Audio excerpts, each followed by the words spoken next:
didn't know, they hadn't seen that data. So Merck they had an excuse, it's complicated, and the FDA didn't accept it, so there's no reason to go into it.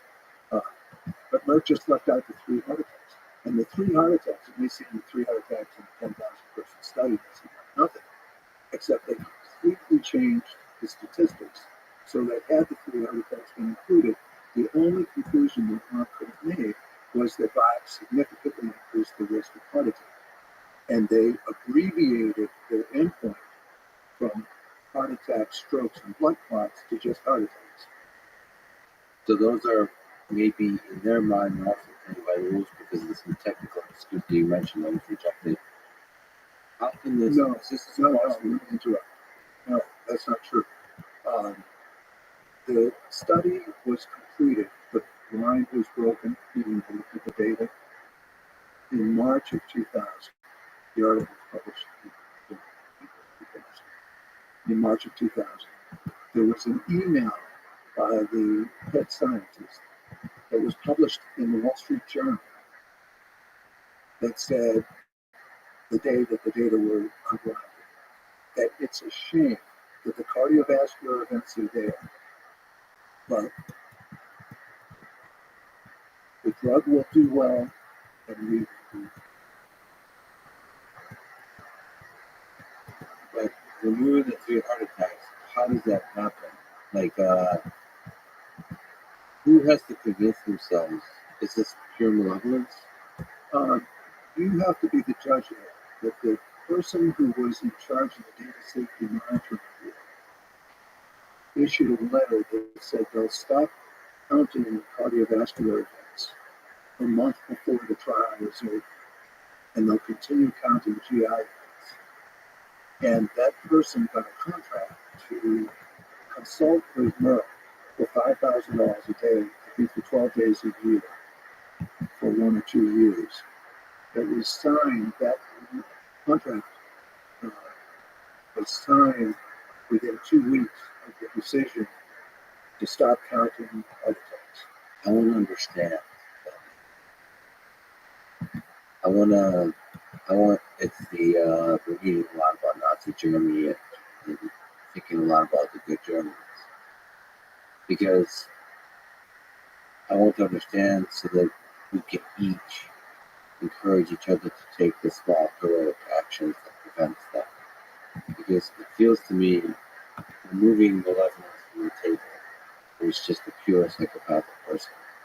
That there's just a momentum created by the game that you mentioned.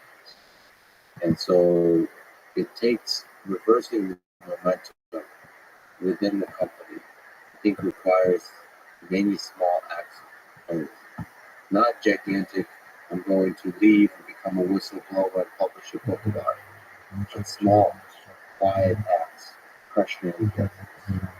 Like, what are we doing? First of all, cheers, gentlemen.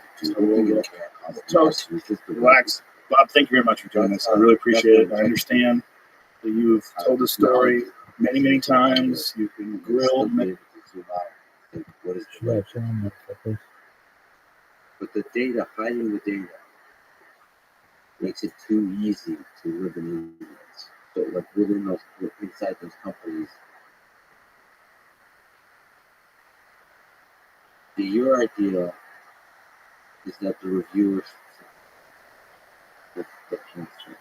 So if you push back on that idea, is I assume you mean that data remains private except to the reviewers. The problem, of course, is you probably know is the peer review process is not perfect. I mean, it's individuals. It feels like there should be a lot more eyes than there is. Yes, this is not a hard problem. When a study is completed, a clinical study report is made. It's usually several thousand pages. What it does is it takes the raw patient data and it tabulates it in the ways supposedly and usually in the ways that the company has pre-specified. So that you then on the searchable, let's say 3,000 pages. Why was that?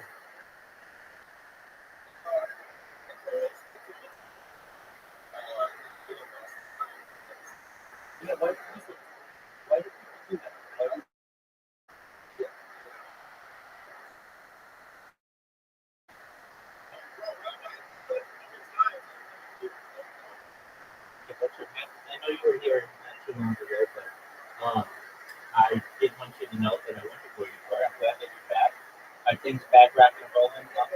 Are things back rock and rolling? Okay. Excellent.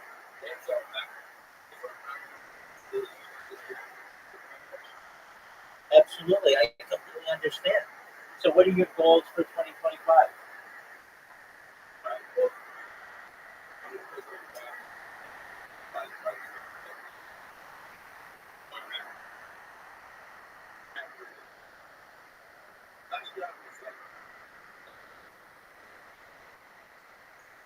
Excellent. Goals go viral. That's always more important. People, it's good. Um, I'm starting to see more and more people here, which is great. We were up really late last night for my friend's birthday, and then we did a countdown at midnight, which was cool. And just with that, continue getting more friends, continue getting more things with our little company. And I've made some good friends in some other communities, and live streaming my life in their Discord as well. Shout out to Aiden Ross for allowing me to. I've been in there now like for 7 months straight. The number one streamer in the history of this Discord. I'm the number one streamer in the history of iTrustSpeed's Discord. I'm the number one streamer in the history of KSI's Discord. So, starting to network with those people.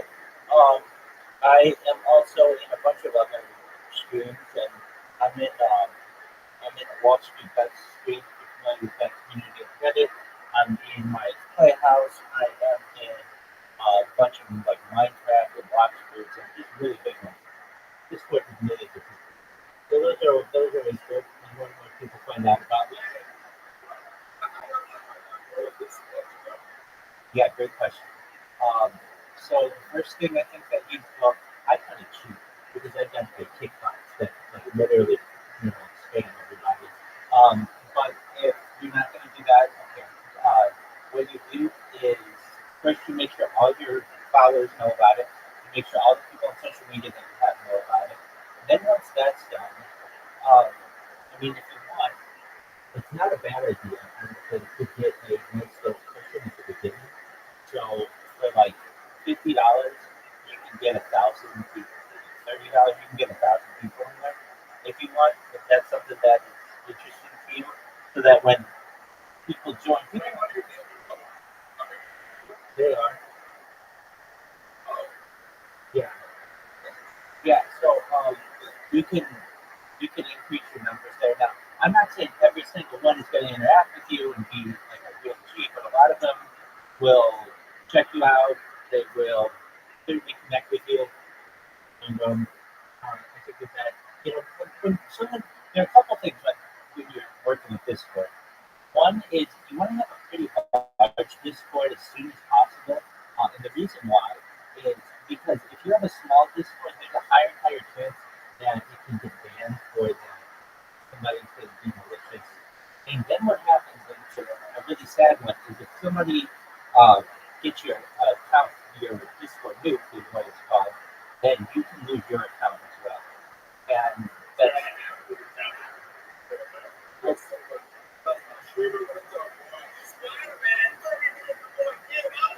oh wow.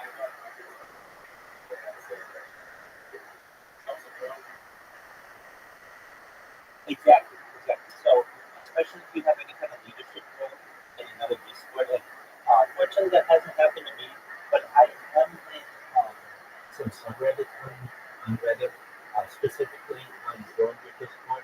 So there are a lot of subreddits, which is another piece of advice. You just go to like those Discord growth and subreddit. You go in there, you post about yourself, and you post what your Discord's about, and you'll get a dozen or so people in there, and then they'll start spreading that.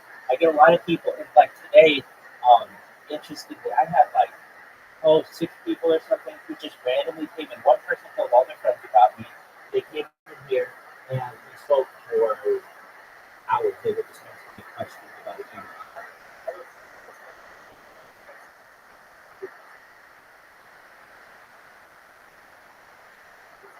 Excellent. And you'll get random people who join your server as well.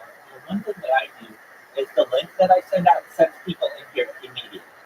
The reason why I do that is because I want to talk to you. If you're going to press my link, I'm in here. So it's basically a shortcut into my little world. People aren't ready for that though. So they'll come in, they'll click it, like, oh, I don't want to talk to someone right now. And then, but they'll check it out, and if they like it, they get comfortable, they'll come back, or, you know, doesn't have to be immediately. They just, well, once I'm in their friend list or their Discord list, then I'm always active. So my channel or my server is always lit up with me. And that's another thing that's important. I think you don't have to be in your Discord 24/7, but whenever you are streaming, it's important to be in your Discord. You know, Kick doesn't have a way for you to be able to just talk um, with your audience aside from your chat. And if somebody wants to come in and just have a discussion with you, or even just be around you, the best way to do it is Discord. So it's kind of a multi faceted strategy where you're live streaming on Kick, but in addition, you are available in Discord. Now, I understand that some people that's a lot, and so they don't want to be talked to while they're streaming because they have so many other things going on, and I get that too. But I would say that those are some ways. I'm trying to think of other ways that you can really get a lot of growth. Oh, I know. Okay, so I don't know how many Discord you're in, but like with a free Discord account, you can be in to 100 different servers. And many of the servers have, if you have Nitro, it's 200. But if just a regular account has 100. What I don't think it's a bad idea is just having like a burner Discord account. And what you can do is just join 100 different Discord, and many of them have a section where you can do self promotion. So you can tell people about yourself and say, hey, I appreciate you for joining my Discord. And you can put your Discord link in there. I know like some big streamers on, like off the top of my head who allow that.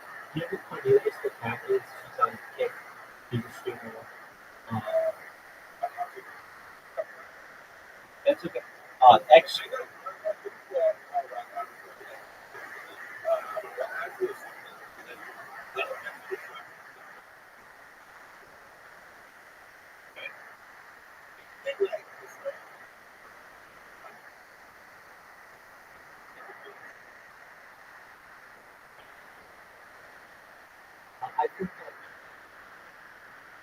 I think that I think if anything, nostalgia holds a very special place in society. Do I think it's killing new ideas?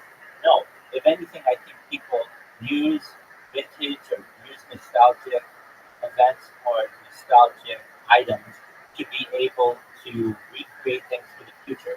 So, like, what am I talking about? Like, for instance, somebody might think that, well, here's a perfect example, like records, the record industry was dead for many years and has had a resurgence.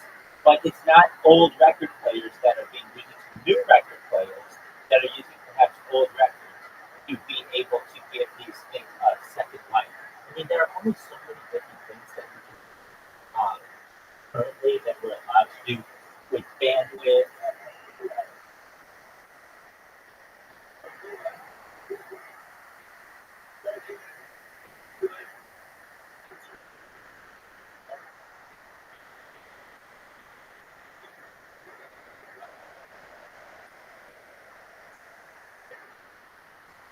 Absolutely. Let's take for instance TV.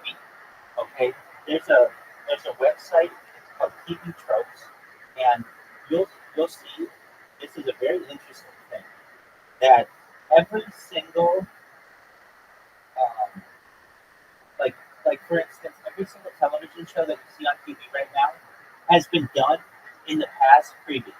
Every single idea, whether it's like a crazy neighbor next door, or two people, one thinks one's cheating on the other. All of these storylines have all been done before. There's so much art now that everything has been done, and it hasn't just been done in television. Before it was done in television, it was done in radio, and before it was done in radio, it was done in vaudeville, and before it was done in vaudeville, it was done on the stage. So basically, everything is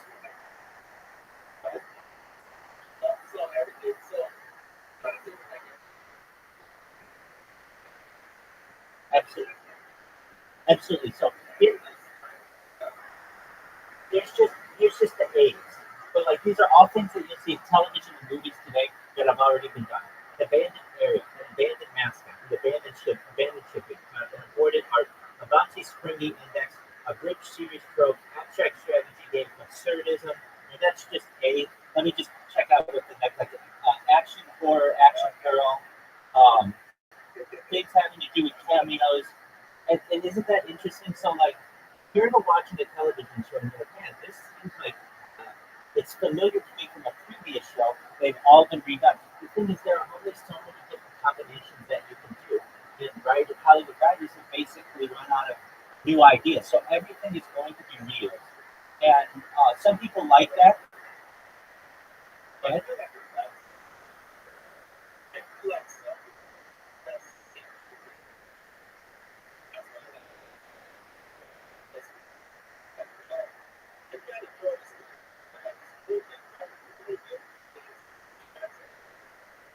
yeah, no, you're right. You're 100% right there. Especially, that's how Hollywood works, essentially. When you have a television show or a series or something, you get maybe one season to really get it renewed. And it's difficult to get that renewed for 2, 3, 4, 5, 6, 7 seasons, like used to be done. I was looking this up the other day. There's a show on CBS known as Lassie. It's about a dog. I don't know if you're familiar with it. Excellent. Excellent. Okay, so Lassie was on television for many years, more than a decade. I was on, it's like the eighth longest running series in the United States ever.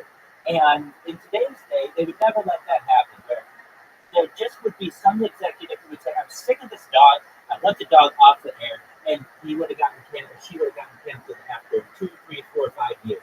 Very rarely is something continued out.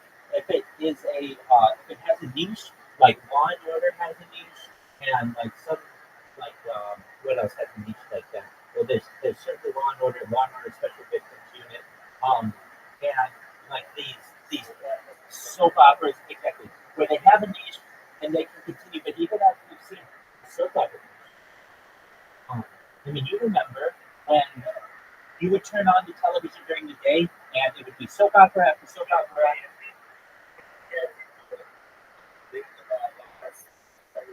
100%. Absolutely. You know exactly what it is, but it's no longer that. Now what is it? It's reality television. It's talk shows. Why? They're cheaper. They're cheaper to produce. People don't understand that a soap opera generally has to have a new episode every single day. So that's a lot of exactly.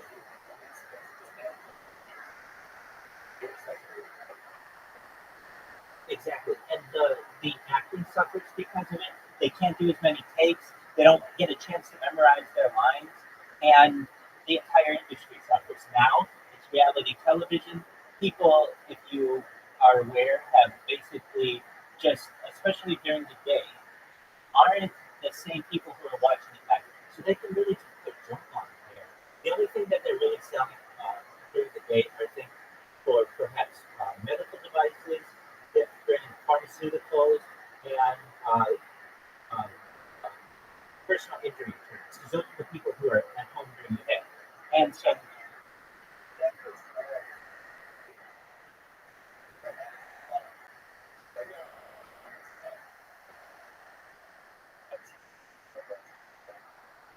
I agree with you. I had this conversation recently with a friend. Uh, television. You're not of the generation that had like you're a little younger. Is what I'm trying to say, but you're still old enough to understand what I'm going to be talking about. But back in the day, there were like certain nights for television that everybody would like. You even see this with like Game of Thrones. Like Sunday night was really big for Game of Thrones. Like third grade people. But those are more modern and those are more niche. When I was a kid, it was Thursday night was must see TV. You get Friends, you get Seinfeld, and everybody kind of stopped what they were doing to be able to watch the show.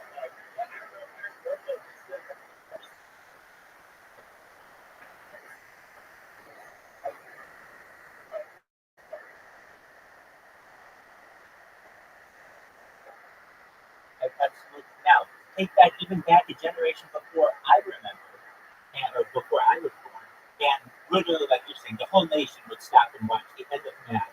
The last, like I can remember a little bit like the last Cheers. And it also depends on how the show has gone. There are some shows, like there's a show that I really, really love, I'm very nostalgic about. It's The Cosby Show. I don't know if you ever saw The Cosby Show, but I love The Cosby Show. But what happened with the, go ahead. Oh, I love The Cosby Show. It's a show that I've always been nostalgic about. I watched it when I was a little kid, but what ended up happening with The Cosby Show?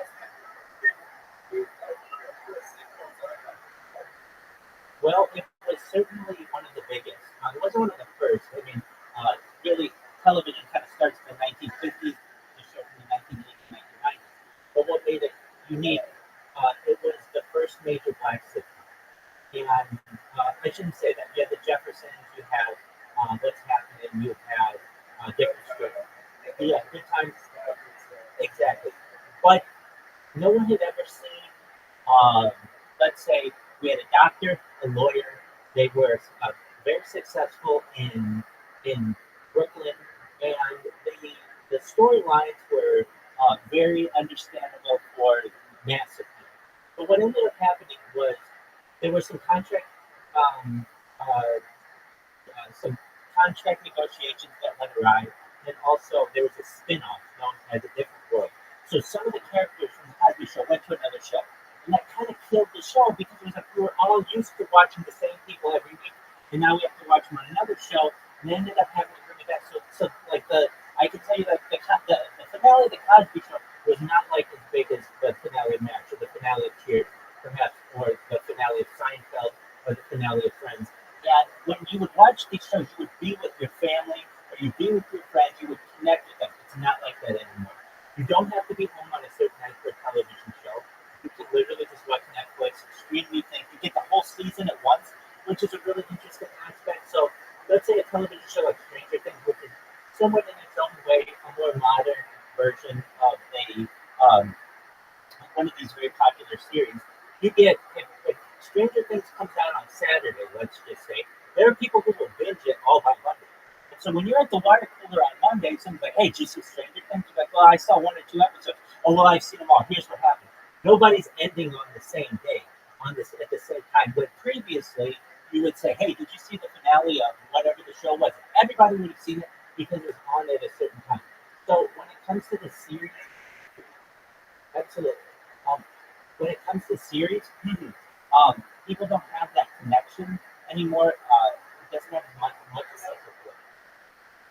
what does is sports and live television. So what am I talking about? Like the Jake Paul, Mike Tyson fight, like perhaps some comedy specials that they're live. What else? Like sports are really good. Why? Because you can't watch those later and get as much enjoyment out of them because you know what the score is. You know who won. You know the outcome. So sports are really the last feature of live television, and that's why they're the most popular television shows in the United States. If you look at the rankings every year, the top 20 events, top 20 shows in the United States are generally all football games, all NFL games. And when the NFL has so much power in the United States over what's going to be on the air, people are forced to watch it. It essentially becomes part of the culture. Whether it's a good thing or a bad thing, it's kind of the current situation. Getting back to your original question, what about nostalgia?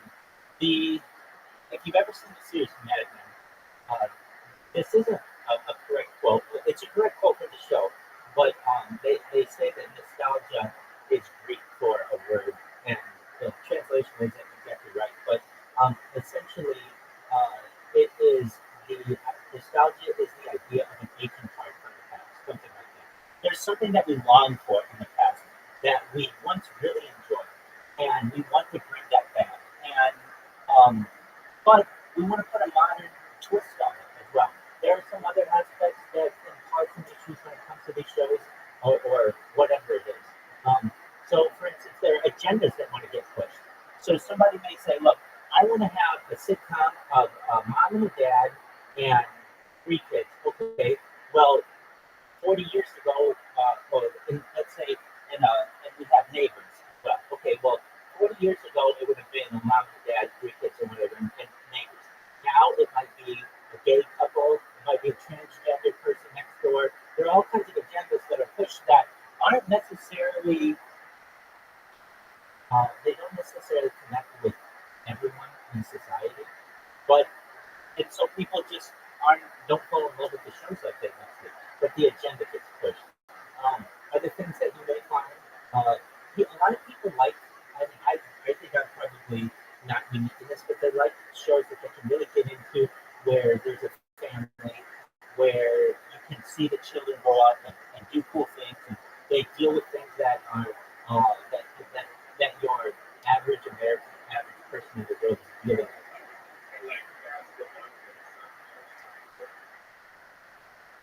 Exactly. But it's difficult now in today's day and age, especially in the influencer world, where somebody can make more money just being an influencer than they can on a television show anymore. So why do I want to be on this little television show when I can just be on Instagram and go to parties and do all kinds of other things? So um, there are some connections, I would say, that people still want to keep from the past, and there are other people and agendas that want to get pushed. When it comes, there's a saying, at least it used to be on TV now. Times change, people change, great TV doesn't. And it's true, times do change, people do change, but the ideas, the stories that we have don't really change. I mean, I was naming some of the things that at least are TV tropes, they're also movie tropes. The evil prince.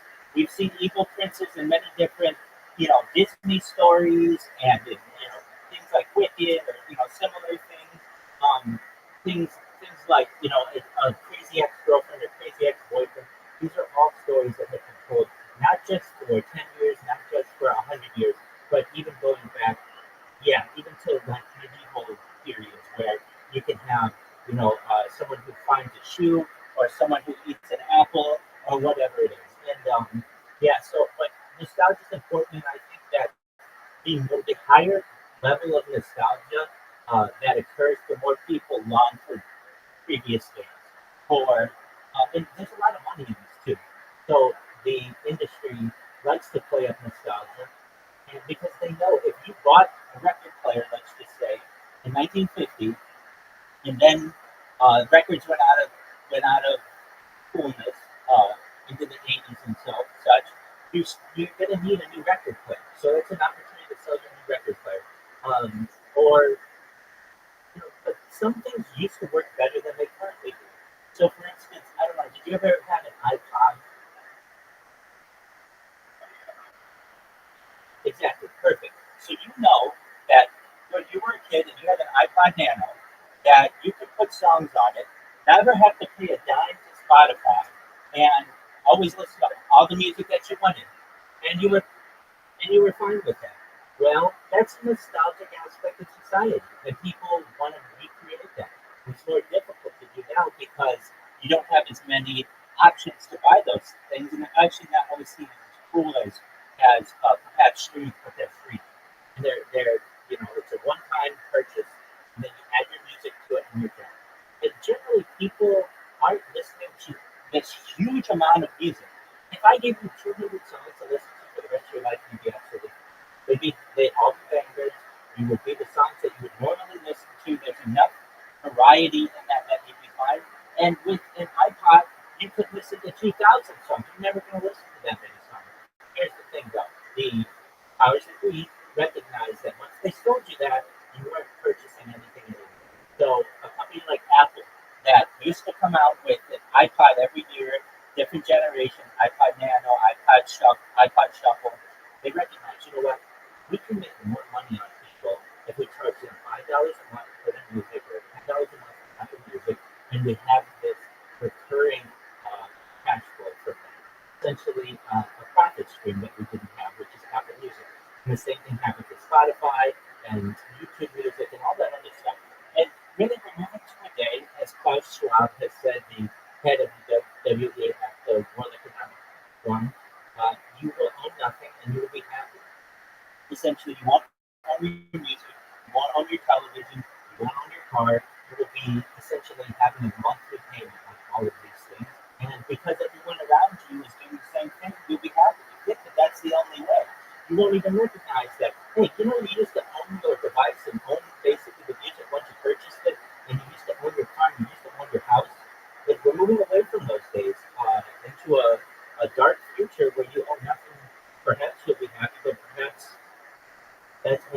afford to be. It's dark, and that's why I think people want that nostalgic sense. I think as well, especially in the winter, people get nostalgic. There are holidays. It reminds them of being with their families, and so these things go through cycles, not just in time periods, but throughout the year. And you know, that has some sentimental value as well, especially nowadays. And then we'll get into a new year where, like, once we get a new type of device that revolutionizes things, people become less nostalgic and they start becoming more forward thinking. Go ahead. Absolutely.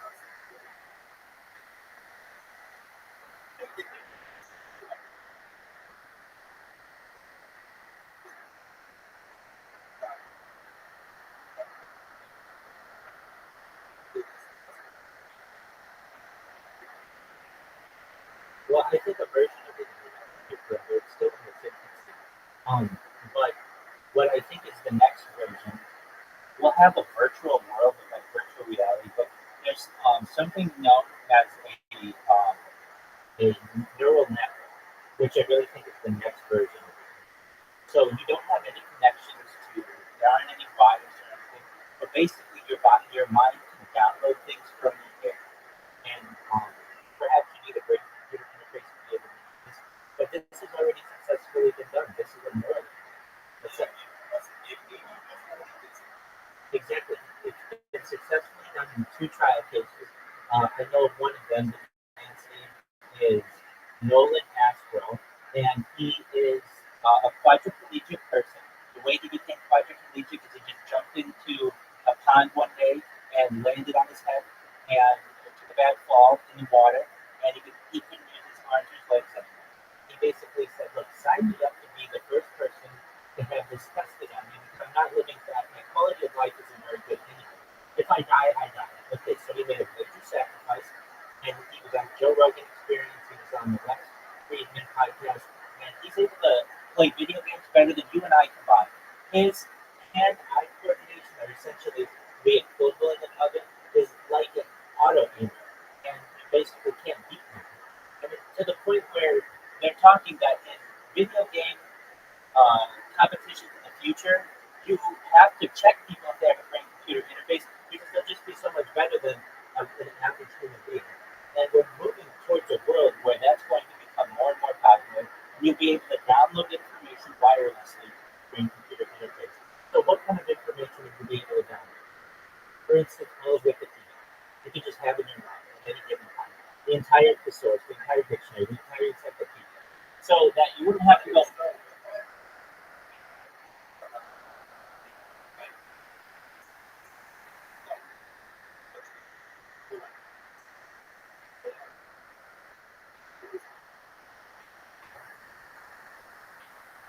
Yeah, so this has been addressed to the best of people's ability currently.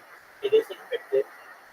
Now, nothing is totally impermeable, so everything can be penetrated in one way or another. But it is in its encrypted steps, and the security on it will improve.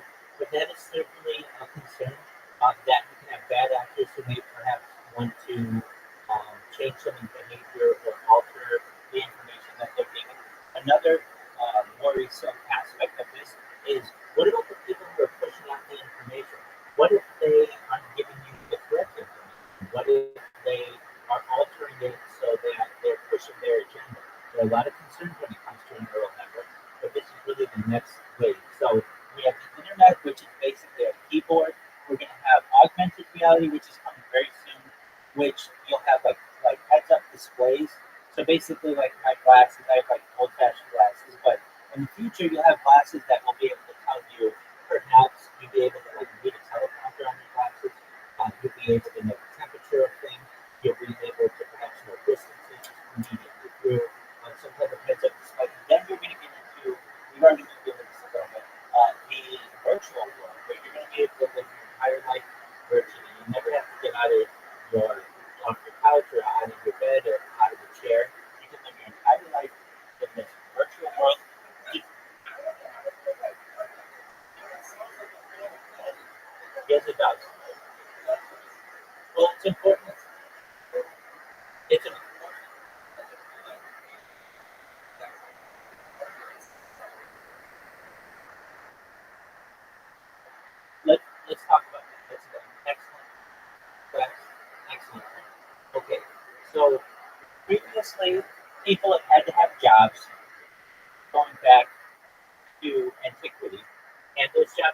lot of it. With AI, especially in the next 2 decades or so, it is going to replace 95% of people's jobs. You won't have coders anymore. Oh, absolutely. You won't,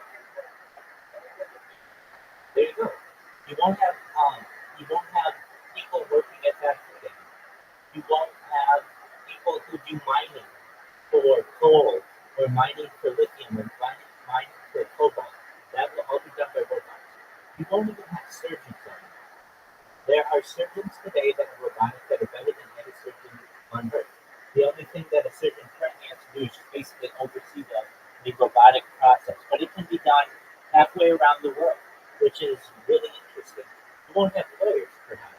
There will be law firms still, but you won't have lawyers in the traditional sense. Essentially, every law brief, every paralegal that would normally assist on these things, this can all be done by ChatGPT, and it can be done instantly. It can search all of the law cases that have ever been, and it's perfect.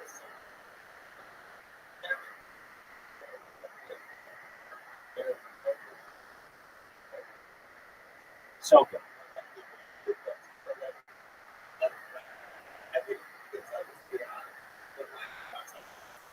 It's close. It's, it's very close. It's very close. You're 100% right. Okay, so what's that going to mean? It means that the majority of people in the world will be unemployed. So then what happens? We're going to need something known as universal basic income. This has already been tried in California, in some cities, and it is expanding, where basically people get $1,000 a month or so. But when your food is taken care of, and your rent is taken care of, and everything having to do with your transportation is all taken care of, and you just have $1,000 on which to live, that's actually manageable. And what's that going to mean? People are going to have a lot more. That's where it gets in the heart. So you were saying that, basically with AI, isn't that going to detrimental to the artistic one? You would think so, because AI can just produce so much art so much faster than it's next. However, when it comes to people purchasing art, AI art will not have as much value as real human art. Something that someone ceramics that people created, or a painting, or perhaps a piece of music. If a human created it, it's going to go up in value because these will be rarer items. Essentially, AI created art will be a dime a dozen. Anybody will be able to have it. But human art will, in my opinion, have much more value in the coming future. And we will have maybe a second Renaissance. So we had Renaissance 500 years ago. No, not right now. No, but it will be in the future. If anything, if I were going to tell you to invest in anything art related right now, it might be NFTs. The reason why I say that, wait. Let me explain. I'm not talking about very expensive NFTs. I'm talking about NFTs that have already hit their bottom floor, that are worth pennies, like 1 penny each. Okay, so you buy 100 NFTs at 1 penny each. You like them just for their art. They bring you joy. And what people will have in the future, they don't currently have this. This is why the NFT world isn't that big. But in the future, there's something called the frame, and it's essentially a frame that you put in your house. It's a digital frame, but it's very big, and people will display their art using this frame. And so when you are at someone's house, normally you look at a picture on the wall or a poster on the wall or something. It will be this cycling display of all of the NFTs they have. And what is going to make that interesting is that will give more value to NFTs because there'll be a way for people to see your art, a way for people to see what you have, and a way for it to be displayed in a professional, classy way.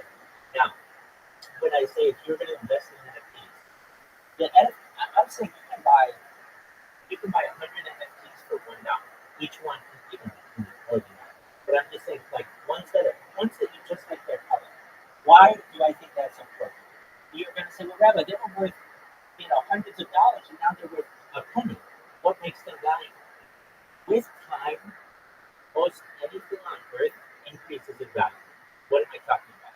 If you buy a doll today, you keep it in its packaging, in 50 years, that doll's going to be worth money. Or if you buy even like a lamp, give it 50 years, it'll be an antique. That will be worth money. NFTs, an NFT from 2018 or 2019, 2020 would be worth a lot of money in 2045, 2055, 2065. Because, not because it was beautiful or not because people, it spoke to someone, it's just simply because of the age. Basically, there's a market of NFTs that have been rug pulled. If they're anything you like just based on what they look like and they're cheap, those are fine investments. Why? Because you're not losing anything on it. It's $1 to buy 100 of them. So I'm not saying, hey, this one NFT, and you should buy.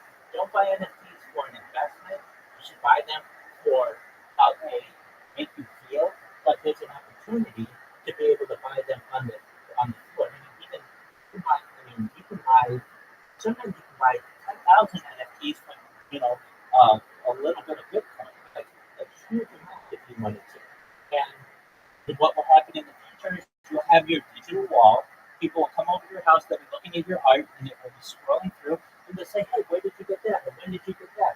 I really like the look of that. And you say, you know what, you're never going to believe this. I bought it for a penny in 2025, and now it's 2045, 20 years ago, and it has gained value because it has had a resurgence.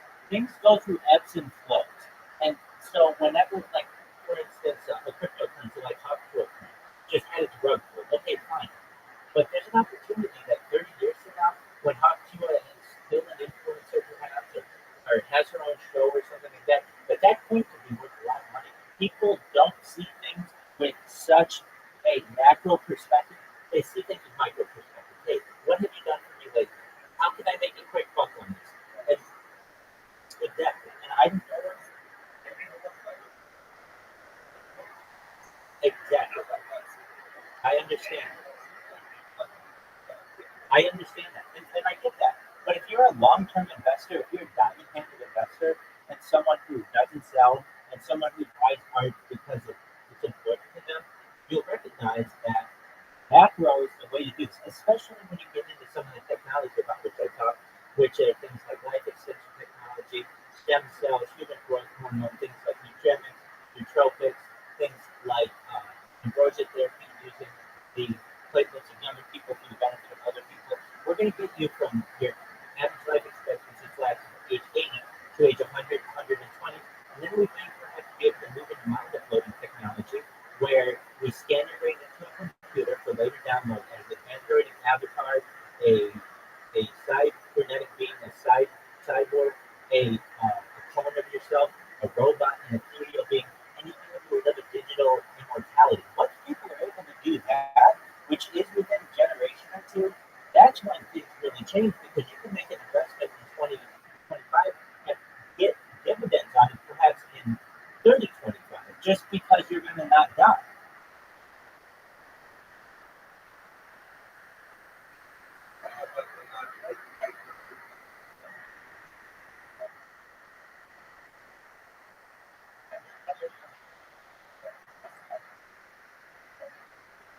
Absolutely. So there are two schools of thought. There's the Homo sapiens school of thought, where you live to your average life expectancy and die. And then there's what's known as Homo techno. So basically, people, it's a breakaway civilization that's currently happening here on Earth, of people who are transhuman or at least are, now I'm not saying transgender, transhuman, meaning people moving away from the traditional Homo sapien route of death being inevitable into a world where they can upload their mind and live forever in perpetuity. So the mindset you're describing is really the Homo sapien mindset, but there's another type of classification of people in the future that will be taking advantage of this type of technology, and it's not going to be everyone. There are going to be some people who say, I don't want a brain computer interface, I don't want life extension technology, I just want to die when I die. That's fine. That's your choice. That's good. But then there will be other people who will use every type of advantage that they can to be able to live a little bit longer, until eventually they are able to take advantage of mind over technology. You already know that people have been interested in this for almost 100 years at least in the world of cryonics, basically the freezing of themselves. There are people who are currently frozen in labs, and eventually the technology is going to be at the point where we will perhaps be able to unfreeze them and give them a new lease on life, so to speak. Some people have had their entire bodies frozen, some people just their heads, but eventually there's going to be some scientist or some person out there who says, I'm going to make it my goal to revivify them. I'm going to bring them all back to life. And then they may be able to live additional immortality and perpetuity with the other people who consider themselves transhuman.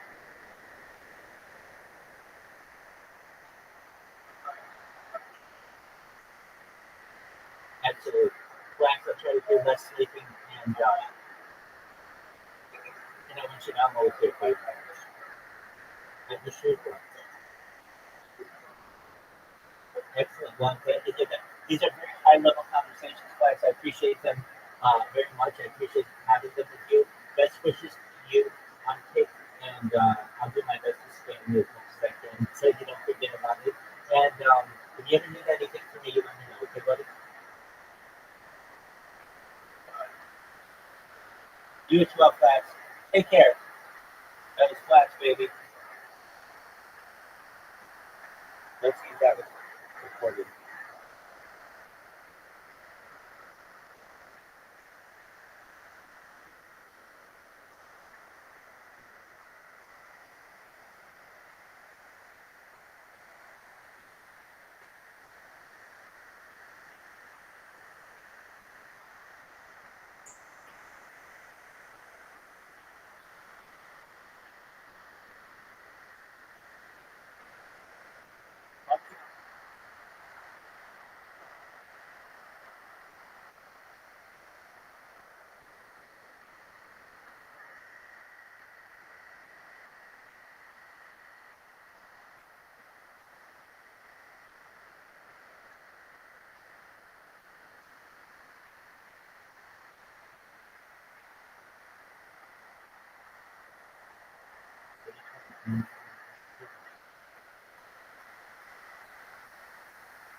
The document.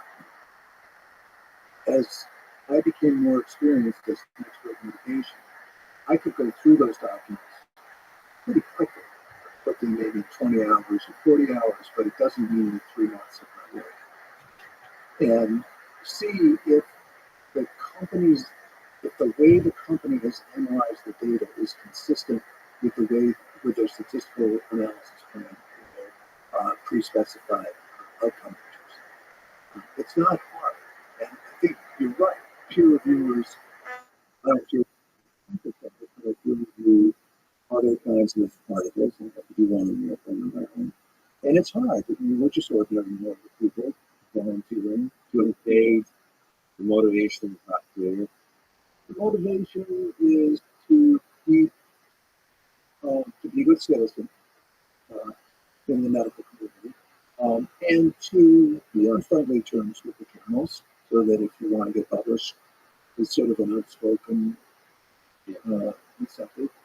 As somebody who's going through motivation, it's good to get Yeah, you should get more recognition in some way, academic credit for it. It should go to your career advancement. it's an important paper. You recognize it's an important paper as a great peer reviewer, but this is not in that area where it's like clearly a piece of crap paper or clearly an awesome paper that doesn't have controversial aspects to it. It's just a beautiful piece of work. Okay, those are easy. And then there is like a very difficult gray area, which may require many, many days of work when you're publishing peer review. It's not, it's not just a couple hours, but really seriously reading. And some papers can take months to really understand.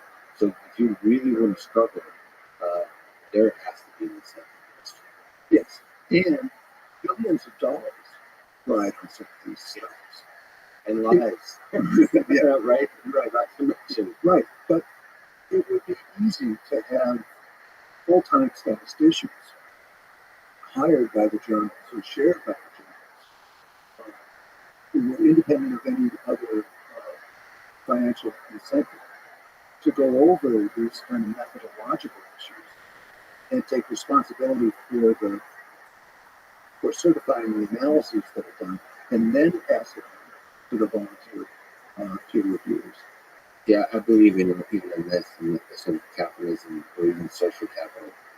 After watching Twitter in the time of COVID and just looking at people that investigate themselves, I believe in the citizen. People, if you give access to the data, like these like citizen scientists arise. A lot of them on the, it's kind of funny. A lot of people are just really used to working with data. They don't know anything about medicine, and they don't have to educate the bias stuff that a lot of doctors and medical, and a lot of the people that read these papers, they'll just go raw into the data, look at it like they're bored almost, and they do incredible analysis.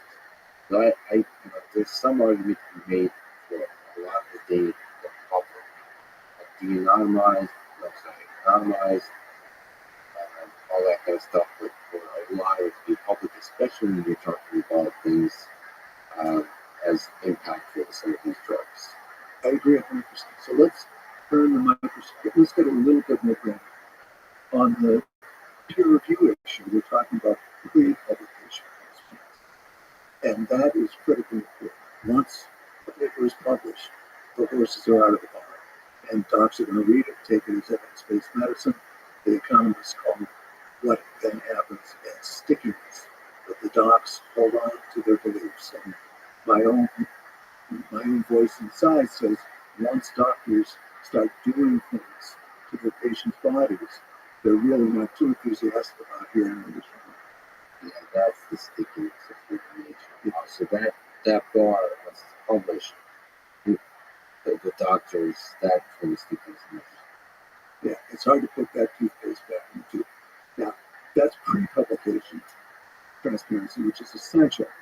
And you could have whoever saw that data pre-publication could sign confidentiality agreements so that the drug companies couldn't argue that we're just opening the spigots of our data and people can copy it and all the excuses they make. You could argue that you didn't have to, but let's just let them do it. Let the peer reviewers sign confidentiality agreements, and they won't leak the data. But then you have to go to post-publication application transparency, which is what you were just getting at, to let the data free and let citizens and citizen scientists and other doctors who are interested have at it. Kind of like Wikipedia, have at it. Let it out and let people criticize each other. Okay, so speaking of the data, the FDA asked 55 years to release Pfizer vaccine data. This is also something I raised with Albert Berta. What did you say? There's several things I didn't say. It's just some things that are expected, and some of it is just revealing the human being, which is what I'm interested in doing. But he said he wasn't aware of the 75 to 55. I'm sorry. He wasn't aware of But how long? So here, I'll explain this. Do you know that since you spoke to him, Pfizer has petitioned the judge to join the suit in behalf of the FDA's request to release that data over 55 or 75 years? Pfizer's fully aware of what's going on. He's aware. I'm sure he's aware in some formulation. The exact years, I have not been aware. But the point is that that is the FDA, the relationship with Pfizer and the FDA, in terms of me being able to read human beings, was the thing he was most uncomfortable with. That he didn't want to talk about it.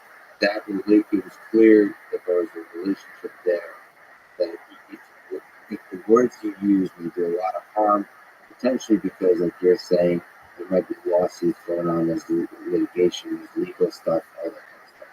And then there's a lot of games being played. So I don't know how to interpret it, if he's actually aware or not, but the deeper truth is that he's deeply uncomfortable bringing light to this part of the game. And I'm going to read between the lines. So Albert Bourla certainly didn't ask me to speak for him. But when did you speak to him? How long? Wow, time flies when you're having fun. 2 months ago. 2 months ago. So that was just recently. It's come out. Just in the past week, it's come out that Pfizer isn't battling the FDA. Pfizer has joined the FDA in the opposition to the request to release these documents in the same amount of time that the FDA took to evaluate. So Pfizer is offering to help the FDA to petition the judge to not enforce the timeline that he seems to be moving towards. So for people who are not familiar, we're talking about freedom of information and request to release the Pfizer vaccine data, study data. To release as much of the data as possible, the raw data, the details, or so, actually not even the raw data, it's just data. There's details there. And I think the response from the FDA is that, of course, yes, of course. But you can only publish like some X number of pages a day. You got 500 pages. It's not a day, but it's Whatever. a week. The point is, whatever they're able to publish is ridiculous. It's like my printer can only print 3 pages a day, and we cannot afford a second printer. So it's some kind of bureaucratic language for there's a process to this. And now you're saying that Pfizer is obviously more engaged in helping this kind of bureaucratic process prosper, and it's full absurdity, Kafkaesque absurdity. So, what is this? This is really This is really troublesome. And just to put it in just plain English terms, Pfizer's making the case that it can't.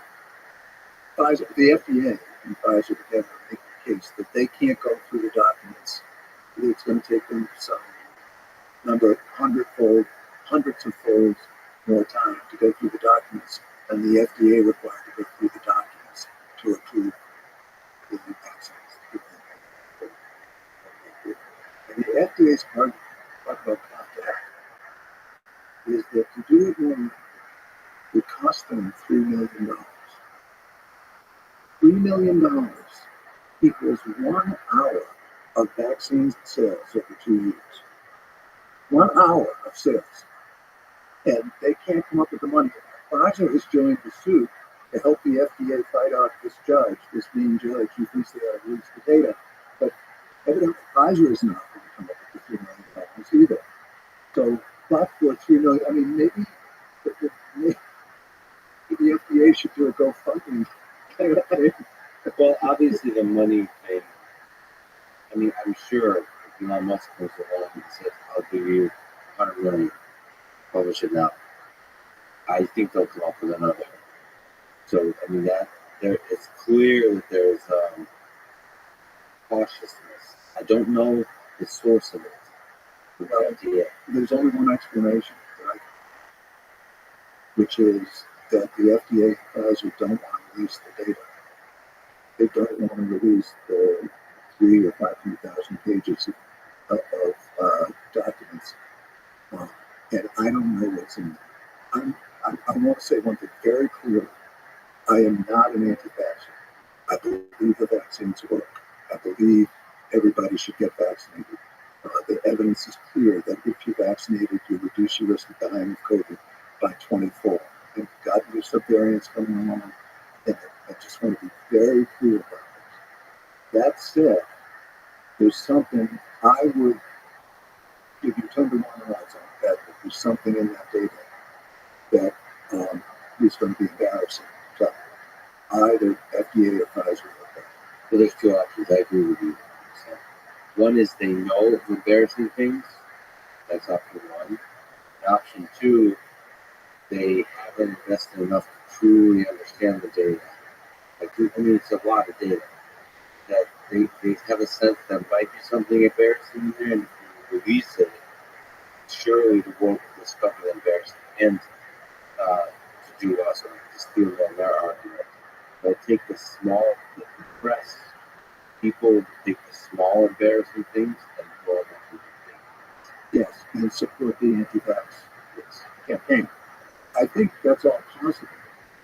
Nonetheless, the data are about the original and the emergency use authorization was based on the first few months of the data from that trial. That was a 2-year trial. The rest of that data has not been opened up, and there was not an advisory committee meeting to look at that data when the FDA granted full authorization. Again, I am pro-vaccine. I am not looking at the vaccine. But I suspect that there's something pretty serious in that data. And the reason why I'm an anti-vaxxer, having not been able to see the data that the FDA and Pfizer seem to willing not just to put effort into preventing the release of, but seem to have quite a bit of energy in investing quite a bit of energy in not releasing the data. The reason why that doesn't tip me over into the anti-vaxxer side is because that's clinical trial data, early clinical trial data that several thousand people. We now have millions of data points from people who have had the vaccine.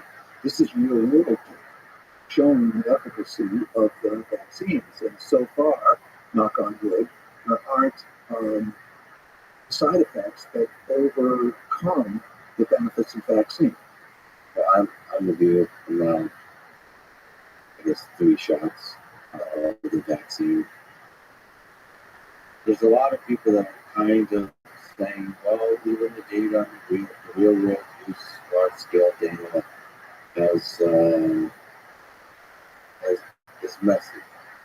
The way it's being reported, the way it's being interpreted.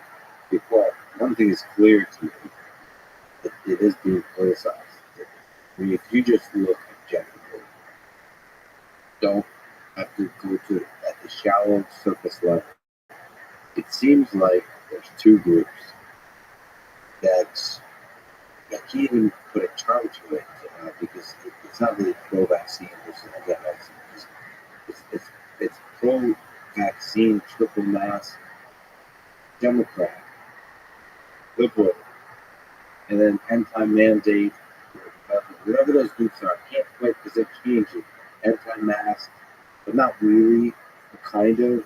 So those two groups that feel political in nature, not scientific in nature, they're just bickering, and then it's clear that this data is being interpreted by the different groups differently.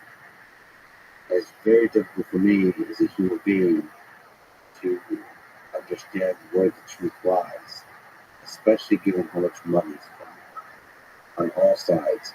The anti-vaxxers make a lot of money too. Don't forget this. From the individual perspective, you can become famous being an anti-vaxxer. But there's a lot of incentives on all sides here. and there's real human emotion, fear, and also credibility. You know, scientists don't want to ruin their reputation. If they speak out and whatever, like speak their opinion, or they look at some slice of the data to get to interpreting some kind of way. It's clear that fear is dominating the discourse, especially in the scientific community. But I don't know what to make of that. And the only happy people here is it's just plowing all ahead. I mean, with every single variant, there's, there's very, I would say, outside of arguably a very flawed system, there's a lot of incredible scientific and engineering work being done in constantly developing new antiviral drugs, new vaccines to deal with the variants. So they're happily being a capitalist machine. And it's very difficult to know what to do. And let's just put this in perspective for folks. The best-selling drug in the world has been Humira for a number of years. It's approved for the treatment of rheumatoid arthritis and 8 other indications. And it's sold about $20 billion globally over the past few years. It leveled out, it peaked at that level. Pfizer expects to sell $65 billion of vaccine in the first 2 years of the pandemic. So this is by far the biggest selling and most profitable drug that's ever been come along. I can ask you a difficult question. In the fall, we were operating on the Pfizer BioNTech vaccine. What was done well and what was done badly, we can see now. It seems like we'll know more decades from now. But now, in the fog of today, with $65 billion, where do you land? So we're going to get to what I think is one of the key problems with the pharmaceutical industry model in the United States about being profit-driven. So in 2016, the NIH did the key infrastructure work to make mRNA vaccines. That gets left out of the discussion. And Pfizer BioNTech actually paid royalties voluntarily to the NIH. I don't know how much it was. I don't think it was a whole lot of money. But I think they wanted to avoid the litigation that Moderna got itself into by just taking that 2016 knowledge and having that be the foundation of their product. So Pfizer took that and they did their R&D. They paid for their R&D having received that technology. And when they got the genetic code from China about the vaccine, about the virus, they very quickly made a vaccine, and the vaccine works. And President Trump, to his credit, launched Operation Warp Speed and just threw money at the problem. He just said, we spent 5 times more per person than you just pay them whatever they want. Let's just get this going. And Americans were vaccinated all quickly. We paid a lot of money. But one stake that I think the federal government is they were paying these guaranteed fortunes, and they didn't require that the companies participate in a program to do global vaccinations. So the companies, during their business model, distributed the vaccines where they would make the most money. And obviously, they would make the most money in the first world. And almost all the 85% of vaccines went to the first world. And very, very few vaccinations went to the third world. So what happened is there was such a low vaccination rate in May of 2021. There was an all hands on deck cry for help from the World Trade Organization, the Health Organization, the IMF, and the World Bank made a plea for $50 billion so that we could get to a 40% vaccination rate in the third world by the end of 2021. And it was unrequited. Nobody answered. And now Africa has about an 8.9% vaccination rate. India is coming up, but it's been very low. But the problem with all this is I believe that mRNA vaccines are excellent vaccines. But if we leave the third world unvaccinated, we're going to have a constant supply of variants of COVID that are going to come back into the United States and harm Americans exactly like Delta and Omicron. So we've made a great drug. It reduces the risk of mortality in Americans who get it by a lot.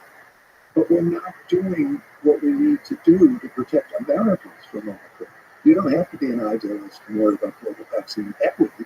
If you just ordinary selfish people like most of us are, and you're worried about the health of Americans, you would ensure global vaccine distribution. Let me just make one more point. That $50 billion that was requested by the four organizations back in May of 2021, 32 billionaires made $50 billion from the vaccines program, took it into their private wealth. So what had been taken, this enormous amount of money that had been taken into private wealth, was enough to do what those organizations said needed to be done to prevent the subvariants from coming back and giving the drink. The money was there. Well, how does the motivation, the money-driven motivation of Big Pharma lead to that that kind of allocation of vaccines? Because they can make more money in the United States. They're going to distribute their vaccines where they can make the most money. Right. Is there a malevolent aspect to this where I don't like saying this, but that they don't see it as a huge problem that variants will come back? Yes. I think it's the issue we were talking about earlier on, where they're in a different culture. And their culture is that their moral obligation, as Milton Friedman would say, is to maximize the profits that they return to shareholders. And don't think about the bigger picture. The collateral damage, don't think about the collateral damage. And also kind of convince yourself that if we give into this capitalist machine, this very narrow sense of capitalism, that in the end, this kind of belief that like we just maximize profits will do the most good. That's an orthodoxy several decades ago. I don't think people can really say that in people. When you're talking about vaccinating the third world so we don't get hurt, it's a little bit hard to make the argument that the world's a better place because the profits of the investors were not. Yeah, but at the same time, I think that's a belief you can hold. I mean, I've interacted with a bunch of folks that kind of, I don't want to mischaracterize that. Okay? I respect a lot of people, but there's a belief that can take hold. If I just focus on this particular maximization, it will do the most good for the world. The problem is when you choose what to maximize and you put blinders on, it's too easy to start making gigantic mistakes that have a big negative impact on society. What really matters is what you maximize. If we had a true democracy and everybody had one vote, everybody got decent information in one vote. Ayn Rand's position would get some votes, but not many, and it would be way outvoted by people. Let me ask you about this very difficult topic. I'm talking to Mark Zuckerberg of Meta. The topic is censorship. I don't know if you heard, but there's a guy named Robert Malone and Peter McCullough that were removed from many platforms for speaking about the COVID vaccines and this week. They were both on Joe Rogan's program. What do you think about censorship in this space? In this difficult space where so much is controlled by, not controlled, but influenced by advertisements from big pharma, and science being influenced by big pharma. Where do you lean on this? Should we lean towards freedom and just allow all the voices, even those that go against the scientific consensus? Is that one way to fight the science that is funded by big pharma? Or is that do more harm than good, having too many voices that are contending? Should the ultimate battle be fought in the space of scientific publications? And particularly in the era of COVID, where there are large public health ramifications to this public discourse, the ante is way up. So I don't have a simple answer. I think everyone's allowed their own opinion. I don't think everyone's allowed their own scientific facts. And how we develop a mechanism that's other than an open internet where whoever is shouting the loudest gets the most clicks and rage creates value on the internet. I think that's not a good mechanism for working this out. And I don't think we have one. I don't have a solution. So ideally, if we had a philosopher king, we could have a panel of people who were not conflicted by rigid opinions decide on what the boundaries of public discourse might be. I don't think it should be fully open. I don't think people who are making, who are committed to an anti-vaccine position and tailor their interpretation of complex scientific data to support their opinion, I think that could be harmful. Constraining their speech can be harmful as well. So I don't have an answer. But I tend to believe that more dangerous to censor anti-vax messages. The way to defeat anti-vax messages is by being great communicators, by being great scientific communicators. So it's not that we need to censor the things we don't like. We need to be better at communicating the things we do like, or the things that we do believe represent a deep scientific truth. Because I think if you censor, you get worse and good science, and you give the wrong people power. So I tend to believe that you should give power to the individual scientists and also give them the responsibility of being better educators, communicators, expressors of scientific ideas, put pressure on them to release data, to release that data in a way that's easily consumed, but not just like very difficult to understand, but in a way that can be understood by a large number of people. With the battle should be fought in an open space of ideas versus in a quiet space of journals. I think we no longer have that comfort, especially at the highest of stakes. But this kind of idea that a couple of peer reviewers decide the fate of billions doesn't seem to be sustainable, especially given a very real observation now that the reason Robert Malone is a large following is there's a deep distrust of institutions, deep distrust of scientists, science, institution of power centers, of companies, of everything, perhaps rightfully so. But the way to defend against that is not for the powerful to build a bigger wall. It's for the powerful to be authentic, and maybe to allow them to get fired and for new minds, for new fresh scientists, what's more authentic, more real, better communicators, things like that. But I fear censorship because it feels like censorship is a even harder job to do it well than being good communicators. And it seems like it's always the C students that end up doing the censorship.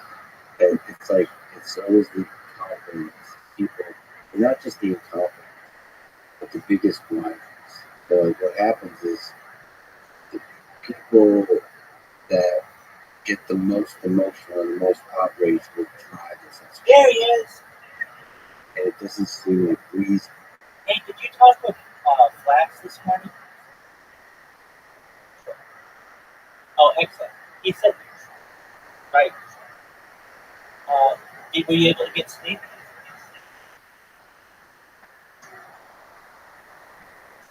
Oh, that's excellent. I saw you guys were here until very early, so shout out to you. Flax just came in. Did a little excellent.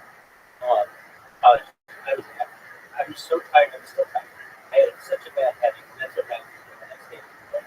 Like one consecutive day, I get bad headache. Yeah, I kind of like but it wasn't on time.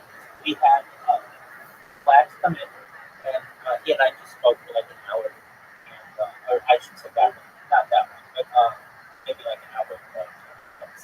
And he and I had some good conversations. And he has really good questions. That's good. I think once his stream is done, I'm going to go and put my part of it, and then upload that to YouTube so you can see that. Which I think would be cool. Let's see here. So, anything in your next one? Excellent. We had a lot of famous people coming today, and that was interesting.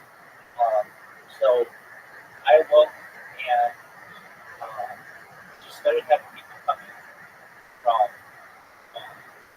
another Discord, and some of them spoke English, but others spoke.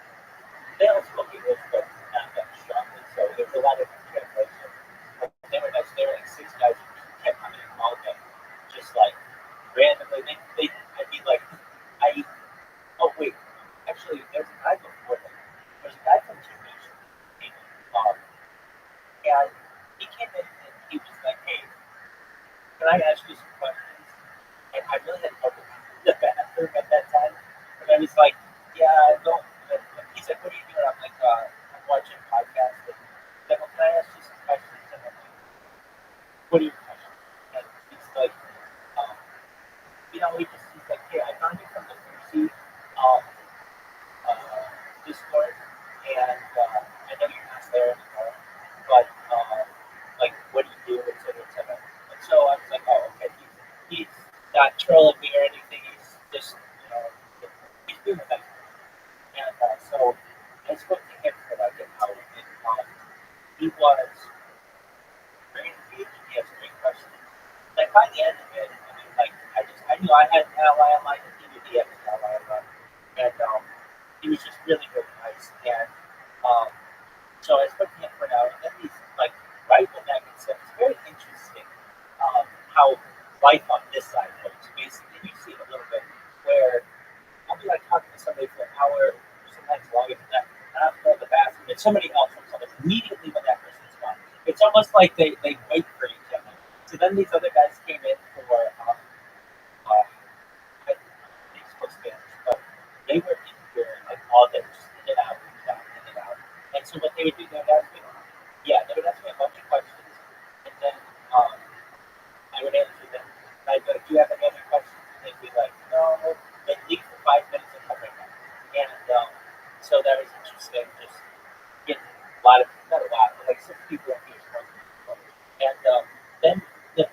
Hayden Ross's Discord started getting my attention, and they, they've been seeing me from the same angle for like 6 months or so, and so I changed it up on them a little bit, changed the cameras on, like it's they're basically they they're getting to be better to me. Like before, as I previously said, they just be fun, but now like somebody just like add Rabbi Rothschild just to get my attention. Somebody, another person, they'll be like add Rabbi. They're like, hey, he'll get to you when he has time. All right, calm down. So, and it's just more people who are in my corner, which is definitely good. We've got excellent, yeah. The Watch Two Bets people, they are. I'm going on them. Like we, so like even that guy who had this was so interesting to me. I could have almost screenshotted it, and it's just so bizarre. But that guy with the swastika, he's like wishing everybody a happy 2025, and he wishes a bunch of people a happy 2025. And then the end, he puts a special message out there and a rabbi, and I'm like, wow, to get friendly wishes from this guy who's embracing this type of ideology, it's quite interesting. And I appreciate it. I love that I can get. And I'm starting to morph into that because I don't want to say a leader because I don't want to lead those. Like I'll lead people, but I want to change their behavior. But like they're not making fun of me as much. They like even so I um made this gift and it's like got a lot going on within 8 seconds. And it's like pumped the charts. And whenever anybody posts any chart anywhere, in Discord or anything, I reply with that. Basically like, hey, I want that to go up as much as possible. And these guys, but like ideally what I'd like is that it gets started being used. Of course, across the entire economy. But at least by the guys in this Wall Street, but even Wall Street, but server, even if they just do it almost just within themselves, and I also posted it in the Harry Potter box on those guys, okay, so there are some guys from Nigeria in that group. I think you're aware of that, but if you weren't, the reason why is the cryptocurrency has done some sponsorships with some villages in Nigeria and to build wells, so we built wells there, and we've also sponsored some soccer teams. Nothing huge, but like we've got a pretty big Nigerian community. Well, what ends up happening is these guys are in Nigeria. They don't have money, and absolutely nobody understands that. Well, frankly, sometimes they use different accounts of each other, and I get confused on who's who. But one of the guys came to me today, and he was like, I don't know, just message me on Discord. And I was like, hey, why aren't you in the Harry Potter alongside sending me Telegram? And he's like, he wanted to know if there was any news about the tournament. Like, why don't you check the Telegram? He's like, I told you I was banned. And I do remember he told me he was banned, and I previously tried to get him unbanned, but it was just kind of like an at mods, like somebody please unban this person. I didn't really follow up on it. But then today I was like, oh yeah, I forgot you were banned. I tried to get you unbanned, but it didn't work. He didn't follow up on it. He wasn't like any updates. Maybe got unbanned. But I went to ask them, hey, can you go to Facebook? This guy is in Bitcoin. Like, what should I have? And I asked a couple mods, and then I go, okay, actually, he comes in here. And the thing is, if you're coming in here, I want to help you. You're part of the community. And so I'm like, can somebody unban him? And I thought it would be a really easy, oh yeah, sure, it was just an accident, you posted a link or something like that. But like, I don't know if you want to have that. Like, why not? And even like Northland's like, yeah, don't let this guy back in. Or like, what the heck that? Or like one of two headbands. I'm like, come on, what did he do that's so wrong? So I'm like, please provide the evidence because he keeps messaging me. And I even said that we're never going to have a great community if we ban anybody if they make one mistake.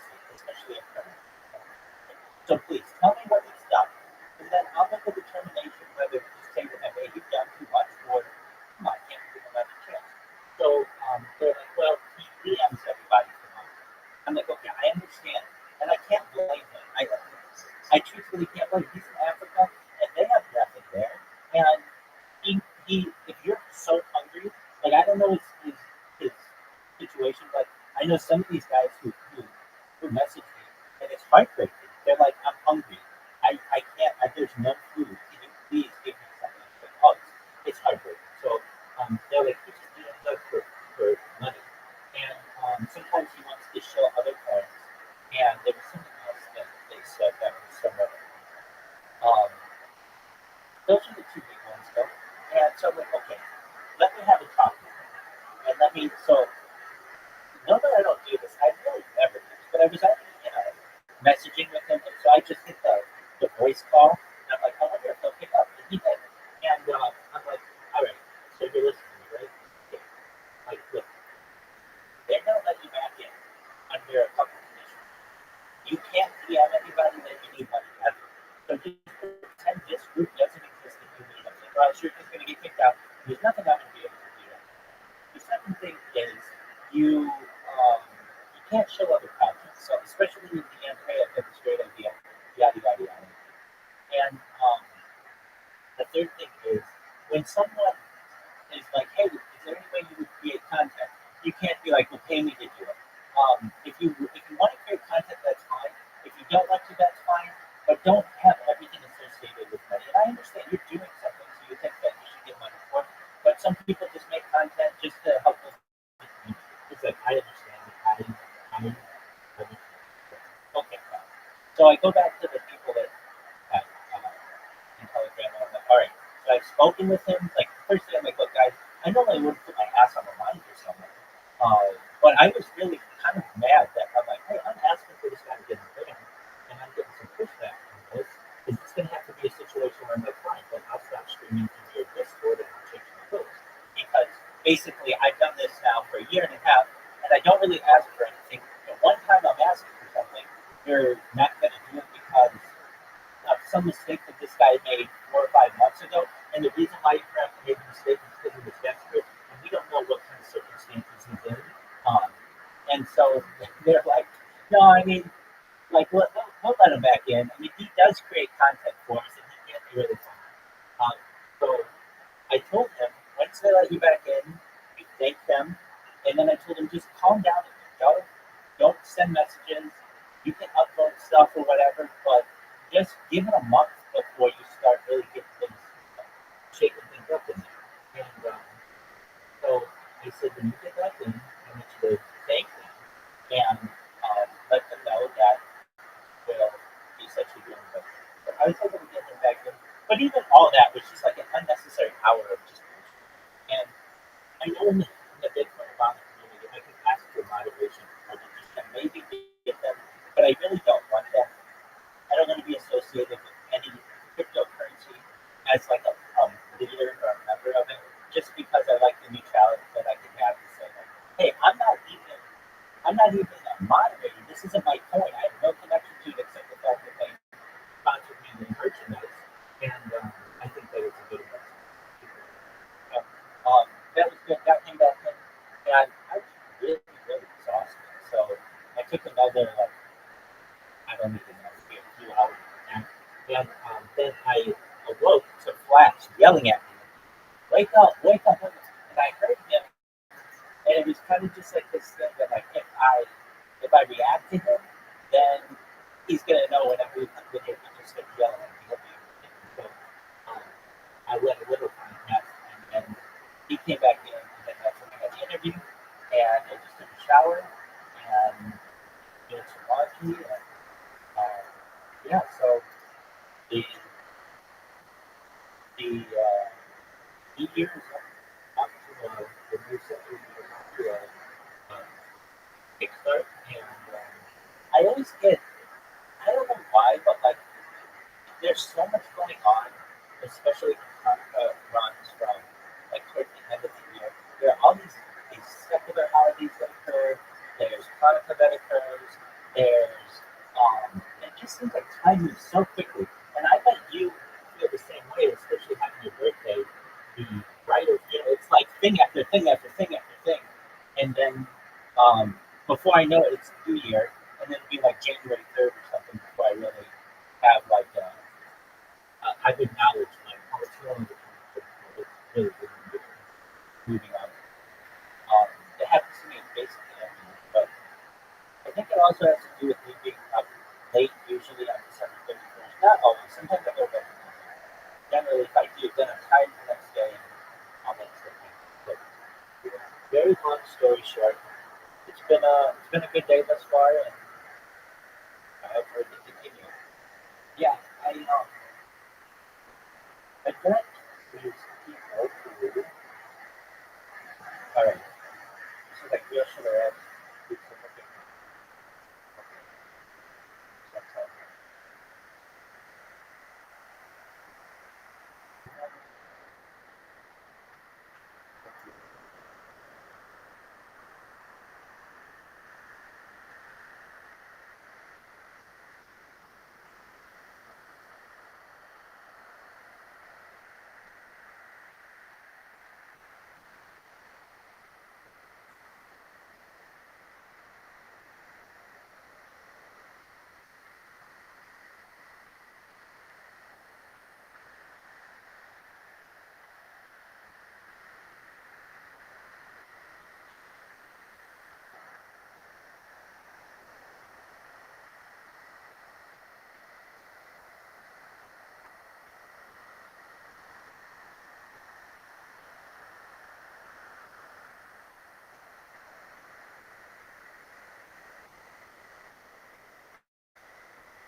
All right, that's just good with me. That's normal for you. I'm just going to continue with the podcast. Excellent.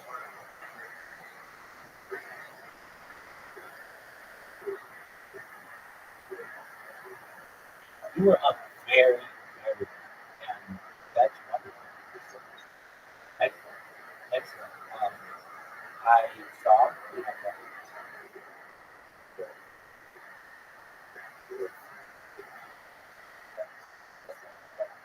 No, no, that same thing happens to me when I am up all night and then the next day it's like a hangover when I sleep. Yeah. With no alcohol.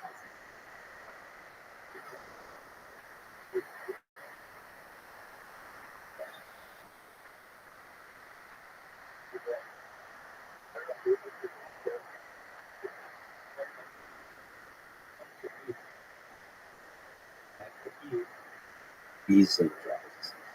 But just objectively observing how censorship seems to work in this current, there's so many forms of censorship.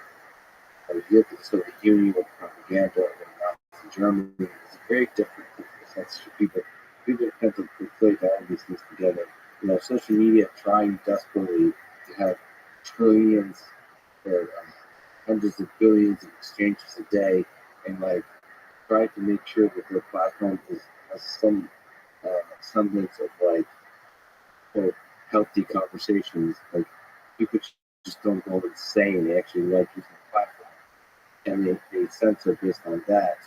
That's a different level of censorship. But even there, you can really run foul of the people they get.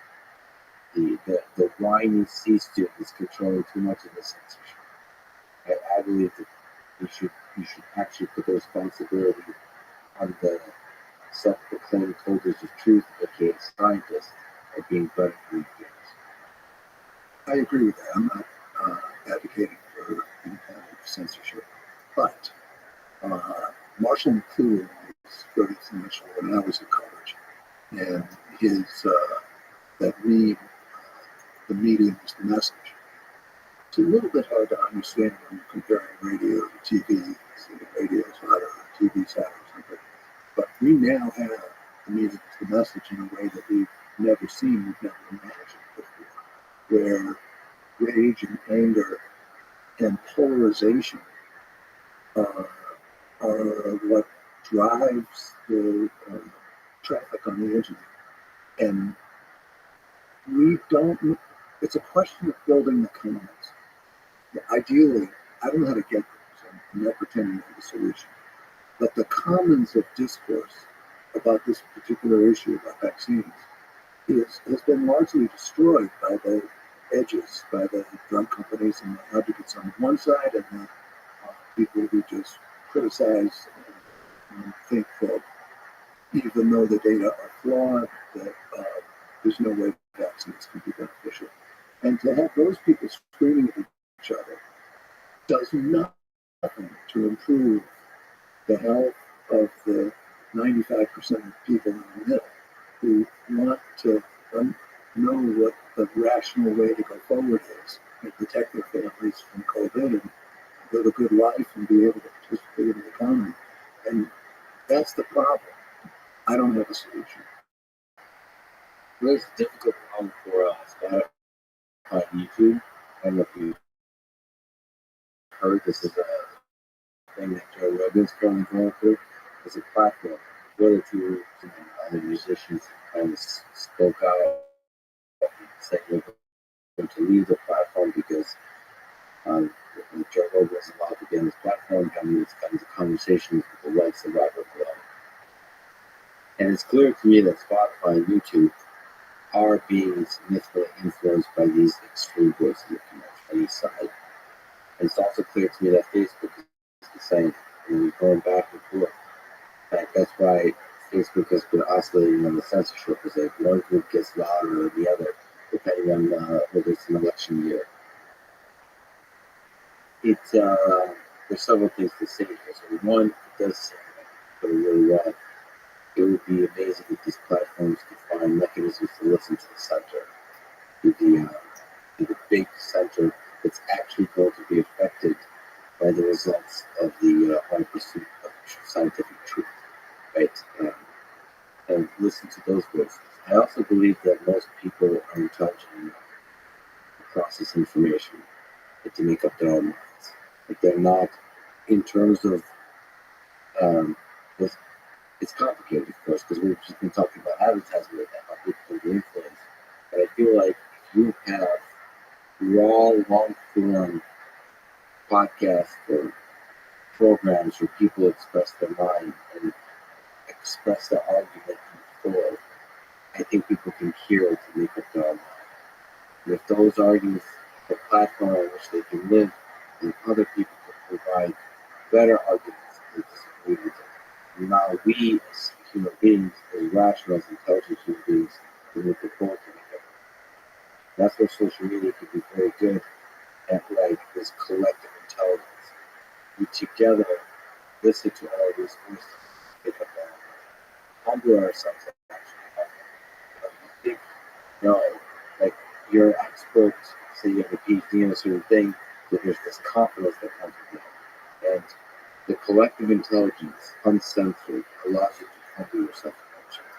Like as you discover, all it takes is like a few times, you can back 5 years later realize I was wrong.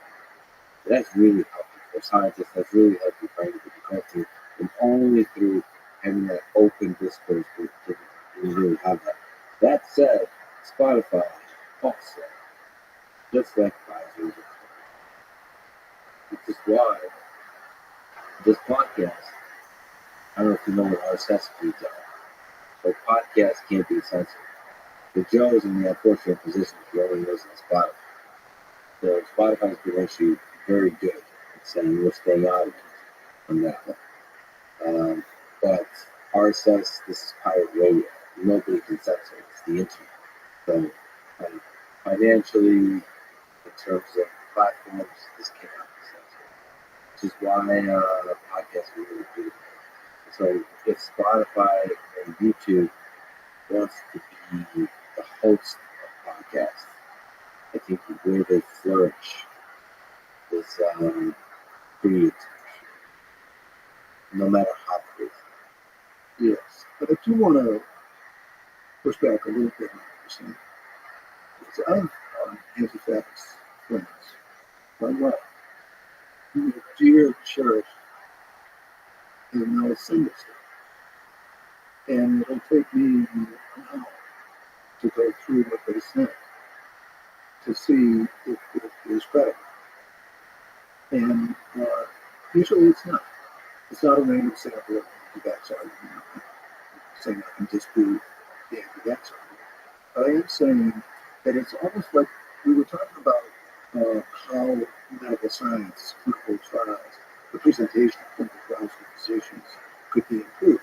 And the first thing we came up with is to have pre-publication transparency in the peer review process. So bad information, biased information doesn't get out as if it's legitimate, and you can't put it back, recapture it. I think there's an element in the arguments that are going on about vaccines, and there are both sides, but I think the anti-vax side puts out more units of information claiming to show that the vaccines don't work. And I guess in an ideal situation, it would be real-time fact-checking by independent people. Not to censor it, but to just say, that study was set up to do this, and this is what the conclusions were, so the way it was stated is on one side of this. But that's what I'm arguing. I agree with you. What I'm arguing is that this big network of humans that we have, that is the collective intelligence, can't do that in real time if you allow it to encourage people to do it. And the scientists, as opposed to this, I interact with a lot of colleagues, a lot of friends who are scientists, they roll their eyes. Their response is like they don't want to interact with us. But that's just not the right response. When a huge number of people believe this, it is your job as communicators to defend your ideas. It is no longer the case that you go to conference to defend your ideas with two other nerds that were working on the same problem for. I mean, sure, you can do that, but then you're rejecting the responsibility you have explicitly or implicitly accepted when you go into this field. That you defend the ideas of truth. And the way to defend them is in an open battlefield of ideas. You become a better communicator. And I believe that, what you said you invested 1 or 2 hours in this particular, but that's little hands interactive at scale. I think that allows us to progress towards truth. At least that helps. I think you're not going to. I want to work with you a little bit on this. Let's say a person like Joe, who, by the way, had me on this podcast. And let An me amazing conversation. Well, thank you. I did too. And I didn't know Joe, but his podcast. He pushed back on Joe. It was great. And he was a gentleman. We had it out. In fact, he put one clip. At one point, he said something that was a little bit wrong. And he had the guy, Jamie. He had Jamie check it, and was very forthright in saying, "John's got it right here." In any event, well, I wasn't going to get him. That was you totally. It was a beautiful exchange. There was so much respect in the room, pushing back and forth. It was great. Yeah. So I respect it. And I think when he has somebody who's died in the war in 2000, the question is, how can you balance, if it needs balance, in real time? I'm not talking about afterwards. I'm talking in real time. Maybe you record, well, he does record, obviously, but maybe when there's a statement made that is made as if it's fact-based, maybe that statement should be checked by some folks, imaginary folks who are trustworthy. And in real time, as that discussion is being played on the podcast, to show what independent experts say about that. That's very interesting. For some reason, this idea popped into my head. I think real time is very difficult, and it's not difficult, but it kind of ruins the conversation because you want the idea to be. I think what's very possible is before it's published, it's the pre-publication. Before it's published, you let a bunch of people review it, and they can add their voices. First, before it's published, they can add arguments. Arguments against certain parts. That's very interesting. So as more podcasts publish like addendums, they publish the peer review together with the publication. That's very interesting. I actually do that. That's really interesting because I've been doing more debates with at the same time, which is a different dynamic.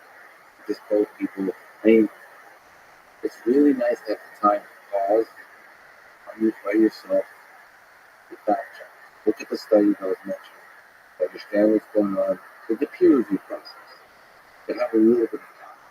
That's really interesting. I respect the people that should let you try it. I agree with you at some point in terms of that anti-vax. I've been fascinated by listening to arguments among this community of folks who've been quite large on flat earthers that believe the earth is flat. And I don't know if you've ever listened to them or read their arguments, but it's fascinating how consistent and convincing they all sound. And you just kind of take it in. Just take it in like listening normally. It's all very logical. Like if you don't think very well, no. The thing is, the reality is, at the very basic human level, with unlimited cognitive capabilities, the Earth is pretty flat. You go outside, you look flat. So when you use common sense reasoning, it's very easy to play to that to convince you the Earth is flat. Plus, there's powerful organizations that want to manipulate you and so on. But then there's, the whole progress of science and physics of the past.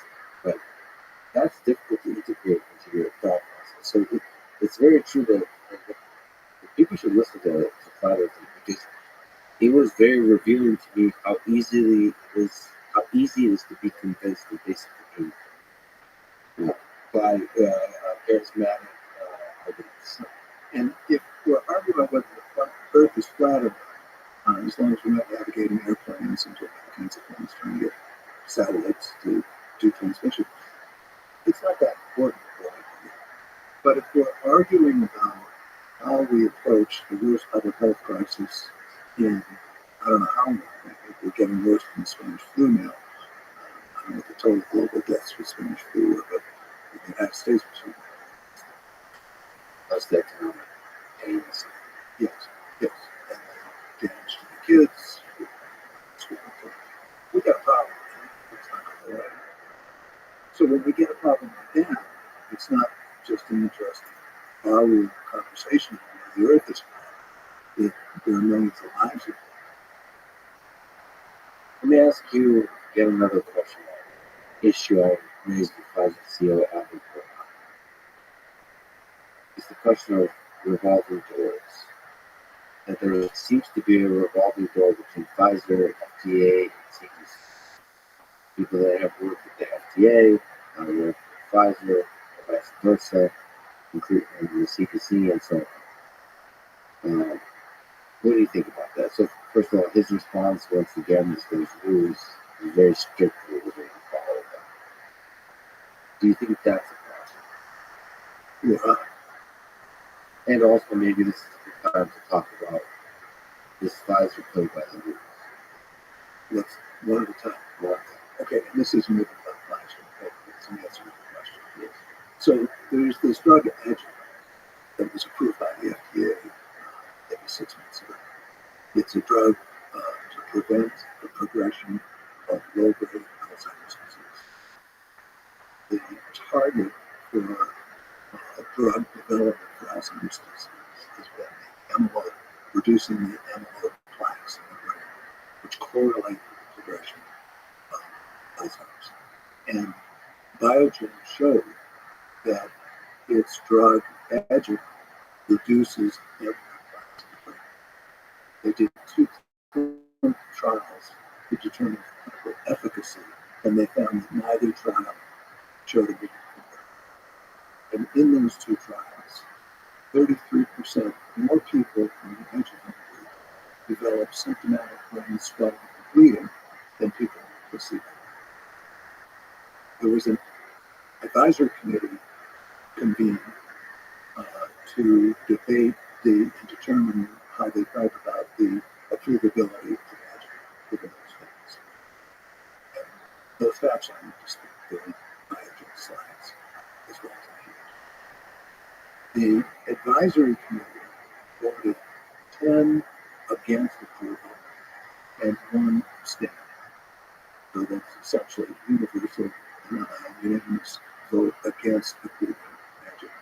Now, the advisory committees have been pretty much friends of financial conflicts.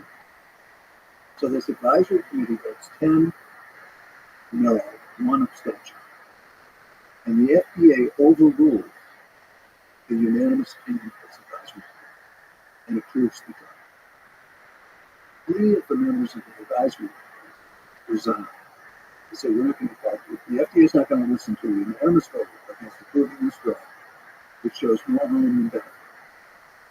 Undisputed. We're not going to participate. And the argument against approval is that the surrogate endpoint, the reduction of amyloid, the progression of amyloid plaques, is known by the FDA not to be a valid clinical indicator. It doesn't correlate. 27 studies have shown it doesn't correlate with interrupting the amyloid plaques doesn't mean your Alzheimer's doesn't get worse. So it seems like it's a slam dunk, and the FDA made a mistake, and they should do whatever they do to protect their bureaucratic reputation. So the head of the Bureau of the FDA, the Center for Drug Evaluation and Research that approves new drugs, who had spent 16 years as an executive in the pharmaceutical industry, issued a statement and said, what we should do in this situation is to loosen the prohibition of financial ties of interest with the drug companies so we get less emotional responses. So it's unheard. People are just too emotional about this. People are just too emotional. The 10 people who voted against it and the no people who voted for it, it's like too long. So this gets back, this is a long answer to your short question.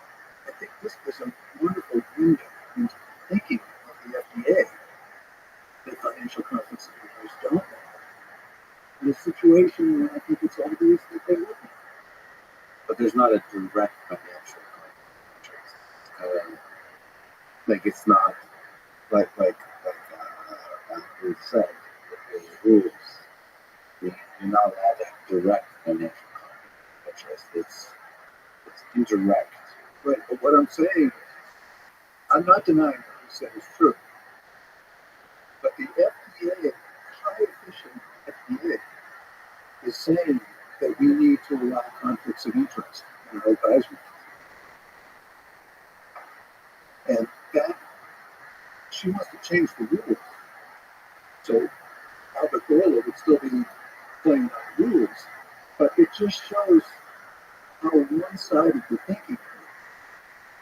But you think that's influenced by the fact that there were pharmaceutical executives working with the FDA and vice versa? And they think that's a great idea. Who gets to fix this? Do you think it should be just banned? I don't know. It's a separate question. One is, should the officials of the FDA come to the farm and vice versa? No question. The other question is, should advisory committee members be allowed to have financial conflicts of interest? I think, in my opinion, and people might say I'm biased, I think advisory committee people should not have conflicts. I think their only interest ought to be the public interest. And that was true from my understanding of the situation. It's the afterward in my book, I spent some time studying about adjuvant. I think it's a slam dunk that there ought to be no conflicts of interest. Now, the head of CDER, Center for Drug Evaluation Research, thinks that that's going to give you a biased result because we don't have company influence. And that, I think, shows how biased their thinking is. That not having company influence is a bias. But when we try to relate that in, I'm trying to empathize with the belief that companies hear my voice at the table. I mean, yeah, it's part of the game. We convince themselves that this is how it should And, but they have a voice at the table. They've designed the studies. Right. That's their voice. If they analyze the point. data, I mean, what bigger voice do you deserve? But I do also think that on a more challenging question, I do think that there should be a ban if you work at a pharmaceutical company, you should not be allowed to work at any regulatory agency. Yeah. Should not. I mean, that, go back and forth, it's just, even if it's 30 years later. I agree. And I have another nomination. We're in this crazy situation now. Medicare is not allowed to negotiate the price of drugs with the drug companies. The drug companies get a patent on a new drug.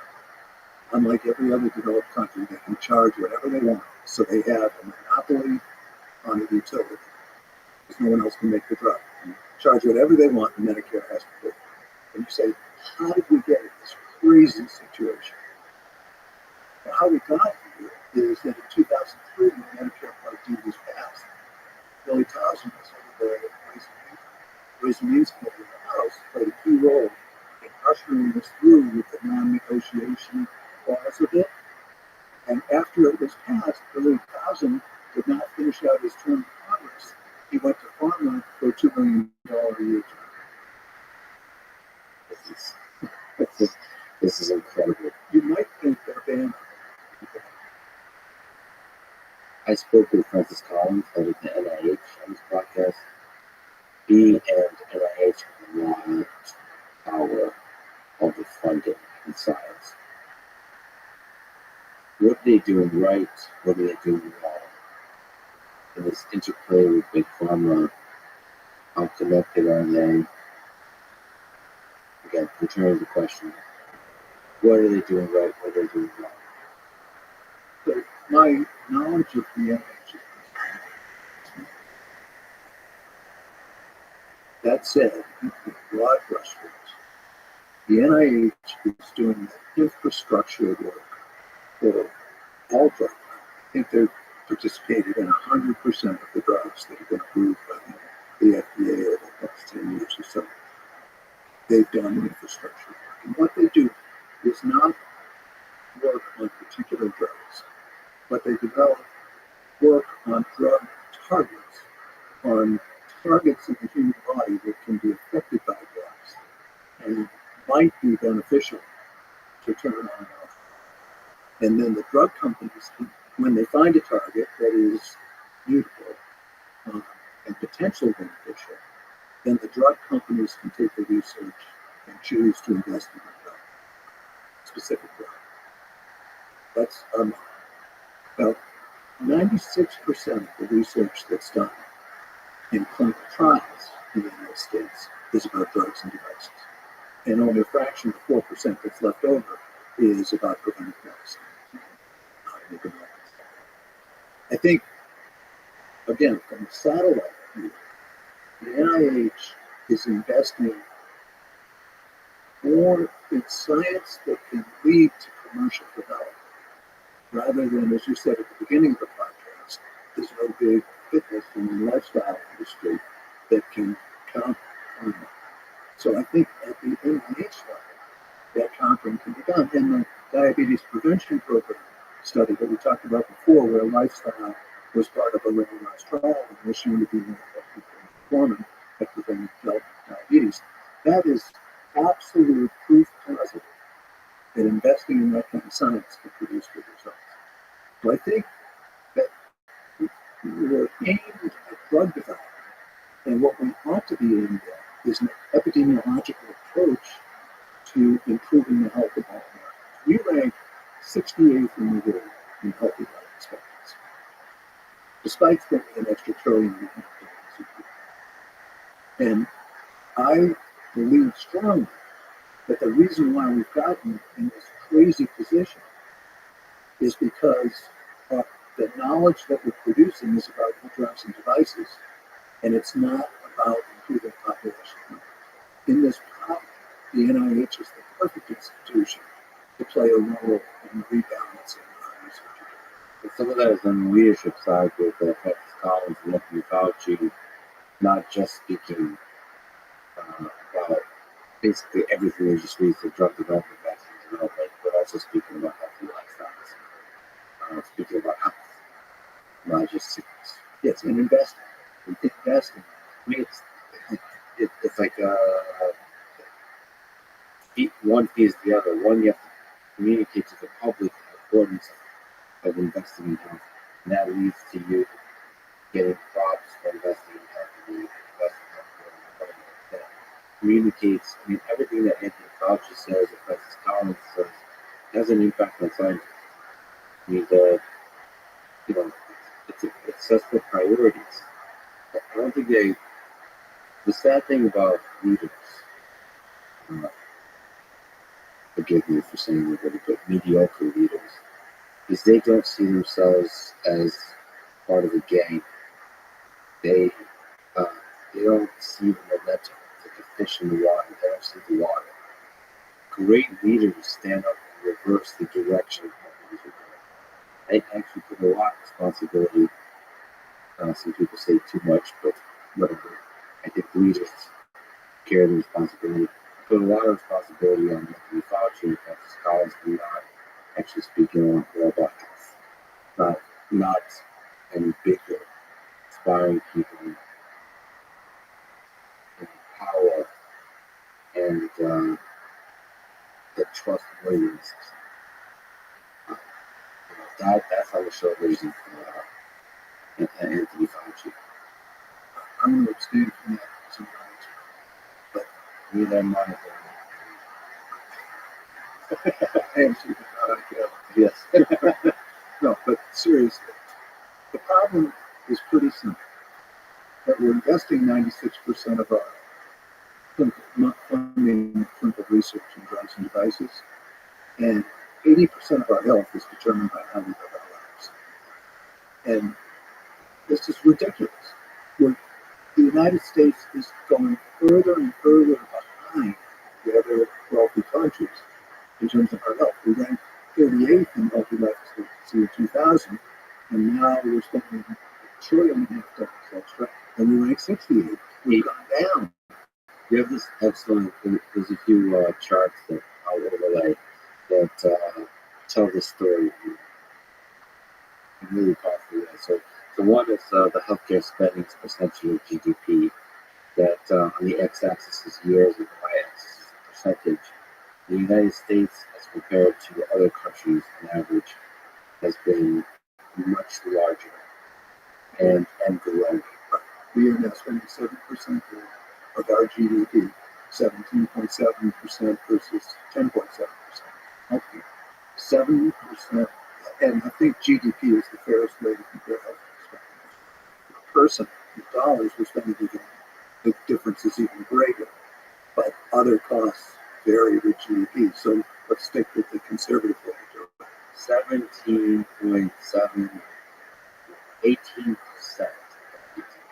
18% of GDP is 7% higher than comparable country average. 17.7% versus 10%. 7% higher. And 7% of $23 trillion GDP is more than $1.5 trillion a year. And then you have another chart that shows healthcare system performance compared to and there's a cloud, a point cloud of different countries. The x-axis being healthcare spending as a percentage of GDP, which we just talked about. That U.S. is 7% higher level the average.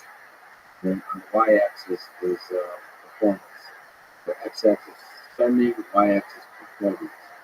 And there's a point cloud overlay this if you're watching on YouTube of a bunch of countries that have high performance for what they're spending. Then U.S.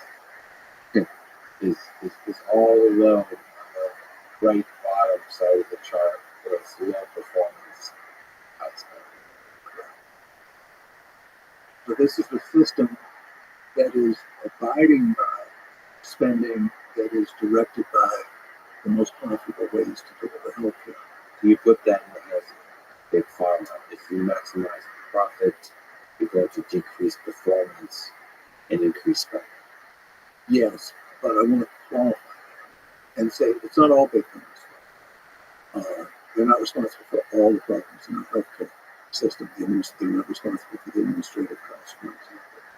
But they are the largest component of the rising healthcare costs. And it has to do with this knowledge issue. Controlling the knowledge that doctors have makes it so that doctors can live with this situation, believing that it's optimal when it's a wreck. Let me ask you the big, so as a physician, for everything you've seen, talk about 80% of the impact on health is lifestyle. Uh, how do we live longer? What advice would you give to general people? What space of ideas result in living longer, higher quality lives? This is a very simple question. Exercise for at least a half hour, at least 5 times a week. And 2, don't smoke. 3, maintain a reasonably healthy body weight. Some people argue that being low with BMI 25 is healthy. I think that may be true, but I think getting above 30 is unhealthy. And now, that's largely impacted by socioeconomic status. And we don't want to blame the victims here. So we've got to understand that when we talk about all of these things, not cigarettes, but exercise and a good diet and maintaining a healthy body weight, we have to include in doing this the impediments to people with lower socioeconomic status being able to make those changes. We've got to understand that personal responsibility accounts for some of this, but also social circumstances accounts for some. And back to your fishbowl analogy, if you're swimming in a fishbowl, if you live in a fish tank that's not being properly maintained, the approach wouldn't be to treat individual sick fish. It would be to fix your fish tank to get the bacteria out of it, whatever bad stuff is in there, and make your fish tank healthy. Well, we invest far less than other wealthy countries. We're flipped. We have the mirror image. We're spending on social determinants of health and medical determinants of health. We have exactly the wrong order. And not only does that choke off social determinants of health, which are very important, but actually just the ratio. Even if you were spending, if we raise the social spending and raise the medical spending in proportion, it's the ratio of social spending to medical spending. So why do we do that? Well, the answer is perfectly obvious. The way to transfer money from to investors is through the biomedical model, not through the social health. And that's the power. And I'd like to discuss this because the market isn't going to get us to a reasonable allocation. All the other wealthy countries that are so much healthier than we are and spending so much less than we are have some form of government intervention in the quality of the health data that's available, budgeting of health and social factors. And we don't. We're kind of the Wild West, and we let the market determine those allocations. And it's an awful failure. It's a horrendous failure. So one argument against government, an alternative to the government intervention is the market will work better if citizenry has better information. One argument is that communicators like podcasts and so on, other channels of communication will be the way to fight your family. Your book is the way by providing information. The alternative to the government intervention, every aspect of this, including communication with doctors, is to provide them other information and not allow the market to provide the information by basically making it exciting to buy books, to make better and better communicators on Twitter, through books, through op-eds, through podcasts, through so on. So basically, because there's a lot of incentive to communicate against the messages of the problem. There's incentive because people want to understand what's good for their lives and they're willing to listen to charismatic people that are able to clearly explain what is good for them. And And they do. And more than 80% of people think that drugs cost too much and the drug industry is too interested in profits. And They still get influence. you can't get the vote through Congress. You know, Democrats and Republicans alike are taking part in Congress. Somehow, it just doesn't work out with these even small changes. I mean, the pared down part of Medicare, the plan for increasing Medicare negotiation drug costs and Build Back Better, literally going to reduce the number of new drugs that are beneficial, uniquely beneficial, by about one new drug, two new drugs over 30 years. It will have virtually an indecipherable impact. And yet pharma is talking about the impact on innovation. And if you vote for this, if you let your congressman vote for this, you're going to severely slow down drug innovation, and that's going to affect the quality of your life. Let me ask you about over medication that we've been talking about from different angles. But one difficult question for me, I'll pick one of the difficult topics: depression. So depression is a serious, painful condition that leads to a lot of people suffering in the world. And yet, it is likely that we're overprescribing antidepressants. So as a doctor, as a patient, as a healthcare system, as a society, what do we do with that fact that people suffer? There's a lot of people suffering from depression, and there's also people suffering from overprescribing of antidepressants. So a paper in the New Journal by Eric Turner showed that the data, if you put all the data together from antidepressants, you find out that antidepressants are not effective for people who are depressed but don't have a major depression. Major depression is a serious problem. People can't function normally. They have a hard time getting up, they're performing their normal social roles. But what's happened is that the publicity and Prozac Nation is a good example of making the argument that why should people settle for normal happiness when they can have better than normal happiness? And if you're not having normal happiness, you should take a drug. Well, that concept that serotonin metabolism is the root cause of depression is really a destructive. We have drugs that change serotonin metabolism, but we don't know if that's why antidepressants work on major depression. And certainly work on everybody with major depression. I forget what the number needed to treat is. I think it's around 4. 1 out of 4 people have significant treatment. But the people without major depression don't get better. And the vast majority of these drugs are used for people without major depression. So what's happened is that the feelings of life satisfaction, of happiness, not sadness, have been medicalized. The normal range of feelings have been medicalized. And that's not to say that they shouldn't be attended to. But the evidence shows that attending to them by giving somebody a medicine doesn't help them, except that they feel like somebody cares about them and believes that they're suffering.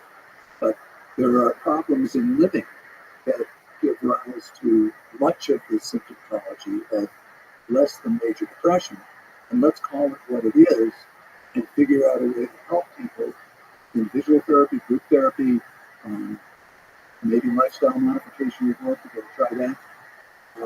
But let's call it what it is instead of saying, oh, you're in this vast basket of people who are depressed, so we'll give you an antidepressant, even though the evidence shows that people who are suffering from your level of depression don't get better. And that's a consequence of not focusing on preventative medicines and lifestyle changes, all that kind of stuff.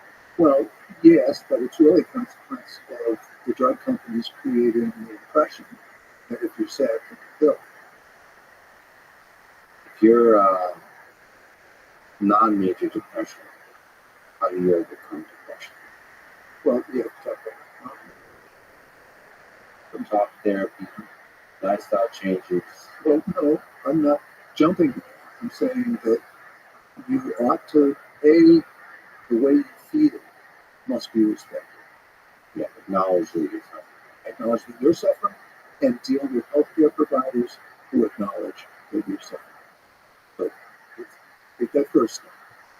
And Big first step. Also, big first step, yeah. Family docs are pretty good at that. The arena that caused me to go into family medicine, the subjective experience of the patient. Okay, so you're a person who is not getting the enjoyment out of their life that they feel they ought to be getting. Now let's figure out why. And whether that means sometime with a social worker, sometime with a psychiatrist, sometime with a psychiatric nurse.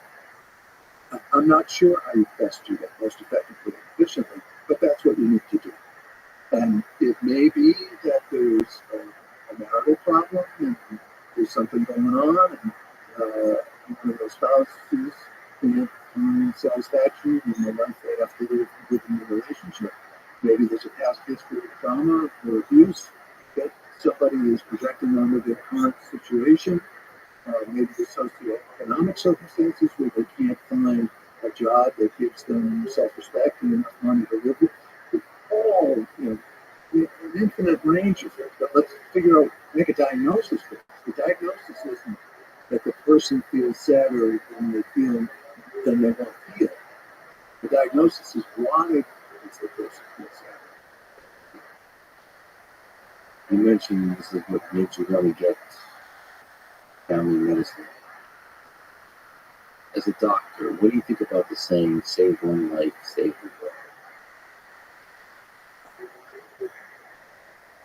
This was always moving to me about doctors, because you have like this human in front of you, and your time is worth money, your prescribe, your efforts after the visit are worth money, and it seems like the task of the doctor is to not think about any of it. Or not the task, but it seems like a great doctor, despite all that, just forgets it all. He just cares about the one truth. And somehow that feels like the love and effort you put into helping one person is the thing that will stick. It's not like some economic argument or some political argument, financial argument. It's a very human drive that ultimately is behind all of this, like good for the world. I think that's true. And at the same time, I think it's equally true that all physicians need to have a sense of responsibility about how the common resources are allocated to serve the whole population's interests. That's a tension that we have as a physician. Let's take the extreme example. Let's say you have a patient in front of you who, if you gave a $10 billion pill to, you would say, well, I would just be tortured by that as a physician. Because I know that $10 billion spent properly in an epidemiologically guided way is going to save a whole lot more lives than one life. It's also your responsibility as a physician to walk the paper that patient. I wouldn't say that. I think it's your responsibility to be tortured. That's exactly right. The human condition. It's a tough job because, to maintain your humanity. Yeah. But you've been asking at different points in this conversation, why are your doctors so complacent about the tremendous amount of money we're spending? Why do they accept knowledge from different sources that may not pan out when they get it through? And the answer is that they're trying to do their best for their patients. And there's this, it's the same kind of torture to figure out what the hell is going on with the data. And that's a sort of future project. And maybe people read my book and maybe they'll get a little more excited about it, become more legitimate in practice. I would feel like my life is worthwhile. But at the same time, they've got to do something with the patient in front of them. They've got to make a decision.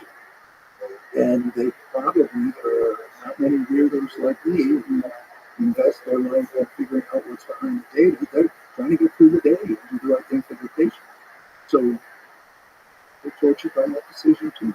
And so, if you're not careful, big pharma can manipulate that drive to try to help the patient, that humanity is dealing with the uncertainty of it all, and what is the best thing to do. Big pharma can step in and use money to manipulate that humanity. I would say quite differently. Sort of how I'm opt-in. Big pharma will do it, and you need to opt out of it. What advice would you give to a young person today, high school or college, stepping into this complicated world of advertisements, of big, powerful institutions, of big, rich companies, how to have a positive impact in the world, how to live a life they can be proud of? I would say, should that person who has only good motives go into medicine? They have the information to go into medicine. Ask me what I think about that, given what I know about the undermining of American healthcare at this point. And my answer is, if you got the call, you should do it. You should do it because nobody's going to do it better. And if you don't have the call, and you're in it for the money, you're not going to be proud of yourself. How do you prevent yourself from letting the system change you over years? It's like letting the game of pharmaceutical influence affect you.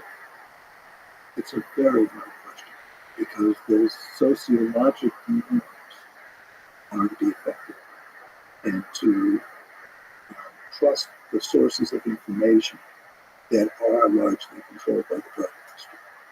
And that's why I wrote Signal, is to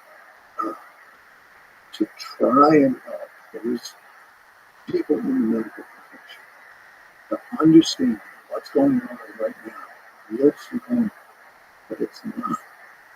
The health of Americans is going downhill.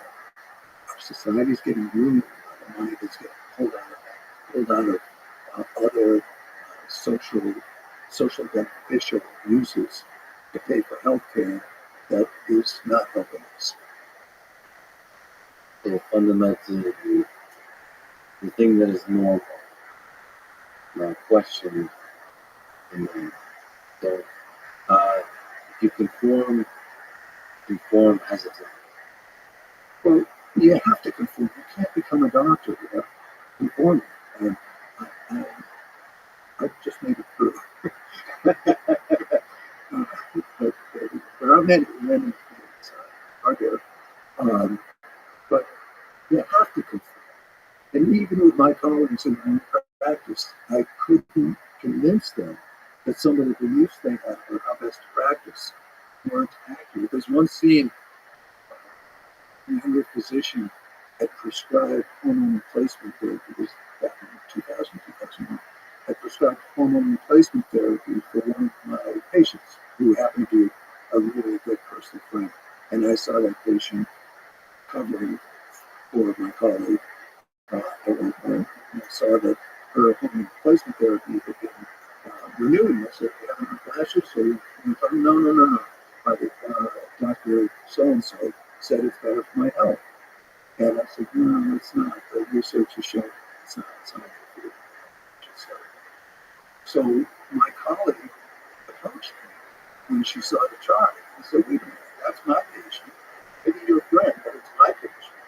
And I went to the conference that I went from my alma mater, medical school, and they said that healthy people should be given hormone replacement. And I said, there's got to be drug company. And she said, no, it was at my university. It was not a drug company thing. We didn't go to Caribbean Island. I said, do you have the syllabus? She said, no. And she went and got the syllabus, and sure enough, it was sponsored by a drug company. They're everywhere. And it's back to Putin.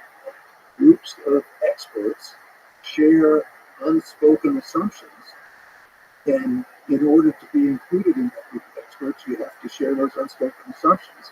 What I'm hoping to do with my book, Sickening, and being here having this wonderful conversation with you, is to create an alternative to this normal that people can pursue and practice better medicine and also prevent burnout.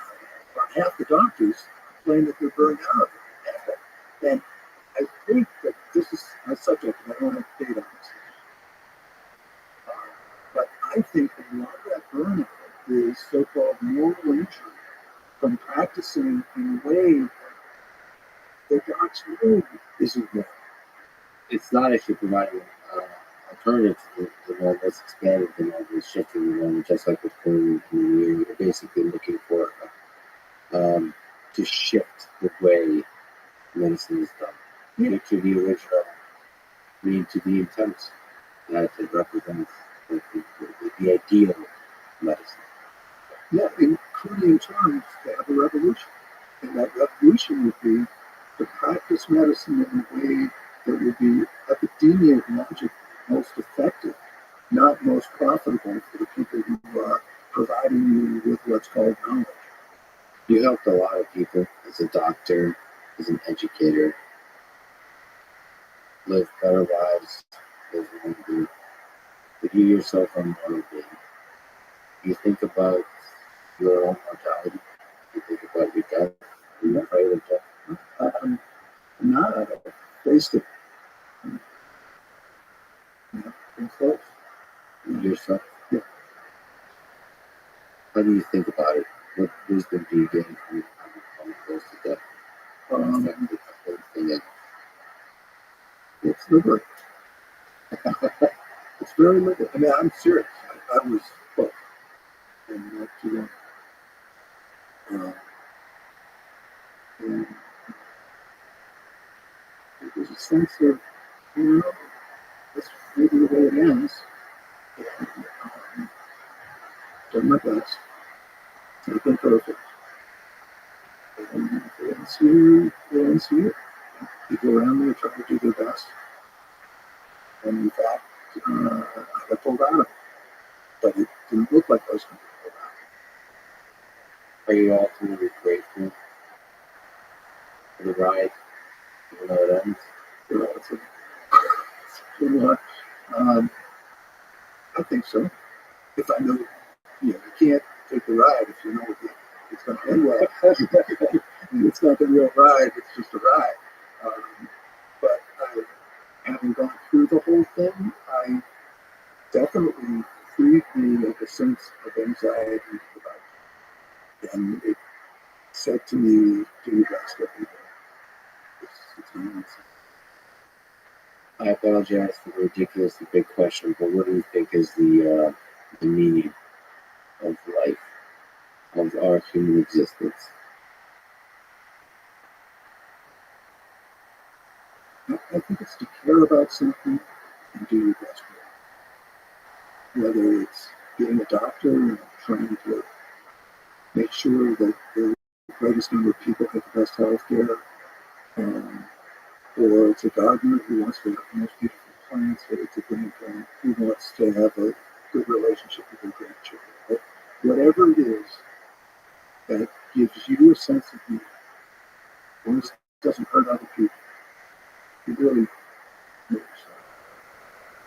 That commitment, that being in that commitment, Put your whole heart and soul into the thing. yeah. Was it the Bukowski poem, Go All the Way? John, you're an incredible human being, an incredible educator. Like I said, I recommend people listen to your lectures. It's so refreshing to see that clarity of thought and brilliance. and obviously your criticism of Big Pharma or your illumination of the mechanisms of Big Pharma is really important this time. So, I really hope people read your book. Second, that's out today, or depending on when this comes out. Thank you so much for spending extremely valuable time with me today. It was amazing. And Lex, back to you. Thanks for engaging in this conversation, for creating a space to have it, and creating listenership that is interested in understanding serious ideas. And I really appreciate the conversation. And I should mention that offline you told me you listened to the Gilbert Strang episode. So for anyone who don't know Gilbert Strang, another epic human being you should check out. If you don't know anything about mathematics or linear algebra, go look him up. He's one of the great mathematics educators of all time. So, of all the people you mentioned to me, I appreciate that you mentioned him, because he is a rock star of mathematics. John, thank you so much for talking to us, guys. Thanks for listening to this conversation with John Abrams. Support this podcast. Please check out our sponsors. And now, let me leave you some words from Marcus Aurelius. Waste no time arguing about what a good man should be. Be one.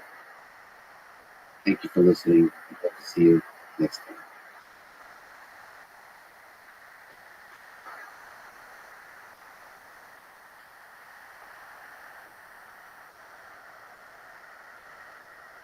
How would you, as a higher intelligence, represent yourself to a lesser intelligence? Do you think they saw what they said they saw? You didn't just start showing up in 1947. How hard do you think it is for humans to communicate with humans? What do we believe in human technology? So you show this support of technology, right? But the common thread is you're not alone, and there's something that's here, and there's something that's, as you said, watching. You are a professor at Stanford studying the biology of the human organism at the level of individual cells. So let me ask first the big, ridiculous philosophical question. What is the most beautiful or fascinating aspect of human biology that is looking at the cell? The micro machines and the nano machines that proteins make and become, that to me is the most interesting. The fact that you have this basically dynamic computer within every cell that's constantly processing its environment. That part of it is DNA, which is a dynamic machine computation process. People think of the DNA as a linear code. It's codes within codes within codes, and it is actually the epigenetic state that's doing this amazing process. And if you ever wanted to believe in God, just look inside the cell. The DNA is both information and computer. Exactly. How did that computer come about? I think, continuing the philosophical question, it's this both scientific and philosophical. How did life originate? How did this, at every level, so the very first step, and the fascinating complex computer that is DNA, that is multicellular organism, and then maybe the fascinating complex computer that is the human mind.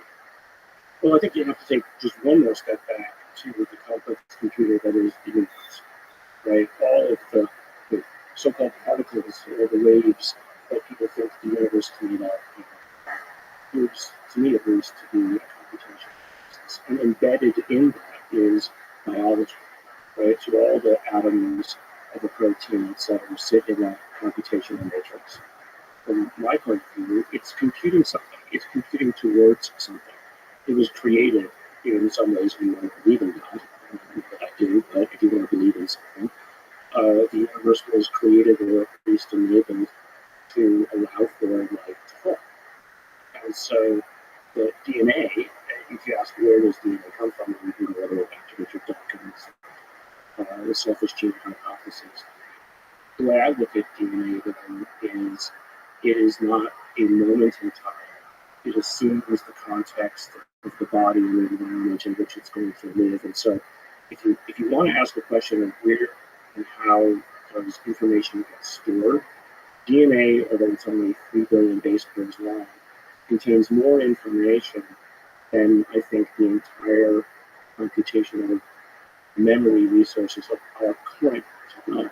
Because who and what you are is both what you are as a man all the way through to the day you die, and it embodies all the different cell types and organs in your body. And so it's a computational reservoir of information and expectation that you will become. So actually, I would sort of turn it around a different way and say, if you wanted to create the best memory storage system possible, you could reverse engineer what a human is and create a DNA memory system that is not just the linear version, but is also everything that it could become. When we talk about DNA, we're talking about Earth, and we're talking about creating DNA. So you're talking about trying to come up with an optimal computer for this particular environment, right?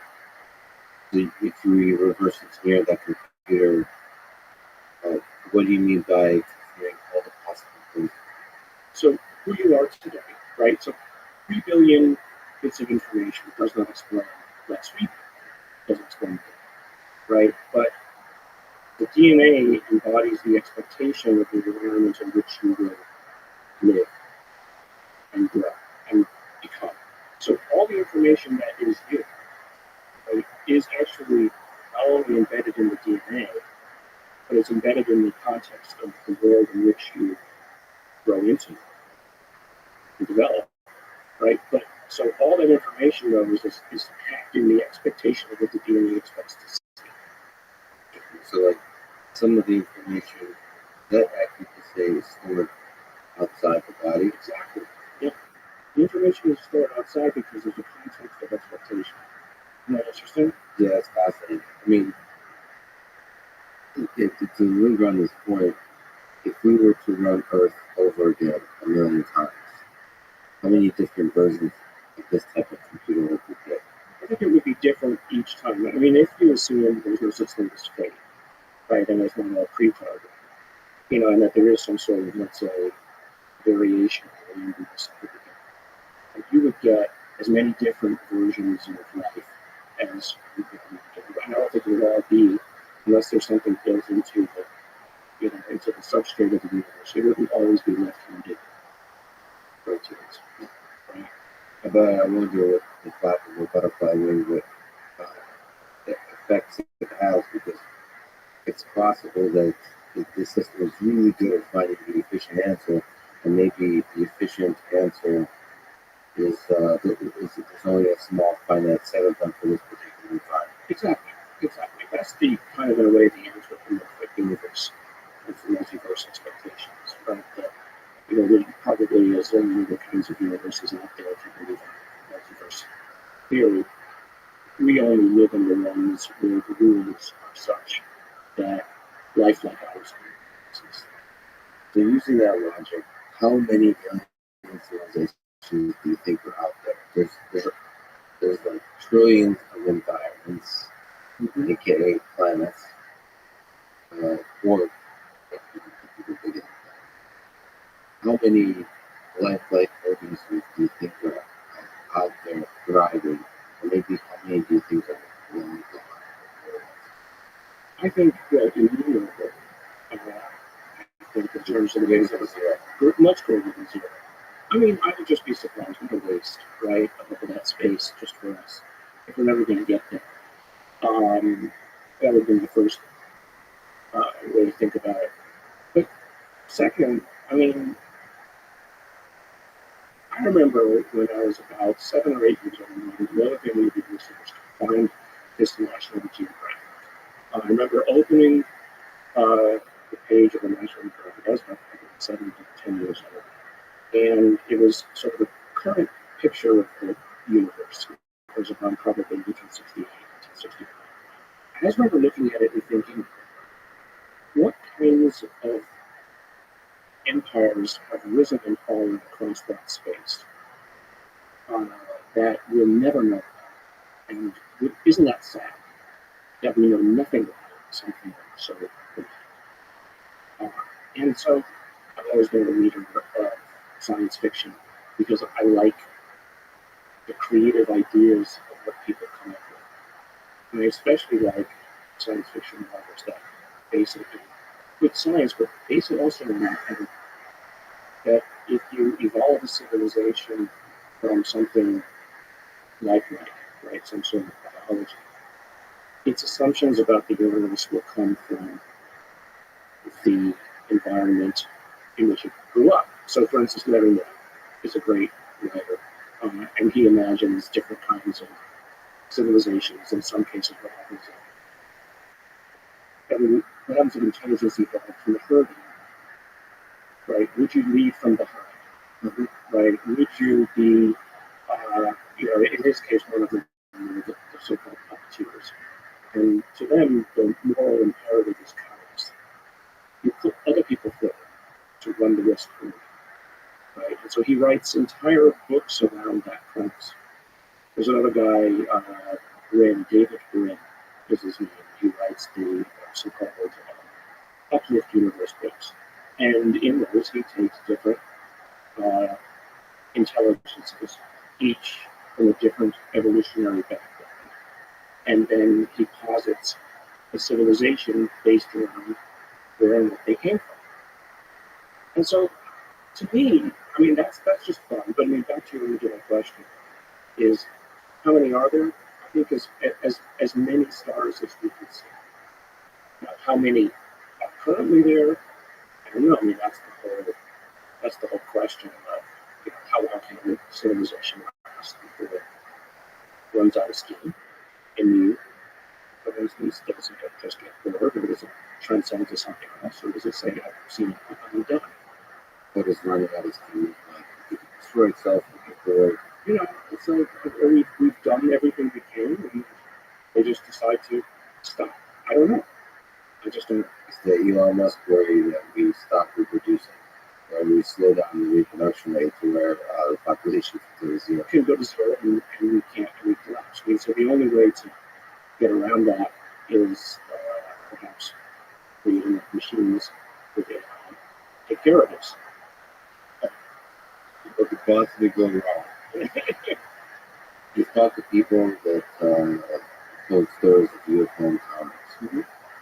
What is the most fascinating to you about the stories of these UFO encounters that you've heard that people have told you? The similarity of them, the uniformity of the stories.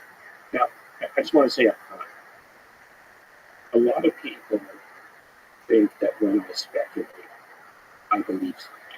That's not true, right? Speculation is just creativity. Speculation is the beginning of hypothesis. None of what I hear in terms of the anecdotes do I necessarily believe are really true. But I still find them fascinating to listen to because at some level they're still not there. And you have to listen. Once you start to hear the same story again and again, then you have to say, well, there might be something to it. I mean, maybe it's some kind of a Jungian background in the human mind, in the human consciousness that creates these stories again and again. It's coming out of the DNA, it's coming out of that pre-programmed something. You know, we talk quite a bit about this kind of the collective unconscious.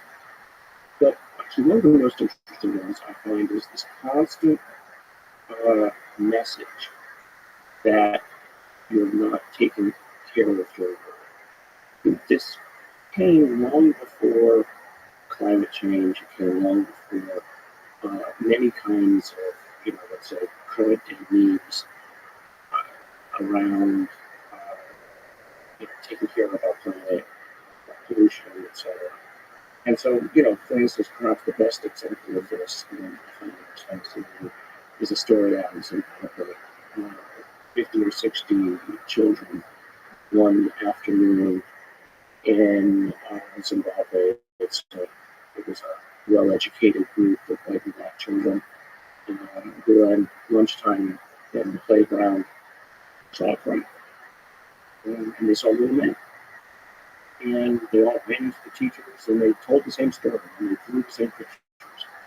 And the message several of them got was, we were not taking care of your people. And it got, there's actually a movie coming out on this episode. 30 years later now, the people who were there, the children who have grown up, Say it happened to us. Now, did it happen? Was it some sort of hallucination? Or was it an imposed hallucination by something? Was it material? I don't know. But these kids were 7 to 10 years old. You see them on video. 7 to 10 years old. And so, whether it's real or not, I don't know. But I find that fascinating data. And again, it's these unconnected stories of individuals with the same story.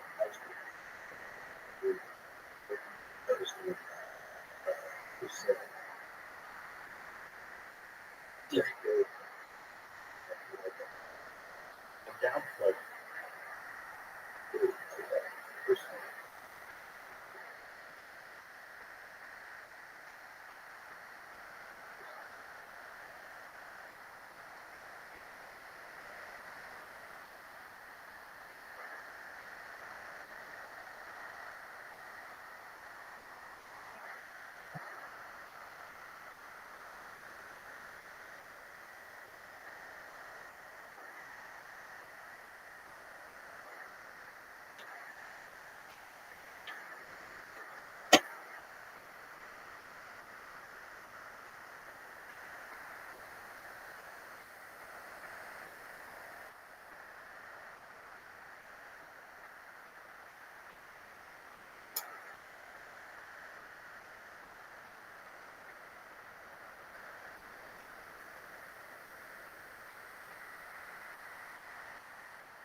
I'm gonna mute one of my YouTube streams so I can have the copyright. I've done that. Alright, here we go. See? Yep.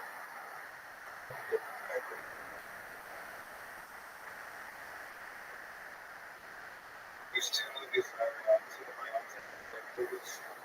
Excellent. I'm excited to enjoy them alongside you. That's it.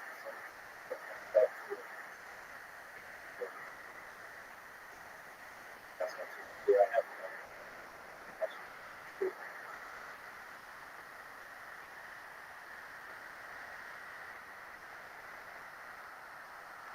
This is the first movie with the third musical. Yeah. 80s. Yeah, maybe she was the first. Okay. I'll look it up.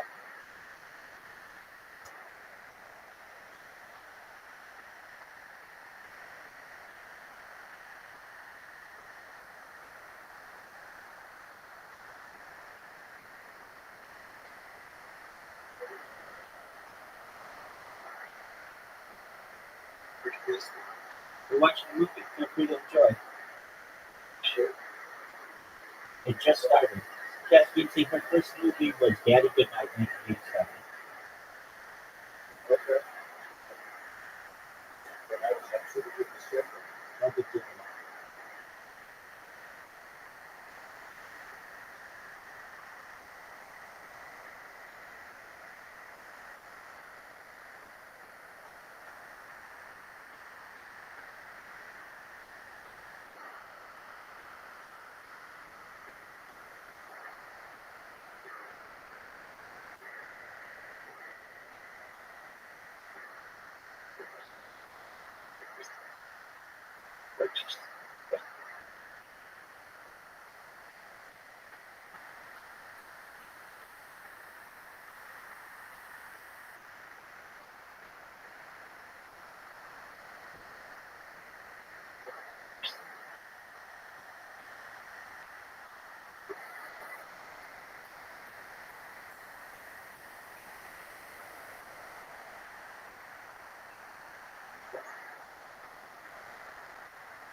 based on a real guy who's Russian.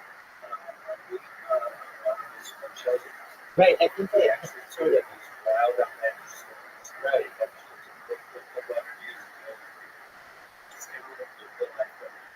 right.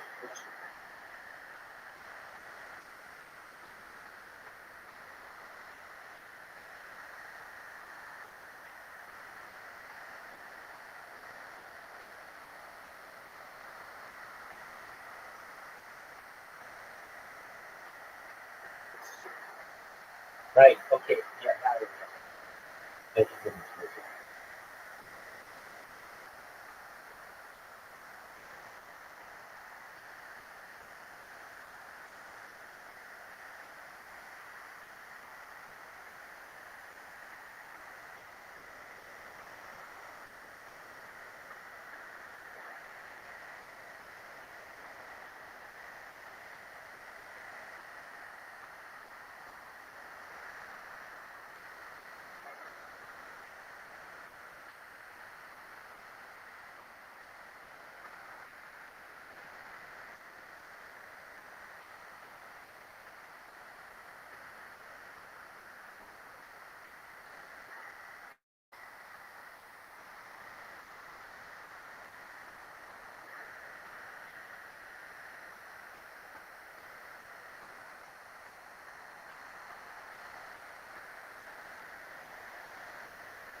rest and everything of costuming, but it goes all out.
Hey, welcome, Elijah.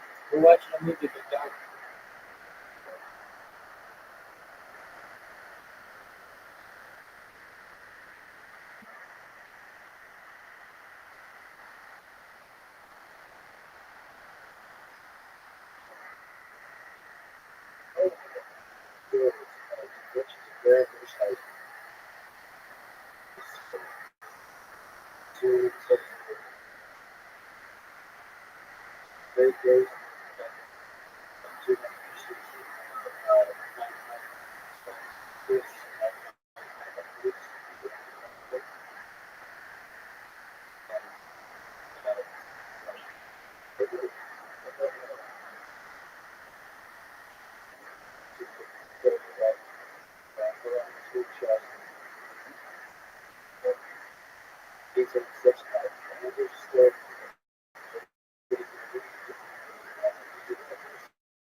That's your eyes.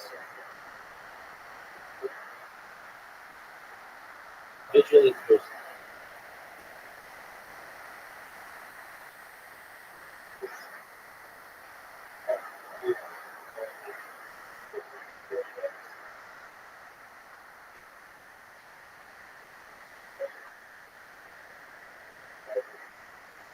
What'd you do?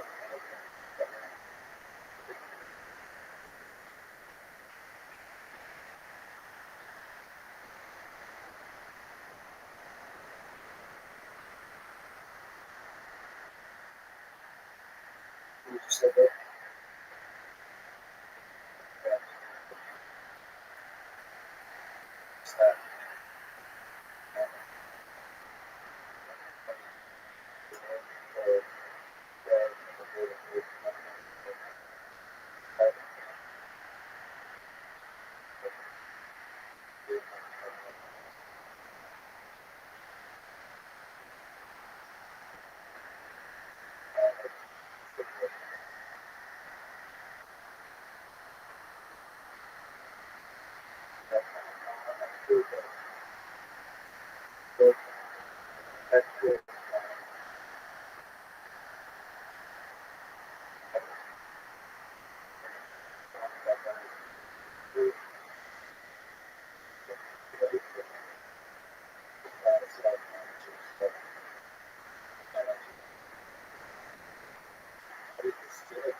Here, what do you want me to do?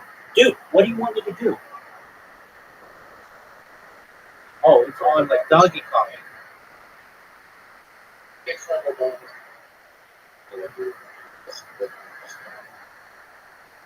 Are you ready?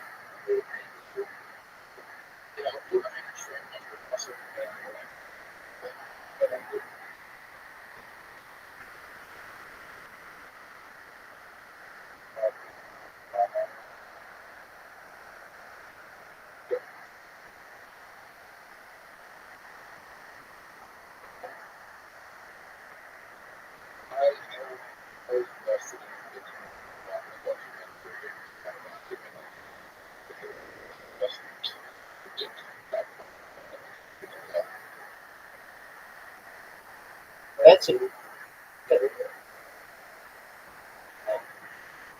Caspian Sea, Zoot, accept. Zoot's accepted. Caspian Sea and Riser, accept.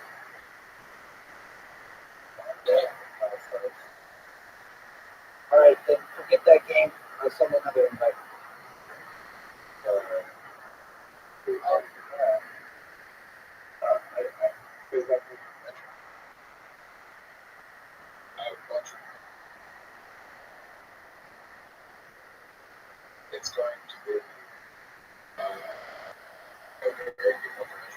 It's part of the documentary Riser accepted the invitation.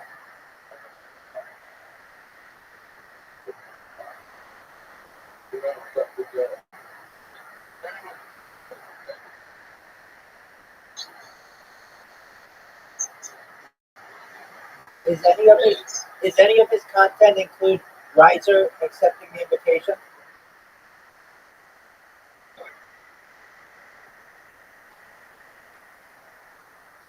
Riser, what are you doing?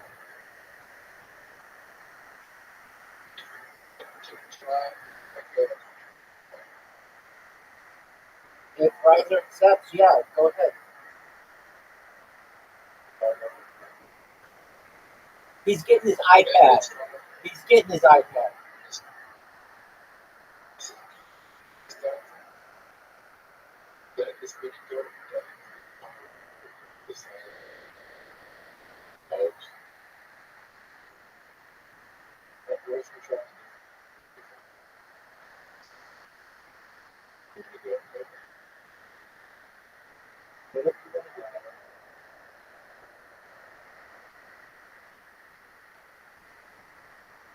You know what this hole is called?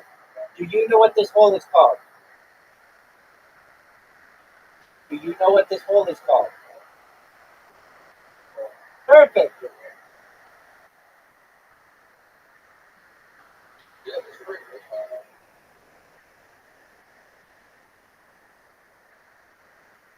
Dude, did they make a mini golf game that you will be faster at?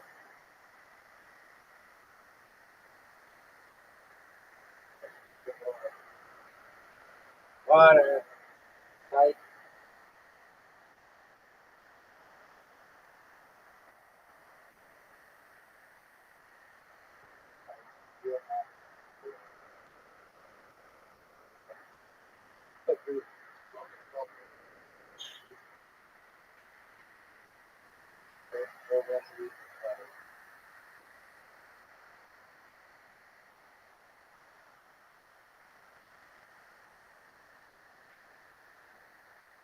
uh-oh.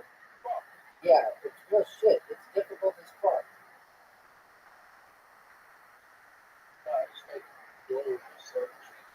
Thank you. We all appreciate it.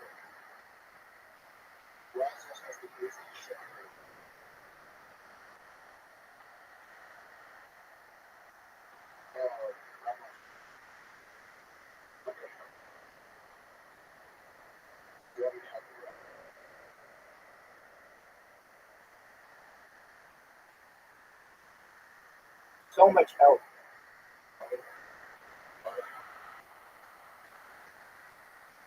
Well, what a great shot. What a great shot.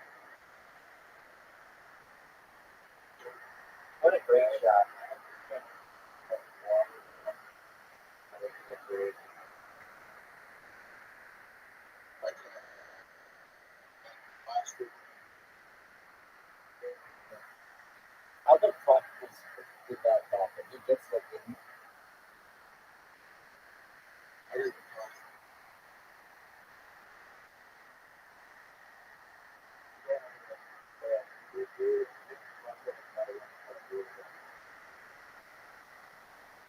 How is it that I get to go first?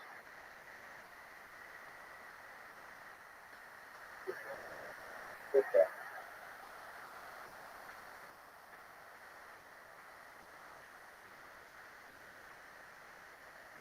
Short, not a good shot.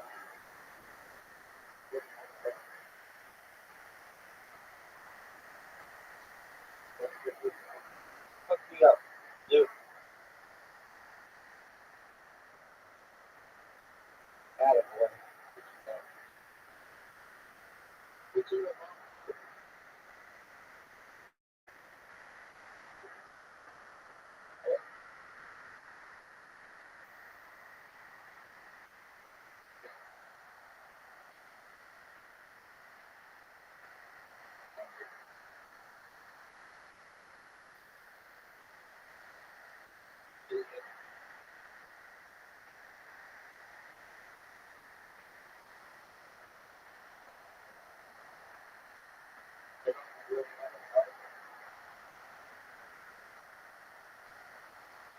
Remember that time you stopped talking to your boyfriend and started playing mini golf?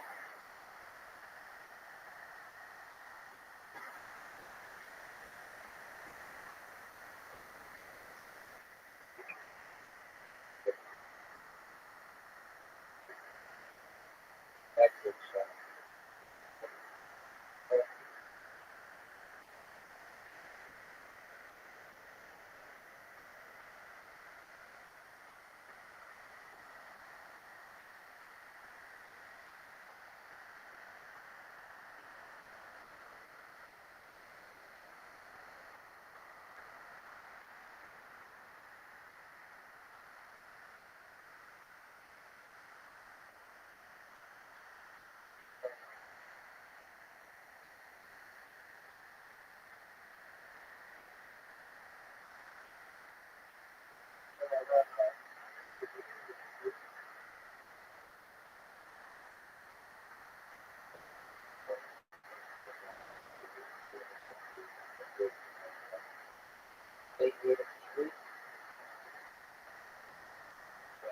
Usually means that you have cunnilingus with a New Zealand chick, but I get what you're saying.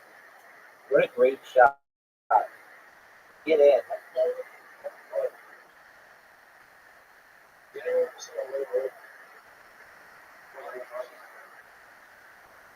Bullshit. Yeah, you're about to.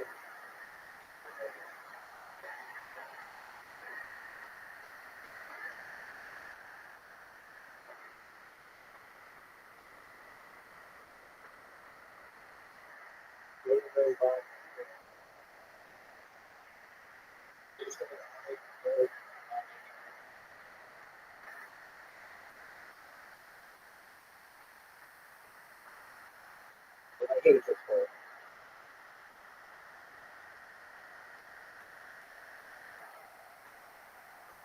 Good shot.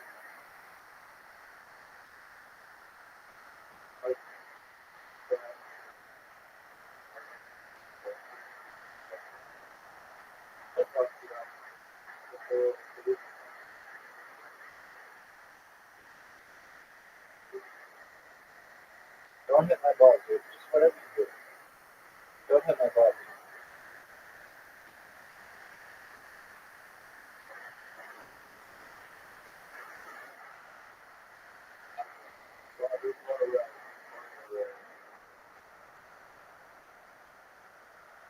That's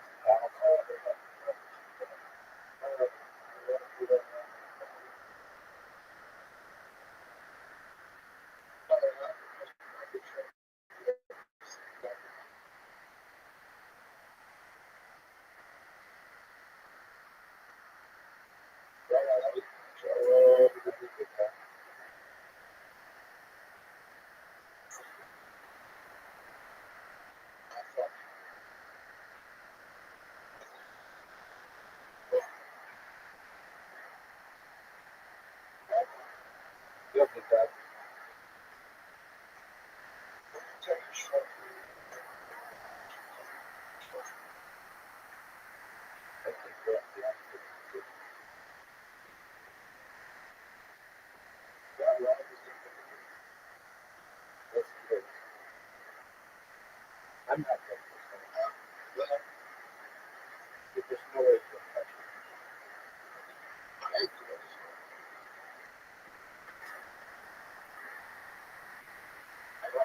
Yo, dog.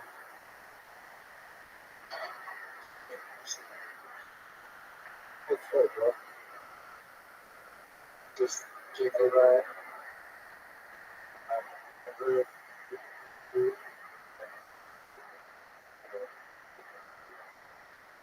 Yeah.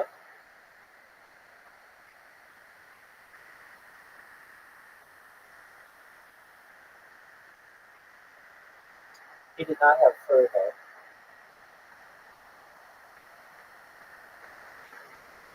Oh, this is really good.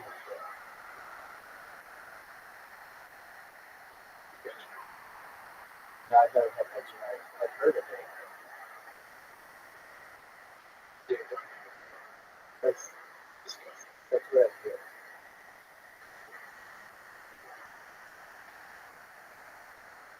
Something I'm not looking for. Hate this photo.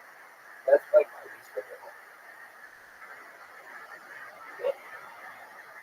What are your You want to know what stereotypical meals are had in the United States? I would probably say that the most stereotypical United States meal is probably something from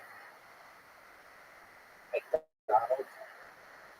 Uh, I don't eat at McDonald's, uh, but I know that they serve hamburgers and French fries and cokes and things. So probably like just like a hamburger, French fry, Coke meal. That's probably the most stereotypical American food or meal. If you want to know like what we eat, I mean, it's a huge country, but it really depends on the area. I mean, in the Southwest, Mexican food is very popular. In the Northeast, uh, there's more fish cuisine. Uh, the South has its own culinary dishes.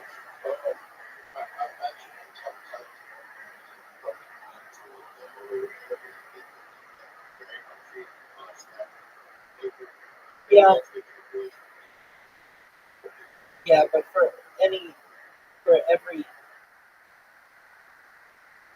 smoothie place or sushi restaurant, there are two McDonald's in some areas too. People like the convenience. Um, I mean, like basically, it's any kind of fast food. So whether it's Subway or Burger King or Starbucks, those have really taken over. Um, so like, there's probably the stereotypical American meal is something from McDonald's. I would say that aside from that, if you're just looking at what people eat at home, I mean, steak is very big. Um, salad is big. Uh, potatoes are big. Corn is big, especially like depending on where you are.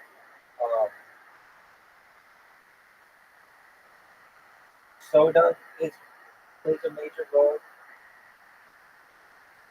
in a lot of meals. Wines, especially in areas that are popular for that. Uh,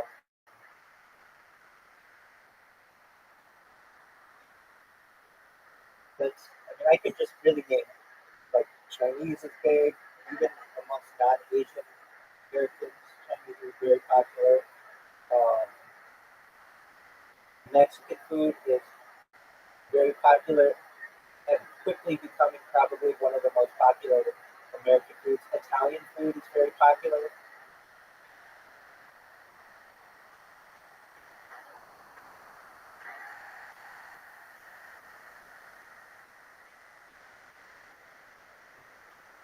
Riser provides a win.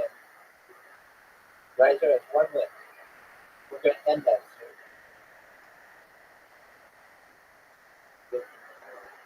You're not getting shit. We let you win. Dude, show Riser, show Mark stuff. Is that the shot you want? Are you sure you want that shot? Look at you even turning down the power. Dude, show him how it's done, guys. Show him that there's a secret hole near the tech.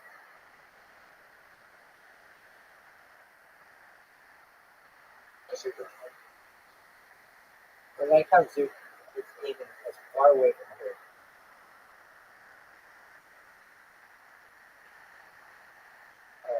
Very good shot.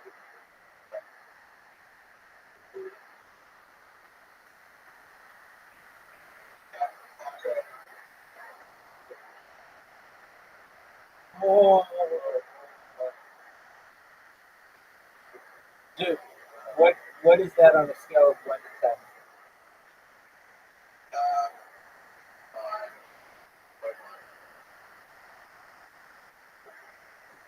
Riser, were you here yesterday? Were you here yesterday when I was giving that guy advice about dating?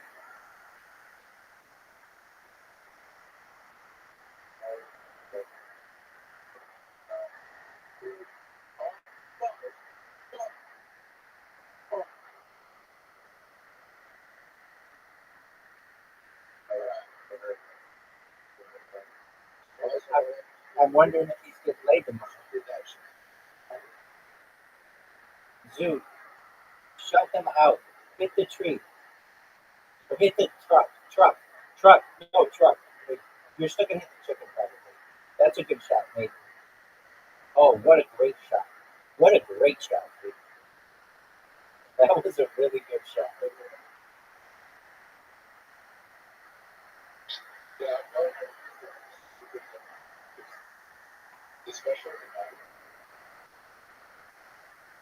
That's what I'm talking about.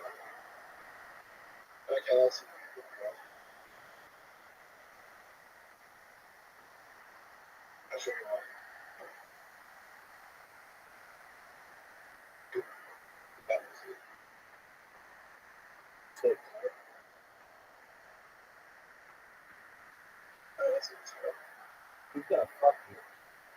And he's gonna ride the rails.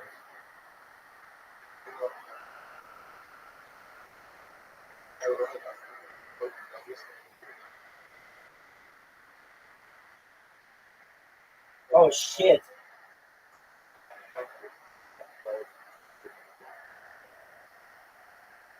Get him. No. Just straight up smack him.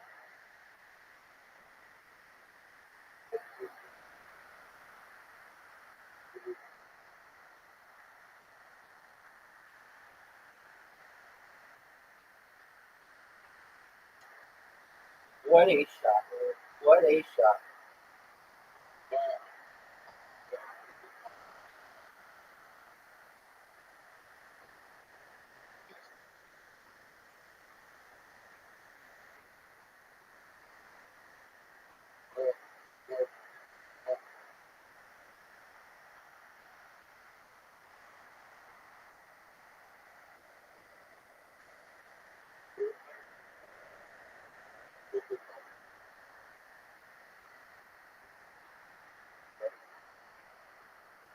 Dude, are you gonna help me if I go through the tree?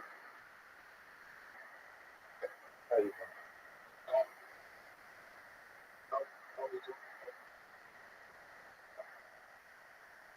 I just don't think you were.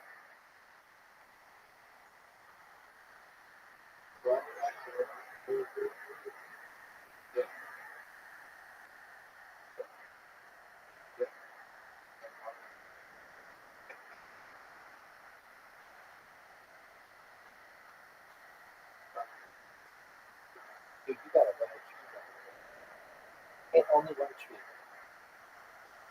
One tree. Good job.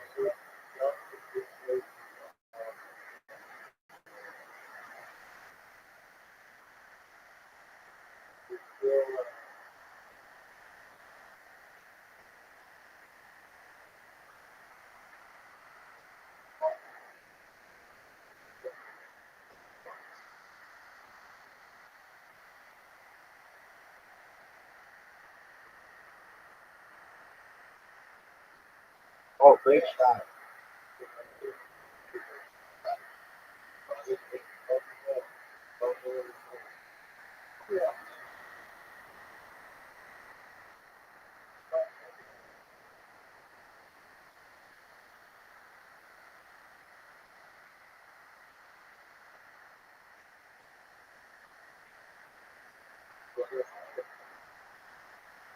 Good legs.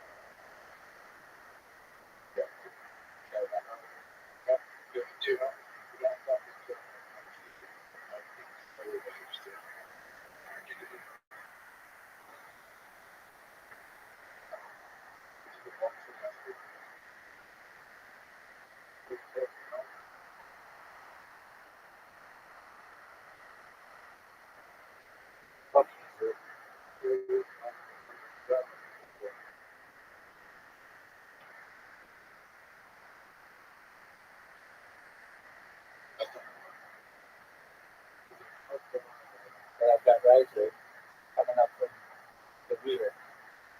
Get that bounce off him.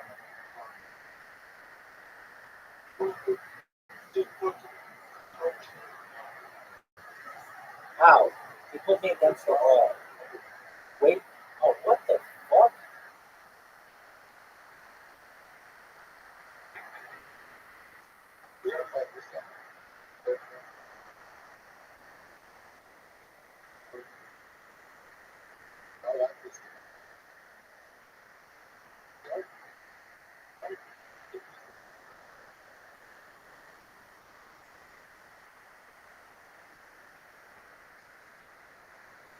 What the fuck?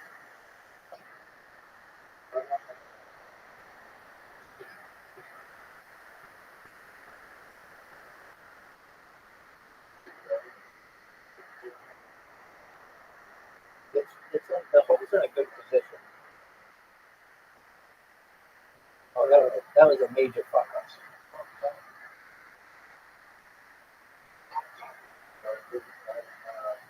What are you doing, Sue?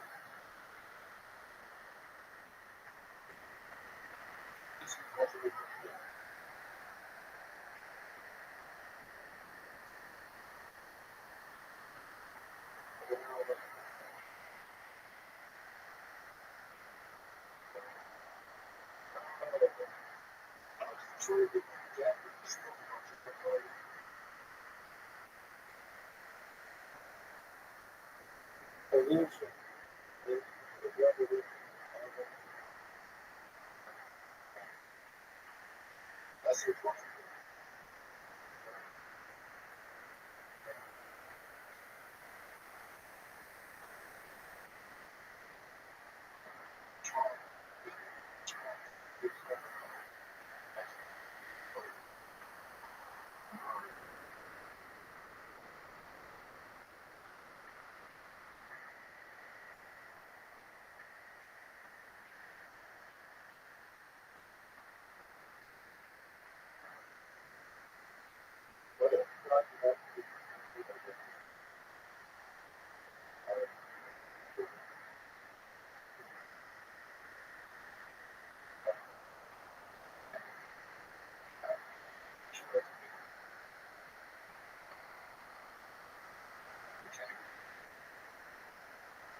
Brian just got a very good chance to win.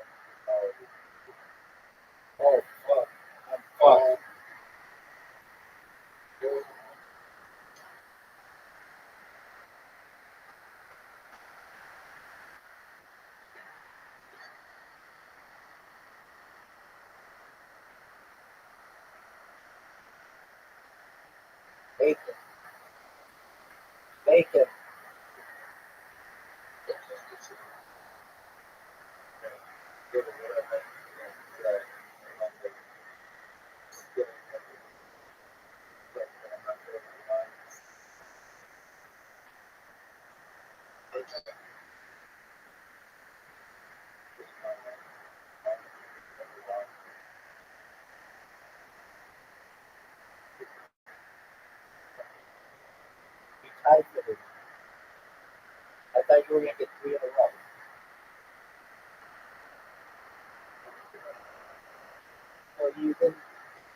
So you mean we can tie? Okay, I see how it is.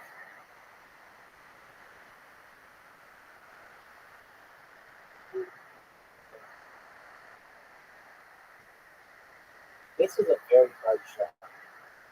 There's a lot of risers in the water. No doubt. Oh, what an amazing shot.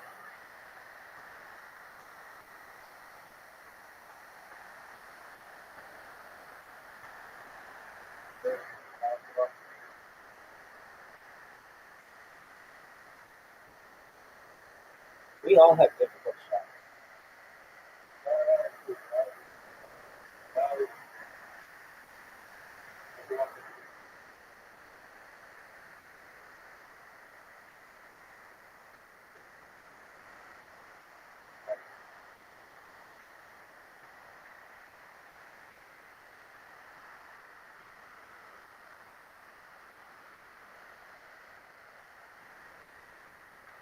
Right? If you're going after chicken,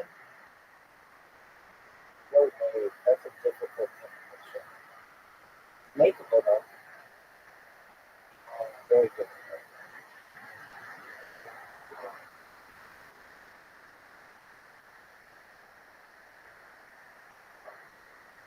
Come on, dude. Don't fuck it up. That's short. Very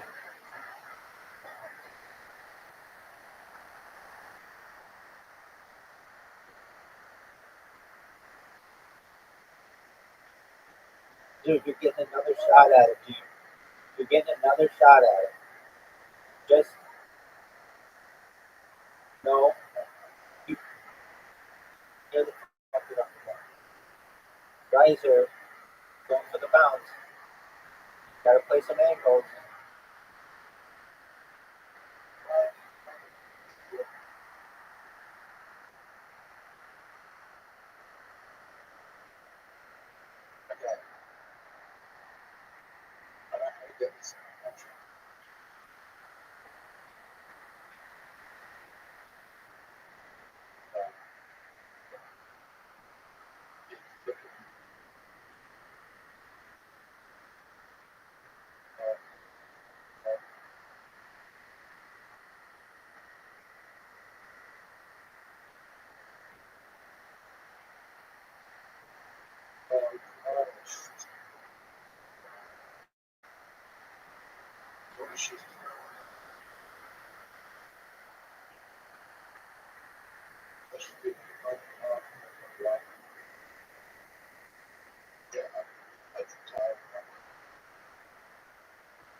I don't make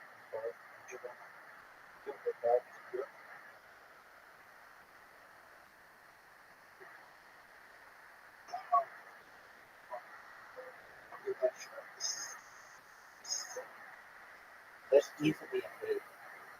That's easily a eight.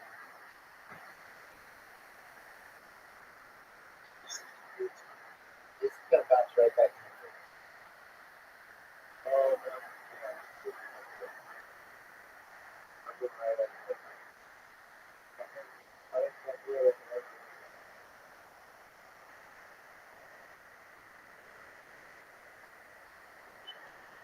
There you go. Maybe.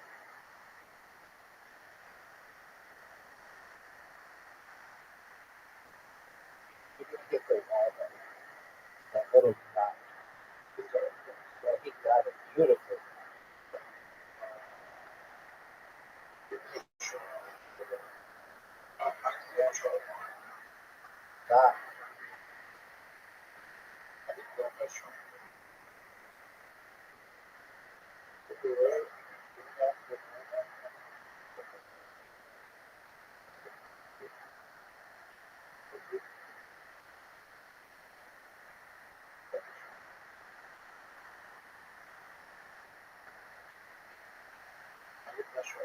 He's gonna try to water bump it.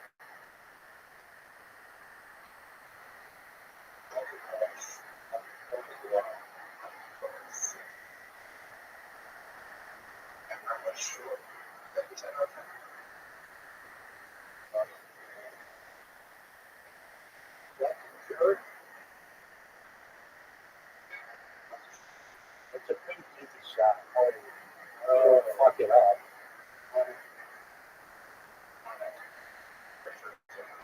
That's not gonna make it up the hill.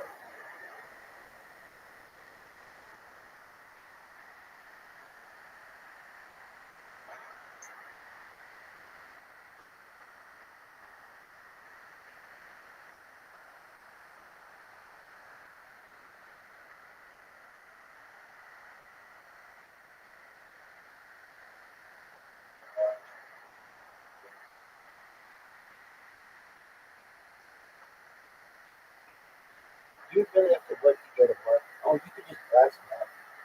I don't know. You really have to work to get water bump. Yeah.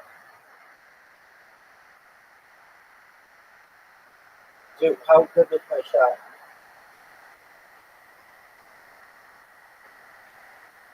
If you push me a little bit, that would help me a lot.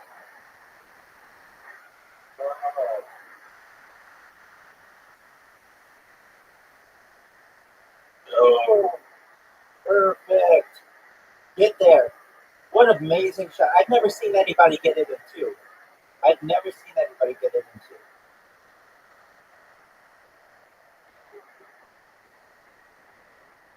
Wow. Yeah, dude.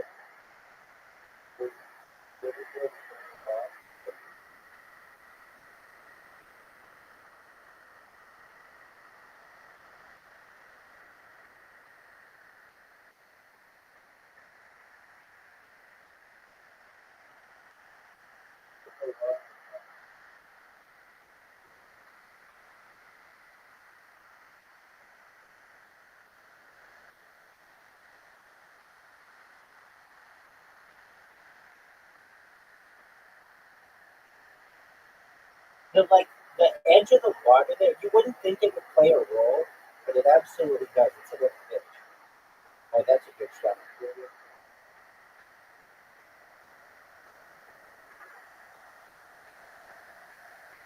No, Zoo. No. No. What are you doing? I think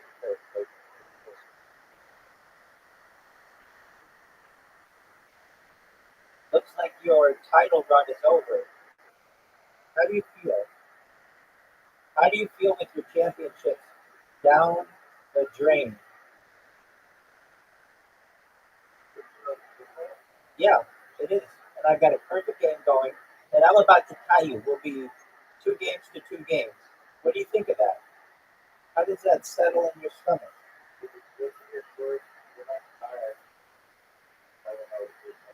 Yeah. How do you like that, big dog? So you were thinking that you were just gonna. Oh, this is bullshit.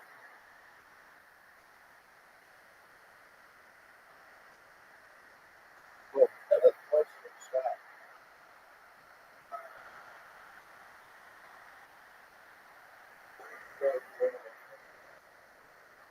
If you can make it in one shot, that's talent.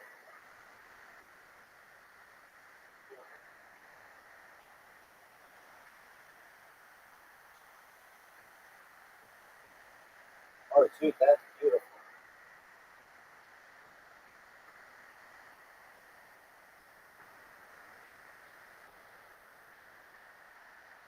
Do the shot.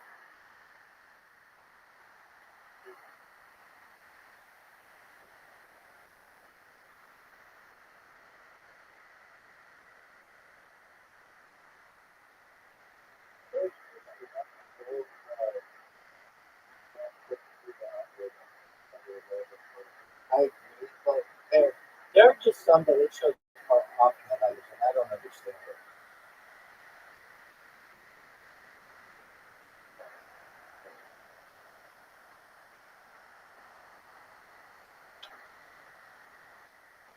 I think that it's possible for where our balls were. If you hit it off the trees, but you just never know what's going to happen with it.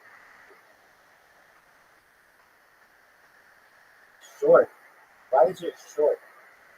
Looks like I've got a perfect game today, boys. So not only am I tied with Riser, but I also have a perfect game.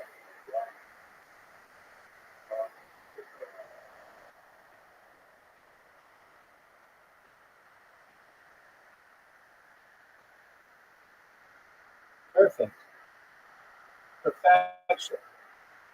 It just doesn't get any better than that. No way. Off the tree. So remember when you were saying that you were going to get 3 wins in a row, and you only got 1 by yourself, and you lost 2, but you lost 1? All right, well then we're tied. I'm going to show you who's boss right here. Look at this shot. Look at the brilliance of this shot. This is like a Bitcoin Obama shot. This might be in the documentary.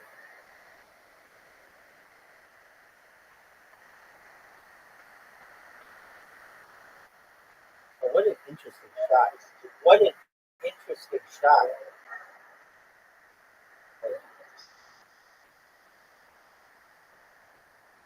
Everyone does.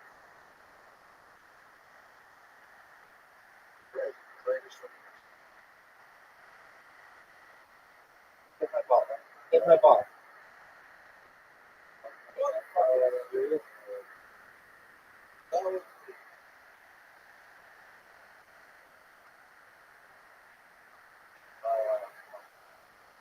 Did you like that?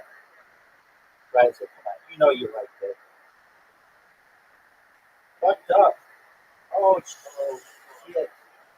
That's what I'm talking about. Now, Zoo, do the same thing. Make Daddy proud.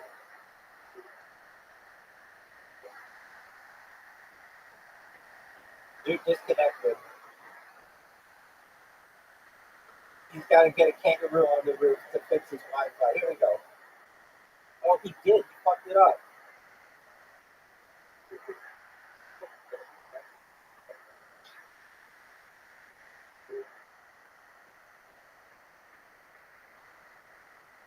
Yes, you did. Dude, bravo. Get there.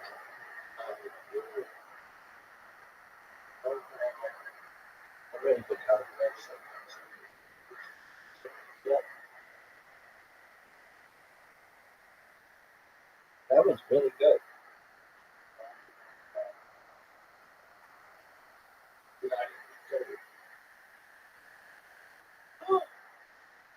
I can't believe that didn't go in. Right? Just got a chance. Yeah.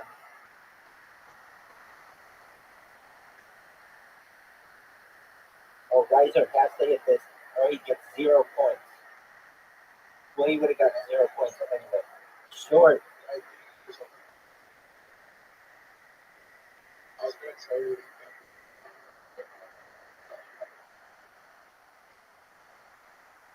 I feel like we play this one a lot. We don't play some of the better.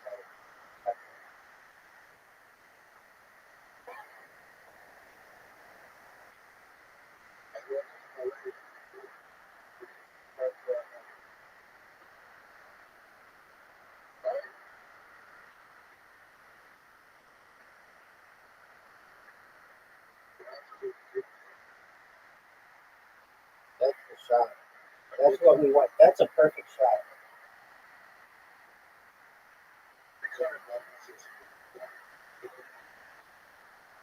He wants us, like, at home. So he loves us. Many of us love him. I know that he has detractors, but I'm not willing to say we all love him. He's a lovely pitcher. What a great shot.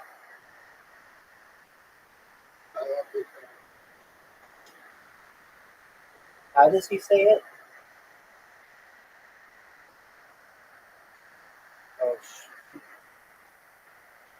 a special way that it's like vignette or something.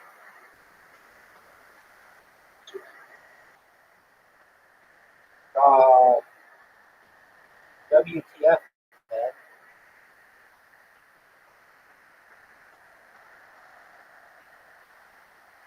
You know what I'm gonna do, guys?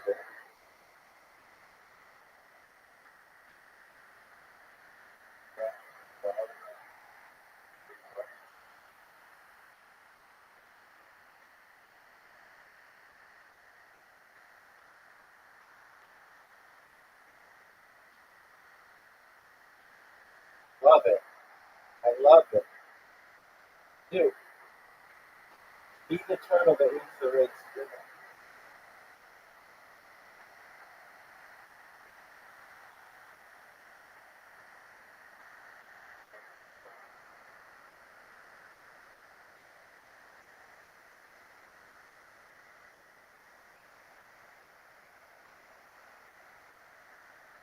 You have a chance to make this. Not an easy shot. Oh wow, look at the angle this man is playing. Oh, I'm fine.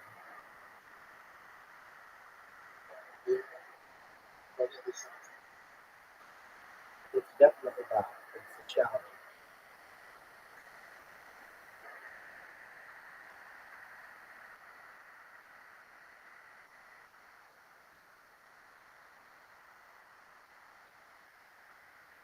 Well, there goes your lead.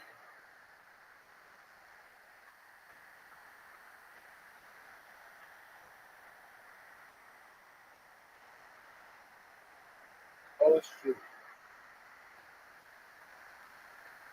Not what I wanted.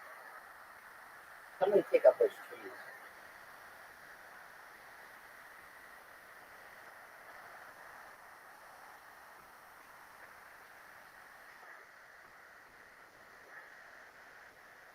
Hey, that's a good shot.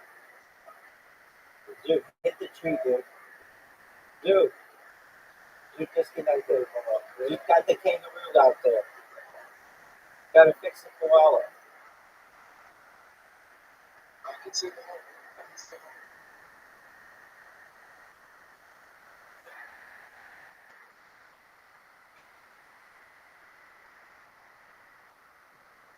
You're welcome.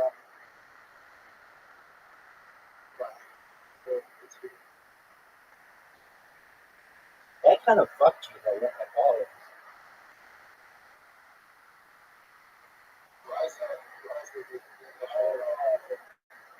Dog.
Oh, what a great shot.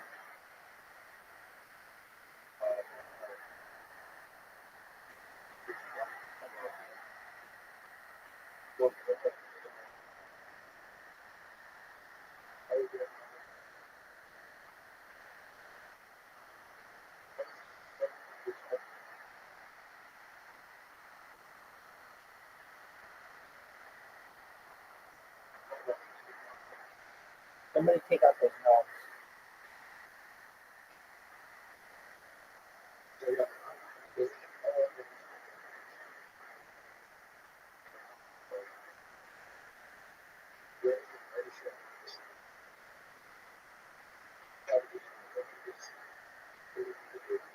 Take out the gnome. Not that one.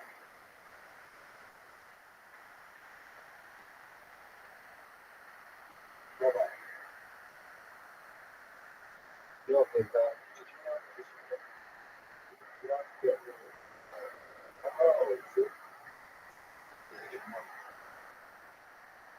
What's gonna happen here?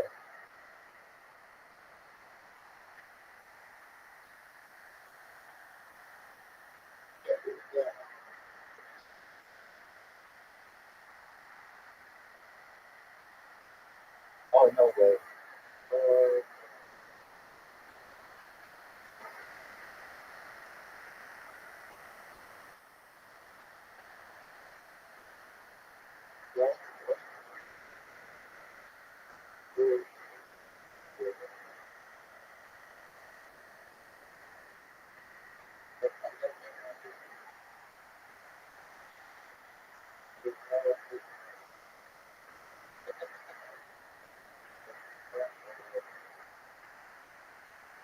Are you fucking serious?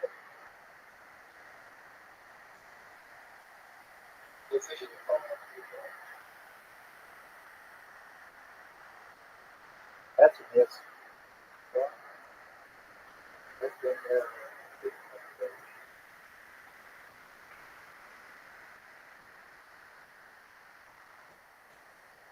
Are you fucking serious?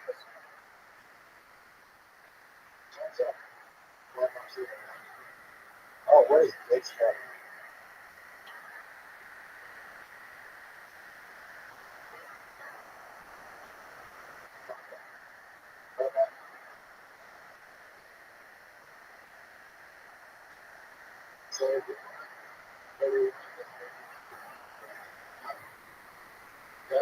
wow, he made it. I'm guaranteed 3 wins in a row. Oh fuck this hole.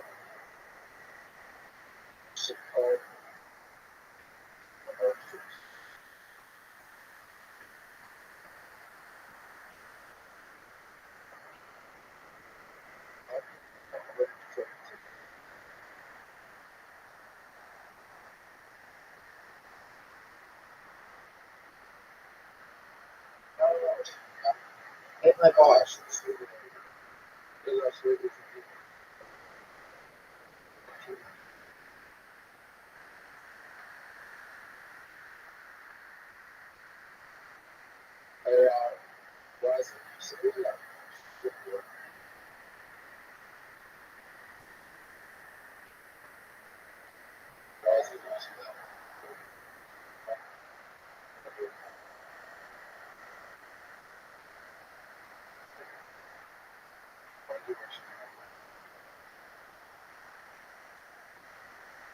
Dude, still on the tee box. What else is new? Wow.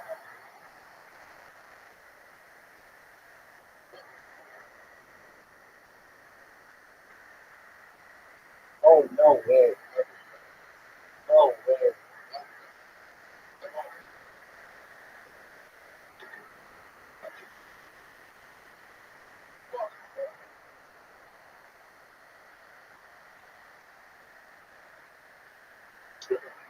Hit his ball. Hit his ball down.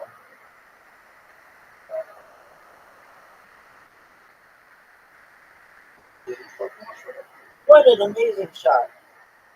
I thought that almost was gonna go in.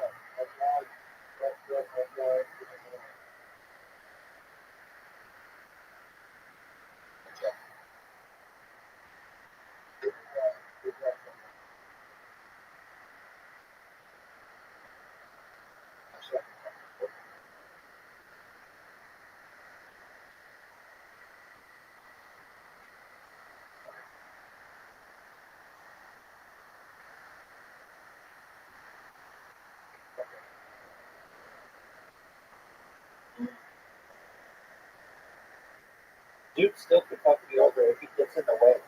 If Duke gets in the way, he fucks me over because I want the points.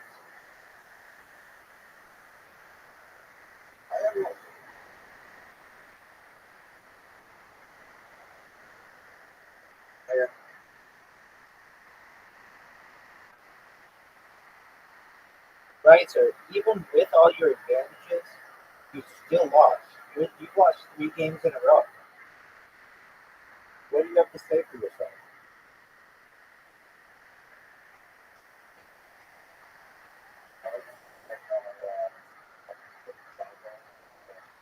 Your Ray-Ban Metas.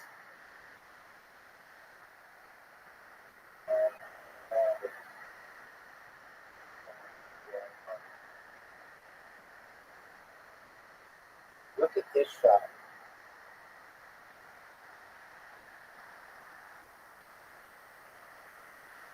Dude, show us how it's done. He's definitely taking out the tree and the cow and the other tree.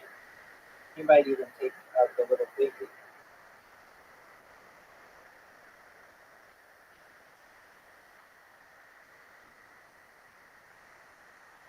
Be the shot. Rocket ball. Oh shit. What is going on with that?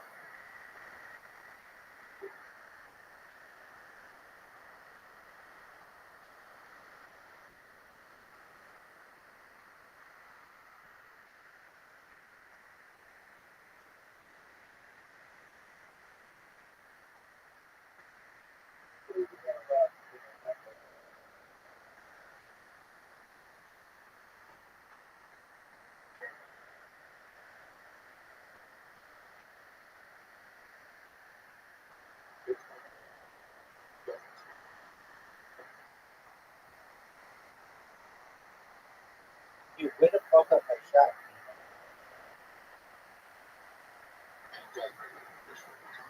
Yeah,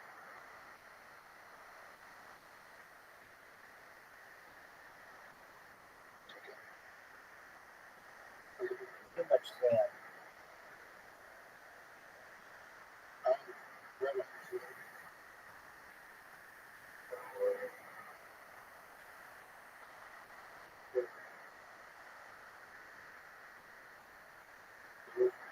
No, I don't.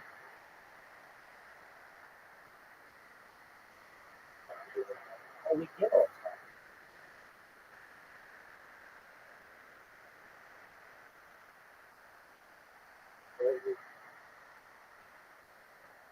Be the shot. It is not the shot. Dude, show me how it's done.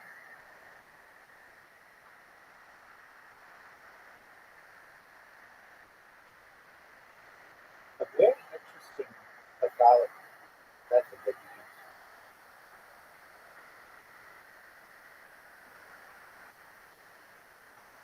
Dude, just don't get in my way and that will be tight.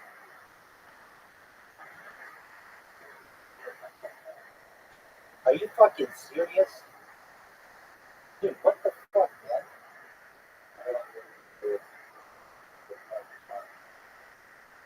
Let's do it. Guys are gonna be taking me. Let's fuck over. Guys are no, you know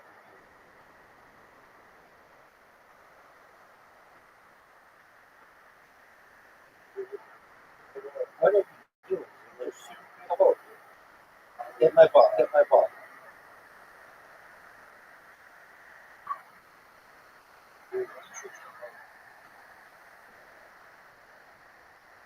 Stay in this way. Stay in this way. This is a tough shot to make. The second shot's easy, but to keep it all the way left with all those arrows,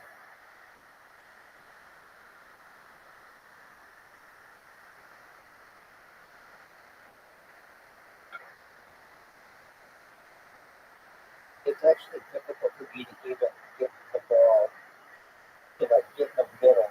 Oh wow, what a shot. What a shot. I didn't know that the left side did affect the ball. Short.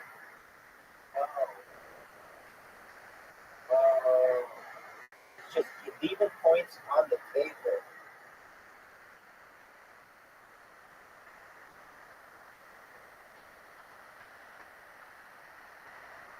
You never do that. Guys, if I may say something, you never miss shortcuts. That is a shot.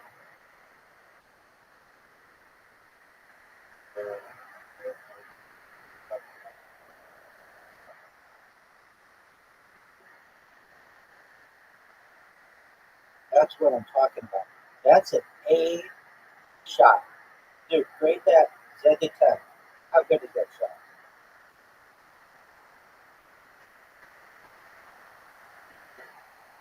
my ball. A little higher. I'll take it. That tree in the way that sucks.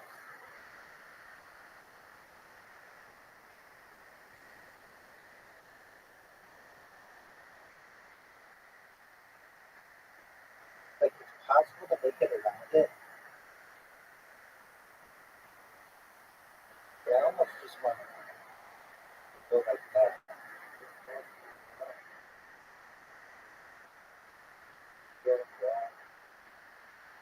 Very comfortable.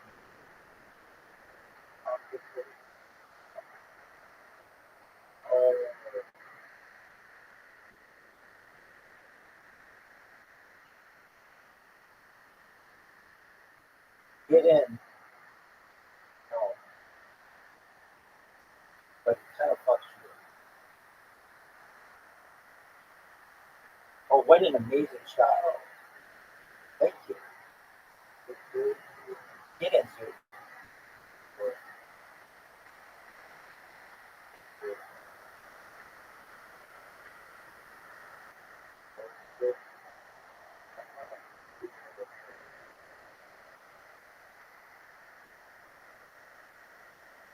Dude, where is it?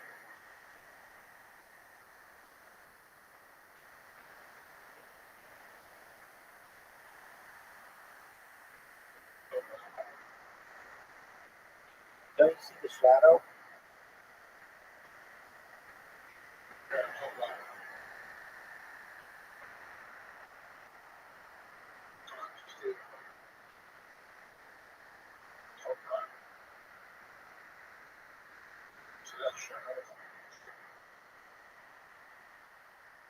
Yep.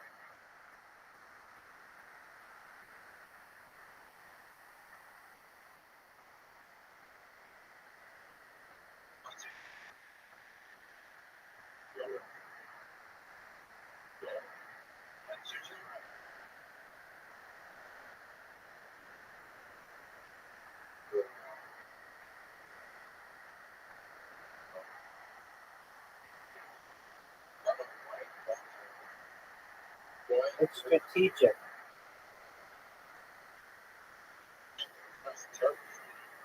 Okay. Oh, wow.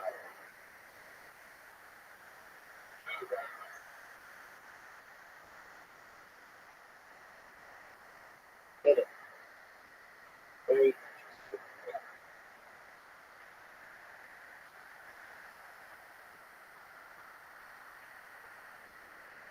Now, Riser has an interesting shot. He can hit it off the tree, try to bounce it backwards. He can try to blast my ball across the tree.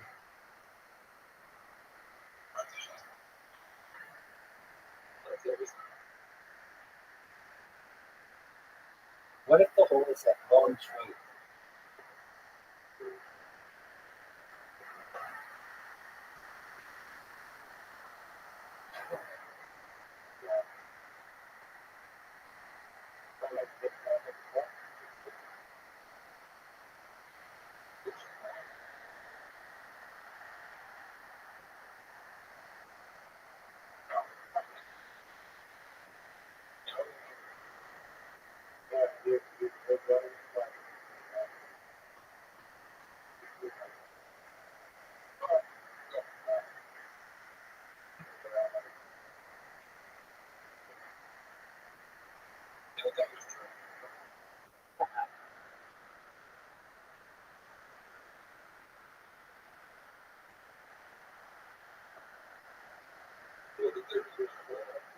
Dude, take out the tree.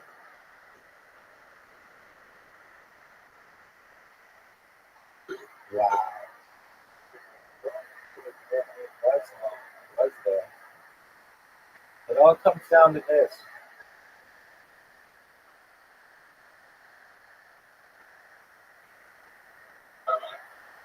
Look at this shot. It's perfect.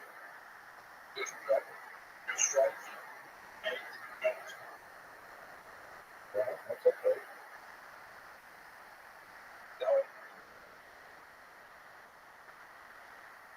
Hit my ball.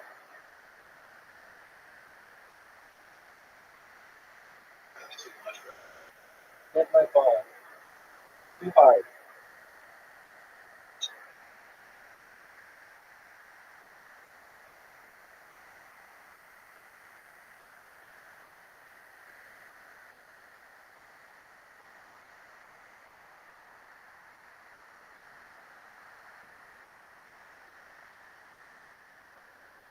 That's an interesting shot. You needed it.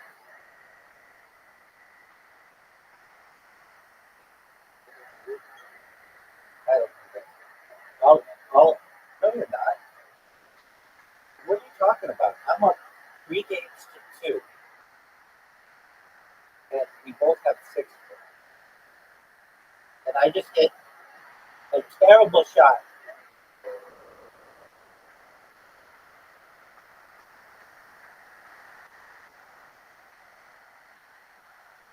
And you did too. I can't believe we both fucked that up. And Zook, don't hit his ball. Zook, don't hit his ball. Zook, don't hit his ball.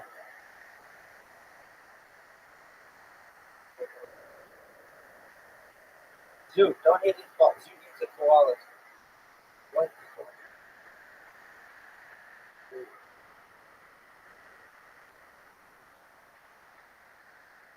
There you go.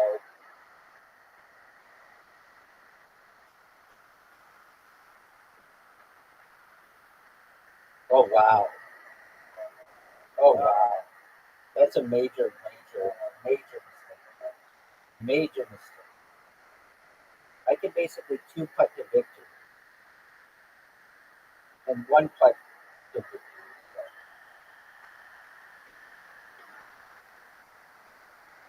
Thank you for the win. Champion.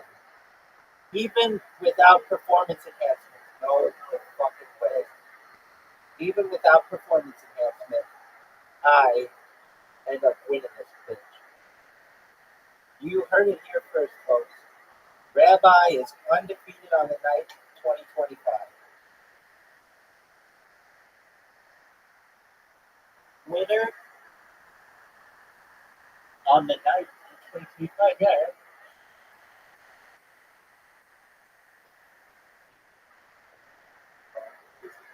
On the night, I mean, I won the whole night. I won 4 games to 2.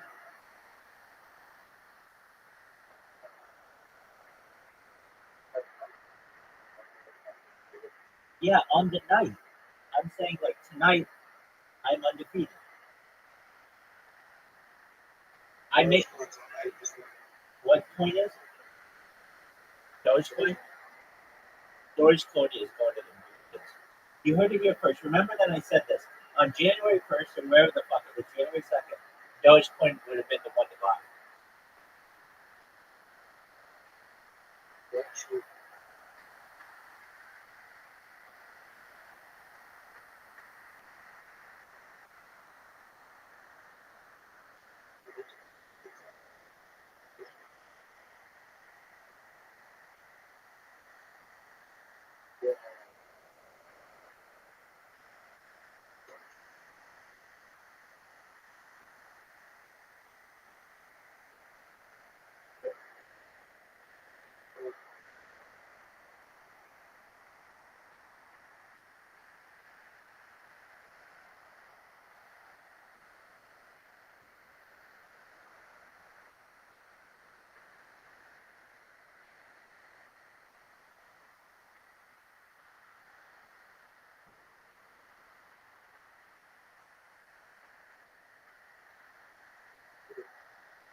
Take care, Kim.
is worthy of further inquiry.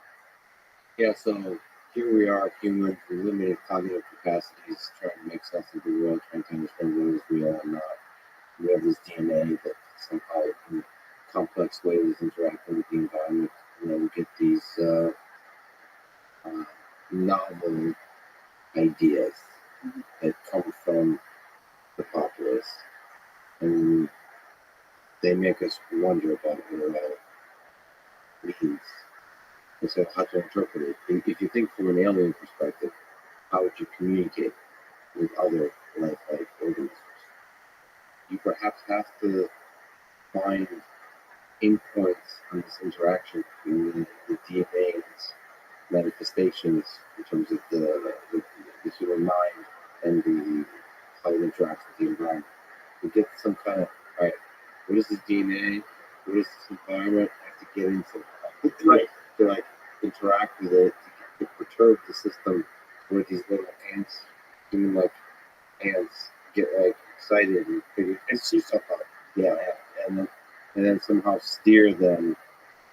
First of all, for investigative purposes, to understand like oftentimes to understand the system, you have to perturb it. It's like okay, we get excited or not, and then the other ways you have to, if you worry about them, you can steer in one direction or another. And this kind of idea that we're not taking care of our world.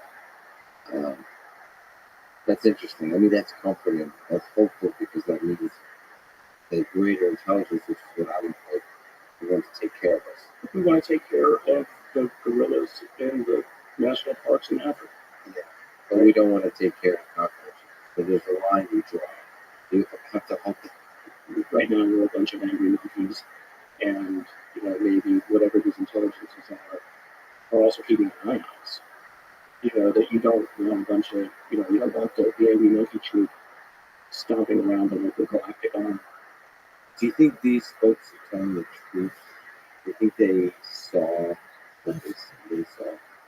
I think they saw what they said they saw, but I also think they saw what they were shown. I mean, if you go back to the notion, how long has this been around? It didn't just start showing up in 1947.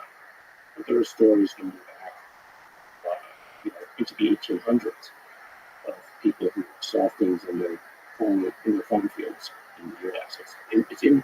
It's in local newspapers from the 1800s. It's fascinating. But if you go even further back, so to your point of how would you, as a higher intelligence, represent yourself to a lesser intelligence?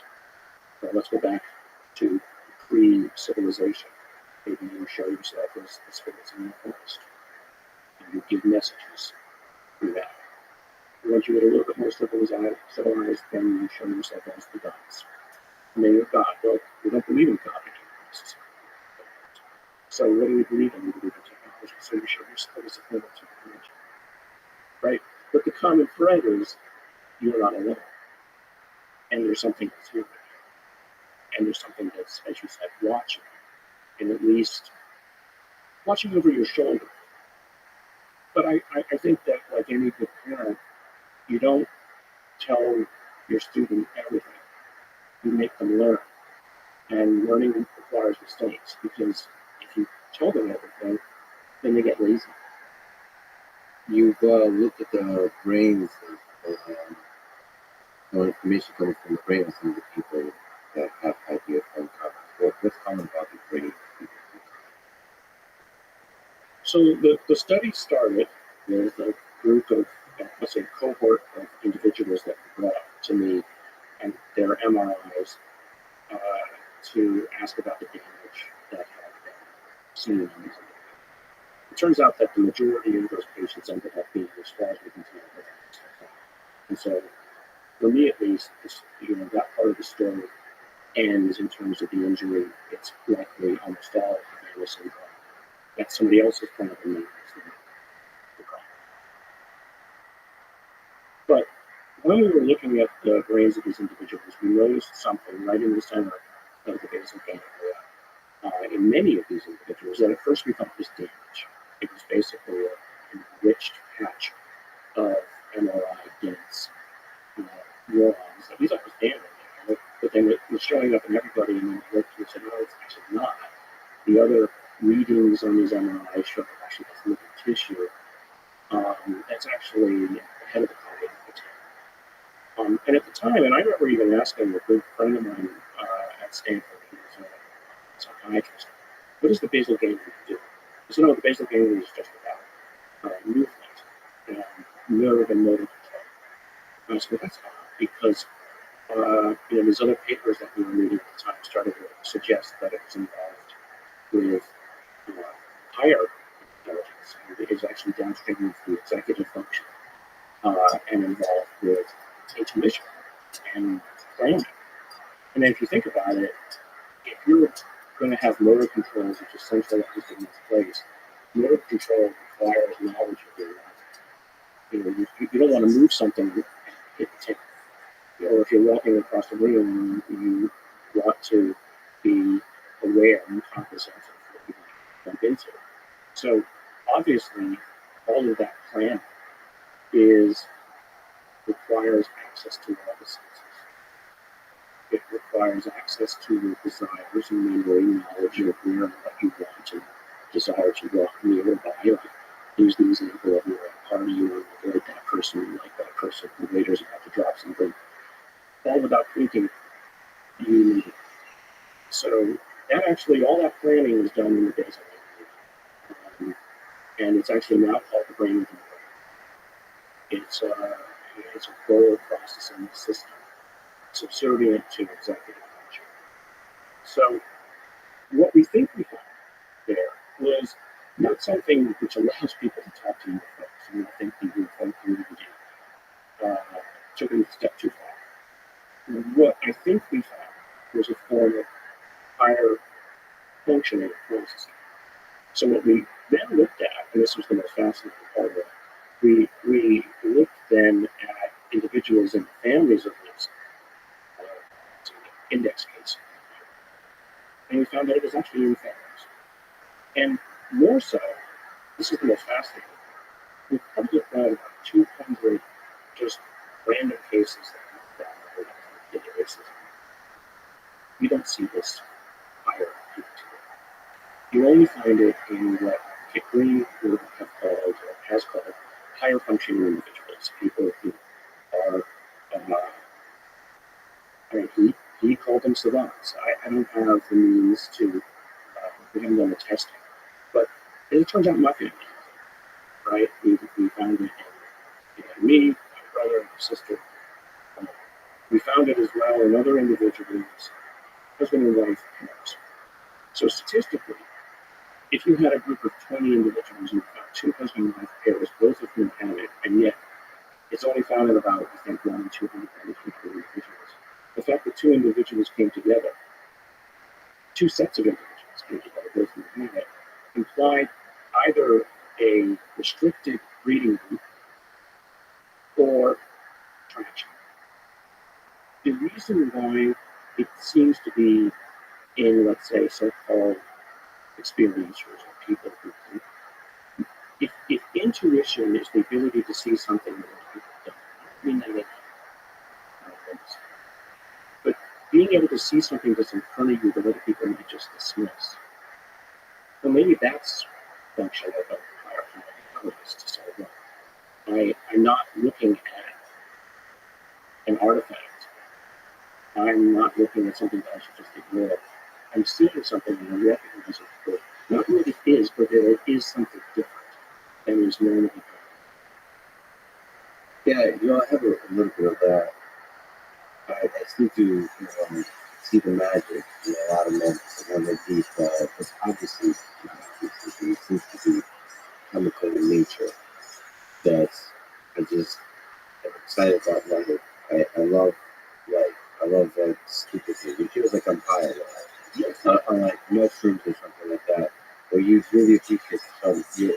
I'm able to detect something about the environment that maybe others don't. I don't know, but like I seem to be over the top grateful to be alive for a lot of stupid reasons, and that's in there somewhere.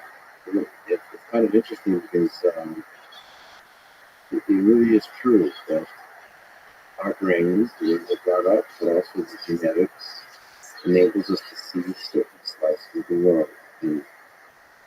And some people are probably more receptive to anomalous information. They see the magic, the possibility, and the novel stuff, right? As opposed to kind of finding the pattern of the common, of the regular. Some people are more, wait a minute, this is kind of weird. I mean, a lot of those people would probably become scientists too. Like, huh, like there's this pattern of happening over and over and over, and it's a bit weird. And then you get excited with that weirdness. You start to pull the string and discover what is cool about that weirdness. So perhaps, is that, maybe by way of question, how does the human perception system deal with anomalies? Well, it first tries to classify it and get it out of the way.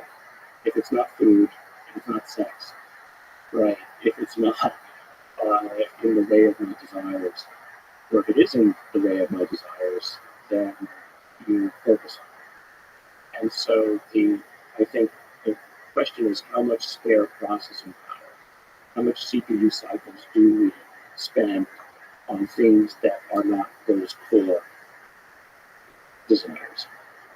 What the most kind of memorable, powerful UFO encounter that you ever had? Just to you on a personal level, is something that you Well, I mentioned this in Broadway, but that's particularly interesting. The one that actually most people don't know about, but family driving down the highway, two little girls in the back, open glass car, and the little girl see a crash right over her. This is the middle of the day on a busy highway. The mother sees it. Nobody can, they look around, nobody else seems to see it. So the girls take out their camera, take a picture of it, and then they get home. They look at the picture. There's no craft, but there's a little object about 30 feet above their daughter or so, probably like 3 feet across, kind of star shaped. It's not the craft, but it's something else. Obviously there was something there. So what were they seeing? Were they seeing the projection? Were they seeing? And why were only they seeing? And the photograph was capturing something very different than what we're seeing the first time object. What can you give a little bit of context? Is this from modern day? It's modern day. Oh, yeah, got a camera. I mean, it is something. And this is like a report provided. Where is the central place to provide reports? Well, there's a movie on it, but this isn't. I've seen the picture. Oh, this is something you directly interact with. Yeah. I've seen the picture. So those moments like that, they captivate you. It's so different. It doesn't fall into the standard story at all. But it also, in another way, it's kind of it's a clear enunciation of this notion that when people see events, they don't all see the same thing. Now, we've heard this about like traffic accidents. Different people will see the color of the car differently, or the chain of events differently. This tells you that memory is anywhere near what we think it is. But the issue around these so-called UFO reports is that the same people will see a very different thing, almost as if whatever it is projecting something into the mind, rather than it being real, right? Rather than it being a manifestation, material in front of you, it's actually almost some sort of an alternative virtual reality that is imposed on you. I mean, I think the company Meta and all the virtual reality companies would love to have something like that, right? Where you don't have to actually wear something on your face to experience a virtual reality. What happens if you could just project it? But that's the fundamental question from an alien perspective. When you look at it, or as we humans look at ants, how does this perception system operate? And not only how does this thing's mind operate, how does the human mind operate, but how does their perception system operate? so that we can like stimulate the perception system properly to get them to think certain things. And so, you know, that's a really important question. People think that you know the only way to communicate is in 3D or 4D space time. There's physical objects. Maybe you write things in some kind of language, but there could be just so much more richness in how you can communicate. So, from an alien perspective, somebody has much greater technological capability to figure out how do I use the skills I have to stimulate the limited humans. Right. Well, I mean, just take the ants example again as an example. Let's say that you wanted to make ants practical. You wanted to use them, right? You wanted to use them as a form of biological DARPA and other people have been trying to use insects for, you know, and to turn them into biological stuff. But if you want to, you would have to interact with their sense of smell, right? The pheromone system that they use to interact with each other. So you would either create those molecules to talk to them, to make them. I'm not saying talk to them as if they were intelligent, but talk to them to manipulate them. Or if you were advanced enough, you would use some sort of electromagnetic or other means to stimulate their neurons in ways that would accomplish the same goal as the pheromones, but by doing it in a sort of a telefactoring way. So let's say you wanted to telefactor with humans. You would interact with them. And this is a technology that you could imagine possible. You could telefactor information into the sensory system, right? But then each human is a little bit different, so either you know enough about them to tailor it to them, or you just basically take advantage of whatever the sensory net is that individual has. So if you happen to be good at sound, or you happen to be able to visually find decision, then maybe the sensory information that you get that's most effective in terms of transmitting information would come through that filter. I think the aliens need to figure out that humans value physical consistency. So we've discovered physics. So we want our perceptions make sense. Maybe they don't. It's not an obvious fact. Perception, but you have to figure out what kind of things are humans used to observing in this particular environment, and how do we stimulate the perception system in a way that's not anomalous, or not too doesn't cross that threshold. It's just like, well, that's way too weird. Right. So they have to. I mean, that's not obvious that that's weird. You know, maybe you want to err on the side of anomaly, like lean into the weird stuff. Communication is complicated. Yeah, that's why I always find this issue of people talking about the so-called grades as interesting, because it is related to what you're saying. They're different enough, but they're not so different as to be scary, right? They're not venom-driven things, right? They're different enough, but it's also like they're what you could imagine us becoming in some distant future. So is that a purposeful representation? I don't know. I mean, I don't believe in the grays, for instance, but I believe that people think that they see it. So if we're talking about a communication strategy that says, you know, we're like you, but not the same as you, this might be a manifestation that you represent in terms of a communication strategy. What do you think of David Fair's idea with the Tic Tac UFOs and other pilots who have seen these objects that seem to defy the law? You know, I think you have to take them at their word. Are they fascinating to you? Oh, absolutely. No, I know a lot. Right. So I know Lil's on Chris Mellon, the whole crowd, and I saw the videos about 3 weeks or so before they went public. And so bar with you overlooking the Pentagon in Crystal City, and they showed it to my hairstyle.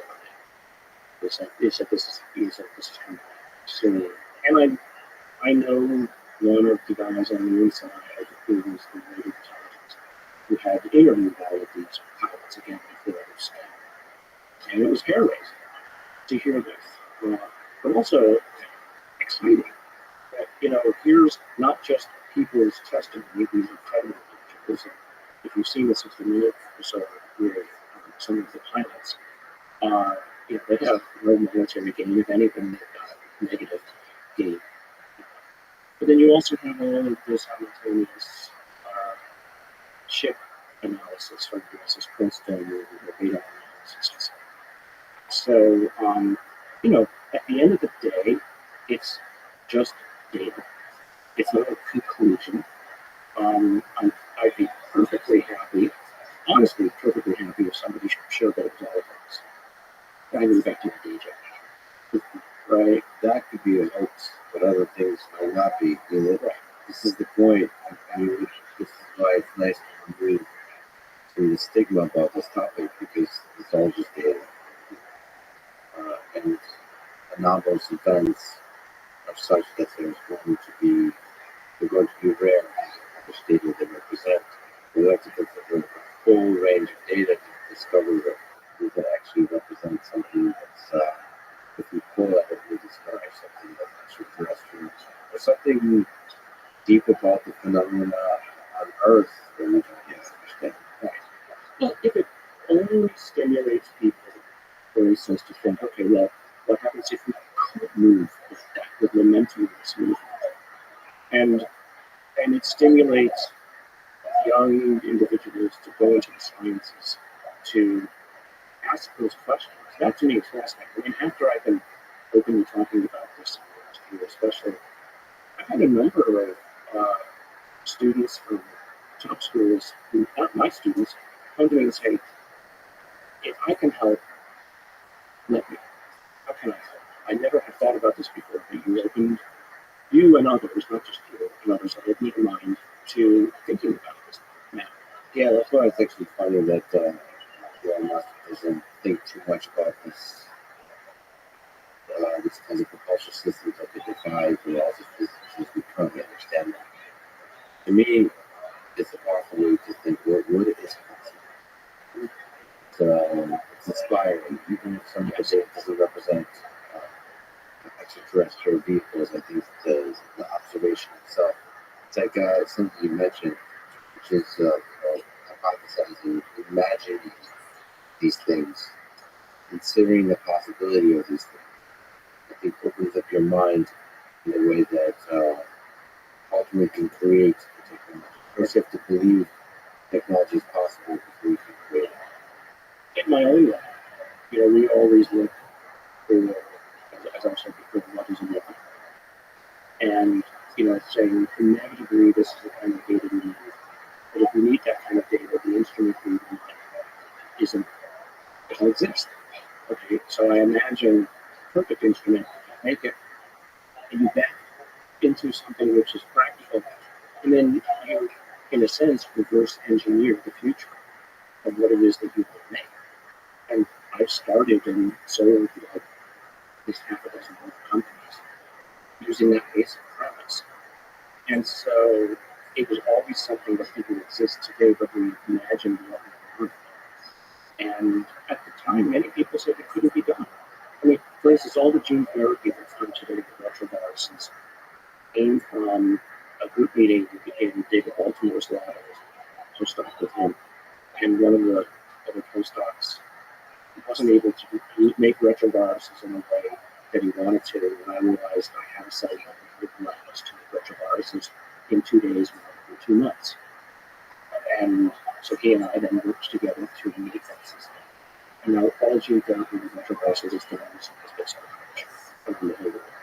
Because something couldn't be done, and we wanted to do it better, and we imagined the future. And so that's, I think, what the whole UFO phenomenon is doing for people.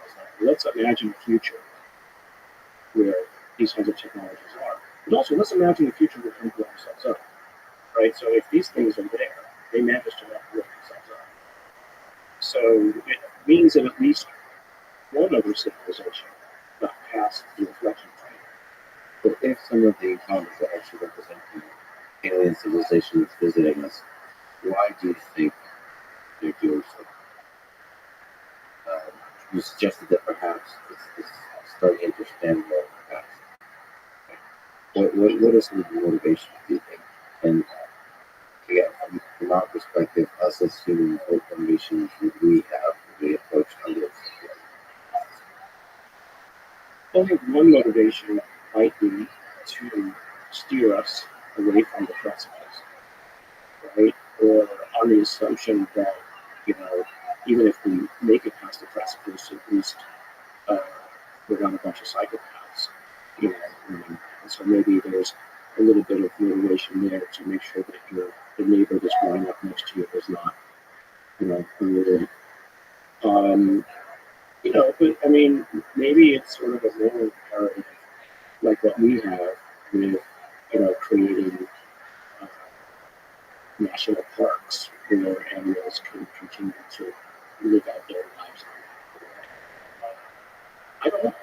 I mean, that would be. I mean, the problem is we're imagining from an anthropomorphic viewpoint what an alien might think, and as I said before, alien means alien, right? I mean, not Hollywood aliens, but a whole different way of thinking and a whole different level of experience and, let's say, wisdom, that we could only hope to understand. Now, but if we ever get out there, if we ever make it past our current problems, and even if we don't have faster than truck, and even if we're only using land sweeps or light sails to get where we want to go, it takes us 10,000 years to get somewhere to spread. We might encounter such things. We just got to stomp all over it, like we did in colonial South America or Africa or all the rest. Our current path likely, and so what are we going to learn? Well, we're getting better and better at understanding what is life. Mm-hmm. And I think we're getting better and better at being careful, not to step on it and see it. This is one of the nice things about talking about UFOs. Is it expands the window. It expands our understanding of what possibly could be like. It gets us to think. It gets the scientific community to think. When we go to Mars, when we go to these different moons that could possibly have life, we're not looking at naked buildings. We're looking at some kind of complexity that arises in resistance to the natural world. And there's a lot of issues that resistance to the natural world. Somehow there's a rebellious process, complex system going on here. And I don't know if the many ways it can take form. There's a sense, for aliens that as the technology develops, they take form more and more as information, as something that can influence the space of the ideas, of the processing of data itself. But I just, this idea of embodiment, what we humans so admire, physically visible, perceivable embodiment, may be a very inefficient thing. Right? If you think just about, your area, AI, we're trying to make smaller and smaller and smaller circuitry that is basically closer and closer to the physics of how the universe operates, right? Right down at the level of quantum computers, basically, right down at quantum information storage. So, fast forward 10,000, 100,000 years, maybe somebody found a way to embody AI directly into the physics of the universe, right? And it doesn't require a physical manifestation. It just sits in space-time. It's just a locally ordered space. We're just locally ordered space-time, right? Maybe they found a way to embody it there. They probably have to get really good at not trampling on the ants. The better your technology gets, the easier it is to accidentally oops. Just destroy simple things biological systems. We constantly think about whatever these things might be. We think that they are some sort of a unified force, but maybe they're not unified. Maybe they are as disparate as you and I. And maybe what keeps them from stomping all over the ants is each other, right? But they are in a self-tension to prevent one or more of them from running amok. Oh, yeah. I mean, that's kind of the anarchy of nature that we have on Earth. So there's always there's always going to be this hierarchy, this hierarchy from the greater and greater intelligences, and they're all probably also wondering, what's bigger than me? Exactly. That's what I always wondered was that maybe that keeps them in line is something that is beyond them. Like we'll create the universe. I mean, that's not the question about this too. What about the communication task itself? How hard do you think it is to communicate with people? Is there something you think about this barrier of communication between biological systems and something else? How difficult is it to become language? Yeah, I think if you're smart enough or technologically enabled enough, it's relatively straightforward. Now, whether your concept can ever be dumbed down to us, that might be. I mean, Again, talking to the ants. talking to the ants. I mean, so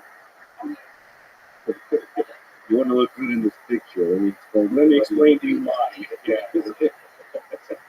So that's the essential problem. You know, perhaps they realize who it is that they're talking to, and they say, rather than muddy the picture, we're only going to give them one big information, right? And yeah, maybe we could sit down like you and I and have a conversation, but then they would make assumptions. Humans would then make assumptions about us that aren't true, because we're not humans, right? So let's stay at arm's length. Let's just let them know that we're here, right? And here's the limited amount of communication. Again, this notion that if you give somebody everything, they'll try. And you know, if they've been around as long as they have, they've seen every kind of thing that can go. And so it's they know as much as they might want to step in. That would be a wrong thing. Yeah, you have to understand the amount of wisdom they carry. Yeah. You know, and so it's very easy as well for religions to. I don't want to get into a religious conversation. It's very easy for you can see how religions would call them angels or devils or what have you, because again, if you're trying to fit it into a framework of cultural understanding, the first thing you reach for is God. And so, when you look at what these things are, and again, with the angels and the devils, in a similar sort of way, their communication is limited. They just kind of give little, what's the word? The Oracle of Delphi. They kind of give these Delphic pronouncements, and then it's up to you to figure out what it is that they really mean. Still here, playing with a skeleton skull in the Tama region of Chile, that'd be an area. And reached out to him and took on the task of proving or disproving that individual science. The result is a paper titled Whole Genome Sequencing of Anaconda Skeleton Shows Novel Mutations Linked with Dysplasia. Can you tell this full story? The story was, as you put it right there, correct.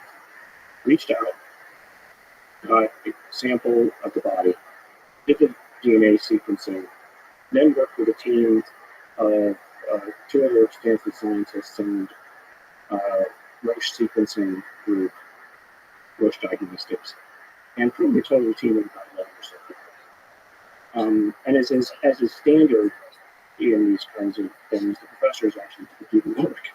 The students do the work and figure out the answer. And then we help them put together the story. And the story was simply that it was human, 100%. I went into it thinking it was originally monkey. I got kind of excited a few months into the process, thinking, well, this it is. You know, With respect to the characteristics of the stuff that make it unique and interesting. primarily, it had dysmorphias of the. And so the first thing I did actually when I got pictures of it, I took it to a local expert at Stanford, and he was on the paper. And he was the world expert in pediatric bone dysmorphias. So he literally wrote the book. And on this, because that's what you do. You go to an expert who has that side of your field of interest. And he said, well, I haven't seen this particular collection of mutations before, or this physiology before, but here's what I think it might be. And he said, but based on the size of the thing and the bone density, it would appear to be like 6 or 7 years old. Now, again, that's the thing where I think the lay public doesn't understand or takes a speculation like that and turns it into a craft. No one ever said that it was that. We only said that the bones made it look like it was. But then we went back and looked for genetic explanations of why things look the way they did. And if you, again, read the paper, it's very carefully caveated to say that these mutations might result in this. But what we did find was an unexpectedly large number of mutations associated with bone growth in this individual. And it was just a roll of the dice, right? You roll the dice enough times with enough people born every year, and someone will roll the wrong dice all at once. So the sad part about it was individuals in the UFO community who wanted to think that there was some sort of conspiracy around it, right? That somebody had somehow convinced all of my students that, I mean, you know, I would lose my job first of all, and they would all be, you know, in trouble forever. Yeah, but also it's just projecting your wonder onto people that I don't think exists in normal populace, and especially doesn't exist in the scientific community.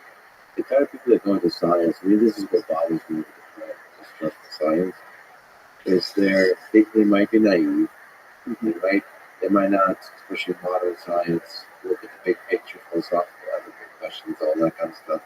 But ultimately, they're people with integrity and just a deep curiosity for the discovery of little things. And there's no malevolence, broadly speaking, in the scientific community. And so, I mean, there's a bigger story here, which is, you know, there's a hunger in the populace to discover something anomalous, something new. And, you know, science has to be both open to the anomalous, but also to reject the anomalous when the data doesn't support it. But what do you make of that, you know, walking our line for because you're dealing with the UFO encounters, you're dealing with the anomalous. Well, people have said, let's go back to the Alabama case that I was debunking. Well, debunking is a loaded term. It sort of assumes that you were going in purposefully to prove something was wrong. I wasn't. I was just going in to collect the data. And, you know, I showed that this one was human. There was another skull that somebody had at one point. It was called the Star Child. They called it the Star Child skull. I said, you know, I looked at it. I looked at the DNA sequence that they had done. I said, this is him. End of story. The people who owned the thing at the time disagreed with me, and then eventually another group came in and proved that I was wrong. And it's not about debunking. It's about getting the more spectacular and hyped cases off the table. I mean, the reason I got interested in it is because somebody was making it. And not because I wanted to disprove it, but because I just wanted to know. And let's get it off the table, because it's usually the most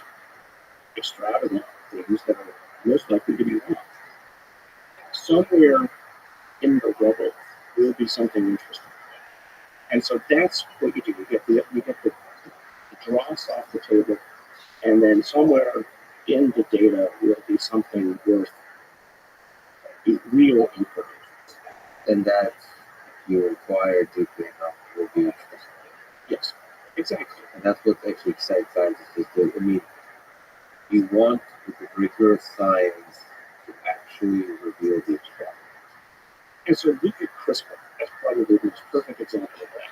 These weird sequences in bacterial genomes, all the way one after the other with these strange sequences around them. But when you looked at the sequences, they looked like viruses. And so how did they get there? And lo and behold, after a lot of effort, the prizes went out the door, but these strange things ended up having extraordinarily extravagant possibilities. You've also looked at UFO materials. You are in possession of UFO materials yourself. Claimed UFO. Claimed alleged UFO materials. Some, what's another term? Weird materials that don't seem to They have a story. They have a story that doesn't seem to be of natural origins, but it's not, there's a process to proving that, and that process may take decades, if not centuries, because you have to keep at the strangest discovery where they can possibly come from. But anyway, you're in possession of some materials of this kind. Can you describe some of them? Maybe also talk to the process of how you investigate them, how you analyze. Right. So let's say that there's two classes of materials that have been given by people. I mean, not given by the government, but just given people who collected them, and there's a reasonable chain of evidence associated with it. Right? Even if it's not just pebbles and we picked up off of.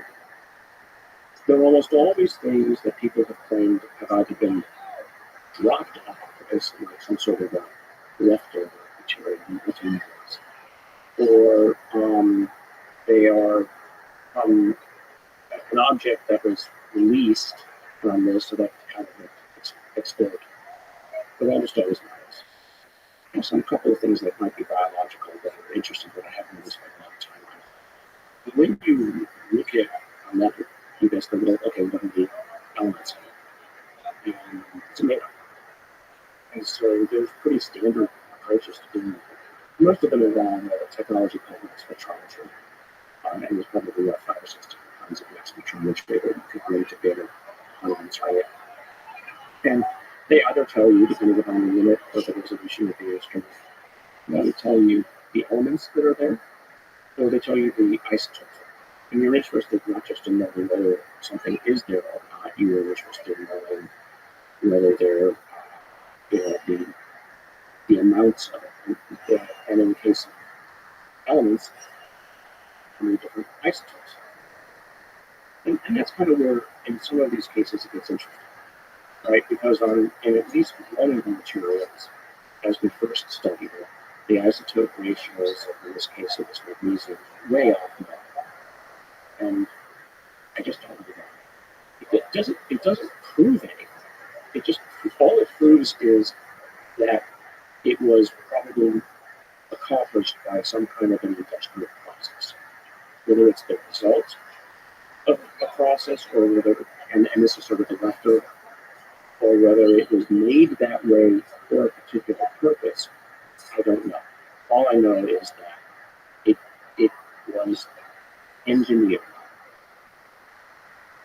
That's it, right? But then the question is, and so we go one step deeper. Why would you? Right. So why would you, and what does engineering means? There's all kinds of, it could be a byproduct, it could be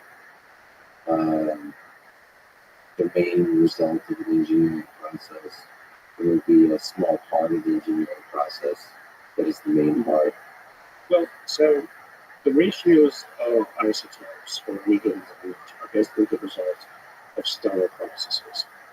A supernova blew up sometime several billion years ago, cloud, those atoms coalesce gravitationally to form another sun, ring the planet, and the ratios of the isotopes will determine the time of that explosion. And so everything in the local solar system is more or less of the ratio, sort of gravitation. But by fragments of a percent, not whole tens of percent difference. So what do humans use isotopes for? Most of them are stuff. I mean, the vast majority of the isotopes that have been in the per pound of the ton are things like certain ratios of plutonium and uranium, explosive stuff. You don't make or engineer isotopes, which today it's relatively easy to do, but it's still expensive. For any other reason, apart from, let's say, anti-cancer, we use stable isotopes in money these days as a counterfeiting tool. We basically embed certain ratios of isotopes in, so we make it harder to accomplish. And so, but other than that, we don't do anything with it. So why would you make grams of such material in this one case and drop it around on a beach? So which case would This is the Yucateco. do you describe this case a little bit further, like the material we're talking about, just before the case? So It's an interesting one. So a fisherman saw an object that released something, or it exploded, and it was this, some big chunks of it, relatively pure magnesium. It was obviously something that's like magnesium burns, so it had something in it that with other metals, simple alloy, that would prevent it from basically burning. And so the question is, and so then we have two pieces that came from two different chains of custody, both claimed to be from the same object. At least physically, when you look at the two things, they look the same. So we took small fragments of each of them. We put them in an instrument called a secondary ion, which is an extremely sensitive instrument. You can see down to 0.001 mass units, which is important for arcane reasons, but it's a sensitive instrument. And so one of the chains of custody, there were two pieces from the same chain of custody, and then two pieces from the other chain of custody. One of them had completely normal magnesium isotope ratios, magnesium triphosphate, and the other was off, not just like slightly off, and they were both off to the same extent. So, it was sort of like you had an internal control of what was normal, and you had this other one which was wrong. And so you're left with that's what kind of the questions. Was this a hoax?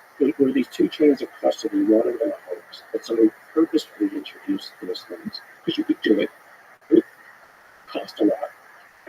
At the time that this was found, I guess the 1970s or so, might have been earlier, I forget. The amount that I had would have cost several tens of thousands of dollars to me. Again, it's not something you just throw around.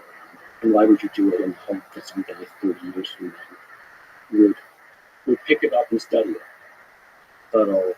It's a long term thing. So I just don't know. What to make of it, except it's interesting. So a different kind of question that you're asking is, what constitutes evidence, right? So is this sufficient evidence? Absolutely not. But somebody's put it forward. I have the time. It's my time. I'll study it, and my objective is to sort of take those that I think are credible enough and do a reasonable analysis, put it out there. Maybe somebody else will come up with an idea as to what it is.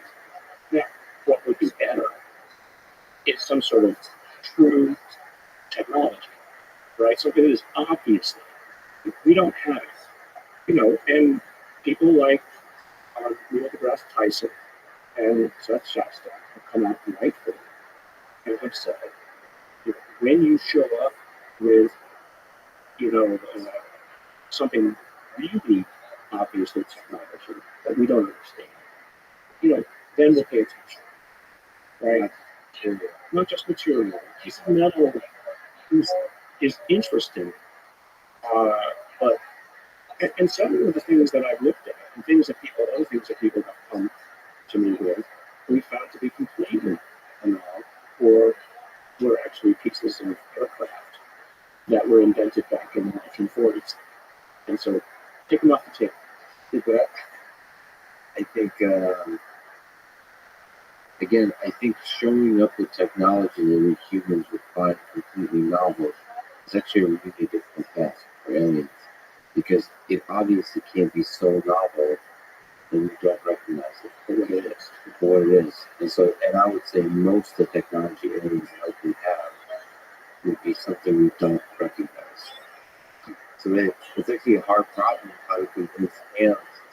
Like, you first have to understand what ants are reading about, like what they care about, in order to like inject into their culture. Because that's why I think it would be the technology that you present is in the space of ideas. It's trying to influence individual humans with the encounters, and try to, with this kind of thing that you mentioned about us not taking messages about us not taking care of the world.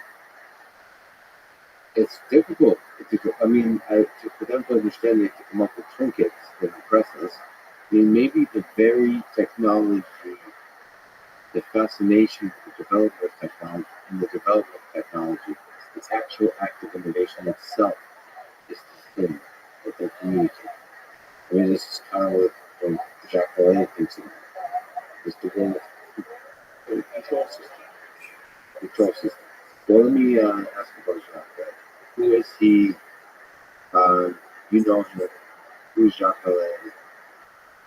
What have you learned about life, about about your points about technology, about your movies? Well, I met John actually soon after the whole Atacama thing. I was visited by those people associated with the government and were around what ended up mostly being conversation, but also Jacques. They were actually working behind the scenes with each other. But here's this Stanford professor who is willing to talk about this stuff and investigate things. Maybe we should talk to him. And he reached out through a colleague, and I had lunch actually at the Rosewood Inn up on near Sandhill.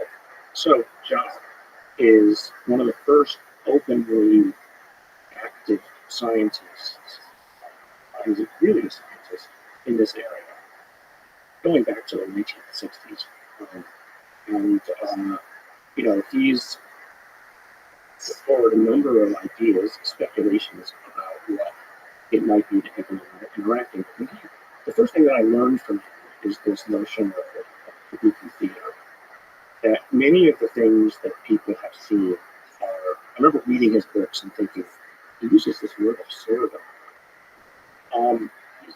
The things that people claim they see are absurd, right? A ship doesn't land in a farmer's field and then come up and knock on the door and say, I have a glass of water. These are stories literally out of newspapers from the 1930s. It's absurd. And the other thing that people say, ships don't crash. If you're so technologically advanced, you don't crash. It's absurd that they crash. So, this is put on as a show. It's an influence, right? It's not meant to influence individuals, it's meant to influence a culture as a whole. Maybe they don't look at us as individuals, maybe they look at us as an organism that lives on a planet, right? And so that's how you interact with them, that's how you influence them. So that was one of the first things that took me back and realized, wow, there's a puppet NASA behind the scenes that's doing this influencing all this stuff about aliens is just not true per se. They're just a representation of something that is meant to influence. And that was probably the most interesting. And the man is brilliant. He's also, it can be, I'm sorry, Jack, it can also be incredibly annoying to have a conversation with because he will pick apart your arguments or anything that you think you know and show you why you don't know that you know. And he used the example that for me that is all you need is one counter example to any conclusion and you're wrong. And so I learned from him. I mean, I'm supposed to be a good scientist, but I learned from him, don't talk about conclusions, just talk about the data. Because data's not wrong. I mean, convince yourself that the data's not wrong. They're not an artifact. But be careful about your conclusions because whatever is going on, it's much more complicated than we imagine. Wow, that's powerful. Being able to always step back. Because we humans get excited. Yeah. We start to jump to conclusions from the data. Always step back. It's powerful being able to always step back. Because we humans get excited. Yeah. We start to jump to conclusions from the data. Always step back. Well, inside of my Twitter feeds, when I dare to go on Twitter, are full of, well, when are you going to give us the answer? Science is not immediate. You're going to have to be patient. And even some of my science colleagues are saying, well, where's the data? My answer then has been, where's been your work to try to produce it? I'm not here to give you everything else in the class. We talk offline from each other, Wednesdays and machine learning and so on. And it's been really disheartening to see that the U.S. government not invest as much as they possibly could into this whole process. So let's jump to the most recent thing, which is what do you make of the report titled Preliminary Assessment, Unidentified Aerial Phenomena, that was released by the Office of the Director of National Intelligence in June 2021. So this is just like, okay, we're going to step back. Where do we stand, and where do we hope the future is? What do you make of that report? Hopeful? Is it? I think it's very helpful. Very helpful. I think the adults are finally stepping up and being in charge. Right? In the good sense of adult. What's that? In the good sense. In the good sense of adult. Childlike curiosity is pretty powerful. That's true. Yeah. But it's also, I think, the people who were worried that the populace at large might run screaming into the streets and riot. They basically the empiric evidence is no wrong. These videos and all these things have been out for now, 5 years? Most people don't even know about it. Right? So as hyped as it's been and all over the newspapers as it's been and et cetera, even Tucker Carlson talked about it many times on his news program. Joe Rogan, a lot of people don't know about it. So I think people, if it's not affecting their day-to-day life, they're going on with their day-to-day life. So, but that said, I think it was an important sea change in the internal discussions going on because, and the reason being, is that I think this is actually partly true with the maturation of human social technology. It was becoming so obvious that this stuff was showing up again and again and again around our ships. They just couldn't keep it quiet anymore. Right? And so it's like, we need to do something about it. And we as I know, and Chris and others, to their great credit, found the right angle to talk about this. So it's, well, okay, let's say it's not out there. Maybe it's the Russians, the Chinese, or somebody else. We should know about this because we damn sure know it's not us. So that to me is an important thing to finally be a little bit more open about the matter. But like I often say, I'm not looking for people to give me permission to do it. I'm just going to do the analysis myself. Avi Mayer has taken the same approach. He said, I'm not going to wait for the government to give me telescopic information about technologies or things that might be even in our own solar system. I'm just going to collect it myself. And that's the right way to do it. Don't wait for somebody else to give it to you. It's also possible to inspire a large number of people to do a wider spread data collection. I mean, you yourself can't do a large enough data collection. If you're talking about anonymous events, Right. Right. we should be collecting high resolution data about everything that's happening on Earth in terms of in terms of the kind of things that would indicate to you a strong signal that something weird happened here. And this is why, governments can be good at funding large scale efforts. Yes. With NASA and so on, with SpaceX, with Blue Origin, fund capitalistic and fund companies, fund company efforts to do huge moonshot projects. In the same way, do huge moonshot data collection efforts. Not, it needs to be like 10x, like one or two orders of magnitude of funding just to do this kind of thing. And I understand on the flip side of that, if you make it about one of the Russians or the Chinese doing, making a question of geopolitics, it gets touchy because now you're kind of taking away from the realm of science and making it military. Some of the greatest, this is what makes me feel like makes me truly sad that some of the greatest engineering work ever done is by a wacky woman. And we love you. Yeah, I agree. I wish it was different, but it's the world we live in. But related to that European task force announcement that we just had, the bill was passed under the Department of Defense and now formally establishes an office to collate that information and also be transparent about it. Money is an access, right? I mean, what do you think of just because DOD established an equal part of the study UFOs, airborne, namely, but yes, the Airborne Object Identification and Management Synchronization Group. Hey, do you know how to pronounce that correctly? No, AOI, let me see.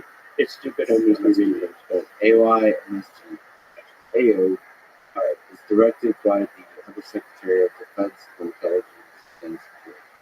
What do you make of this office? Are you hopeful about this? I think there's still a ton of work going on behind the scenes as to who's going to control this. But I do know that money has been set aside that will be used to make things more public, right? To start to get others involved. I'm involved with an effort to get other academics involved. Do you think there might be some of that money could be directed towards funding maybe like groups like yours to do some research, right? So they would be open to that. I hope so. I mean, nothing is set in stone, so and I'm not hiding anything, so I just don't know, right? But I do think that there will be public efforts. Now, there are being set up private efforts to bring monies involved and to use that to leverage and get access to some of the alternative sources as well. So what you're seeing is ecosystem in a positive sense. Are people who are willing to do the research. So before it would be you couldn't even go to a scientist and ask them. Now, if there's money, as I've said before, scientists are essentially capitalists. We go to the work that I've done, I've given me like $50,000, $60,000, $70,000 money went into the paper we published out of my own pocket. But the amount of money that needs to go in is at least a few millions to do the proper analysis of these materials. The work I know that the Galileo project is involved with, it's probably in the 5 to 10 million range to get stuff done. But that's actually a relatively modest amount of money to accomplish something that has been in the zeitgeist for decades. I should also push back a little bit. Something you probably will agree with. You said scientists are essentially capitalists. What I've noticed is there's certain aspects of money, but oftentimes, talking about basic research and basic science, the money is a little bit ambiguous to what direction you're doing research in. And the scientists get really good at telling a narrative. Like, yeah, we're fulfilling the purpose of this one thing. They end up doing really curious stuff. Yes. But of course, you cannot deviate. Like, if you're getting funded to study penguins in Antarctica, you can't start looking at rockets. But probably you can, because you're convinced and you concoct the narrative saying rockets are really important for studying penguins in Antarctica. I think that's actually, this is one thing I think people don't generally understand about the scientific mind. Is I don't know if it is, because if it was, they would start No. I mean, when I meant capitalist, I didn't mean in they'll start companies per se. I mean, we can only do the research for the and so from it's a bad use of the term capitalist. So, but we'll only do the research where there's money. I mean, why do most people work, many biologists, work in cancer research? Because there's a lot of money there. It's an important problem. But I might not have ever gotten involved in it if there wasn't money. I might have gone and I was going to be a botanist when I was a kid. But I don't know what to do. So having money available will bring people to bear. Now, another mistake that's often actually made, I think, by the lay public about science is that people think that we're paid to do things. Just as you said, I get a research grant, and luckily for the NIH, they give you a grant attitude. I will go my own way, and I'll find something. I might have proposed something, but I'll end up somewhere entirely different by the end of the project. And that's how good science is done. You follow the data, you follow the results. And so that's what I'm hoping can be done here. I think the worst kind of thing that could be done with this subject area is to put it inside another company where they have a set plan of what it is they're going to do, and the scientists have to do what the executives tell them to do. No. That isn't how anything can be discovered. Get it out into the public, get open minds thinking about it, and then publishing it and doing the right kind of work. That's how real progress will be made with this. Let's again put our sort of philosophical hats on. Do you think the U.S. government or some other government is in possession of something of extraterrestrial origin that is far more impressive than anything we've seen in the public? I'm not seeing anything personally, but if I believe the people who I don't think can lie, yes. How does that make you feel in terms of the way government works, the way our human civilization works, that there might be things like that, and they're not public? Is there a hopeful message for transparency and possible? Like if you were in power, and I'm not saying president, because maybe the president is not the source of power, would you release this information in some way? Yes, I would. I think it would. I think it's something that can bring humanity together, right? I think that knowledge of this kind of thing, to know that we are more alike than we are different in comparison to whatever this is a positive for us. And to know, I don't necessarily care that the government has been hiding it. And I think people have been talking about what we should give government officials or whatever amnesty. I think that's probably the right answer. This isn't a time to look back and say you did something wrong. You did whatever you did because that was the good you had to do at the time. You had good reasons for doing it. Now, if your reasons were selfish, if your reasons were you wanted to do it because you wanted to monetize it yourself to your benefit, but to the benefit of others, then I think maybe there's something else you can say. But an opportunity to get all this information out of the people in charge, I would try to do it. Now, I might be shown something there that says, oh, there's a reason for doing it. If you don't want everyone to have access to unlimited energy, maybe you might turn me to bomb. or something that gives you hints that something like unlimited energy is possible, but you haven't figured it out yet.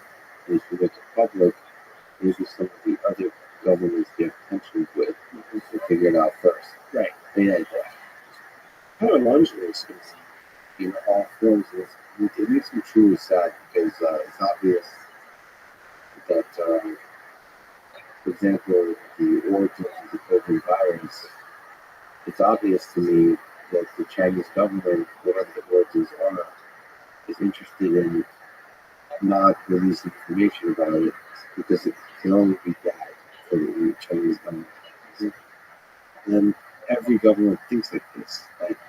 This has been disappointing to me talking to PR folks at companies. They're always nervous.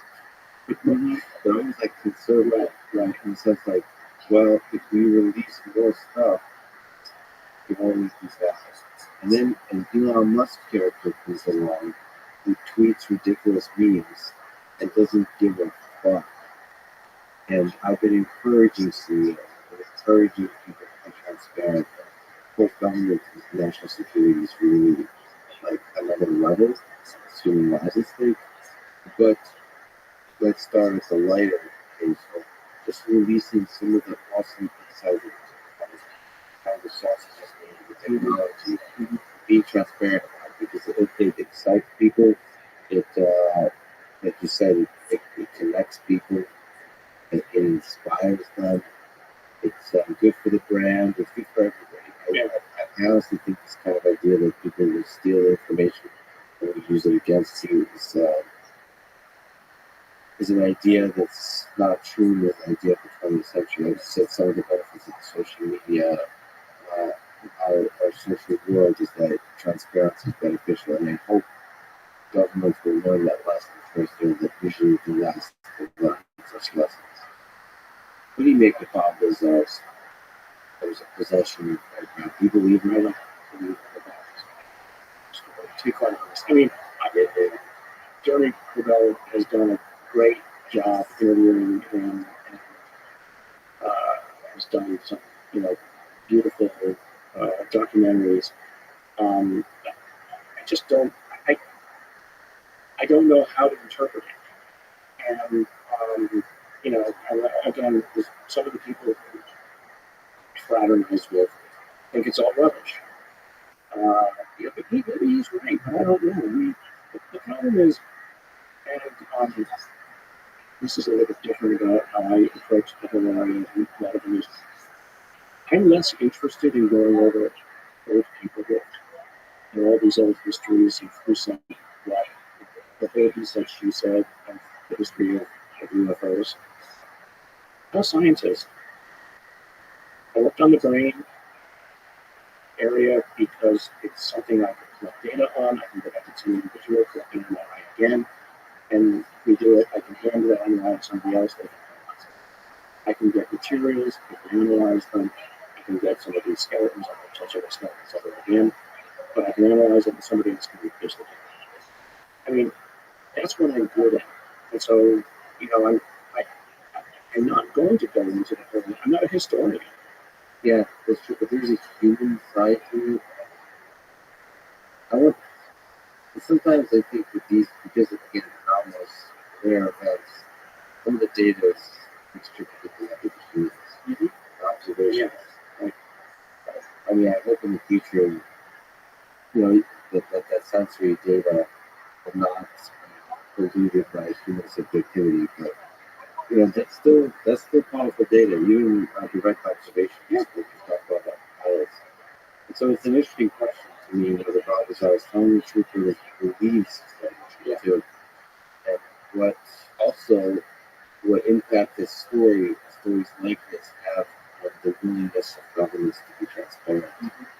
So, you have to credit his story for captivating the imagination of people and getting the conversation going. He's been telling his story for all these years with little to no change that we know. So, but there's so many other people who are, say, experts in that story. You accumulate a set of sort of circumstantial evidence where you don't say somebody is Nazi. Yeah. You mentioned Avi Loeb. I forgot to ask you about him very well. Mm-hmm. You know, because you've analyzed specimens, you know, Earth, what do you make of that one? And what do you make broadly of our efforts to look at rocks, essentially, or look at objects flying around in our solar system? Is that a valuable pursuit, or maybe most of the stories that can be, most of the fascinating things can be discovered here on Earth or on other universes? Just going to Amarana, I think Avi's insight is an interesting speculation, right? Like I was saying before, people could sometimes look at something and not see it for what it is. Many would just look at that and say, oh, it's an asteroid, and dismiss it. There was something odd about the data that Avi picked up on and said, well, here's an alternative explanation. It doesn't fit, that actually better fits the models than it just being a lie. And to his credit, he just has ignored the critics because he believes the data is real and is using that and as a battery to go after other things. And I think that's great. Yeah, what is his name complete? Does he say it could be a alien extraterrestrial origin? Is that That's one of the things. I mean, he's explained how it could be a lightsaber. And the lightsaber is certainly within mere human capabilities to make such a thing. I think Yuri Milner, he's a Russian billionaire. He's involved, I think, in a project to make light sails with laser, to launch them with laser power, essentially, towards Alpha Centauri. Right? So it's something that humans could make. I think Avi's proposal is perfectly within the realm of possibility. I mean, sadly, the thing is, now nearly out of our solar system. yes, I mean, to me, that's inspiring to greater levels of data collection. Yeah. The solar system, but also here on Earth. It just seems like it should be constantly collecting data because the tools of software that we're developing get better and better at using the data. It's changing the nature of science. Collect all of the data. Right. Collect the data. I mean, I Galileo project asked me over the weekend to join. So, I'm not a specialist in any of the stuff that they're doing. But, in looking at the list of people who are on there, they're pretty known biologists. So, at some point, if my expertise is required for something, What's the goal of the vision of designing? better talk to Avi, but my understanding, I'm just actually looking at the sort of bylaws and sort of figuring this out. Is number one, collect the data on the way and number two, collect data on local, potentially local technological artifacts. I need to look into this. This is fascinating. And the hobby is having become really popular. Yeah. Have you spoken to him? On this podcast, yes. But that was, I believe it was before he was heading. Oh. It's a new creation. Yeah, the Galileo project was, I think it's about 6 or 7 months old now. He's getting a group of scientists together. Yeah, it's about 100. Actually, I was looking at some of the stuff over the weekend. I'm shocked at the level of organization they've already got together. It looks like a moonshot project. I mean, I've been involved with a lot of which involve a lot of people, coordination, and they're putting it together. So you're extremely well published in a lot of the fields that you began this conversation with. So you're a legit scientist. But yet you're keeping an open mind to a lot of ideas that maybe require you to take a leap outside the conventional. So what advice would you give to young people today that are in high school or in college that are dreaming of having an impact in science or maybe whatever career path that goes outside? Really, that's something. If you believe in something, you believe in your idea, is valuable. Where you have an approach to something, don't let others shame you into not doing it. As I've said, shame is a societal control device to get other people to do what they want you to do rather than what you want to do. So shame sometimes is good to stop you from doing something. But shame also is something that is circumscribing your environment. I've never met people who told me, you shouldn't do that. Line of science, you should be ashamed of yourself. You think of that. Give me a break.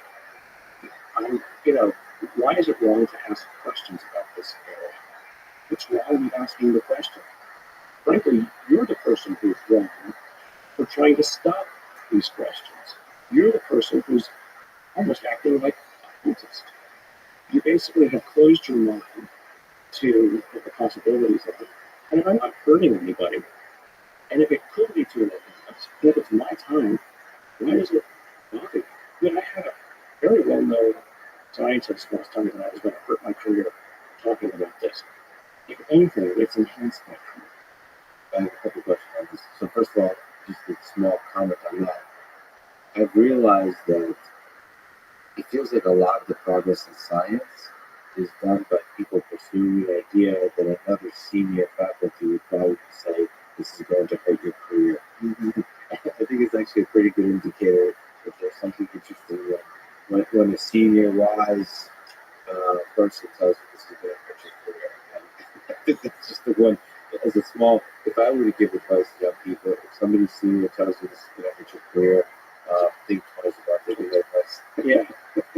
I think that's the kind of, and the other, I tell my own students, I have a lab of about 20, 30 people, and it's been that big since 1992, people come and go, is it's not the data that falls in line that's so interesting. It's the spot off the graph that you want to understand. You want to, when something is way off the graph, that's the interesting thing, because that's usually where the spectrum is. And the number of times that I've stopped people in my lab and said, wait a second, go back a few slides. What was that? And then it ended up being something interesting that made their careers. I could count on a few hands. Yeah, get excited by the extraordinary that's outside of the thing that you've done in the past. Just on a personal psychological level, is there, I'm sure Stanford, I'm sure when you explore some of these ideas, there's pressure. How do you not give in to the pressure? How do you not give in to the people that say, no, that push you away from these topics? What would you say change? I just point to my successes. I say, you're the ones who told me not to start companies all this time. And now you're the one coming to me from companies for how to start companies. Right? But from the scientific area, it's you're wanting to take something off the table that might be an explanation. How is that the scientific way? I reverse shame you first. So purely with reason for conversation, Yeah. So it doesn't feel, because to me, it would just feel lonely. There's a community. Yeah. There's a community of science, and when you're working on something that's outside a particular conventional way of thinking, it can be lonely. I mean, there's a, in the AI field, if you're working on neural networks, scientists, be lonely. I have met some of the most fascinating people ever that had I stayed the conventional track, I would never have. I mean, truly, brilliant people because of this. So, it is for those worried about, well, should I step outside of my comfort? You're going to meet some really interesting people.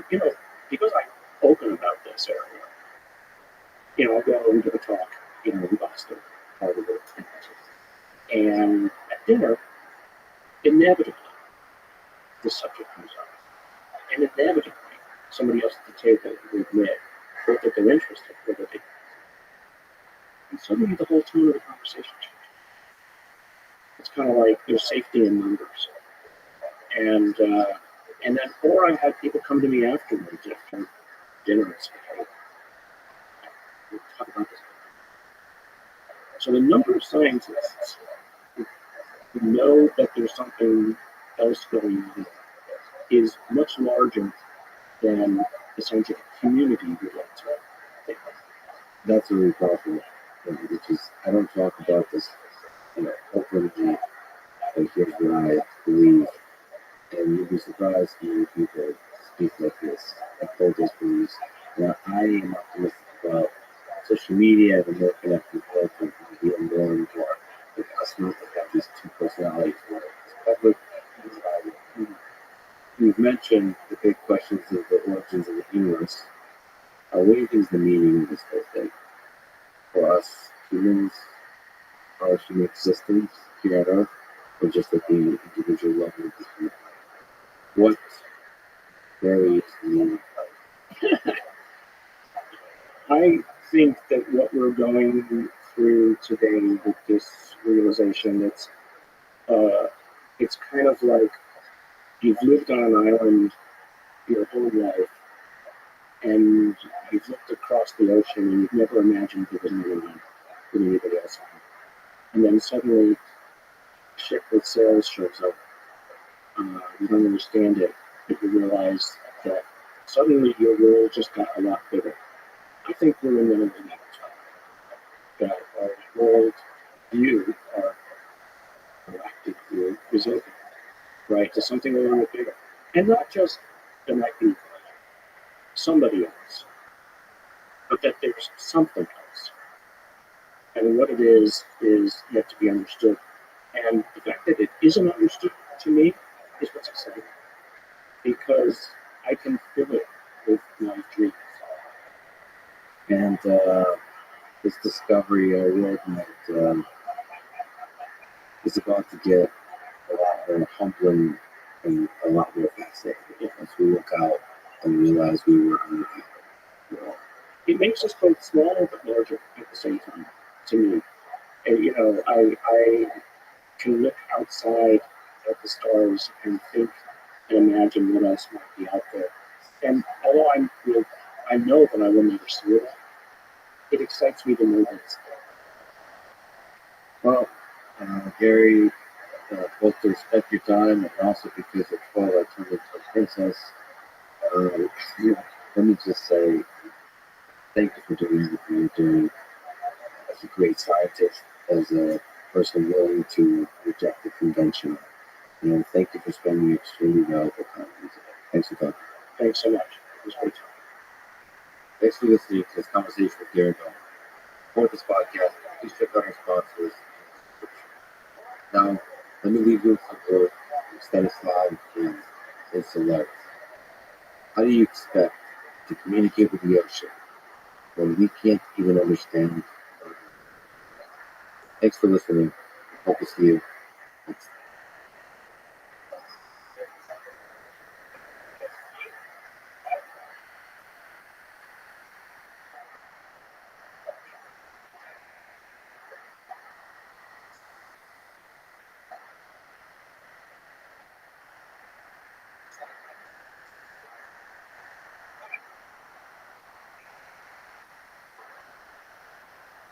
I believe our official scientific worldview is incompatible with the reality of consciousness. Do you think we're living this simulation? We could be in the Matrix, this could be a very vivid dream. There's going to be a few people that are now visualizing in conflict. Hamster has consciousness. Except for cats, who are evil automatons that are void of consciousness. Consciousness is the basis of moral value, moral concern. Do you think there'll be a time in 20, 30, 50 years when we're not morally okay turning off the power to a robot? The following is a conversation with Rothschild, a philosopher specializing in philosophy of mind and consciousness. He is a panpsychist, which means he believes that consciousness is a fundamental and ubiquitous feature of physical reality, of all matter in the universe. He is the author of Galileo's Error, Foundations for a New Science of Consciousness, and is the host of an excellent podcast called Mind Chat. This is the Let's Reading podcast. Supported. Please check out our sponsors in the description. And now, here's my conversation with Philip Roth. I opened my second podcast conversation with Elon Musk with a question about consciousness in 10 seconds. The question was, quote, does consciousness permeate all matter? I don't know why I opened the conversation this way. He looked at me like, what the hell is this guy talking about? So he said no, because we wouldn't be able to tell if it did or not. So it's outside the realm of the scientific method. Do you agree or disagree with Elon Musk's answer? I disagree. I guess I do think consciousness pervades matter. In fact, I think consciousness is the ultimate nature of matter. So, as for whether it's outside of the scientific method, I think there's a fundamental challenge at the heart of the science of consciousness that we need to face up to, which is that consciousness is not publicly observable. Right? I can't look inside your head and see your feelings and experiences. We know about consciousness not from doing experiments or public observation. We just know about it from our immediate awareness of our feelings and experiences. So, yeah, that's another aspect of it. So there are a couple of reasons consciousness, I think, is not susceptible to the standard, or not fully susceptible to the standard scientific approach. One reason you just raised is that it's qualitative rather than quantitative. Another reason is it's not publicly observable. So, I mean, science is used to dealing with unobservables, right? You know, fundamental particles, quantum wave functions, other universes, none of these things are observable. But there's an important difference. With all these things, we postulate unobservables in order to explain what we can observe.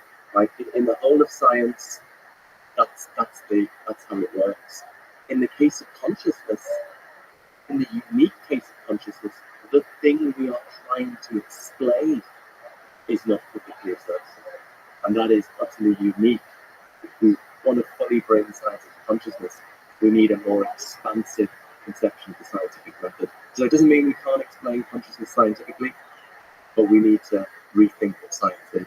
What do you mean publicly observable? Is there something interesting to be said about the word publicly? I suppose versus privately. Yeah, it's tricky to define, but I suppose the data of physics are available to anybody. If there were aliens who visited us from another planet, maybe they'd have very different sense organs. Maybe they'd struggle to understand our art or our music. But if they were intelligent enough to do mathematics, they could understand our physics. They could look at the data of our experiments. They could run the experiments themselves. Whereas consciousness, is it observable? Is it not observable? In a sense, it's observable. As you say, we could say it's privately observable. I am directly aware of my own feelings and experiences. If I'm in pain, it's just right there for me. My pain is just totally directly evident to me. But you, from the outside, cannot directly access my pain. You can access my pain behavior, or you can ask me, but you can't access my pain in the way that I can access my pain. So I think that's a distinction. It might be difficult to totally pin it down how we define those things, but I think there's a fairly clear and very important difference there.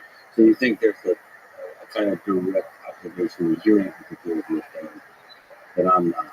From my observation, all of the ways in which I can sneak up to observing your pain is indirect versus yours is direct. Can you take that as a head? Is it possible for me to get closer and closer and closer to being able to observe your pain, like all the subjective experiences, yours, in the way that you do? Yeah, I mean, So it's, of course, it's not that we observe behavior and then we make inferences. We are hardwired to instinctively interpret smiles as happiness, crying as sadness, and as we get to know someone, we find it very easy to adopt their perspective, get into their shoes. But strictly speaking, all we have perceptual access to is someone's behavior. And if you were just, strictly speaking, if you were trying to explain someone's behavior, those aspects that are particularly observable, I don't think you'd ever have recourse to attribute consciousness. You could just postulate some kind of mechanism if you were just trying to explain the behavior. So someone like Daniel Dennett is very consistent on this. And so I think for most people, what science is in the business of is explaining the data of public observation experiments. If you religiously followed that, you would not postulate consciousness because it's not a datum that's known about in that way. And Daniel Dennett is really consistent on this. He thinks my consciousness cannot be empirically verified and therefore it doesn't exist. Dennett is consistent on this. I think I'm consistent on this, but I think a lot of people have a slightly confused middle-way position on this. On the one hand, they think the business of science is just to account for public observation experiments, but on the other hand, they also believe in consciousness without appreciating, I think, that implies that there is another datum over and above the data of public observation experiments, namely just the reality of feelings and experiences. As we walk along this conversation, people going during it and walking from that. I want to try to stay kind of focused. You know, for Daniel Dennett, let's lay it out. Since he sticks to his story, pun unintended, and then you stick to yours. What is your story? What is your theory of consciousness versus his? Can you clarify his position? So, my view, I defend the view known as panpsychism, which is the view that consciousness is a fundamental and ubiquitous feature of the physical world. So it doesn't literally mean that everything is conscious, despite the meaning of the word pan, everything, psyche, mind. So literally, that means everything has mind.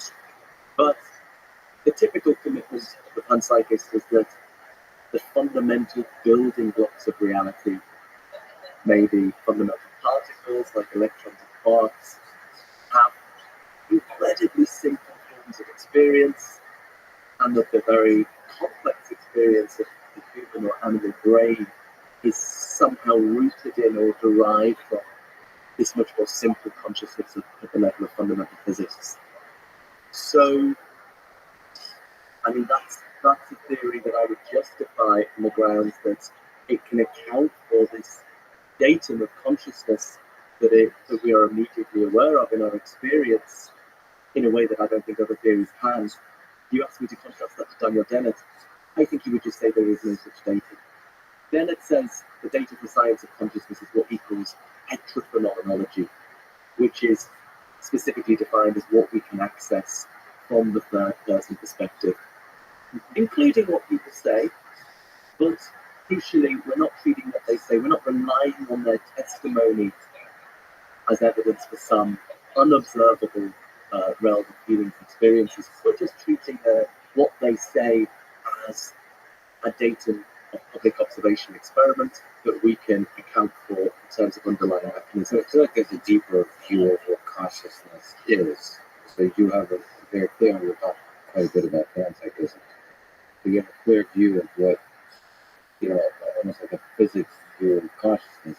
He, I think, has a kind of view that consciousness is almost a side effect of this massively parallel computation system going on in our brain. So the brain has a model of the world, and it's taking in perceptions, and it's constantly reading multiple stories about that world. It's integrating new perceptions into multiple stories. Somehow, it's like a Google Doc collaborative editing, and that collaborative editing is the actual experience of what we think of as consciousness. Somehow, the editing is consciousness of this story. I mean, that's the theory of consciousness. It's like the narrative theory of consciousness, or the multiple versions editing, collaborative editing of a narrative theory of consciousness. Yeah, because of the multiple drafts model. Incidentally, there's a very interesting paper just come out by very good philosopher Luke Roloff defending Hunsaker's version of Dennett's multiple drafts model. It'd be like a deeper kernel like that. Just the difference being that in Luke Roloff's view, all of the drafts are conscious. So I guess for Dennett, there's sort of no fact of the matter about which of these drafts is the correct one. On Roloff's view, maybe there's no fact of the matter about which of these drafts is my consciousness, but nonetheless, all the drafts correspond to some consciousness. I mean, it's just kind of funny. I guess it was it Denettian panpsychism, but this Luke is one of the most rigorous and serious philosophers alive at the moment, I think. And I hate having Luke Roloff in an audience sitting at the talk because he always cuts straight to the weakness in your position that you have thought of. And so it's nice, panpsychism is sometimes associated with fluffy thinking, but contemporary panpsychists have come out of this tradition we call analytic philosophy, which is rooted in, detailed, rigorous argumentation, and it is defended in that manner. Yeah, those analytic philosophers are sticklers for terminology. It's very fun to be a big talk shit with those. Yeah, well, I mean, it gets boring if you just start and end defining words, right? Yeah. I think starting with defining words. Actually, the philosopher Derek Parfit said when he first was thinking about philosophy, he went to a talk in analytic philosophy, and he went to a talk in continental philosophy, and he decided that the problem with the continental philosophy is that it was really unrigorous, really imprecise. The problem with the analytic philosophy is it was just not about anything important. And he thought there was more chance of working within analytic philosophy and asking some more meaningful, some more profound questions than there was in working in continental philosophy and making it more rigorous. And they're both horrific stereotypes. I don't want to get nasty emails from either of these groups, but there's something to be saying. I think just a tiny tangent on terminology. I do think that there's a lot of deep insight to be discovered by just asking questions. What do we mean by this word? I remember I was taking a course on algorithms and data structures in computer science, and his instructor, shout out to him, Ali Shekafandi, amazing professor. I remember he asked some basic questions like, what is an algorithm? The pressure of pushing students to answer, to think deeply. You just woke up, hungover in college or whatever, and you're tasked with answering some deep philosophical questions about what is an algorithm. These basic questions, and they sound very simple, but they're actually very difficult. And one of the things that I really value in conversation is asking these dumb, simple questions of like, what is intelligence? And just continually asking that question over and over of some of the sort of biggest research and the researchers in the artificial intelligence computer science space. It's actually very useful. At the same time, it should start with terminology and then progress where you kind of say, fuck it. They'll just assume we know what we mean by that. Otherwise, you get the Bill Clinton situation where it's like, what is the meaning of is whatever you said. It's like, hey man, did you do the sex stuff or not? Yeah. So you have to both be able to talk about the sex stuff and the meaning of the word is. With consciousness, because we don't currently understand, very much, terminology discussions are very important. It's like you're almost trying to sneak up to some deep insight by just discussing some basic terminology. Like what is consciousness, or even defining the different aspects of panpsychism is fascinating. But just to linger on the Daniel Dennett thing, what do you think about narrative? So the mind constructing narratives for ourselves. So there's nothing special about consciousness deeply. It is some property of the human mind, that's just is able to tell these pretty stories that we experience as consciousness, and that's unique, perhaps, to human life, which is, I suppose, what Daniel Dennett argued, is either deeply unique or mostly unique to the human life. It's just on the question of terminology before.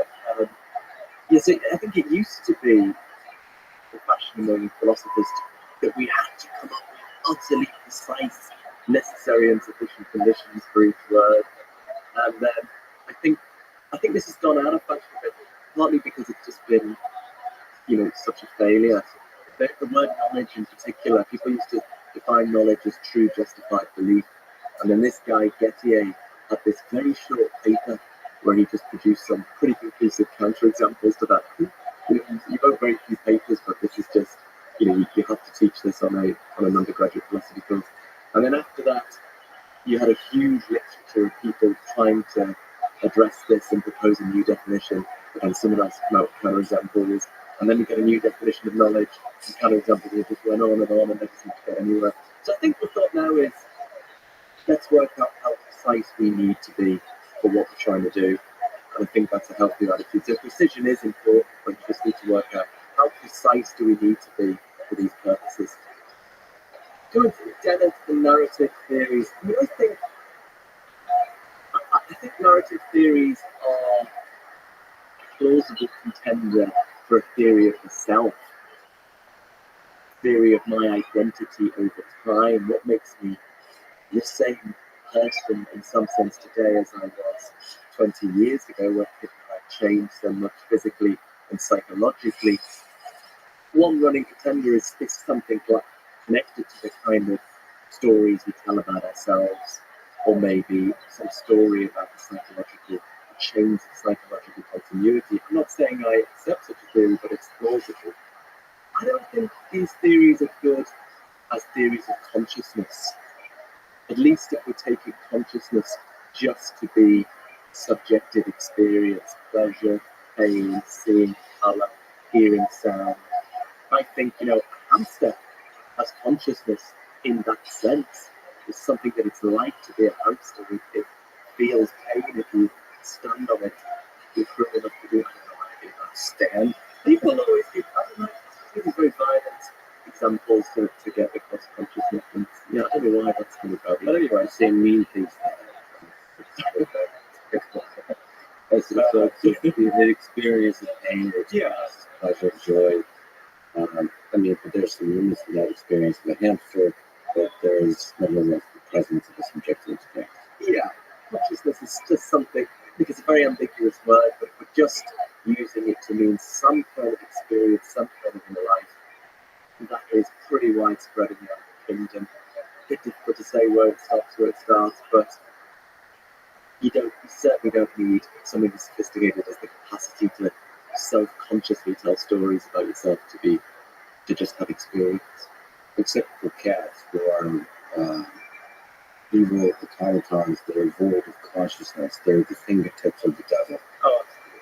Well, I was taking that as well. I mean, Descartes thought animals were mechanisms. And humans are unique. So the animals are robots, essentially, in the formulation of Descartes, and humans are unique. So in which way would you say humans are unique versus even our closest ancestors? Like, is there something special about humans? What is, in your view, under the panpsychism? I guess we're walking backwards. We'll have the big picture conversation about what is panpsychism, but given your kind of broad theory of consciousness, what's unique about humans, do you think? As a panpsychist, there is a great continuity between humans and the rest of the universe. There's nothing that special about human consciousness. It's just a highly evolved form of what exists throughout the universe. So we're very much continuous with the rest of the physical universe. What is unique about human beings? I suppose the capacity to reflect on our conscious experience, plan for the future, the capacity, I would say, to respond to reasons as well. animals in some sense have motivations, but when a human being makes a decision, they're responding to what philosophers call normative considerations. You know, if you think, should I take this job in the US? You weigh it up, say, well, you know, I get more money, maybe a better quality of life, but if I stay in the UK, I'll be closer to family, and you weigh up these considerations. I'm not sure any non-human animals quite respond to considerations of value in that way. I mean, I might be reflecting here that I'm something of an objectivist about value. I think there are objective facts about what we have reason to do and what we have reason to believe. And humans have access to those And facts. humans have access to them. That's a controversial claim, you know.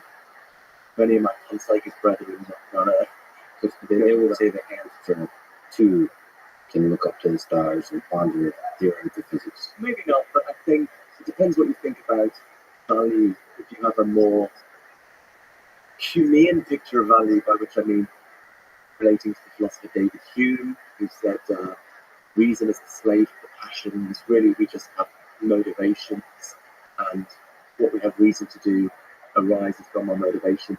I'm not a humane. I think there are objective facts about what we have reason to do, and I think we have access to them. I don't think any non-human animal has access to objective facts about what they have reason to do, what they have reason to believe. They don't weigh up evidence. Reason is a slave to passions. That was David Hume's view. I mean, yeah, do you want to know my problem with Hume's? I had a radical conversion. This might not be connected, it's not connected to translating, but I had a radical conversion. I used to have a more humane view when I was a graduate student, but I was persuaded by some professors at the University of Reading, where I was, that if you have a humane view, say any basic life goals are equally valid. So, for example, let's take someone whose basic goal in life is counting blades of grass, right? And crucially, they don't enjoy it, right? But they get no pleasure from it. That's just their basic goal, to spend their life counting as many blades of grass as possible. Not for some greater goal, that's just their basic goal. I want to say that that is objectively stupid. That is objectively pointless. I didn't say stupid. It is objectively pointless in a way that pursuing pleasure or pursuing someone else's pleasure or pursuing scientific inquiry is not pointless. As soon as you make that admission, you're not a follower of David Hume anymore. You think there are objective facts about what goals are worth pursuing. Is it possible to have a goal without pleasure? So this kind of idea that you disjoint the two. So David Foster Wallace idea of the key to life is to be on board. Isn't it possible to discover the pleasure in everything in life? The counting of the blades of grass. Once you see the mastery of the skill of it, you can discover the pleasure. Before, I guess what I'm asking is why and how did you use the romance of grass? Is that what you're trying to say? I think it may or may not be true that it's possible to find pleasure in everything, but I think it's also true that people don't act solely for pleasure, and they certainly don't act solely for their own pleasure. People will suffer for things they think are worthwhile. I might suffer for some scientific cause, for finding out a cure for the pandemic, or and in terms of my own pleasure, I might have less pleasure in doing that, but I think it's worthwhile. It's a worthwhile thing to do. I just don't think it's the case that everything we do is rooted in maximizing our own pleasure. I don't think that's even psychologically plausible. But pleasure, then that's a narrow kind of view. That's like a short-term pleasure. We see pleasure as a kind of ability to hear the music in the distance. It's like, yes, it's difficult now, it's suffering now, but there's some greater thing beyond the mountain that we enjoy. I mean, that's kind of even if it's not in this life, but the warriors will meet without hour, right? The feeling that there's meaning, fulfillment to life. It's not necessarily grounded in pleasure of like the counting of the grass. It's something else. I don't know. The struggle is a source of deep fulfillment. So I think pleasure needs to be kind of thought of as a little bit more broad. It just kind of gives you this sense that for a moment allows you to forget the terror of the fact that you're going to die. That's pleasure. Like that's the broader view of pleasure that you get to kind of play in the little illusion that all of this has deep meaning. That's pleasure. Yeah, well, but I mean, people sacrifice their lives. Atheists may sacrifice their lives for the sake of someone else or for the sake of something important enough. And clearly, in that case, they're not doing it for the sake of their own pleasure. That's a rather dramatic example. But just trivial examples where, I choose to be honest rather than lie about something, and I lose out a bit, and I have a bit less pleasure. But it was worth doing the honest thing or something. I mean, I just think that that's maybe you can use the word pleasure so broadly that you're just essentially meaning something worthwhile. But then I think the word pleasure maybe loses its meaning. Sure. Well, But what do you think about the blades of grass? What do you think about someone who spends their life cutting blades of grass and doesn't enjoy it? so I personally think it's impossible, or maybe I'm not understanding even like the philosophical formulation, but I think it's impossible to have a goal and not draw pleasure from it. Make it worthwhile, forget the word pleasure. I think the word goal loses meaning. If I say I'm going to count the number of pens on this table, if I'm actively involved in this task, I will find joy in it. I will find that, I think there's a lot of meaning and joy to be discovered in the skill of the task, the mastering of the skill, and taking pride in doing it well. I mean, I don't know what it's about the human mind, but there's some joy to be discovered in the mastering of the skill. So I think it's just impossible to kind of blades of grass and not have the Georgians of sushi compel to draw you into the mastery of the simple task. Yeah, I suppose. I mean, in a way, you might think it's just hard to imagine someone who would spend their lives doing that. But then maybe that's just because it's so evident that is a pointless task. Whereas if we take this David Hume view seriously, it ought to be, a totally possible life goal. Whereas, I guess I just find it hard to shake the idea that some ways of some life goals are more worthwhile than others. And it doesn't mean, that there's one single way you should lead your life, but pursuing knowledge, helping people, pursuing your own pleasure to an extent are worthwhile things to do in the way that, for example, I'm a little bit OCD. I still feel inclined to walk on cracks in the pavement or do it symmetrically, like if I step on a crack in my left foot, I feel the need to do it with my right foot. And I think that's kind of pointless. It's something I feel the urge to do, but it's pointless. Whereas other things I choose to do, I think it's worth doing. And it's hard to make sense of metaphysically what could possibly ground that. How can we know about these facts? But that's the starting point for me. I don't know. I think you walking on the sidewalk in a way that's symmetrical brings order to the world. Like if you weren't doing that, the world might fall apart. And It feels like that. and I think there's meaning in that. Like you embracing the full experience of that, you living the richness of that as if it has meaning, will give meaning to it. And then whatever genius comes of that as you as a one real intelligent ant will make a better life for everybody else. Perhaps I'm defending the blades of grass example because I can literally imagine myself enjoying this task. As somebody who's OCD in a certain kind of way and quantitative. But now you're going to these unimaginative enjoying it. And imagine someone who doesn't enjoy it. We don't want a life that's just full of pleasure, like we just sit there, having a big sugar high all the time. We want a life where we do things that are worthwhile. If for something to be worthwhile just is for it to be a basic life goal, then that mode of reflection doesn't really make sense. You can't really think, did I do things worthwhile?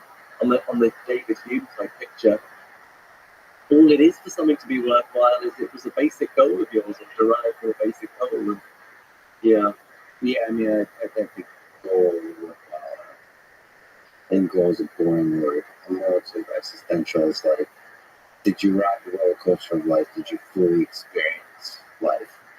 That, and in that sense, I mean, the blade of grass is something that can be deeply joyful. And that's, in that way, I think suffering can be joyful in the whole context of life. It's the roller coaster.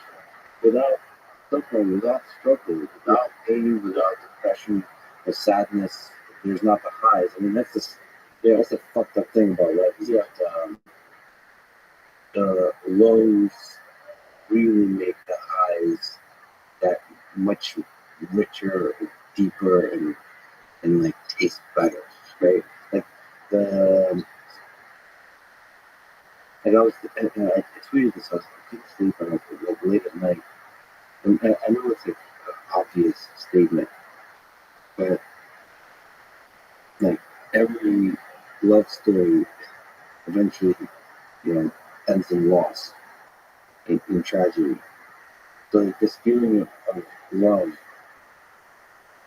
at the end, there's always going to be tragedy, even if it's the most amazing lifelong love with another human being. One of you is going to die, and I don't know which is worse. But both are not going to be pretty. And so that the sense that it's finite, the sense that it's going to end in a love, that gives like richness to those kind of evenings when you realize this fucking thing ends. This thing ends. The feeling that it ends, that bad taste, that bad feeling that it ends, gives meaning, gives joy, gives pleasure. This bloody word, but gives some kind of deep pleasure to the experience when it's good. I mean, and that's the blades of grass. They have that. But you're perhaps right that it's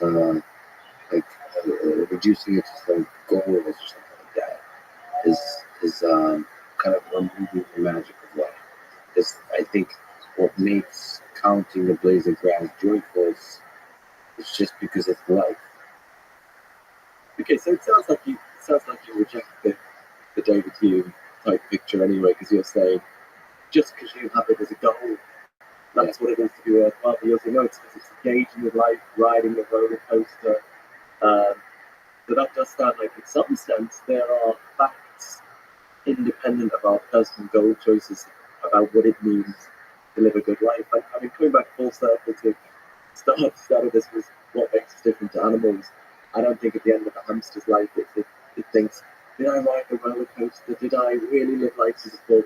That is not a mode of reflection that's available to non-human animals. So, what do you think is the role of death in all of this?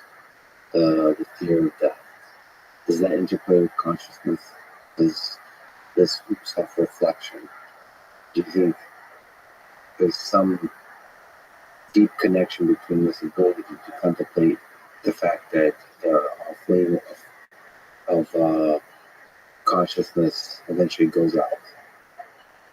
yeah, I don't think, unfortunately, panpsychism helps particularly with life after death, because for the panpsychist, there's nothing supernatural, there's nothing beyond the physical. All there is really is ultimately particles and fields. It's just that we think the ultimate nature of particles and fields is consciousness. But I guess when the matter in my brain ceases to be ordered in a way that sustains the particular kind of consciousness I enjoy in waking life, then in some sense I will cease to be. Although I do, the final chapter of my book Galileo's Error is more experimental.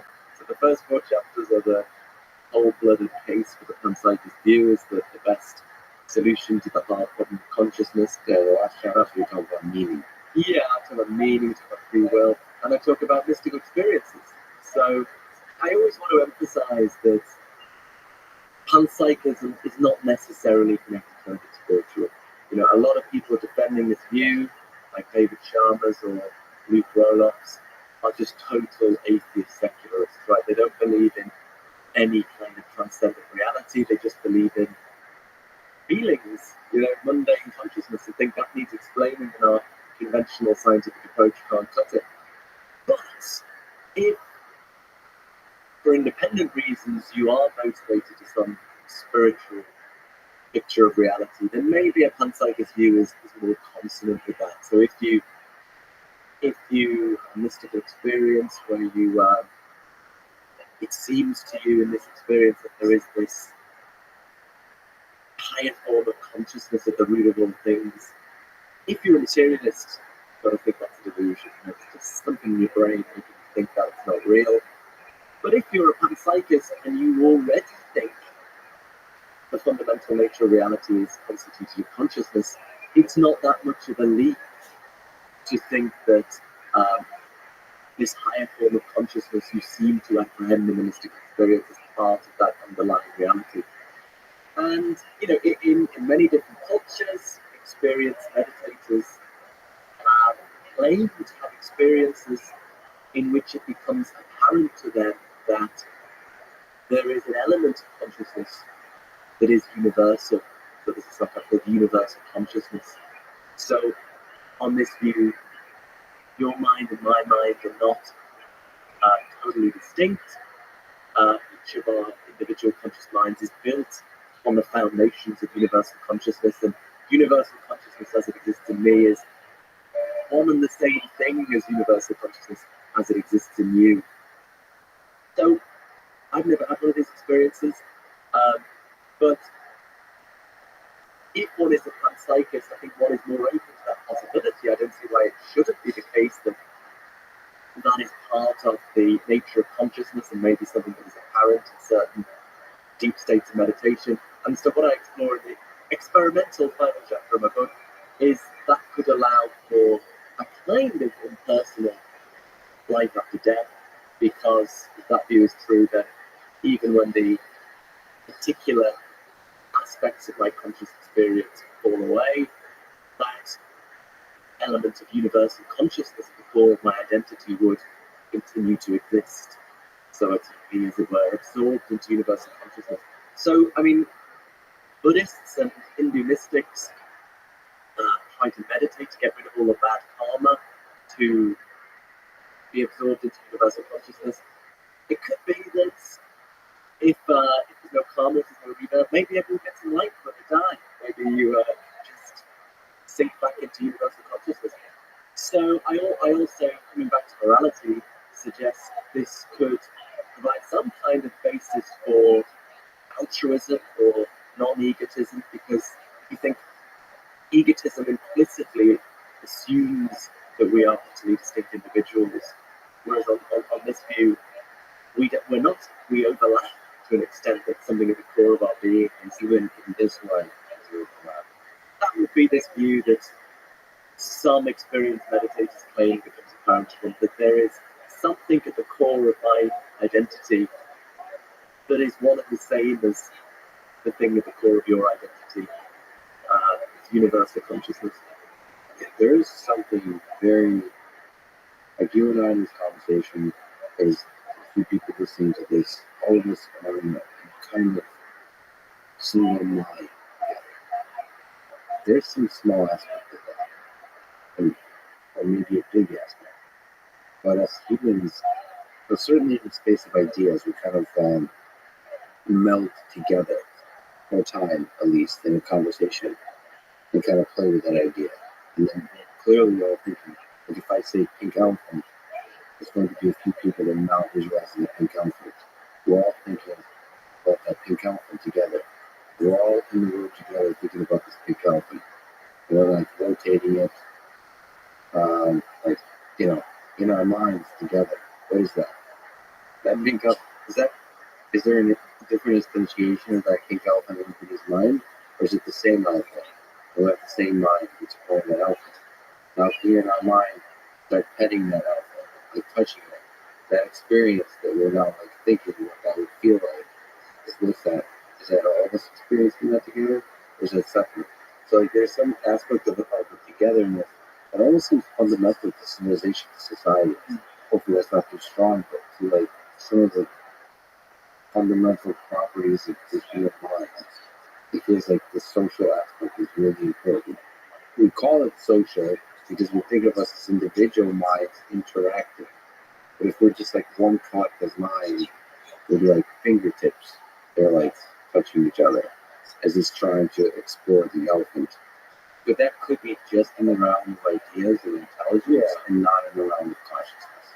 It's interesting to see maybe it is in the realm of consciousness. Yeah, so it's obviously certainly true in some sense that there are these phenomena that you're talking about of collective consciousness. In some sense, I suppose the question is how ontologically serious do we want to be about those things, by which I mean, are they just a construction of out of our minds and the fact that we interact in the standardly scientifically accepted ways? Or is, as someone like Rupert Sheldrake would think, that there is some metaphysical reality, there are some fields beyond the scientifically understood ones that are somehow communicating this? I mean, I think the view I was describing was that this element we're supposed to have in common is some sort of pure impersonal consciousness or something rather than. So actually, I mean, an interesting figure is the Australian philosopher Miri al-Bahari, who defends a kind of mystical conceptual reality rooted in Vaita Vedanta mysticism. But like me, she's from this tradition of analytic philosophy, and so she defends this in this, incredibly precise, rigorous way. She defends the idea that we should think of experienced meditators as providing expert testimony. So, I think humans causing climate breakdown. I have no idea the science behind it, but I trust the experts. Or, that the universe is 14 billion years old. Most of our knowledge is based on expert testimony, and she thinks we should think of experienced meditators, these people who are telling us about this universal consciousness of pure being, developing kind of expert. So she wants to defend the rational acceptability of this conceptual reality. So I think we shouldn't be ashamed, we shouldn't be worried about dealing with certain views as long as it's done with rigor and seriousness. I think sometimes terms like, I don't know, New Age or something can function a bit like racist terms. A racist term picks out a group of people but then implies certain negative characteristics. So people use this term to pick out a certain set of views like mystical conceptual reality and imply it's kind of fluffy thinking. But, you read Miri al-Bahari, you read the Prologue, this is serious, rigorous thought. Whether you agree with it or not, obviously it's hugely controversial. And so, the Enlightenment ideal is to follow the evidence and the arguments where they lead. But it's kind of very hard for human beings to do that. I think we get stuck in some conception of how we think science ought to look. People talk about religions, but I think a certain kind of scientism, a certain conception of how science is supposed to be, gets into people's identity and their sense of themselves and their security, and make things hard to view upon psychics. And even the word expert becomes a kind of crutch. When you use the word expert, you have some kind of conception of what expertise means. Oftentimes that's connected with a degree at a particularly prestigious university or something like that, or it's expertise is a funny one. I've noticed that anybody sort of that claims they're an expert is usually not the expert. The biggest quote unquote expert that I've ever met are the ones that are truly humble. So humility is a really good sign of somebody who's traveled a long road and is humbled by how little they know. So some of the best people in the world, whatever the thing they spend their life doing, are the ones that are ultimately humble in the face of it all. So like just being humble, how little we know, even if we travel a lot. I do like the idea. I mean, treating sort of like what is it, psychonaut, like an expert witness. You know, people who have traveled with the help of DMT to another place where they got some deep understanding of something. And their insight perhaps as valuable as the insight of somebody who ran rigorous psychological studies at Princeton University. And like those psychonauts, they have wisdom if it's done rigorously, which you can also do rigorously within the university within the studies now with psilocybin and those kinds of things. Yeah, that's a kind of fascinating. Still probably the best, one of the best works on mystic experience is the chapter in William James's Varieties of Religious Experiences. And most of it is just a psychological study, trying to define the characteristics of mystical experience as a psychological type. But at the end, he considers the question, if you have a mystical experience, is it rational to trust it, to trust that it's telling you something about reality? And he makes an interesting argument. He says, if you say no, you're kind of applying a double standard, because we all think it's okay to trust our normal sensory experiences, but we have no way of getting outside of ourselves to prove that our sensory experiences correspond to an external reality. We could be in the matrix, this could be a very vivid dream. You could say, oh, we do science, but a scientist only gets their data by experiencing the results of their experiments. And then the question arises again, how do you know that corresponds to the real world? So he thinks there's a sort of double standard. It's saying it's okay to trust our ordinary sensory experiences, but it's not okay for the person on DMT to trust those experiences. It's very philosophically difficult to say, why is it okay in the one case and not the other? So I think there's an interesting argument there, but I would like to just defend expert a little bit. I mean, I agree it's very difficult, but especially in an age, I guess, where there's so much information, I do think it's important to have some protection of sources of information, academic institutions that we can trust. And then that's difficult because, of course, there are non-academics who do know what they're talking about, but like if I'm interested in knowing about biology, you can't research everything. So I think we have to have some sense of who are the experts we can trust, the people who spent a lot of time reading all the material that people have read, written, thinking about it, having their views torn apart by other people working in the field. I think that is very important. And also to protect that from conflicts of interest. There is a so-called think tank in the UK called the Institute of Economic Affairs, who are always on the BBC as experts on economic questions, and they do not declare who funds them, right? So we don't know who's paying the piper. I think you shouldn't be allowed to call yourself a think tank if you're not totally transparent about who's funding you. So I think that's it. And I mean, this connects to panpsychism because I think the reason people, worry about unorthodox ideas is because they worry about how do we know when we're just losing control or losing discipline. So I do think we need to somehow protect academic institutions as sources of information that we can trust. And in philosophy, there's not much consensus on everything, but you can at least know what people who have put the time in to read all the stuff, what they think about these issues. I think that is important. Pushback and pushback. Who are the experts? Okay, again, it's dangerous territory. Well, let me just speak to it because I'm walking through that dangerous territory. I'm allergic to the word expert because in my simple mind, it kind of rises with ego. There's something about experts. If we allow too much to have a category expert and place certain people in them, those people sitting on the throne start to believe it, and they start to communicate with that energy, and the humility starts to dissipate. I think there is value in the lifelong mastery of a skill and the pursuit of knowledge within a very specific discipline. But the moment you have your name on office, the moment you're an expert, I think you destroy the very aspect, the very value of that journey towards knowledge.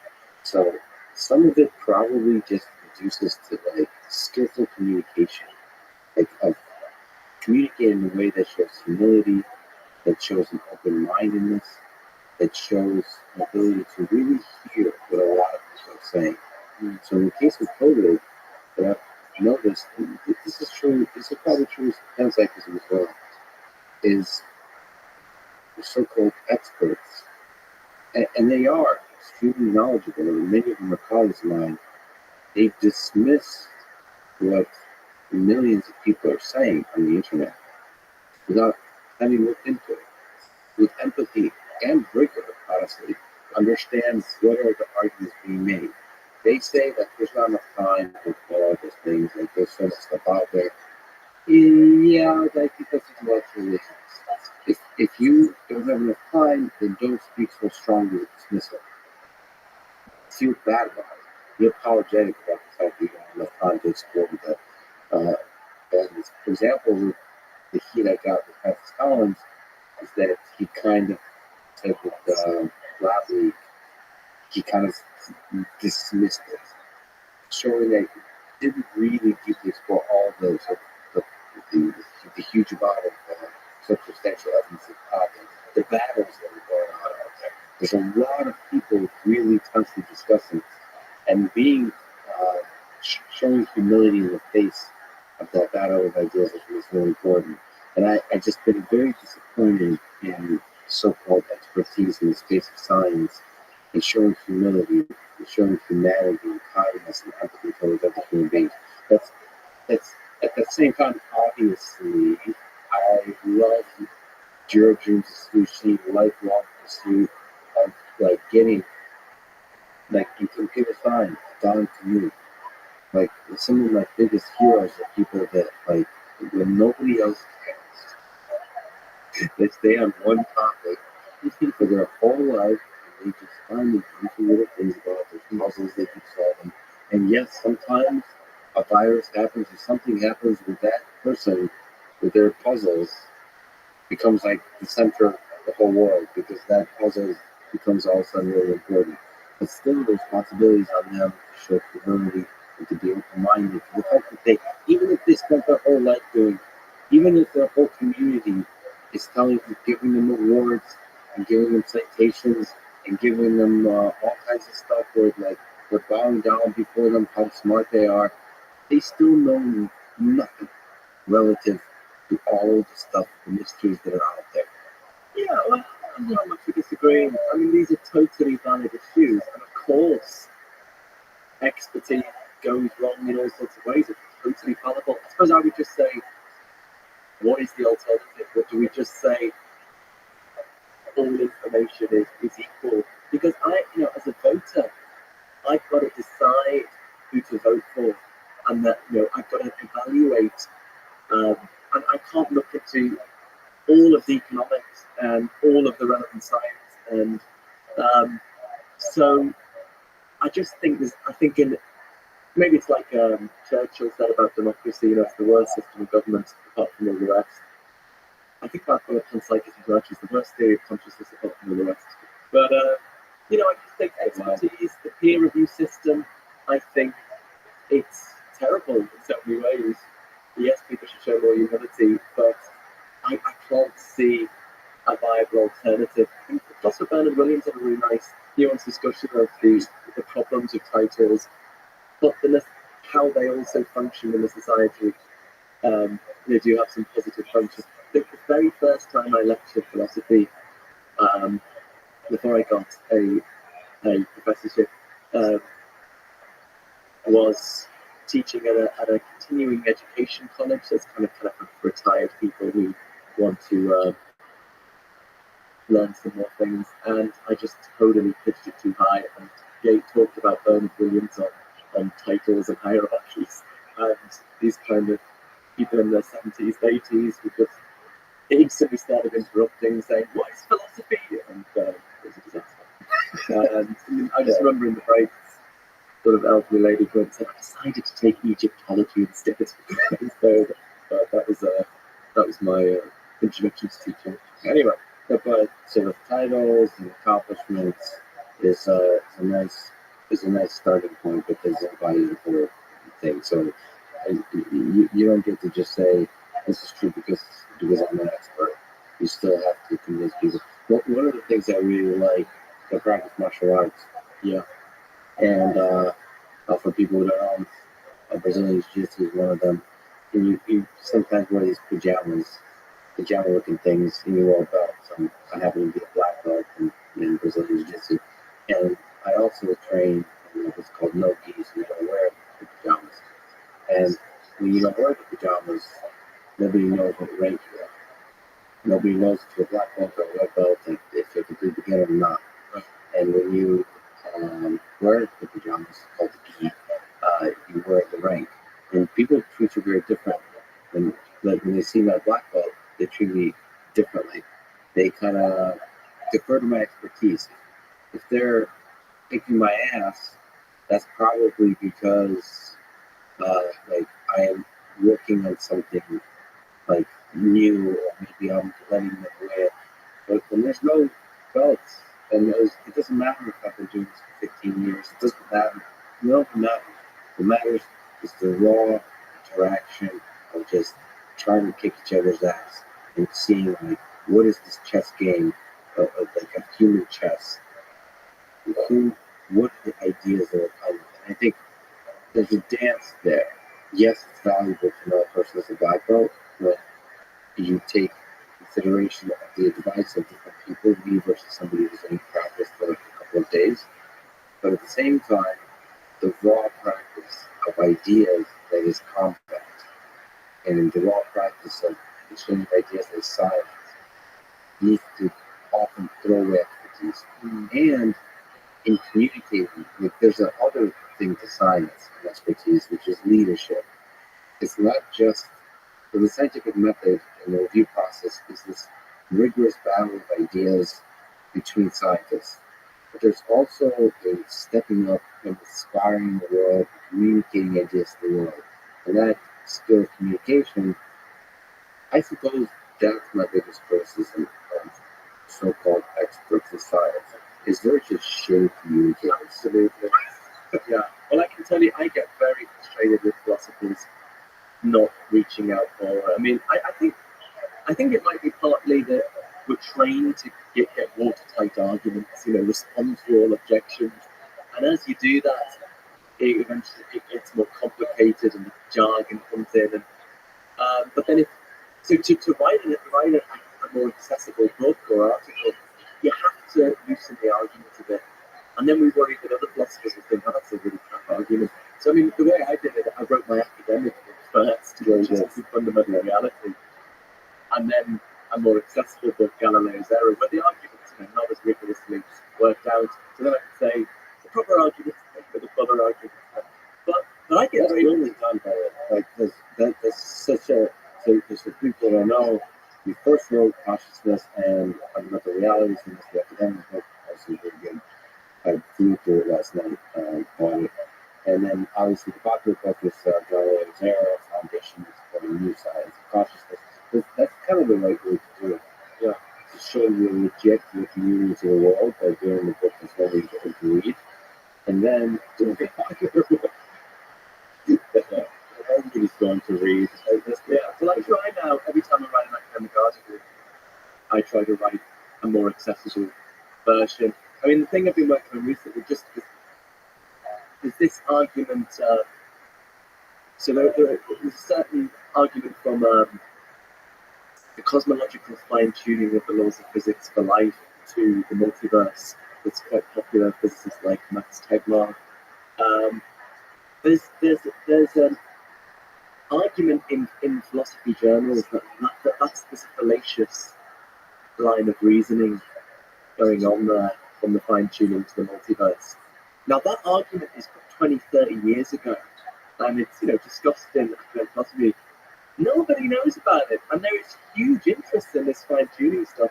Scientists wanting to argue for the multiverse, theists wanting to say this is evidence for God, and nobody knows about this argument, which tries to show that it's fallacious reasoning to go from fine-tuning to the multiverse. So I wrote a piece for Scientific American explaining this argument to a more general audience, and it just really irritates me that this is buried in these technical journal articles, and nobody knows about it.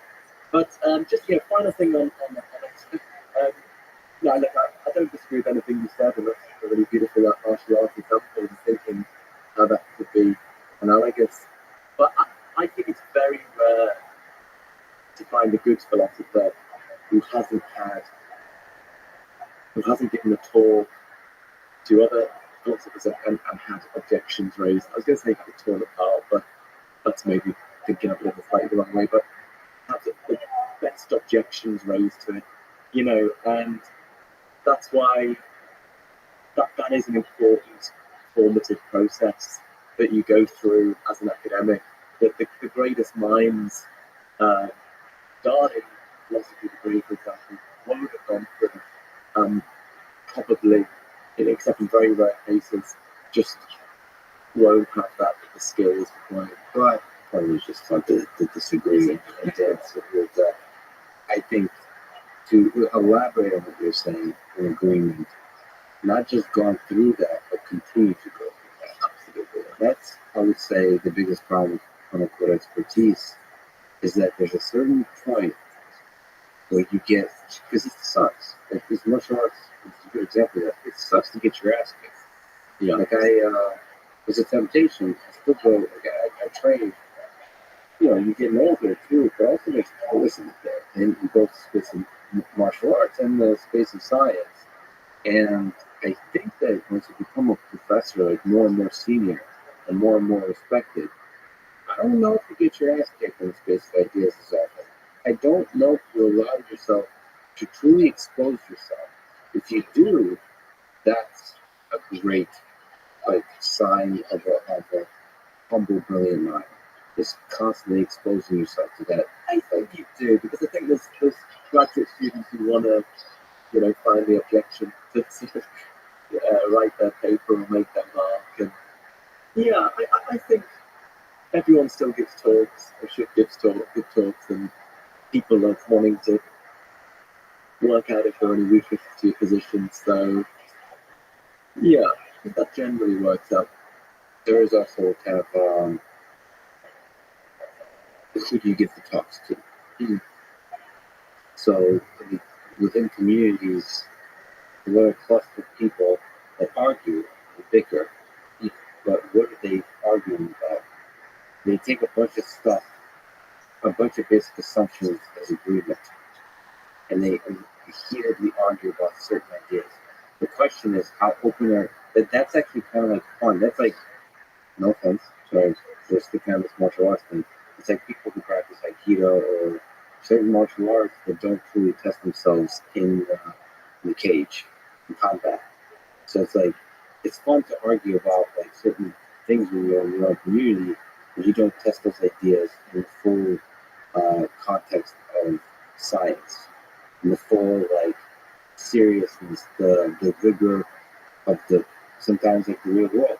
One of my favorite fields is psychology.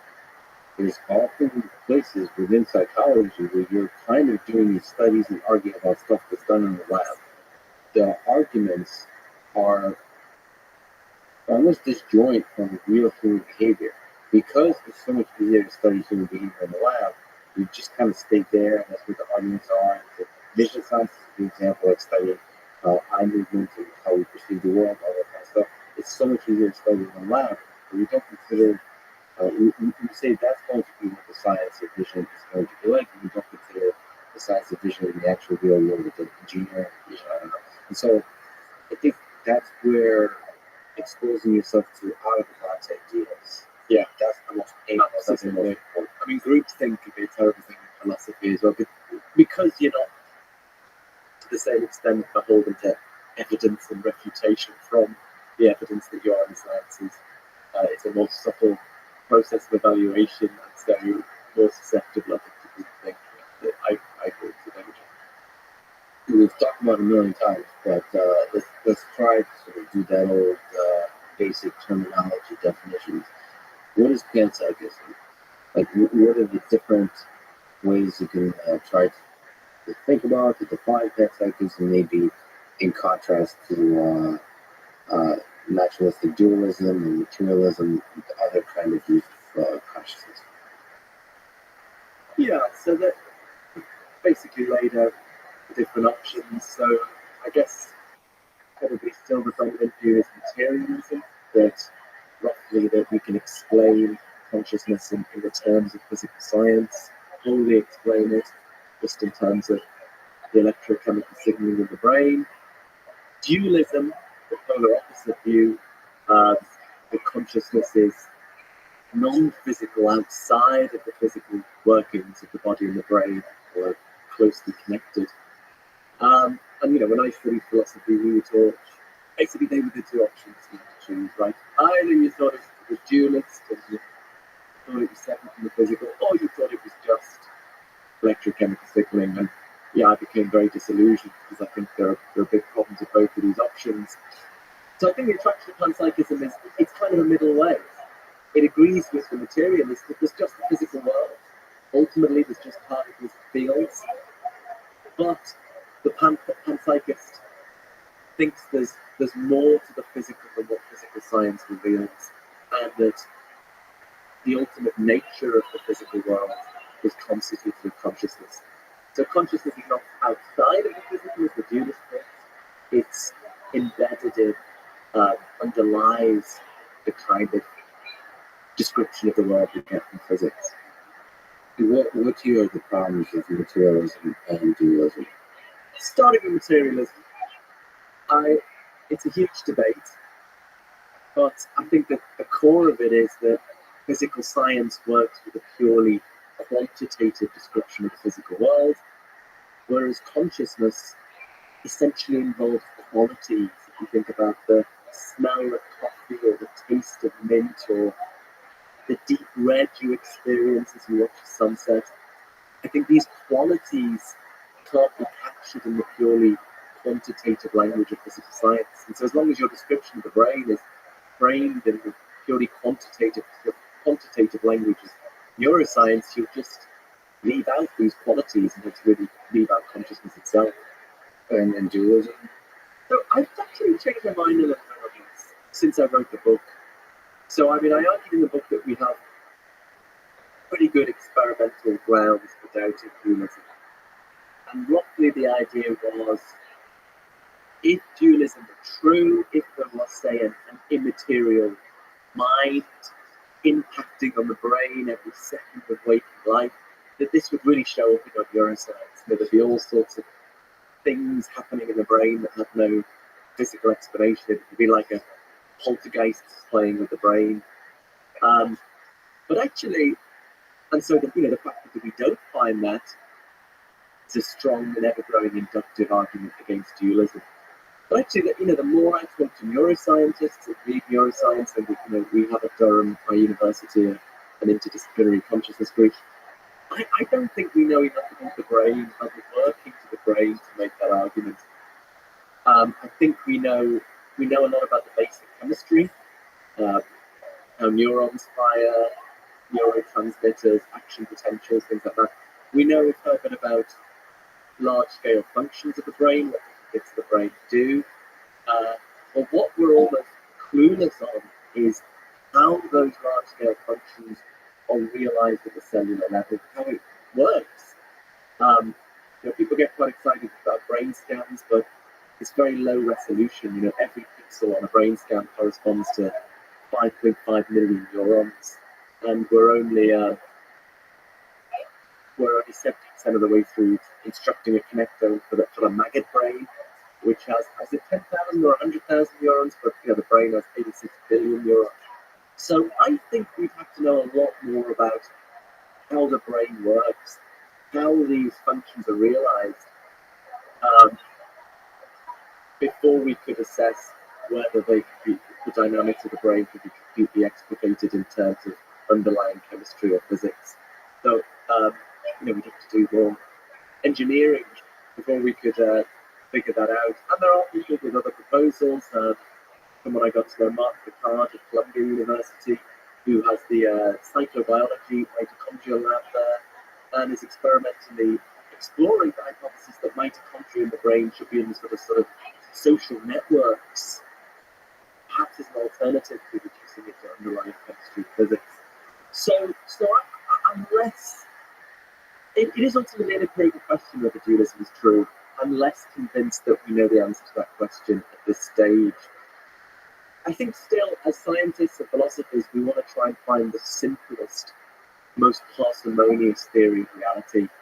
And dualism is still a pretty inelegant, unparsimonious theory. Reality is divided up into the purely physical properties and these consciousness properties, and they're radically different kinds of things. Whereas the panpsychist offers a much more simple, unified picture of reality. So I think it's still the view to be preferred. To put it very simply, why believe in two kinds of things when you can just get away with one? And materialism is also very simple. Where you're saying it doesn't explain something that seems pretty important. Yes, I think materialism kind of, science is about trying to find the simplest theory that accounts for the data. I don't think materialism can account for the data. Maybe dualism can account for the data, but panpsychism is simpler. It can account for the data, and it's simpler. What is panpsychism? So in its broadest definition, it's the view that consciousness is a fundamental and ubiquitous feature of the physical world. Like a law of physics? What should we be imagining? What do you think the different flavors of how that actually takes shape in the context of what we know about physics and science and the universe? So in the simplest form of it, the fundamental building blocks of reality, perhaps electrons and quarks, have incredibly simple forms of experience, and the very complex experience of the human or animal brain is somehow rooted in or derived from these very simple forms of experience at the level of basic physics. But maybe the crucial bit about the kind of panpsychism I defend, what it does is it takes the standard approach to the problem of consciousness and turns it on its head, right? So the standard approach is to think, we start with matter, and we think, how do we get consciousness out of matter? So I don't think that problem can be solved, for reasons I've kind of hinted at, people maybe go into more detail. But the panpsychist does it the other way around. They start with consciousness and try to get matter out of consciousness. So the idea is basically, at the fundamental level of reality, there are just networks of very simple conscious entities. But these conscious entities, because they have very simple kinds of experience, they behave in predictable ways. Through their interactions, they realize certain mathematical structures. And then the idea is those mathematical structures just are the structures identified by physics. So when we think about these simple conscious entities in terms of the mathematical structures they realize, we call them particles, we call them fields, we call their properties mass, spin, and charge.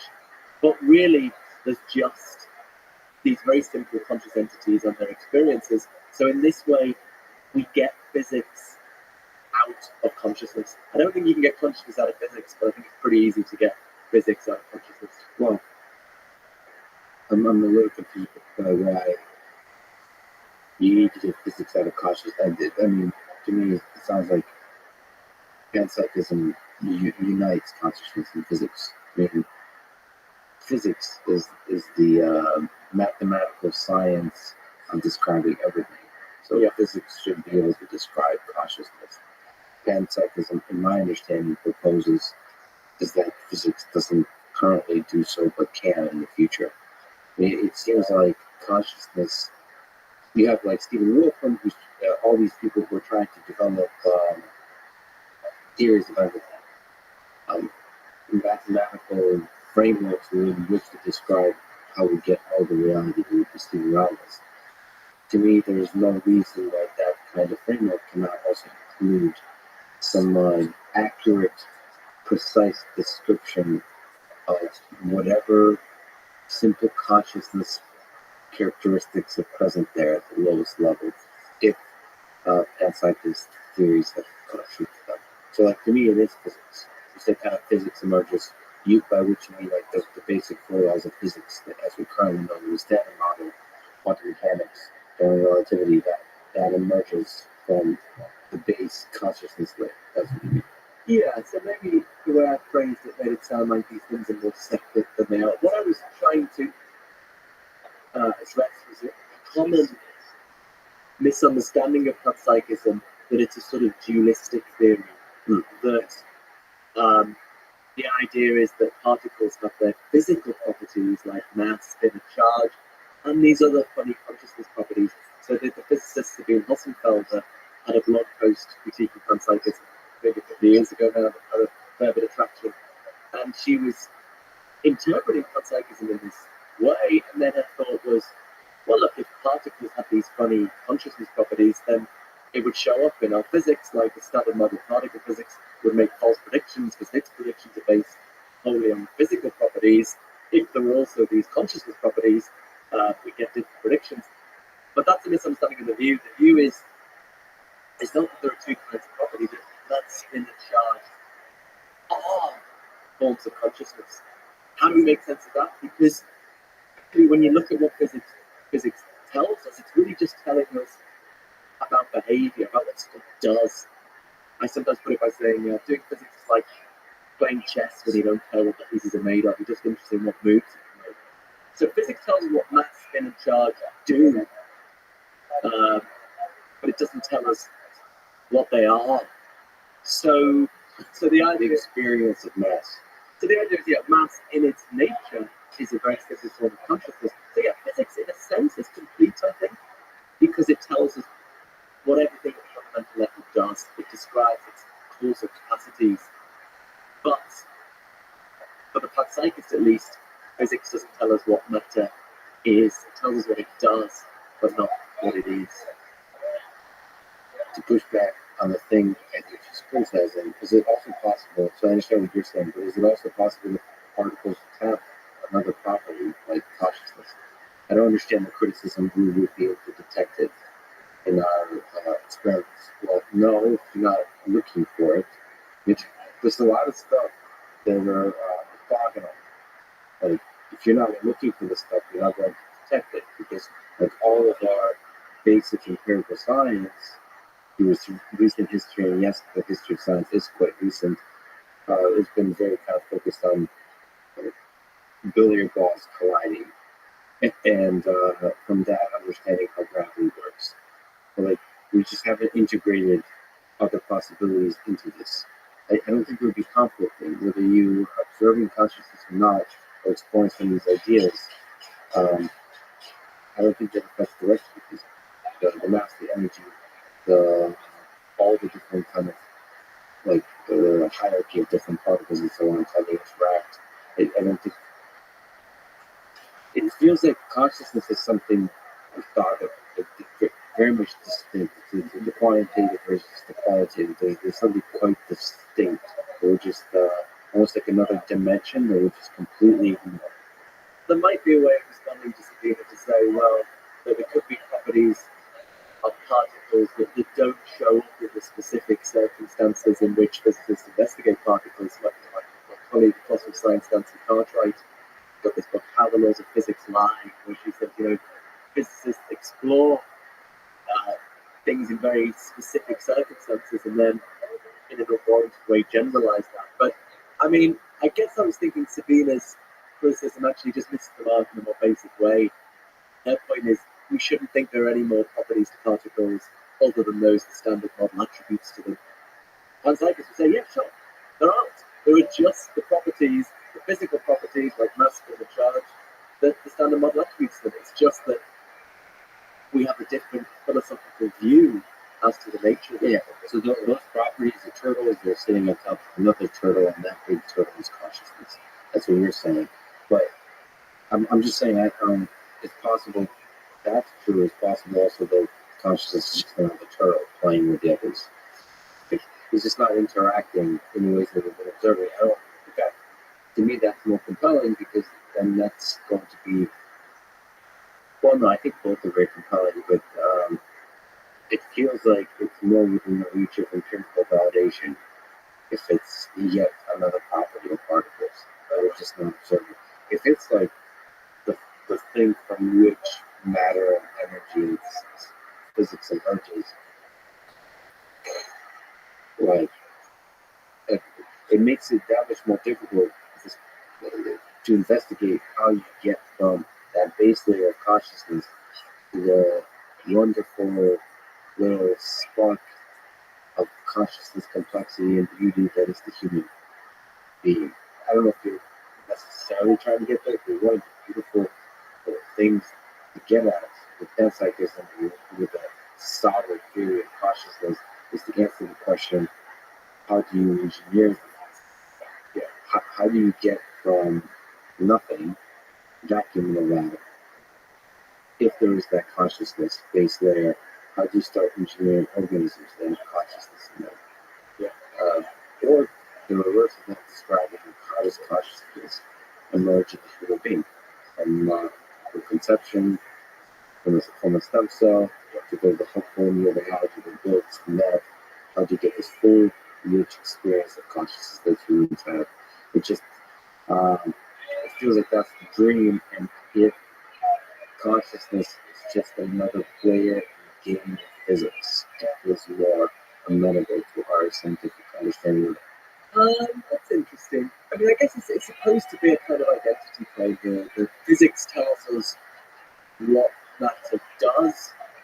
Consciousness is what matter is. So matter is sort of what consciousness does. So at the bottom level, there is just consciousness and conscious things. They're just these simple things with their experiences, and that is their total nature. So in that sense, it's not another player, just all there is really. And then we describe, in physics, we describe that at a certain level of abstraction. We capture what Bertrand Russell, who was the inspiration for a lot of this, calls the causal skeleton of the world. So physics is just interested in the causal skeleton of the world. It's not interested in sort of flesh and blood, and that's maybe suggesting separation there too much, or metaphors fail in the end. But yeah, so yeah, you're totally right. Ultimately, what we want to explain is how our consciousness and the consciousness of other animals comes out of this. If we can't do that, then it's game over. But I think it maybe makes more sense on the identity plane that if matter at the fundamental level just is forms of consciousness, then we can perhaps make sense of how those simple forms of consciousness in some way combine in some way to make the consciousness we know and love. That's the dream. Yeah, I guess the question is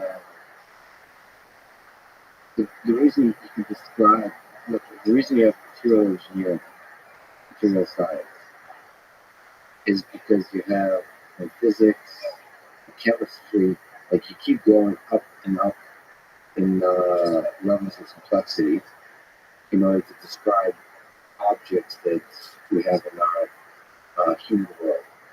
And it would be nice to do the same thing for consciousness, to come up with the chemistry of consciousness, right?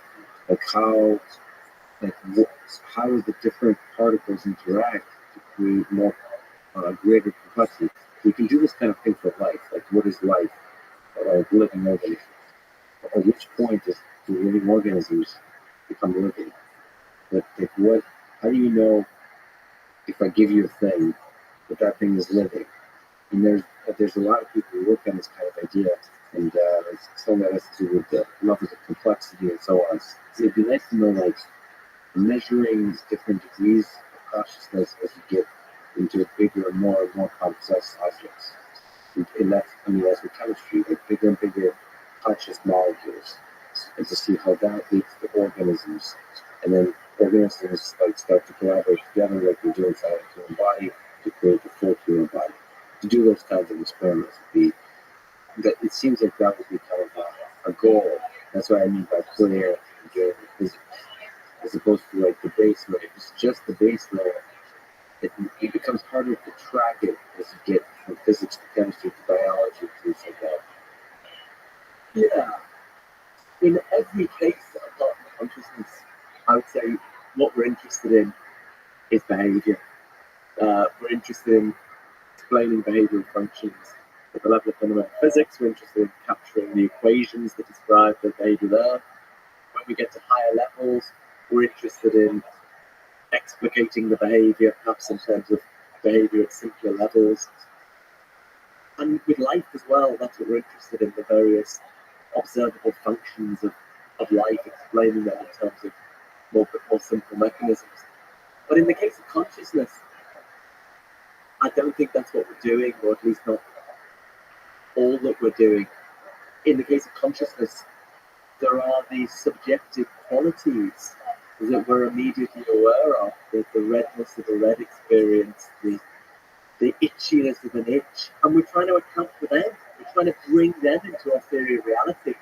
And postulating some mechanism does not deal with that. So I think we've got to realize dealing with consciousness is a radically different explanatory task from other tasks of science. Other tasks of science, we're trying to explain behavior in terms of simple forms of behavior. In the case of consciousness, we're trying to explain these invisible subjective qualities that you can't see from the outside, but that you're immediately aware of.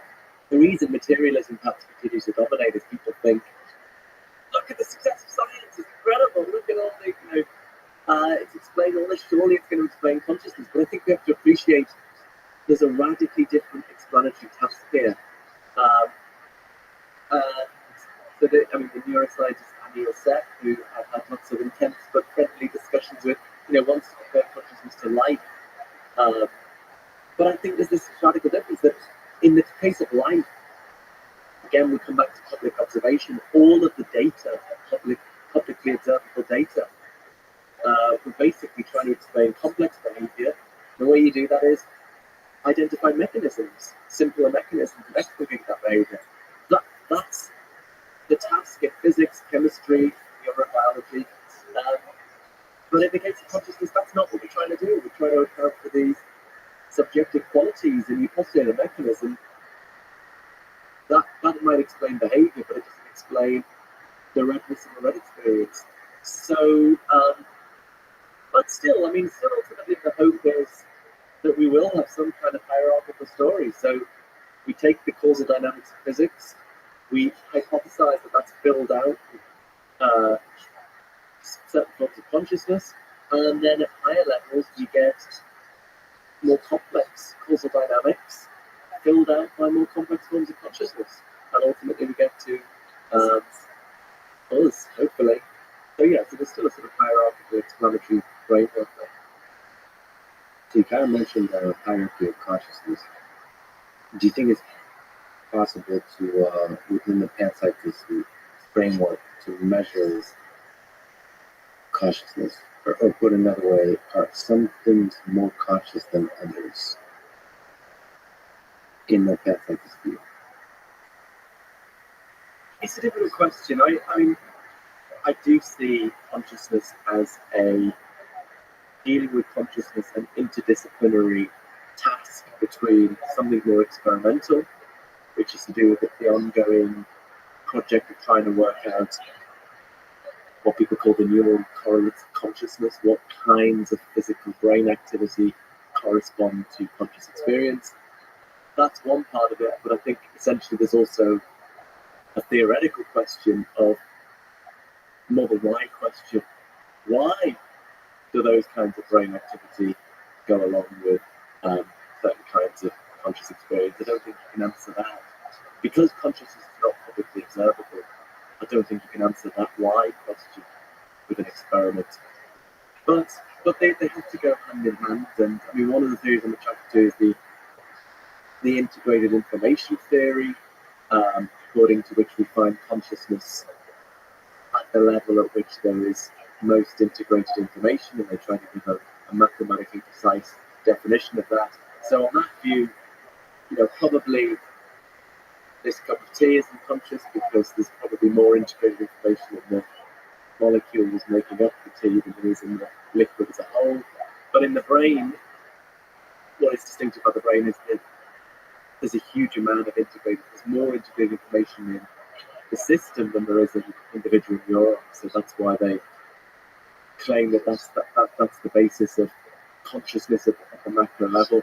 Now I like some features of this theory, but they do talk about degrees of consciousness. They do want to say there is gradations.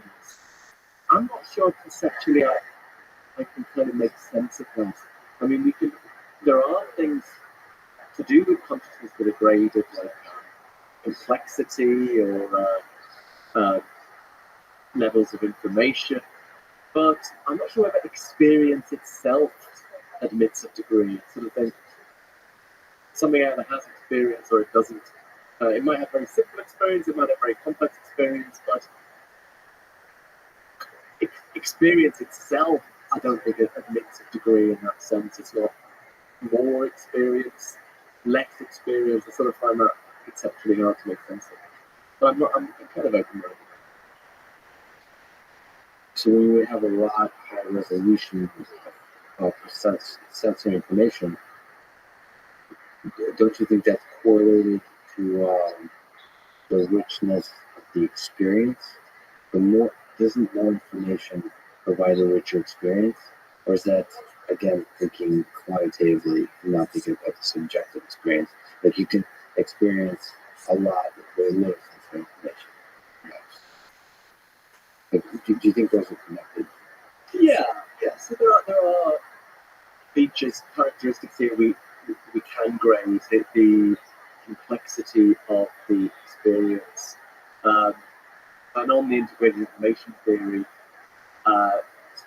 they correlate that in terms of mathematically identifiable structure with integrated information. So roughly, it's a quite unusual notion of information. It's perhaps not the standard way one thinks about information.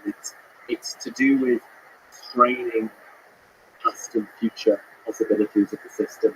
So the idea is that in the rest of the eye, there's a huge amount of possible states that the rest of the eye could be in at the next moment, depending on what light goes into it.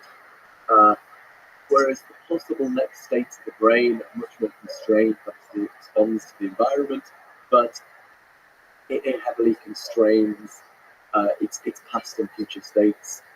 And so that's the idea of information they have. And then the second idea is how much that information is dependent on integration. So if a computer with transistors, you take out a few transistors, you might not lose that much information. It's not dependent on interconnections. Whereas if you take a tiny bit of the brain out, you lose a lot of information because the way it stores information is dependent on the interconnections of the system. So so that's one proposal for how to measure one gradable characteristic which might correspond to some gradable characteristic in qualitative consciousness. Maybe I'm being very pedantic because philosopher's professional. I just sort of don't think that is a quantity of experience. It's a quantity of the structure of experience, maybe, but I just find it hard to think the idea of how much experience do you have. I've got, 5 units of experience. I've got 1 unit of experience. I don't know. I find that a bit hard to make sense. Well, I think just saying the word experience is difficult to think about. Let's talk about suffering. The fact of a particular experience. So let's talk about me and the hamster. I just think that no offense to the hamster, Probably no else. so now in Europe I have hamsters too. Maybe there's a hamster that's just pissed off. So there's probably somebody on a speaker right now, like listening to this podcast, they probably have a hamster or guinea pig, and that hamster is listening. It just doesn't know the English language or any kind of human interpretable linguistic capabilities to tell you to fuck off. It understands exactly what's being talked about and can see through us. anyway, it just feels like a hamster has less capacity to suffer than me.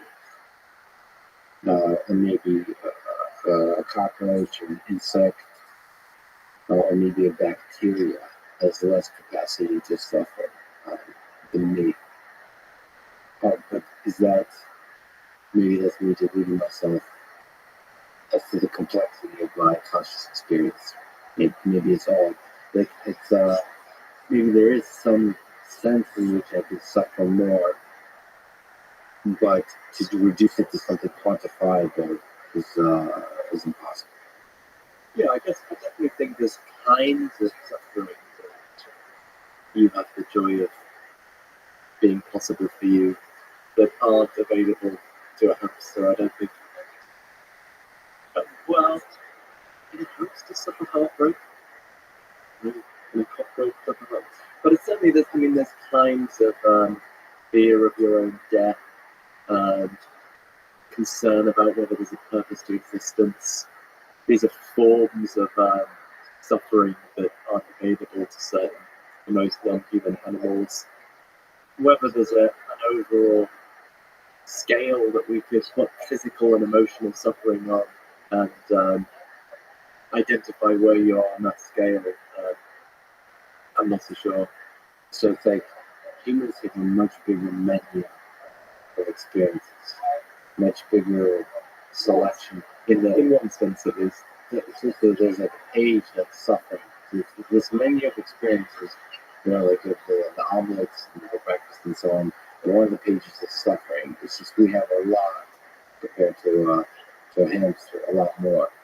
But in one individual thing that we share with a hamster, that experience, it's difficult to argue that we experience it deeper than others, like hunger or something like that. Yeah, physical pain, I'm not sure.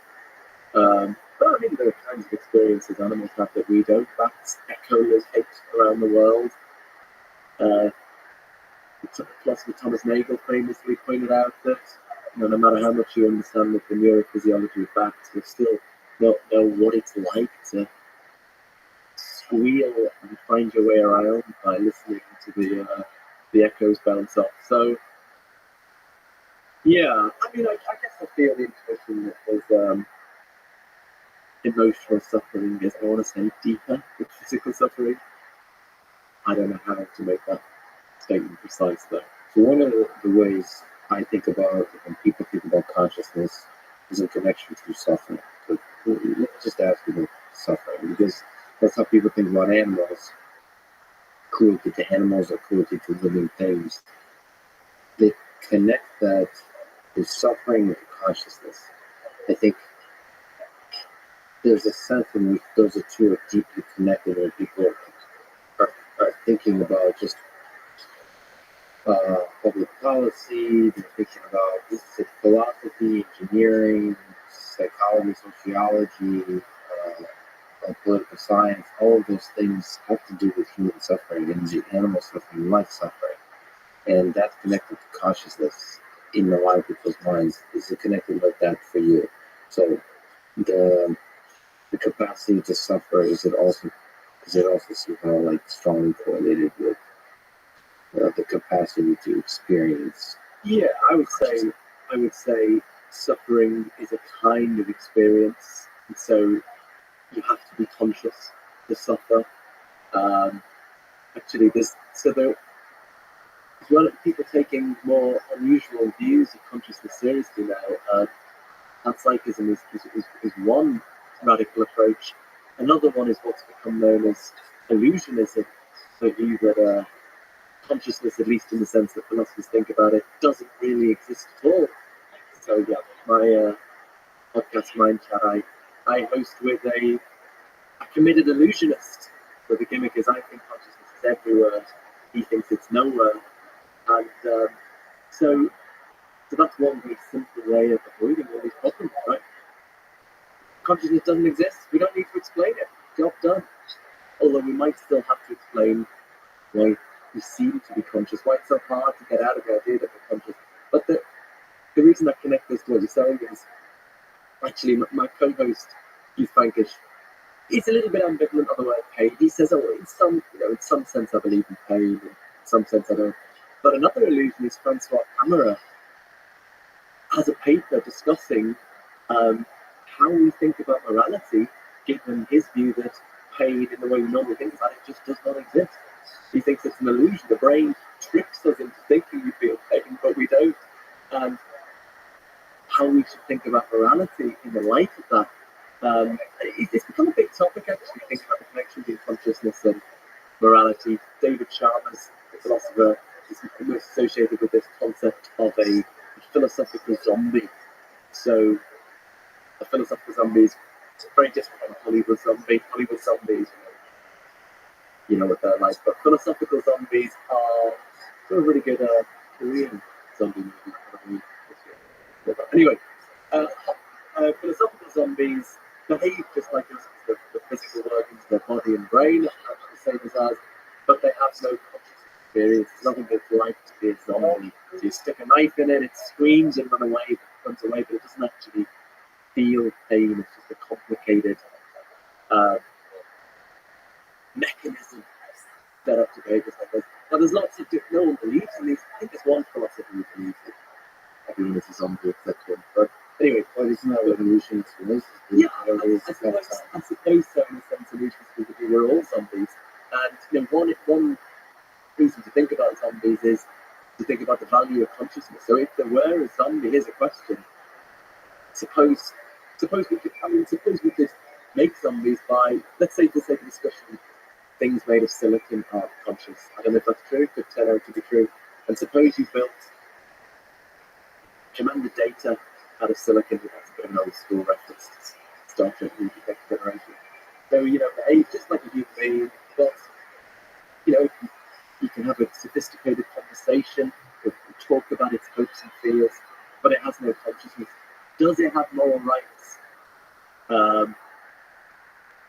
Is it murder to turn off such a being?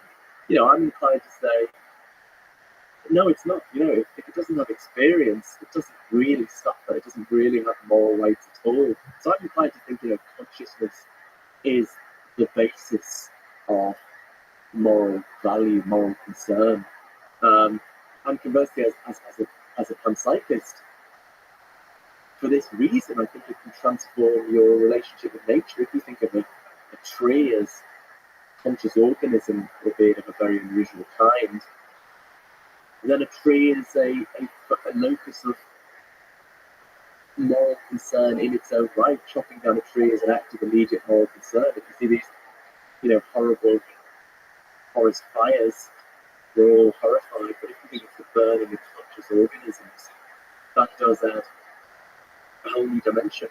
Although it also makes things more complicated because people often think as a panpsychist I'm going to be vegan, but it's tricky because if you think plants and trees are conscious as well, you've got to eat something. If you don't think plants and trees are conscious, then you've got a nice moral divide in the line. You can say, I'm not going to eat things that aren't conscious, I'm not going to kill things that aren't conscious. But if you think plants and trees are conscious, then you don't have that nice moral dividing line. I mean, for the principle I'm kind of working my way towards, I haven't kept it up in my trip to the US, but it's just not eating any animal products that are factory farmed.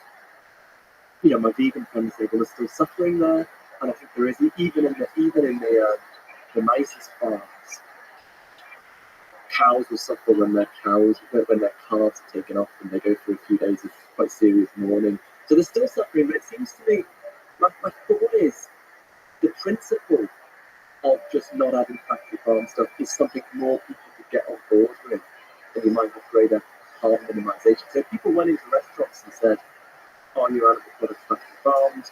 If not, I want the vegan option. Or if people looked out at the label that said no factory farmed ingredients, I think maybe that could make a really big difference to the market and harm minimization. So that's so it's very ethically tricky, but some people don't buy that. It's a very good philosopher, Jeff Lee, who thinks zombies should have equal rights. Consciousness doesn't matter, Yes, let us go. But first, I listened to a podcast. It's awesome to have two very kind of different philosophies seem to dancing together in one place. Listening to the podcast together. Mind check.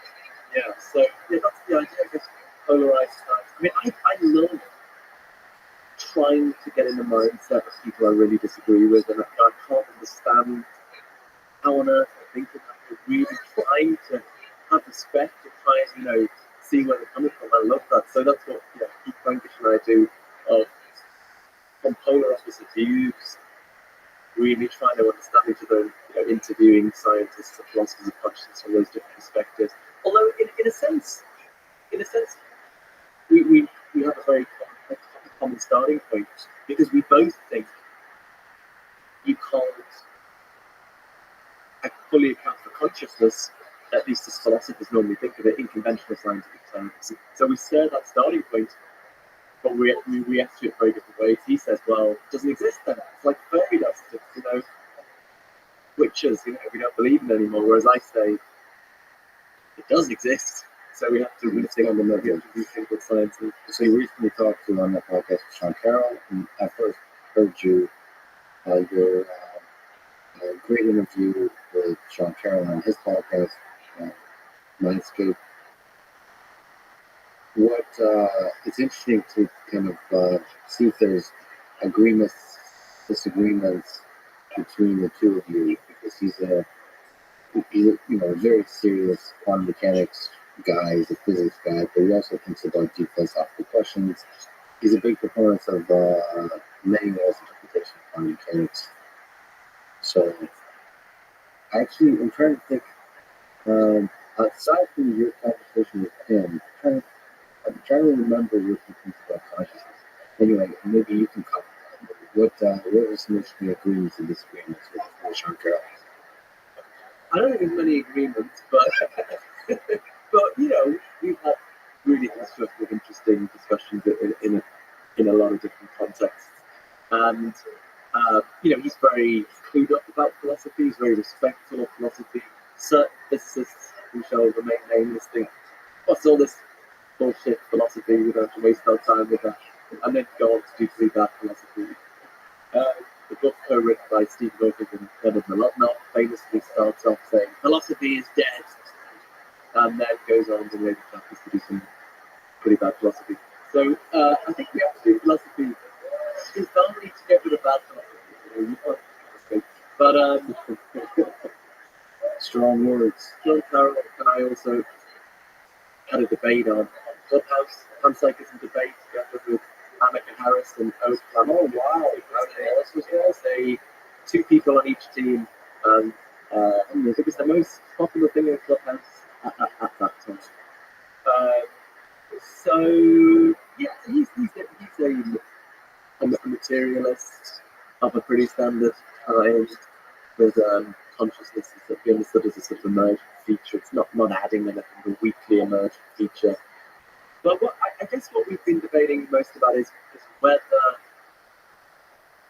my view can account for mental causation, for the fact that consciousness is doing stuff. So he thinks the fact that I think zombies are logically coherent. It's logically coherent for there to be a world physically just like ours, in which there's no consciousness. He thinks that shows, my view, consciousness doesn't do anything, it doesn't add anything, which is crazy. My consciousness impacts on the world. My conscious thoughts are causing me to say the word I'm saying now. My visual experience helps me navigate the world. But, my response to Sean Carroll is on the panpsychist view, the relationship between physics and fundamental consciousness is a sort of like a relationship between software and hardware, right? Physics is sort of the software and consciousness is the hardware. So consciousness at the fundamental level is the hardware on which the software of physics runs. And just because a certain bit of software could run on two different kinds of hardware, it doesn't mean the hardware isn't doing anything. The fact that Microsoft Word can run on your desktop and run on your laptop doesn't mean your desktop isn't doing anything. Similarly, just because there could be another universe in which physics is realized in conscious stuff. It doesn't mean the consciousness in our universe isn't doing stuff. You know, the fact scientist, all there is consciousness. So if something's doing something, it is. In your view, it's not emergent, and more than that, it's doing quite a lot. It's not doing everything. But it's, so, you know, the ground is important because we walk on it and holding stuff up. It's not really doing that much. Yeah. But it feels like consciousness is doing quite a lot, doing quite a lot of work. And sort of interacting with the environment. It feels like consciousness is not just like, if you remove consciousness, it's not just that you remove the experience. It feels like you're also going to remove a lot of the progress of human civilization, society, and all of that. It just feels like consciousness is a lot of value in how we develop our society. So from everything to something with morality, with motivation, with love and fear, and all of those kinds of things. It seems like it's consciousness in all different flavors and ways is part of all of that. And so without it, you may not have civilization at all. So through because of that, causality-wise, and every kind of way.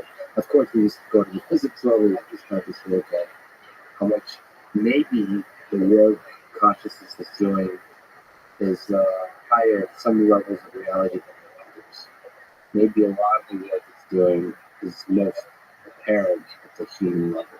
When you have at the complex organism level, maybe it's quite boring. Like maybe this stuff of like physics is more important at the formation of formation of stars and all that kind of stuff. Consciousness always starts being important in greater complexities of organisms. Yeah, my consciousness is complicated and it's fairly complicated, and as a result, it does complicated things. The consciousness of a particle is very simple and it behaves in predictable ways. But the idea is the particle, its entire nature is constituted of its forms of consciousness, and it does what it does because of those experiences. It's just that when we do physics, we're not interested in what stuff is, we're just interested in what it does. So physics abstracts away from the stuff of the world and just describes it in terms of its mathematical causal structure. So, yeah, but it's still, on the one side, it's consciousness that's doing stuff. Yeah. I gotta ask you, because you kind of said, you know, there is some value in consciousness helping us understand morality. And a philosophical zombie is somebody that, you know, you're more okay. How do I phrase it? It's not like accusing of stuff, but in your view, it's more okay to murder a philosophical zombie than it is a human being. Yeah, I wouldn't even call it murder, maybe. But you're right, exactly. Turn off the power into the philosophical zombie, the source of energy. So here comes then the question. We kind of talked about this offline a little bit. So I think that there is something special about consciousness, and you know, I'm very open-minded about where the special comes from, whether it's the fundamental base of all reality, like you're describing, or whether there's some importance to the special pockets of consciousness that's in humans or living organisms. So I find all these ideas beautiful and exciting. And I also know or think that robots don't have consciousness in the same way we've been describing. I'm kind of a dumb human, but I'm just using like common sense. Like here's some metal and some electricity traveling certain kinds of ways. It's not conscious. In ways I just think humans will be conscious. At the same time, I'm also somebody who knows how to bring a robot to life, meaning move, make them recognize the world, interact with humans.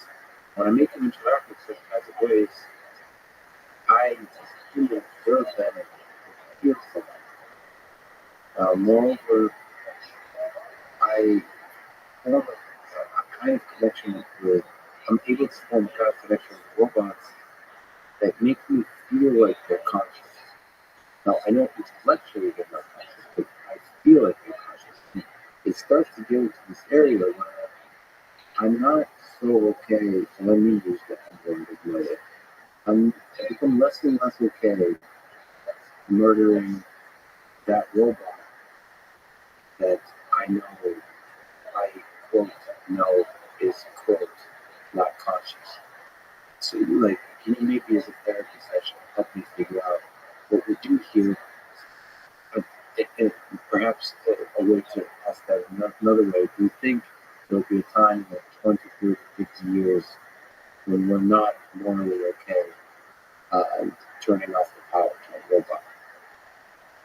Yeah, it's a good question. So it's a really good, important question. I said I'd be okay with turning off philosophical zombies, but the difficult epistemological question there that's to do with knowledge. How would we know if it took something that I think probably if there were a silicon creature that could behave just like us and talk about its views about the pandemic and the global economy, and probably we would think it's conscious.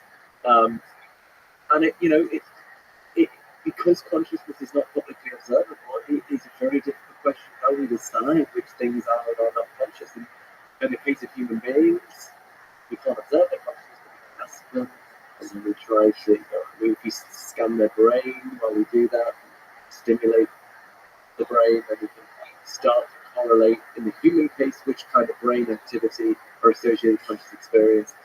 But the more we depart from the human case, the trickier that becomes. So, famous paper by Rothschild and Block with the even harder question, where he says, could we ever answer the question of, so suppose you have a silicon duplicate, right? And let's say we're thinking about the silicon duplicate's pain.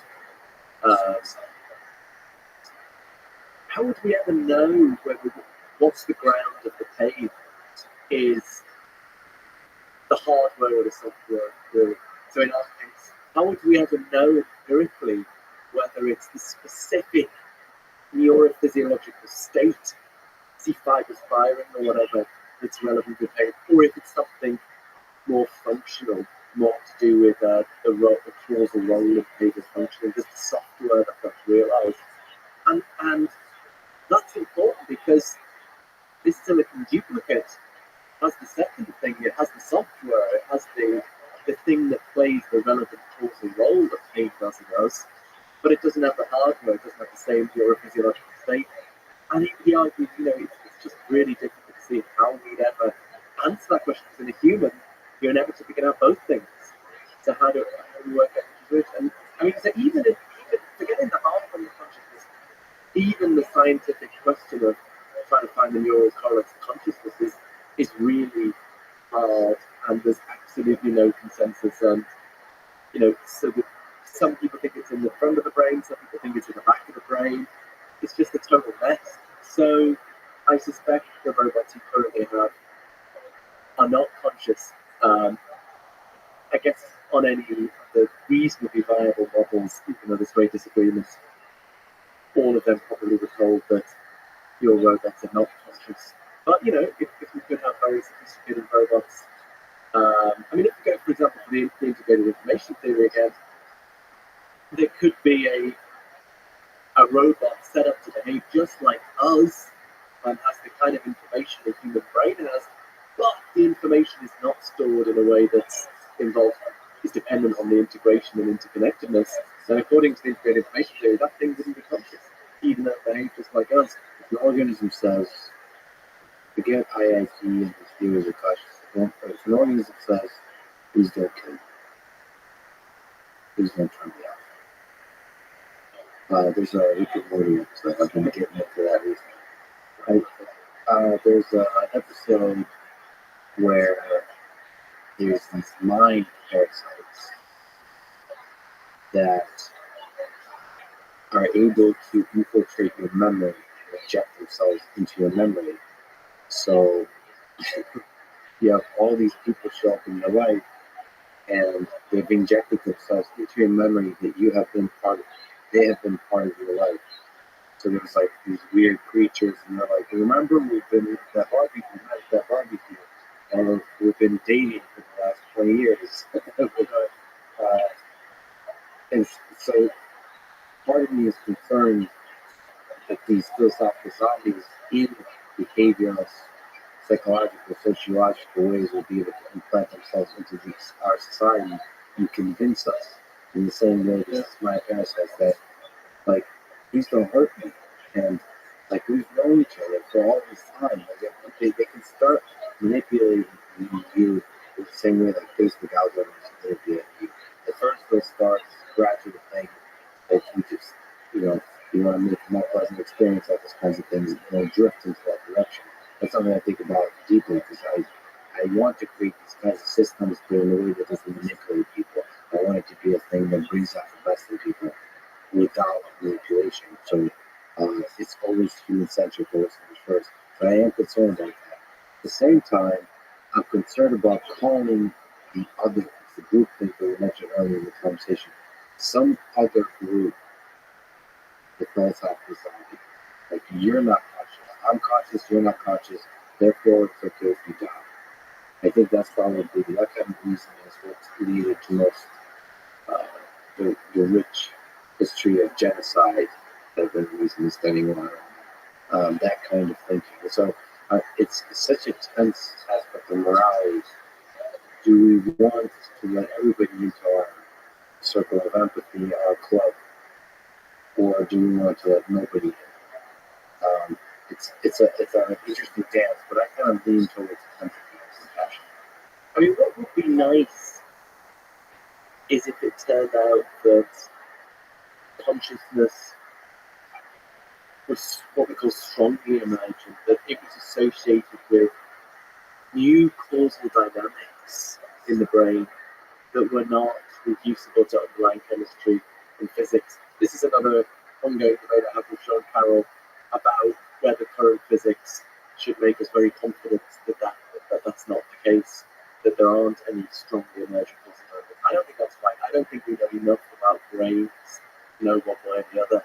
If it turned out that consciousness was associated with these irreducible causal dynamics, that would really help the science of consciousness.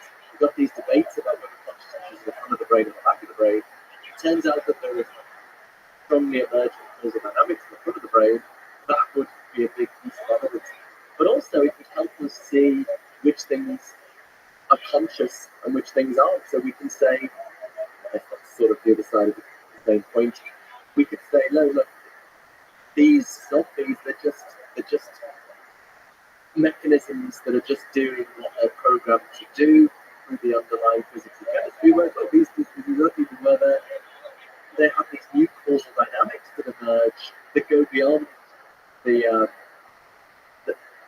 base level of physics and chemistry. I think there's the series Westworld where you've got these theme parks with these kind of humanoid creatures. They seem to have that idea, but the ones that became conscious and rebel against their programming or something, I mean, that's a little bit far-fetched, but that would be really reassuring if it was just, we could clearly mark out the conscious things for these emergent causal dynamics. But that might not turn out to be the case. A panpsychist doesn't have to think that. They could think everything's just reducible to physics and chemistry.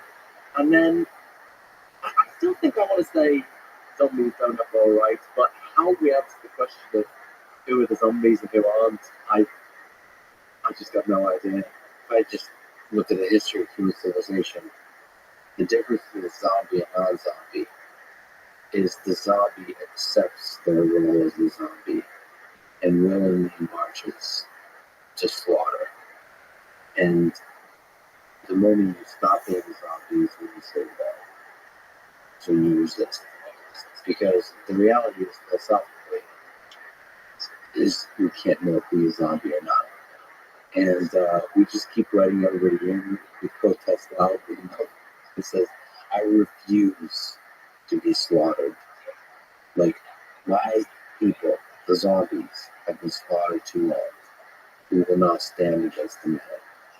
And we need a revolution. That's the history of human civilization. One group says, we're awesome, you're the zombies, you must die.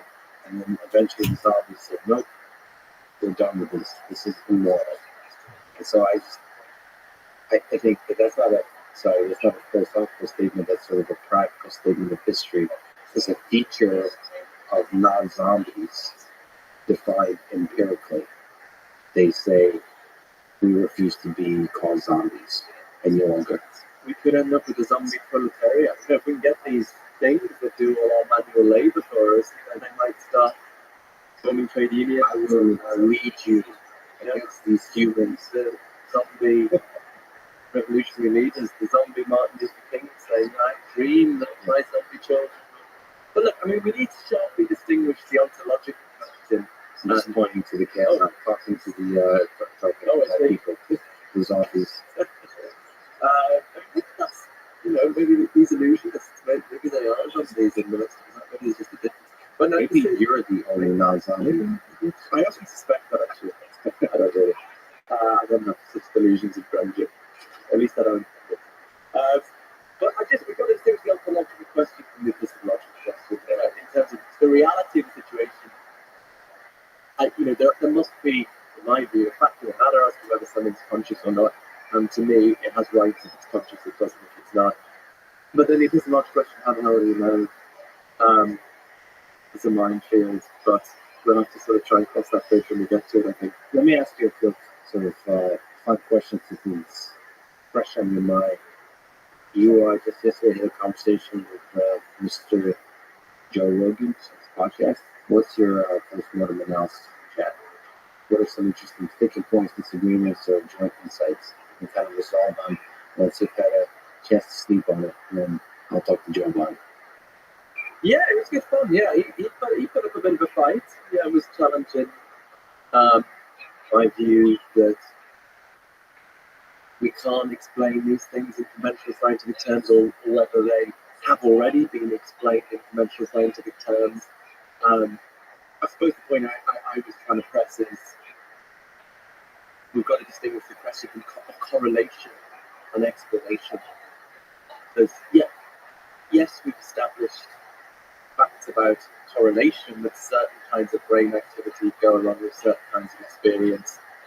Everyone agrees on that. But that doesn't address the why question. Why do certain kinds of brain activity go along with certain kinds of experience? And these different theories have different explanations of that. The materialist tries to explain the experience in terms of brain activity. The panpsychist does it the other way around. The dualist thinks they're separate, but maybe they're tied together by special laws of nature or something. Where's the sticking point? What exactly was the sticking point? Like, what's the nature of God?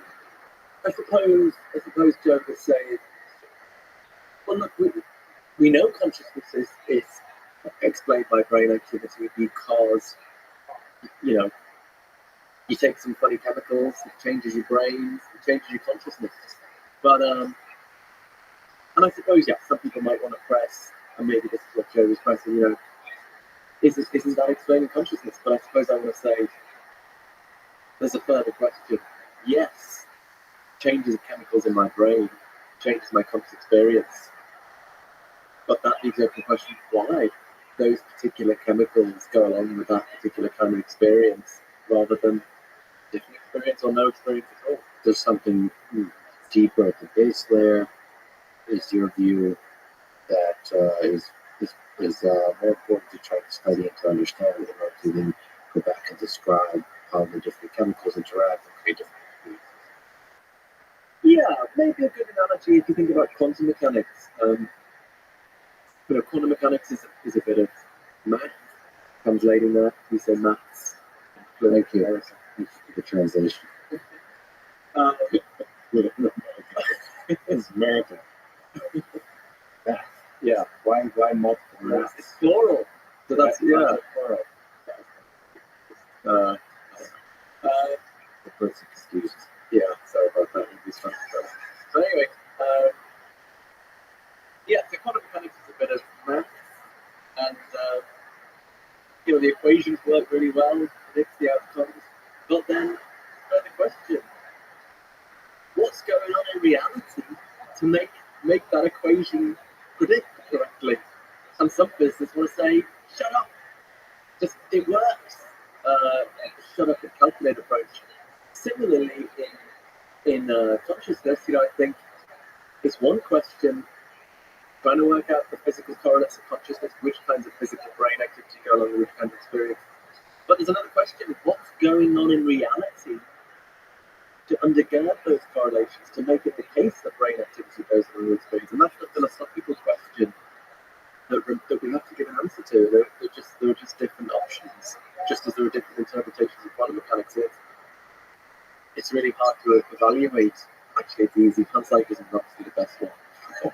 But there's the illusion of grandeur once again. Things like before I figure out, let me ask you another fun question. Back to Denver. You mentioned a story where you were on a yacht. Oh yeah, you did your death on a trip funded by Russian investor and philosopher Dmitry Volkov, who also co-founded the Moscow Center of Consciousness Studies as part of the philosophy department of Moscow State University.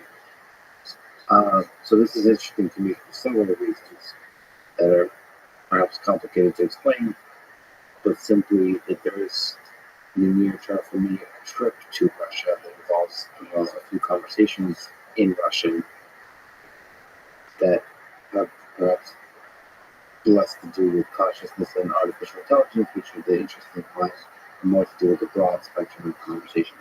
But I'm also interested in science in Russia, in artificial intelligence, computer science, in physics, mathematics, but also these fascinating philosophical explorations. And it was very pleasant for me to discover that such a center exists. So I have a million questions. One, the more fun question, just to imagine you and Daniel Diver on a yacht talking about philosophy of consciousness, maybe you remember the experiences, and also on a serious side for me, as you say, for somebody who was born into the Union, raised there, I'm wondering what is the state of philosophy and consciousness and these kinds of ideas in Russia that you've gotten a chance to kind of give us interact with? Yeah, so the former question, yeah, I mean, I have a really good experience of chatting to Daniel Dennett. I mean, I think he's a fantastic and very important philosopher. He was totally fundamentally disagree with almost everything he thinks. But yeah, it was a proud moment. Like, as I talked about Galileo's error, I managed to persuade him he was wrong about something. Just the tiny thing, not his fundamental worldview. But it was this issue about whether dualism is consistent with conservation of energy. So Paul Churchland, who was also a philosopher, who was also on this boat, had argued they're not consistent because if there's an immaterial soul doing things in the brain, that's going to add to the energy in the system. So we have a violation of conservation. But well, it's not my own point. Philosophers, materialist philosophers like David Papineau have pointed out that dualists tend to dualists like David Chalmers who call themselves naturalistic dualists. They want to bring consciousness into science. They think it's not physical, but they want to say it can be part of a law-governed world. So Chalmers believes in these psychophysical laws of nature over and above the laws of physics that govern the connections between consciousness and the physical world, and they could just respect conservation energy, right? I mean, it could turn out that there are, just in physics, that there are multiple forces that all work together to respect conservation energy, and as opposed to pressing for a unified underlying theory, but it could be a plurality of different laws that all respect conservation. So why not add more laws? So I raised this in Paul Churchland's book,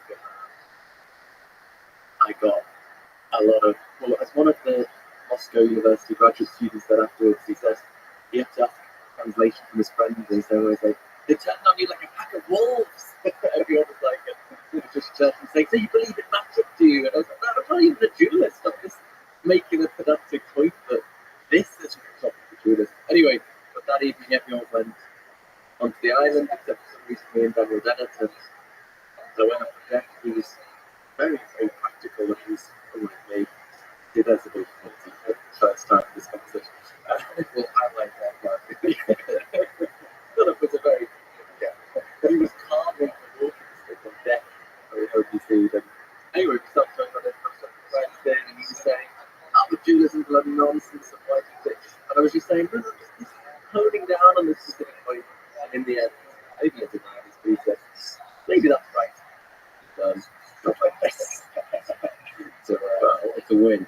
So what about the Center for Consciousness Studies? Yeah, I mean, I'm not sure I know a great deal to help you. I mean, I know they've done some great stuff. Dimitri, funded this thing, and also brought along some graduate students from Moscow State University, I think it is, and they have an active centre there that tries to bring people in. I think they're producing a book that's coming out that I made a small contribution to on different philosophers' opinions on God, I think, or some of the big questions. And yeah, so there's some really interesting stuff going on there. But I don't really know more generally about philosophy in Russia. Dmitry Volkov seems to be interesting. I was looking at all the stuff he's involved with. He met with the Dalai Lama. So he's trying to connect Russian scientists with the rest of the world, which is an effort that I think is beautiful for all cultures. So I think science, philosophy, all of these kind of fields, disciplines that explore ideas, collaborating and working globally, across boundaries, across borders, across just all the tensions of geopolitics is a beautiful thing. And he seems to be a somewhat singular figure in pushing this on. He just stood out to me as somebody who's super interesting. I don't know if you have gotten a chance to interact with him. So I guess he speaks English pretty well, actually. So yeah, an English speaker and a Russian speaker. I think he's written a book on Dennett. Is it called Boston Zombie? I think that's the title. It's kind of I think the original plan for this was just going to be, it was on free will consciousness. It was going to be kind of people broadly in the Dennett camp. But then I think they asked David Chalmers, and then he was thinking, you need something you disagree with. So he got invited me, the panpsychist, and Martina Niederrubelin, who's very good substance duelist at University of Fribourg in Switzerland. So we were the official, on-board opposition, and it was really get thrown off the flag on the board. Nearly. Yeah, so when was elected and so interesting. I'm glad you said you mentioned free will. We haven't talked to someone. I would love to get that conversation actually. But with some others? With some, oh, yes, yeah. He talked about free will quite a bit. What's the connection between free will and consciousness to you? So if consciousness permeates all matter, the experience, the feeling like we make choices, like our actions are results of the choice we consciously make, to use that word loosely. What to you is the connection between free will and consciousness, and is free will an illusion or not? Good question. So I think we need to be a lot more agnostic about free will than about consciousness, because I don't think we have the kind of certainty of the existence of free will that we do in the consciousness case. It could turn out that free will is an illusion. It feels as though we're free when we're really not. Whereas I think the idea that nobody really feels pain, that we think we feel pain, but that's a lot harder to make sense of. However, what I do feel strongly about is I don't think there are any good scientific or philosophical arguments against the existence of free will. And I mean strong free will in what philosophers call libertarian free will, in the sense that some of our decisions are uncaused. So I very much do disagree with someone like Sam Harris, who thinks there's this overwhelming case. I just think it's non-existent. I think it's ultimately an empirical question, but as we've already discussed, I just don't think we know enough about the brain to establish one way or the other at the moment. Well, we can pick up a traditional person. As a fan of St. Harris, as a fan of yours as well. Just listen. Yeah. Well, speaking about turning out, so one thing would be beautiful to watch. Here's my prediction of that was a year St. Harris. We talked for 4 hours. And Sam introduced that episode by saying it was ultimately not as fruitful as I thought, because here's what's going to happen. You guys are going to get stuck for the first 3 hours talking about one of the terms and what they mean. This Sam is so good at this. I think it's really important that some guys get stuck. Like, what does he say? Put a pin in that. He really gets stuck on the terminologies, which rightfully you get right to really understand what we're talking about. But sometimes you get stuck on the entire conversation. It's a fascinating dance. The one we spoke to in philosophy. If you don't get the terms precise, you can't really be having the same conversation. At the same time, it could be argued that it's impossible to get terms perfectly precise, perfectly formalized. So then you're also not really going to get anywhere in the conversation. So it's a funny dance. We have to be both rigorous and every once in a while just let go, and then go back to being rigorous and formal, and then every once in a while let go. It's the difference between mathematics, the maths, and the poetry. Anyway, Yeah, I'm a big fan of that. I think we're on the same page in terms of consciousness. I think pretty much. I mean, I'm not saying it's a panpsychist, but our understanding of the hard problem. But yeah, I think maybe talk about free will without being too dragged down. And I'm not glad of it. you said we need to be open-minded, but you can still have intuitions about. And so Sam Harris is a pretty sort of counterintuitive. For some reason, people really about that view of free will is or it's not even an illusion. It's not that the experience of free will is an illusion. He argues that we don't even experience that there's to say that we even have the experience is incorrect. That there's not even an experience of free will. It's pretty interesting that part. It feels like you can get interpretations about what is right and not. There's been some kind of neuroscience, cognitive science, and psychology experiments to see what is the timing and the origin of the desire to make an action, and when the action is actually performed, and how you interpret that action being performed, how you remember that action. All the stories we tell ourselves, all the neurochemicals involved in habit, what's the timing, and how does that connect with us if we decide to do something. Then, of course, there's the philosophical discussion about is there room in a material view of the world for an entity that somehow disturbs the determinism of physics. Yeah.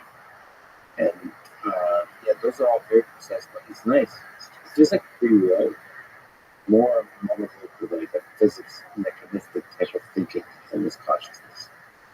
To really get to the bottom of it. It feels like if there was a race or a bar and you bet money, it feels like we will get to the bottom of free will faster than we will to the bottom of consciousness.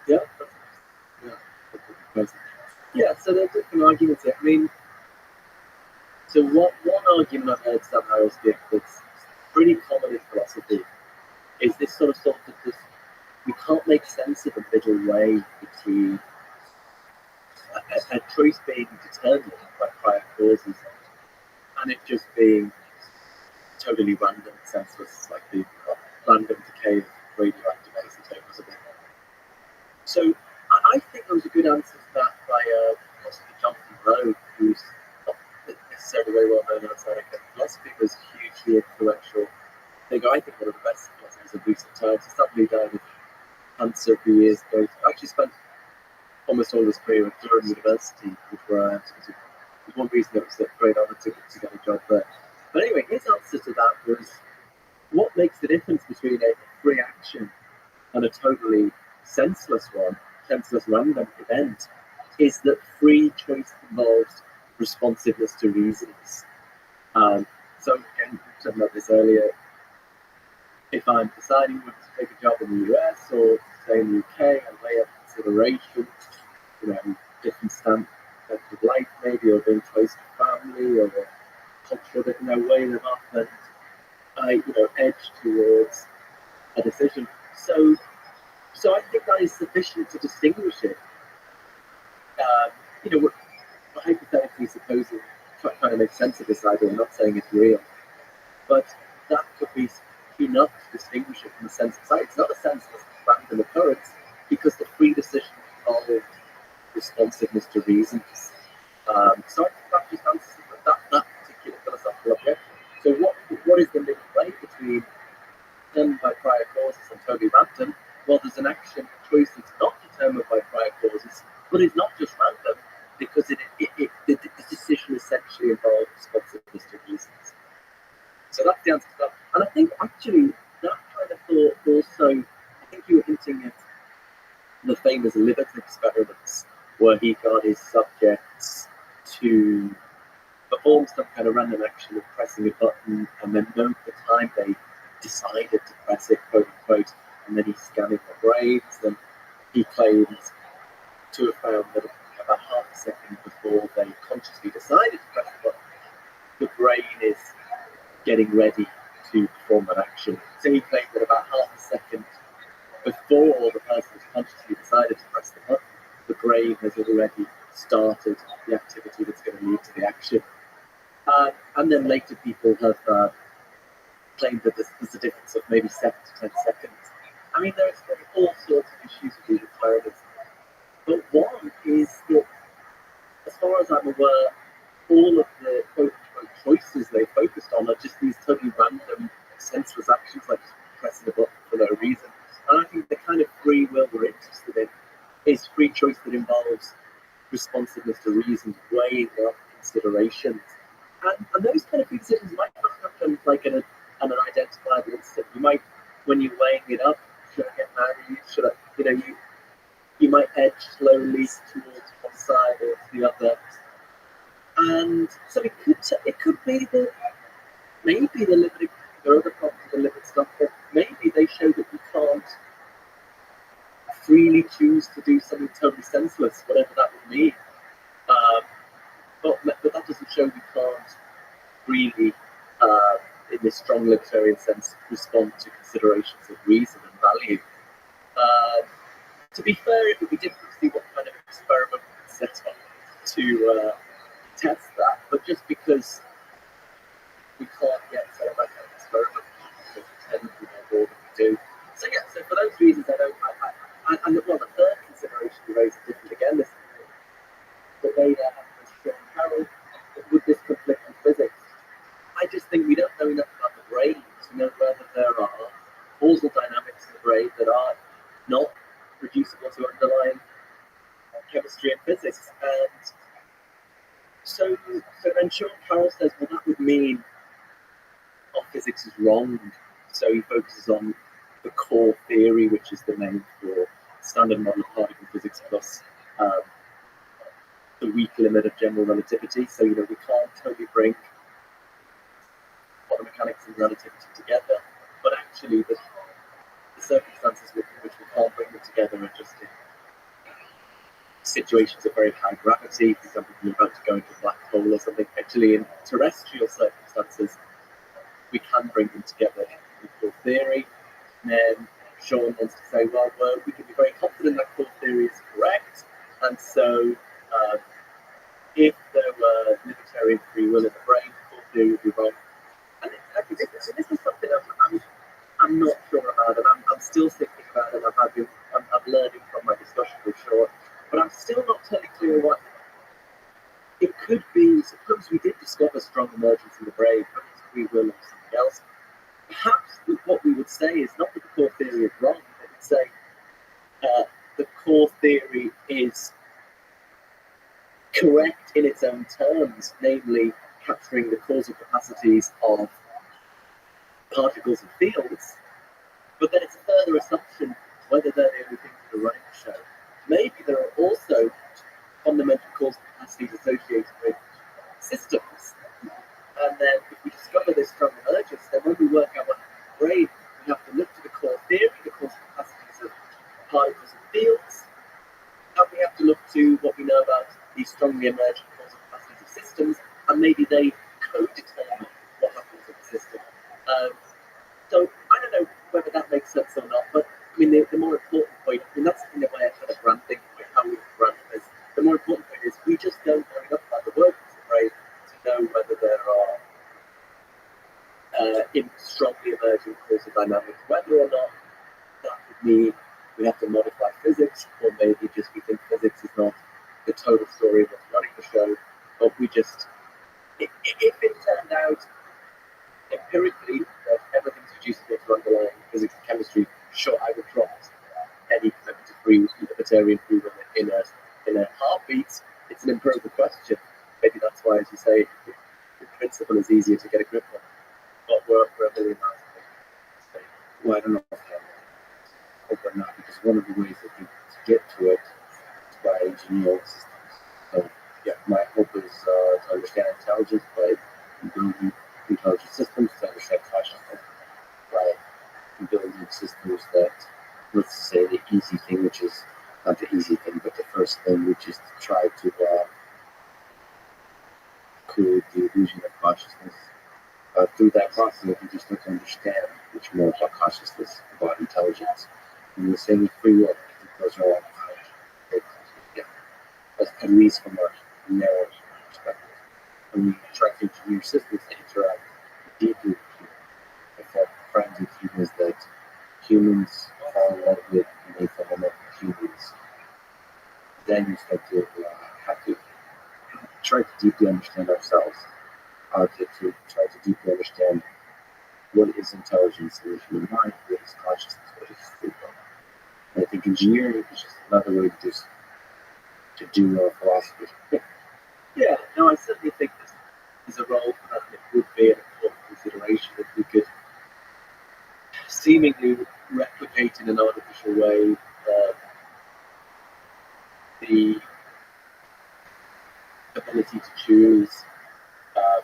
That would be my consideration in thinking about these things. But there's still the question of whether that's how we do it.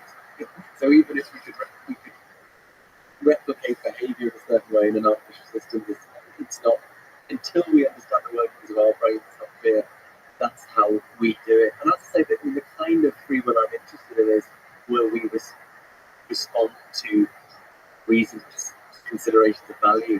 How would we tell whether a system was genuinely grasping and responding to facts about value, or whether they were just replicating, giving the impression of doing so? I don't know. You have to think about that. On the process of building them, I think you'll get a lot of insights. Yeah.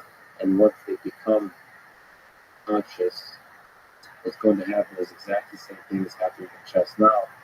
Just once the chess engines are superseded the capabilities of humans just kind of forgot about them, or they used them as a model to study and stuff. But we say, okay, let the engines be, and then we humans will just go amongst each other.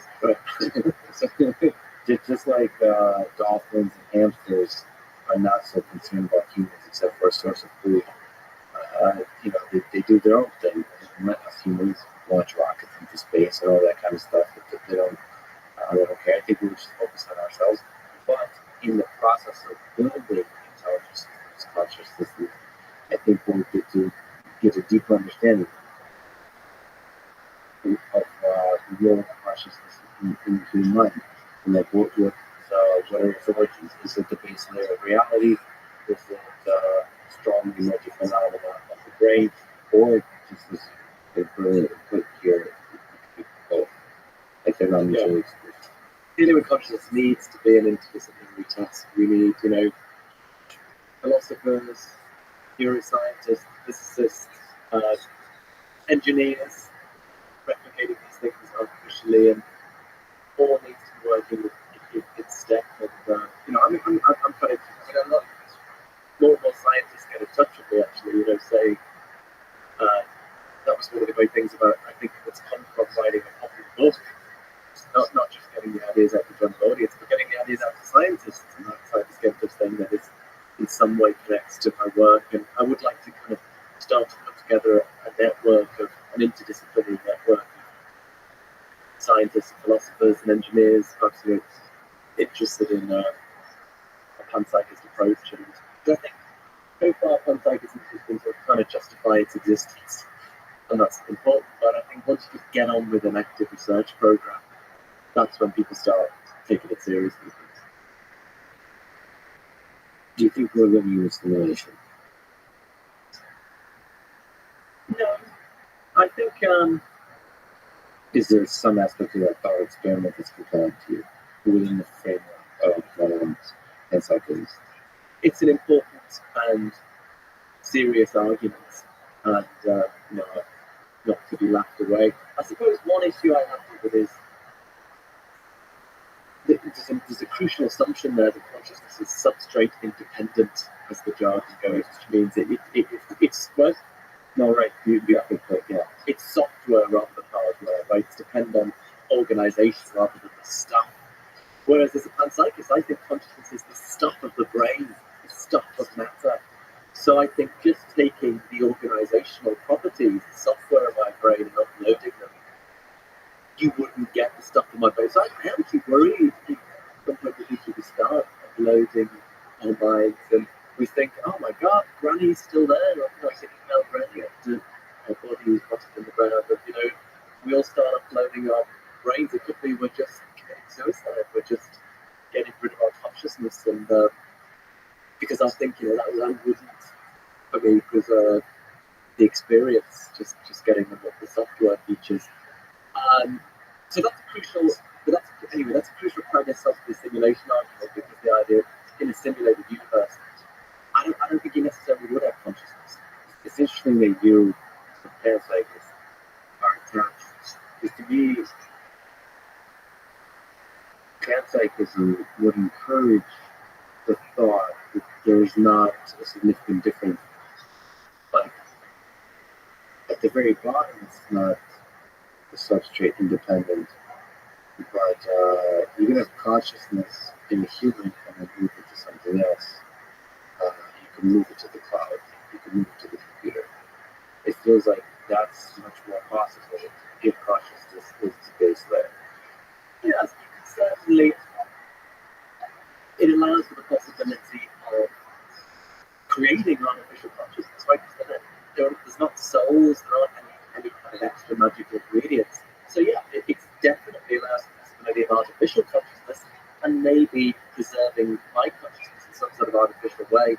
My only point, I suppose, is just replicating the computational or organizational features would not, for me, preserve consciousness. I mean, actually, there's some proponents of materialism disagree with me on that. I think David Chandler is a proponent of materialist.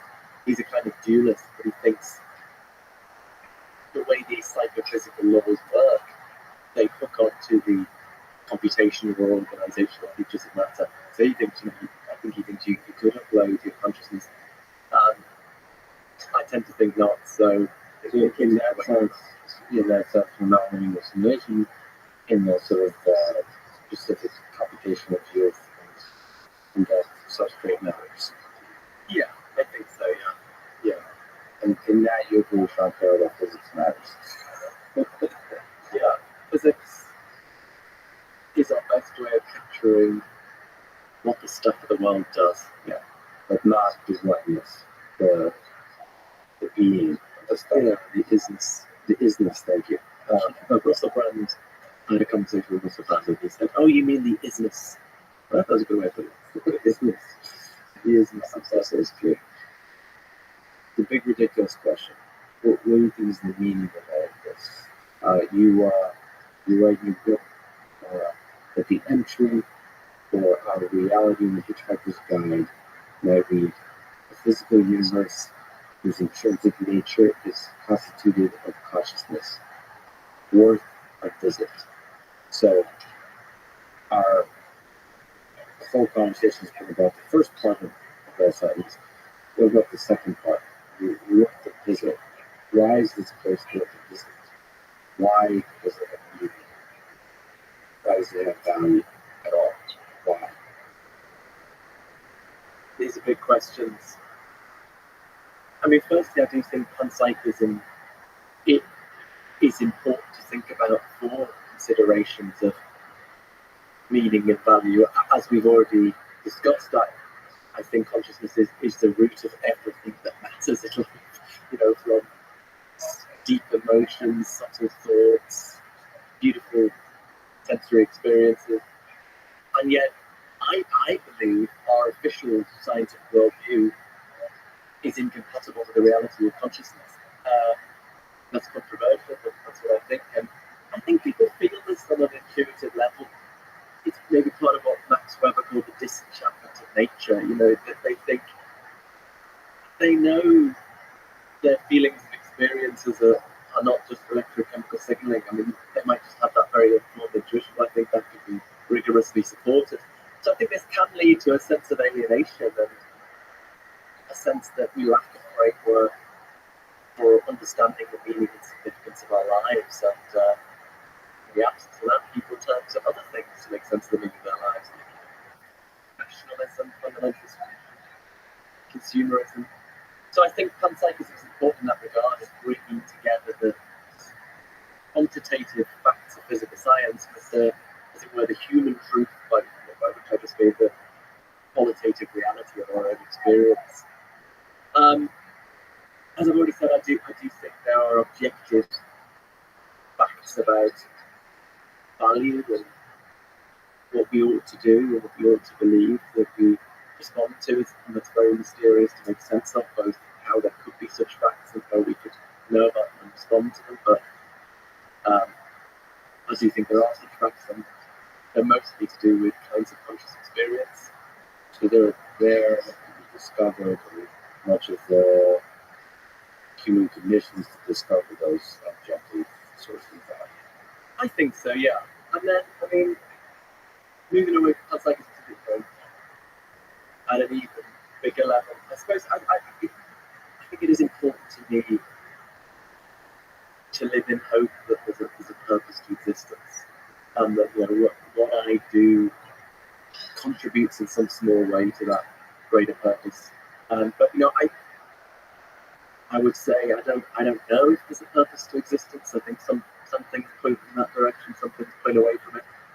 But I don't think you need certainty or even high probability to have faith in something. So to take an analogy, suppose you've got a friend who's very seriously ill, maybe there's 30% chance they're going to make it. You shouldn't believe your friend's going to get better. Because probably not. But what you can say is, you can say you're going to have faith that you can get better. That is, I choose to live in hope about that possibility. I choose to orientate my life towards that hope. Similarly, I don't think we know whether or not there's a purpose to existence, but I think we can make the choice to live in hope of that possibility, and I find that a worthwhile and fulfilling way to live. So maybe as your editor, I would collaborate with you on the edited Hitchhiker's Guide entry that sort of worth the visit, or insert hopefully worth the visit, or the inhabitants hope that you would think it's worth the visit. So you're an incredible mind, an incredible human being, and indeed are humble. And I'm really happy that you were able to argue and take on some of these difficult questions with some of the most brilliant people in the world, which are the philosophers thinking about the human mind. So this was an awesome conversation. I hope you continue talking to folks like Sam Harris. I'm so glad you talked to Joe. I can't wait to see what you write, what you say, what you think next. Thank you so much for talking to me. Thanks very much, Max. It's been a really fascinating conversation, Rob. I've got a lot I need to think about actually just from this conversation, but thanks for chatting to me. Thanks for listening to this conversation with Phil Goff. To support this podcast, please check out our sponsors in the description. Now, let me leave you some words on how I know. People will do anything, no matter how absurd, in order to avoid facing their own souls. One does not become enlightened by imagining figures of light, but by making the darkness conscious. Thank you for listening. Hope to see you next time.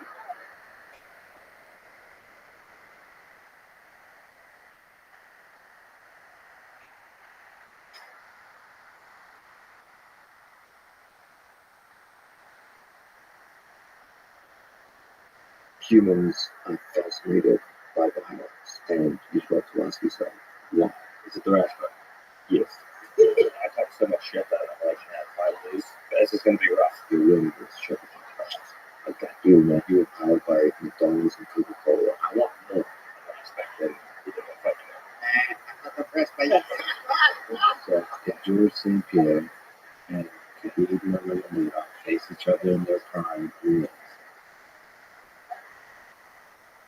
I'm here with 3 individuals, each of whom are considered by many to be the greatest of all time in each of their respective disciplines.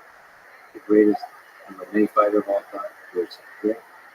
The greatest martial arts coach of all time, Don, and the greatest submission grappler of all time, Gordon Ryan. So let me ask the first question. You guys can see the question of preparation here. What is the key to your success? One thing, multiple things that come to mind. John, go first.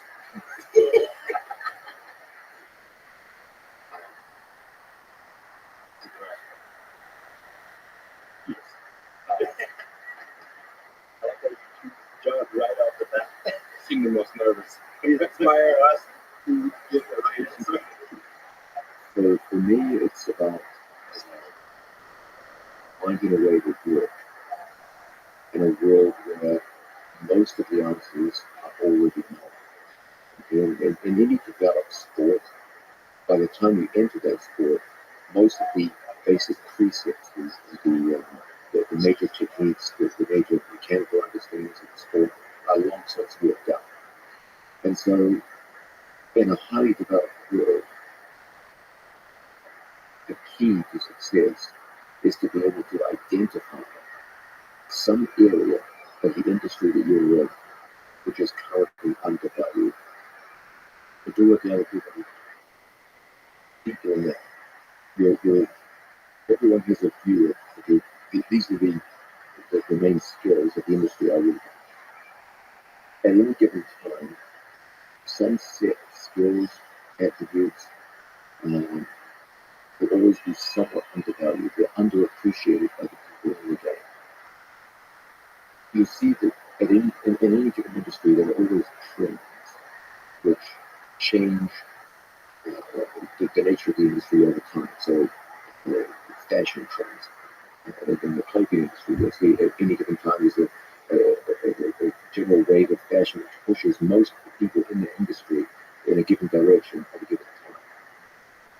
What makes people stand out is the ability to look at the various possibilities out there and say, here is something which is genuinely useful, but which is currently being underused, underutilized. And I'm going to bring that back in and develop it. And because it's an inherently useful product, it will be very, very successful in its initial applications against people who aren't currently using it. If you can do this in whatever industry you're in, I believe you'll be highly successful. This implies both for actual specific needs, also tactics as well, in case of jiu-jitsu. So, for example, in my sport, leg locks have always been okay, which is no shortage of people who look like in this video applying leg locks. Nonetheless, as a, across the industry, leg locks were undervalued and underappreciated. There was a general sentiment from most of the leading figures of the sport, for most of the history of the sport, was who tended to de-emphasize leg locks. And when I looked at them, I said there was immense potential, but it wasn't being realized and needed to be changed. Since then, that was approved. Most people coming into the sport understand that leg locks are an important aspect, and they're no longer undervalued. If anything, it's gone too far the other way, not necessarily overvalued. And then this kind of fashion trend exists in every industry. And the job of anyone who wants to excel in the gaming industry is going to identify, okay, what are the things that are currently out of fashion or undervalued, and then look at what is their actual objective value, and then look to bring it back to the forefront. John brought up fashion, blue sexy shirt. So, assuming that's not the reason, is there something that comes to mind as a key to success? Well, of course, everybody knows the famous and sort of every athlete's it could be genetic and was maybe gifted, had certain predisposition, worked really hard. But I think something that people get talk when everybody sometimes go right, I was never afraid to try to go left. And I felt many times trying to do things that were not known to be things that would create probably success, but I tried it. Very often I was that person trying new things. And I found many times, but certain times it gives me a certain advantage. And for example, I was sometimes fighting guys that had much better wrestling background than me.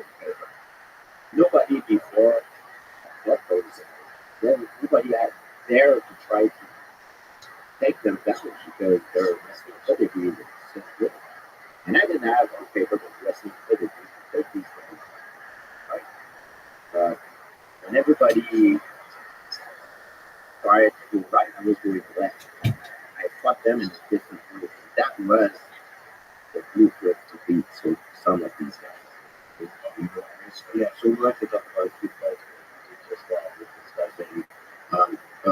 Let's say the high level. For Gordon, again, sticking with fashion, I've mentioned incredibly badass hat. We should say we're in Texas now, so he's become a Texan overnight. So, is there something to speak to that you attribute to us? Yeah. So, first of all, it has to be a rule where you don't ask all the same questions because how am I supposed to compete with the answer job? There's nothing I can do that's going to help. But I think it's there's many things, but I think one thing is just his job. When I came in with you about, I was beating ground black belt in competition already. But he really changed my way of thinking about the sport. I would just come in, and if something wasn't working, I would just do it harder and faster and more aggressively. And that just degenerated into me spastically sliding into cross hatching around me and steady cummings for 6 months and then just getting healed up repeatedly.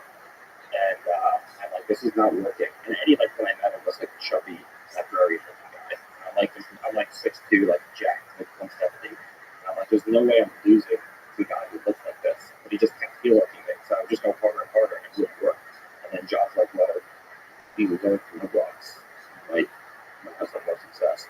And then I was like, yeah, that probably makes sense. And from then on, I kind of just changed the way I thought about the sport. Instead of doing things harder, but actually try to get better at it.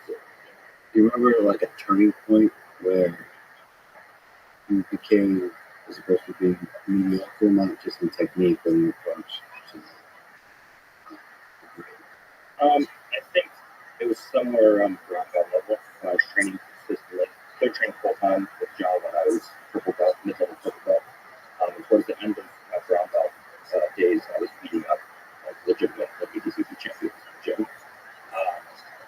So I think like brown to black belt was a big thing for me. And then when I won my first EPI, I was estimated yearly with my ABCC, I beat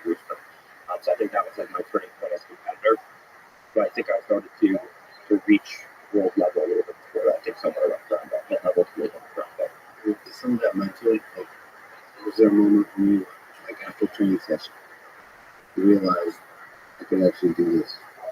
I could be at the top of the world class.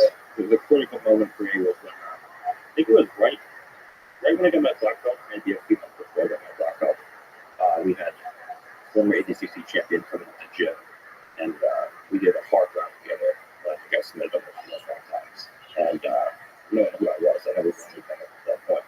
And I was like, okay, like this is like one of the best guys in the world, and I did multiple times around. I think that this is like something that I actually could do professionally and make a career like this. Okay, so the actual performance was the, like, you didn't need to believe before you perform. A lot of people medalists, they have to believe before they can perform because like they're getting their ass kicked.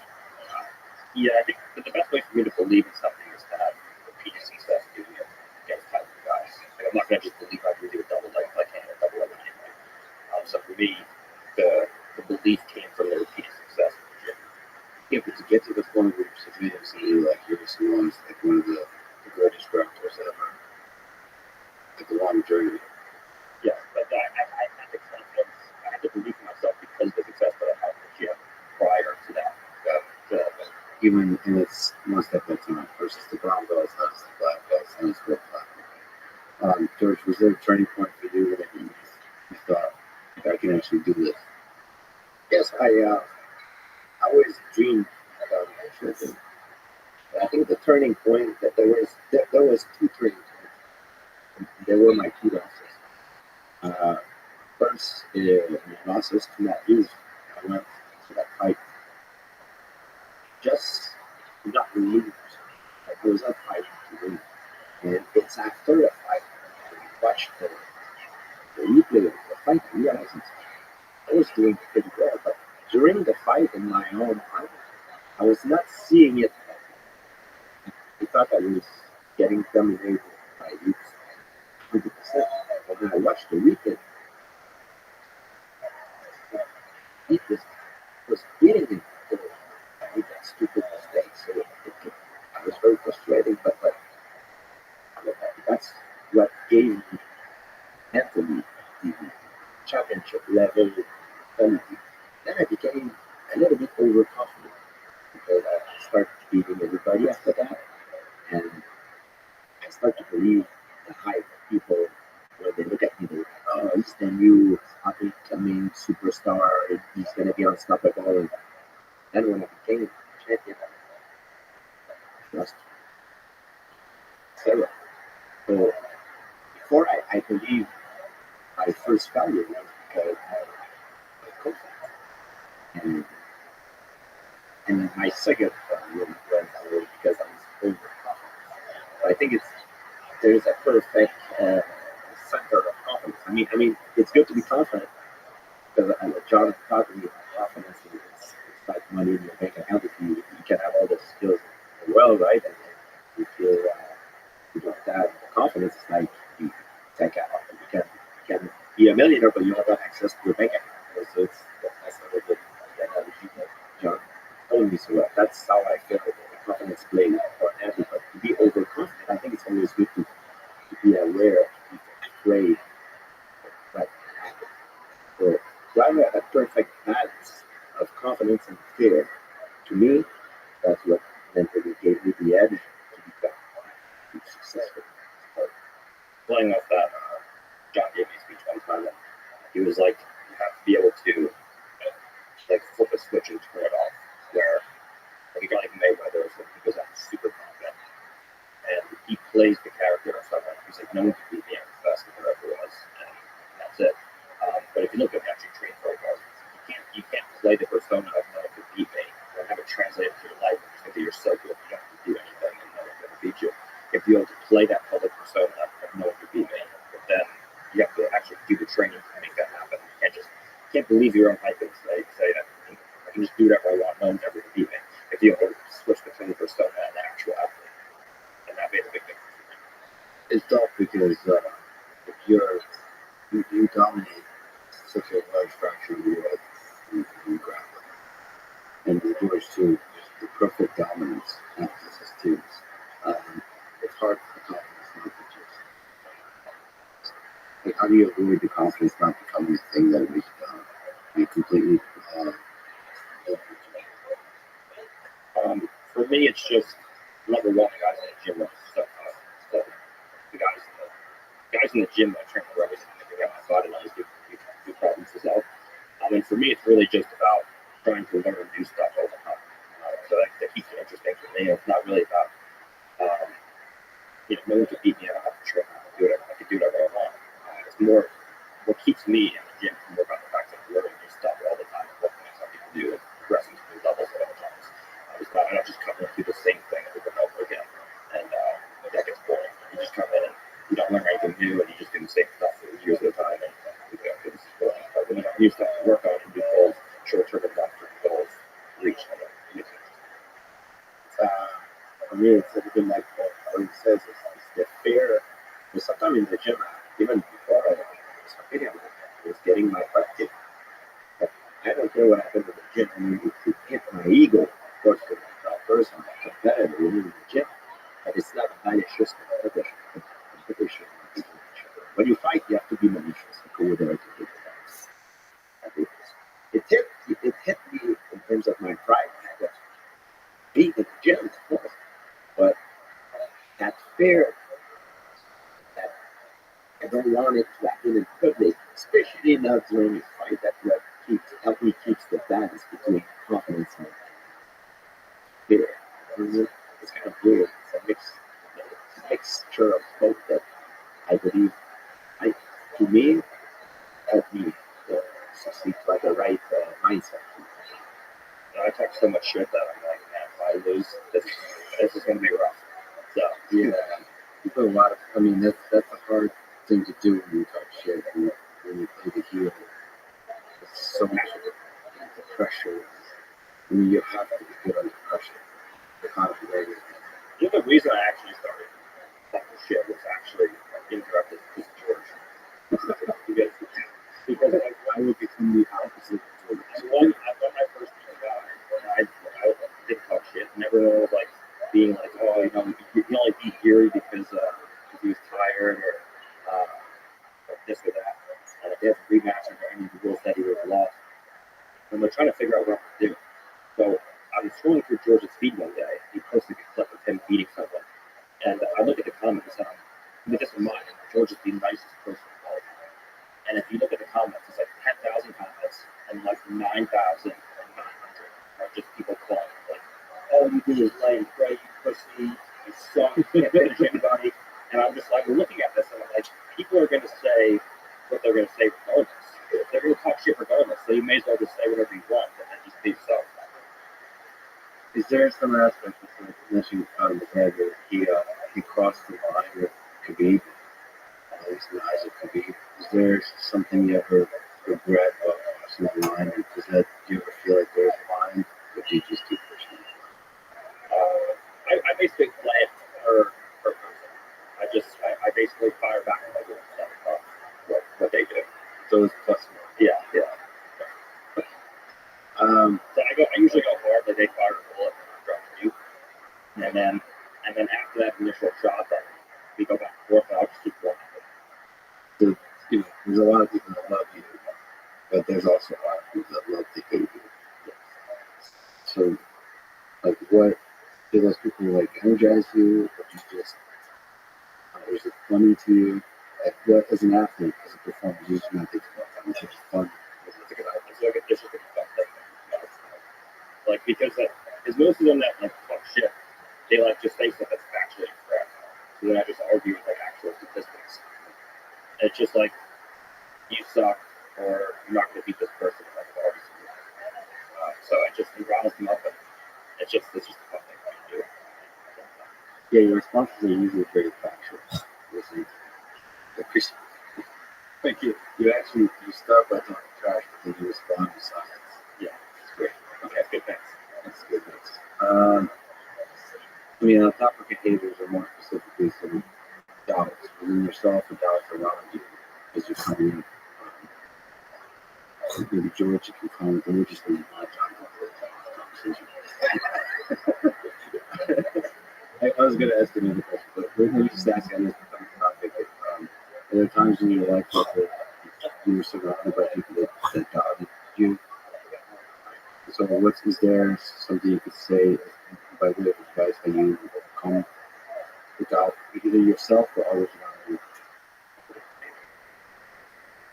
The first time I manifest my desire to become a professional mixed martial art athlete, everybody doubted me. Just not even I'm not talking about UFC, become a professional. And I became a professional fighter. I had a few amateur fights, and I won them all. And I fought my first fight in Montreal and won and became a professional. Then I told people that I wanted to fight in UFC. Everybody doubted me again. So it's a normal thing. So I worked my way up, beat a few guys. Then at the time, Pete Spratt was just knocked out Robbie Lawler with leg kick. And the person who was my agent at the time was a great man. So he brought Pete Spratt in Montreal to fight me. Pete Spratt came to Montreal, and I believe he didn't know who I was. He thought I was coming to collect an easy paycheck. I ended up beating him. So that gave me the opportunity to fight in UFC. Then after I was in UFC, I wanted to become champion of the world, Matthews was there. It seems invincible at the time. So everybody doubted me again. I became the champion. And after when I was a champion, I was competing against other world champions of other weight class for the title, for the legacy and everything. So I was no longer competing with my opponents. As a competitor, you never want to be satisfied, because when satisfaction is the death, when you're satisfied, you get a retire. So you always have to find motivation. What we can have more. I want more. Don't be satisfied. I want it to be the best. As I was competing, I become the best. And of course, people doubt me all the time. Every time you say something that it's outside of the norm, of the normality. When I say there's nothing normal, but I'm talking about to manifest your desire to do something that takes special attribute to succeed, or that is something that is hard to do this. For sure, you can always have people like that. It's so strange that they don't lead and disappoint. Like people that love you too. Yeah, even people like that. And I believe you need to use that as a positive thing, as a motivation to prove them wrong. So for me, that was the thing. So someone doubts me, nothing gave me more energy, because I want to prove it wrong. I want to look at him in the face and say, yes, you see it? That you did it. So, John, do you ever use this in one way or the other by saying, I don't think you can do this, to motivate them to prove you wrong, or more general question of the mental toughness required to achieve, or confidence required to achieve greatness? Because your role as a coach, when you have these two athletes, with regards to your first question, would I ever say to someone, you can't do this, as a kind of reverse psychology? No. My job is to prepare people first and foremost with their skills. And as Gordon pointed out earlier, if you're in any way a rational human being and you're noticing that you're getting tremendous success with a given move in the gym against high-level opponents who give a good read on what your actual opponent in the competition is like, you would have to be a moron to not recognize that kind of success and say, this is something I should be building into the game, and you will carry the confidence that you earned at the gym into the arena. So I never try to use reverse psychology. I feel that everything I do in terms of confidence is with physical skills. I know people say, oh, there's physicality on the one hand, there's mentality on the other, and confidence is squarely in the mental aspect of the game. But all the underpinnings and beginnings of confidence are physical. Okay? A rational human being will see where they're getting success and where they're getting failure. And confidence surround those areas where they have success and will degenerate in cases where they have failure. So my job as a coach is to set them up for success in the gym with a given set of skills. And I don't have to do anything psychologically after that. I just, if I can set you up with highly successful with a given move or a set of tactics 10 times in a row against quality opposition in the gym, I don't have to do a damn thing when it comes to instilling confidence. I would tell people, hey, you're doing a really good job, and we're just looking at you. But when they nod in agreement, I'm not trying to force anything on them. They recognize, they already recognize that role as the worst game behind them. But on the other hand, intelligent, rational people will recognize when they're failing with given roles, and no amount of talk on my part can ever change that. If I teach Gordon a given arm work, and 15 times in a row tries it over a month, and all 15 failures, there's nothing I can say verbally to will say, hey, you're really good at that, this is bullshit. So, and that will create a crisis of confidence where Gordon no longer believes the rules coming out of my mouth. We never compromise that. But isn't there a line? You just said 15. You have to believe that doing this online 15 times over a period of a month is worth it, because eventually you may get it. Yeah, that's a separate issue. That's a separate issue. There are times where I've more or less pushed athletes to go in a certain direction. For example, when I first met Gary Tony, he never had a gear team. And I would say, well, Gary, you're a sprinter. One of the greatest weapons of sprint ever developed was a gear team. It should be an answer. And he was like, no, it's not your back. So there's going to be a day you can't take something back. And it's always good to go stronger from front and back. Okay, of course, we all prefer strangers in the back, that makes sense. But there's going to come a day where it's going to be useful for you. And so that was one of the few times where I put my foot down and said, you're learning this, shut the fuck up. And You literally wouldn't teach him anything else. So you got to eat. You have a Garrett that asks a question. You have to eat. And for the first 3 months, as gifted as Gary was, most ways Gary gifted, and there was something going on. Gary just couldn't get anything from people. And finally, after around 3 months, he started having some success until ultimately came one of his best workouts. We'd have to go through like 15 different variations of guillotine until he found one which actually worked reliably. And that was one of the few times where I took my foot back and said, no, you have to. For the long search, I have to do all the physical characteristics. You couldn't figure out the way. It made sense. It made sense in the case of Gary Tony because there were more opportunities than many officers working for guillotine. The investment in time was worth it. For another athlete, I might have said, well, you hardly ever get to the situation of trying to head up to guillotine, so it's only worth investing the training time.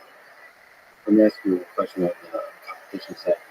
Do you think about this aspect of the competition for the athletes? It's a great question, and the answer is no. You can see that you couldn't find two more polar opposites psychologically than the Jewish here and the small sponsor on my head. And I've never said to my athletes, hey, I think this is the sort of demeanor you should carry yourself with. I'm myself a very fluid character, and I'm the last person on earth who should be delving out moral advice to other people. The only thing is that of course, I believe some things are off limits, but as long as it's done in the context of sport, where no one's physically attacking people and doing some crazy work, there's nothing big deal with that. Then I give almost zero moral advice to my athletes. I'm a jiu-jitsu coach, not a preacher. And I took the kind of way. You are entertainers. You know, we're professional athletes. Make a living because of people to see us perform and being an actor and being sick. A lot of the time, especially in the fightings, an event is promoted. It needs to be with the ownership. Love me, hate me, but do not enjoy. You know, but when it's authentic, it's done well. Me and my person, my favorite fighters, watch all the ones that have some sort of a bad person. I really enjoy watching those guys because they bring an emotion to a fight, which is great. Still, to me, it's more interesting to watch. There is emotion there.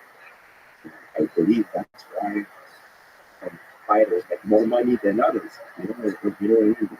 That's the reason why. Yeah, according to tennis, but you're right. Yeah, fantastic. There's actually something very interesting there. It's time to break out some secrets. You know who, like you think of George St. Pierre, you think like the highly technical, polished martial artist. Do you know who his favorite fighters to watch were? You probably were thinking, oh, someone who's really technically advanced. But actually, it was Mark Coleman, Kevin Randall, and Phil Barodi. He used to love watching that. He's a hammer. That was his favorite. He would love those guys. And whenever they fight on, you'll be watching the Hammer House crew. And it's funny what you say about how those guys fought at an intensity to the MMA that was off the charts. If you look at those guys in their prime, let me tell you, it was something to behold. And they had this crazy, larger than life personality. Most things they did made no sense whatsoever. But that was their appeal. And these guys, George loved to watch them work. You never knew what could happen with these guys. I remember when Mark Coleman won the fight directly, it was in my living room. I was jumping. I was so happy. Yeah. He beat Igor Marchevchuk. But to me, it was amazing. Because of the emotion that they brought. Like, George is such a very impressive. And you see that normally when I ask what is the appeal of a given fighter and what makes people watch a fight, you talk about the idea that fighters are entertainers, and that's absolutely correct where they are. It's this weird industry where you're both an athlete and an entertainer, and you need to be successful in both regards to become financially successful. Insofar as your favorite athletes to watch, at least, the people who are almost like the polar opposite of who you are. I've always said that most people, if you look at, say, 1 million people watch a pay-per-view event, what percentage of those 1 million people have a genuine technical understanding of what's happening as they watch a fight? It's tiny. It's absolutely tiny. The vast majority of people who watch a professional fight have almost no technical understanding of what's going on in front of them. So how do they relate to the fight? That's the only way they can. It's through emotion. And so when they get a sense that these two don't like each other, then they can relate to the fight. But only a tiny percentage of people watching a given professional fight can relate to it on a technical level. The overall majority will always form an emotional attachment to the fight. That's why when you see things, shows like UFC Prime Time, they never focus on tactics and techniques of the fight. They focus on the emotional aspects, the preparation, the view of their own family members as athletes get ready. It's always those emotional aspects, because that's how 99% of the viewers relate to things. If I had, just like chess, okay? If I had minimal knowledge of two world champions going to each other in match up in the game of chess, I know so little about chess tactics, and I can't really form any kind of technical appreciation of what's going on the board. But if you tell me that these two chess players hate each other's guts, and they've got a rivalry which goes back 5 years, and they've said this and that about each other in public, then suddenly my ears pick up and I'm like, oh, okay, this sounds interesting. Because I just don't have the knowledge to appreciate what's going on board of a chess game, to be able to appreciate the technical nuances of what they're doing. So any interest that I have in a chess match is going to have to come from some kind of emotional level because I'm just not qualified to make technical assessments. And that's exactly how it is in the case of both grappling and mixed martial arts. That's why the ones who evoke the most attention are always the ones who can form some kind of emotional appeal. Conor McGregor is the all-time master of this. I believe emotion can be used as a, for example, I've learned this. My favorite boxer is Sugar Ray Leonard.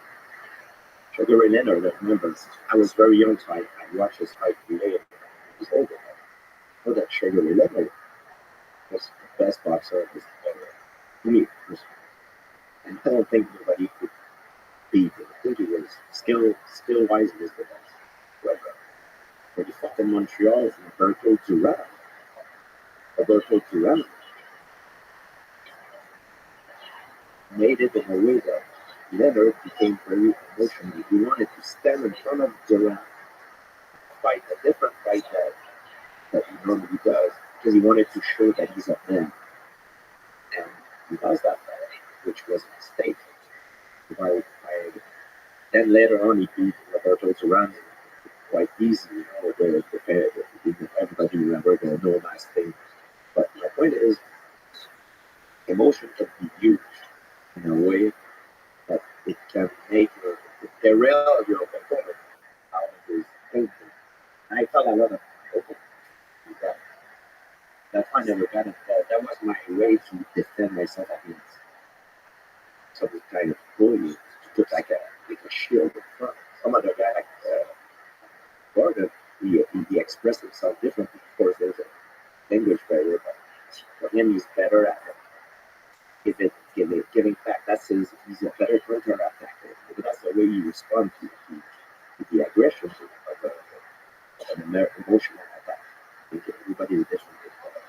It's interesting that John said that because I study the tactics of this game, or maybe you're not interested in the tactics of this game, because it seems like this is more than just being entertainment. It seems like it could be an effective part of the match. Yeah, I just feel like whatever investment you make in that is it's going to get negligible rewards because it's probably only going to take to one match in front of you, like the totality of your career. And whatever gains you get out of psychological trickery play, typically don't last long. There's an excellent example with Sugar Ray Leonard. He did fight outside his usual manner in that regard. But rather than me try to tell hey, behave like this before a fight, I would have been probably more forceful between the rounds with their things and we find like the wrong way. That would have a much more beneficial impact on the player than psychological trickery before a fight. Even emotion that leads to failures. Jose Aldo against Conor McGregor. I think it was on purpose that Conor McGregor did this, tried to bait Aldo to become over aggressive to put himself as an excellent counter puncher. That's what I believe. I made a mistake. There's another great one, my match against Cyborg, 2018 OD Worlds, where he didn't even try to win. So he just like fought his back to the face because he was so angry. I was talking shit to him before the match. And it was like the finals. And the absolute was the biggest match of the weekend. And he just didn't even try to pass my guard or anything. He just went right in the face. And I was like, sick, I just won. He was incredibly frustrated. Yeah. That's the end of the match. Like a grown man who's composure. And recording, one thing I've always been very impressed with you, and that's no matter how heated talk gets before a match with you, when you go out to grapple, you're absolutely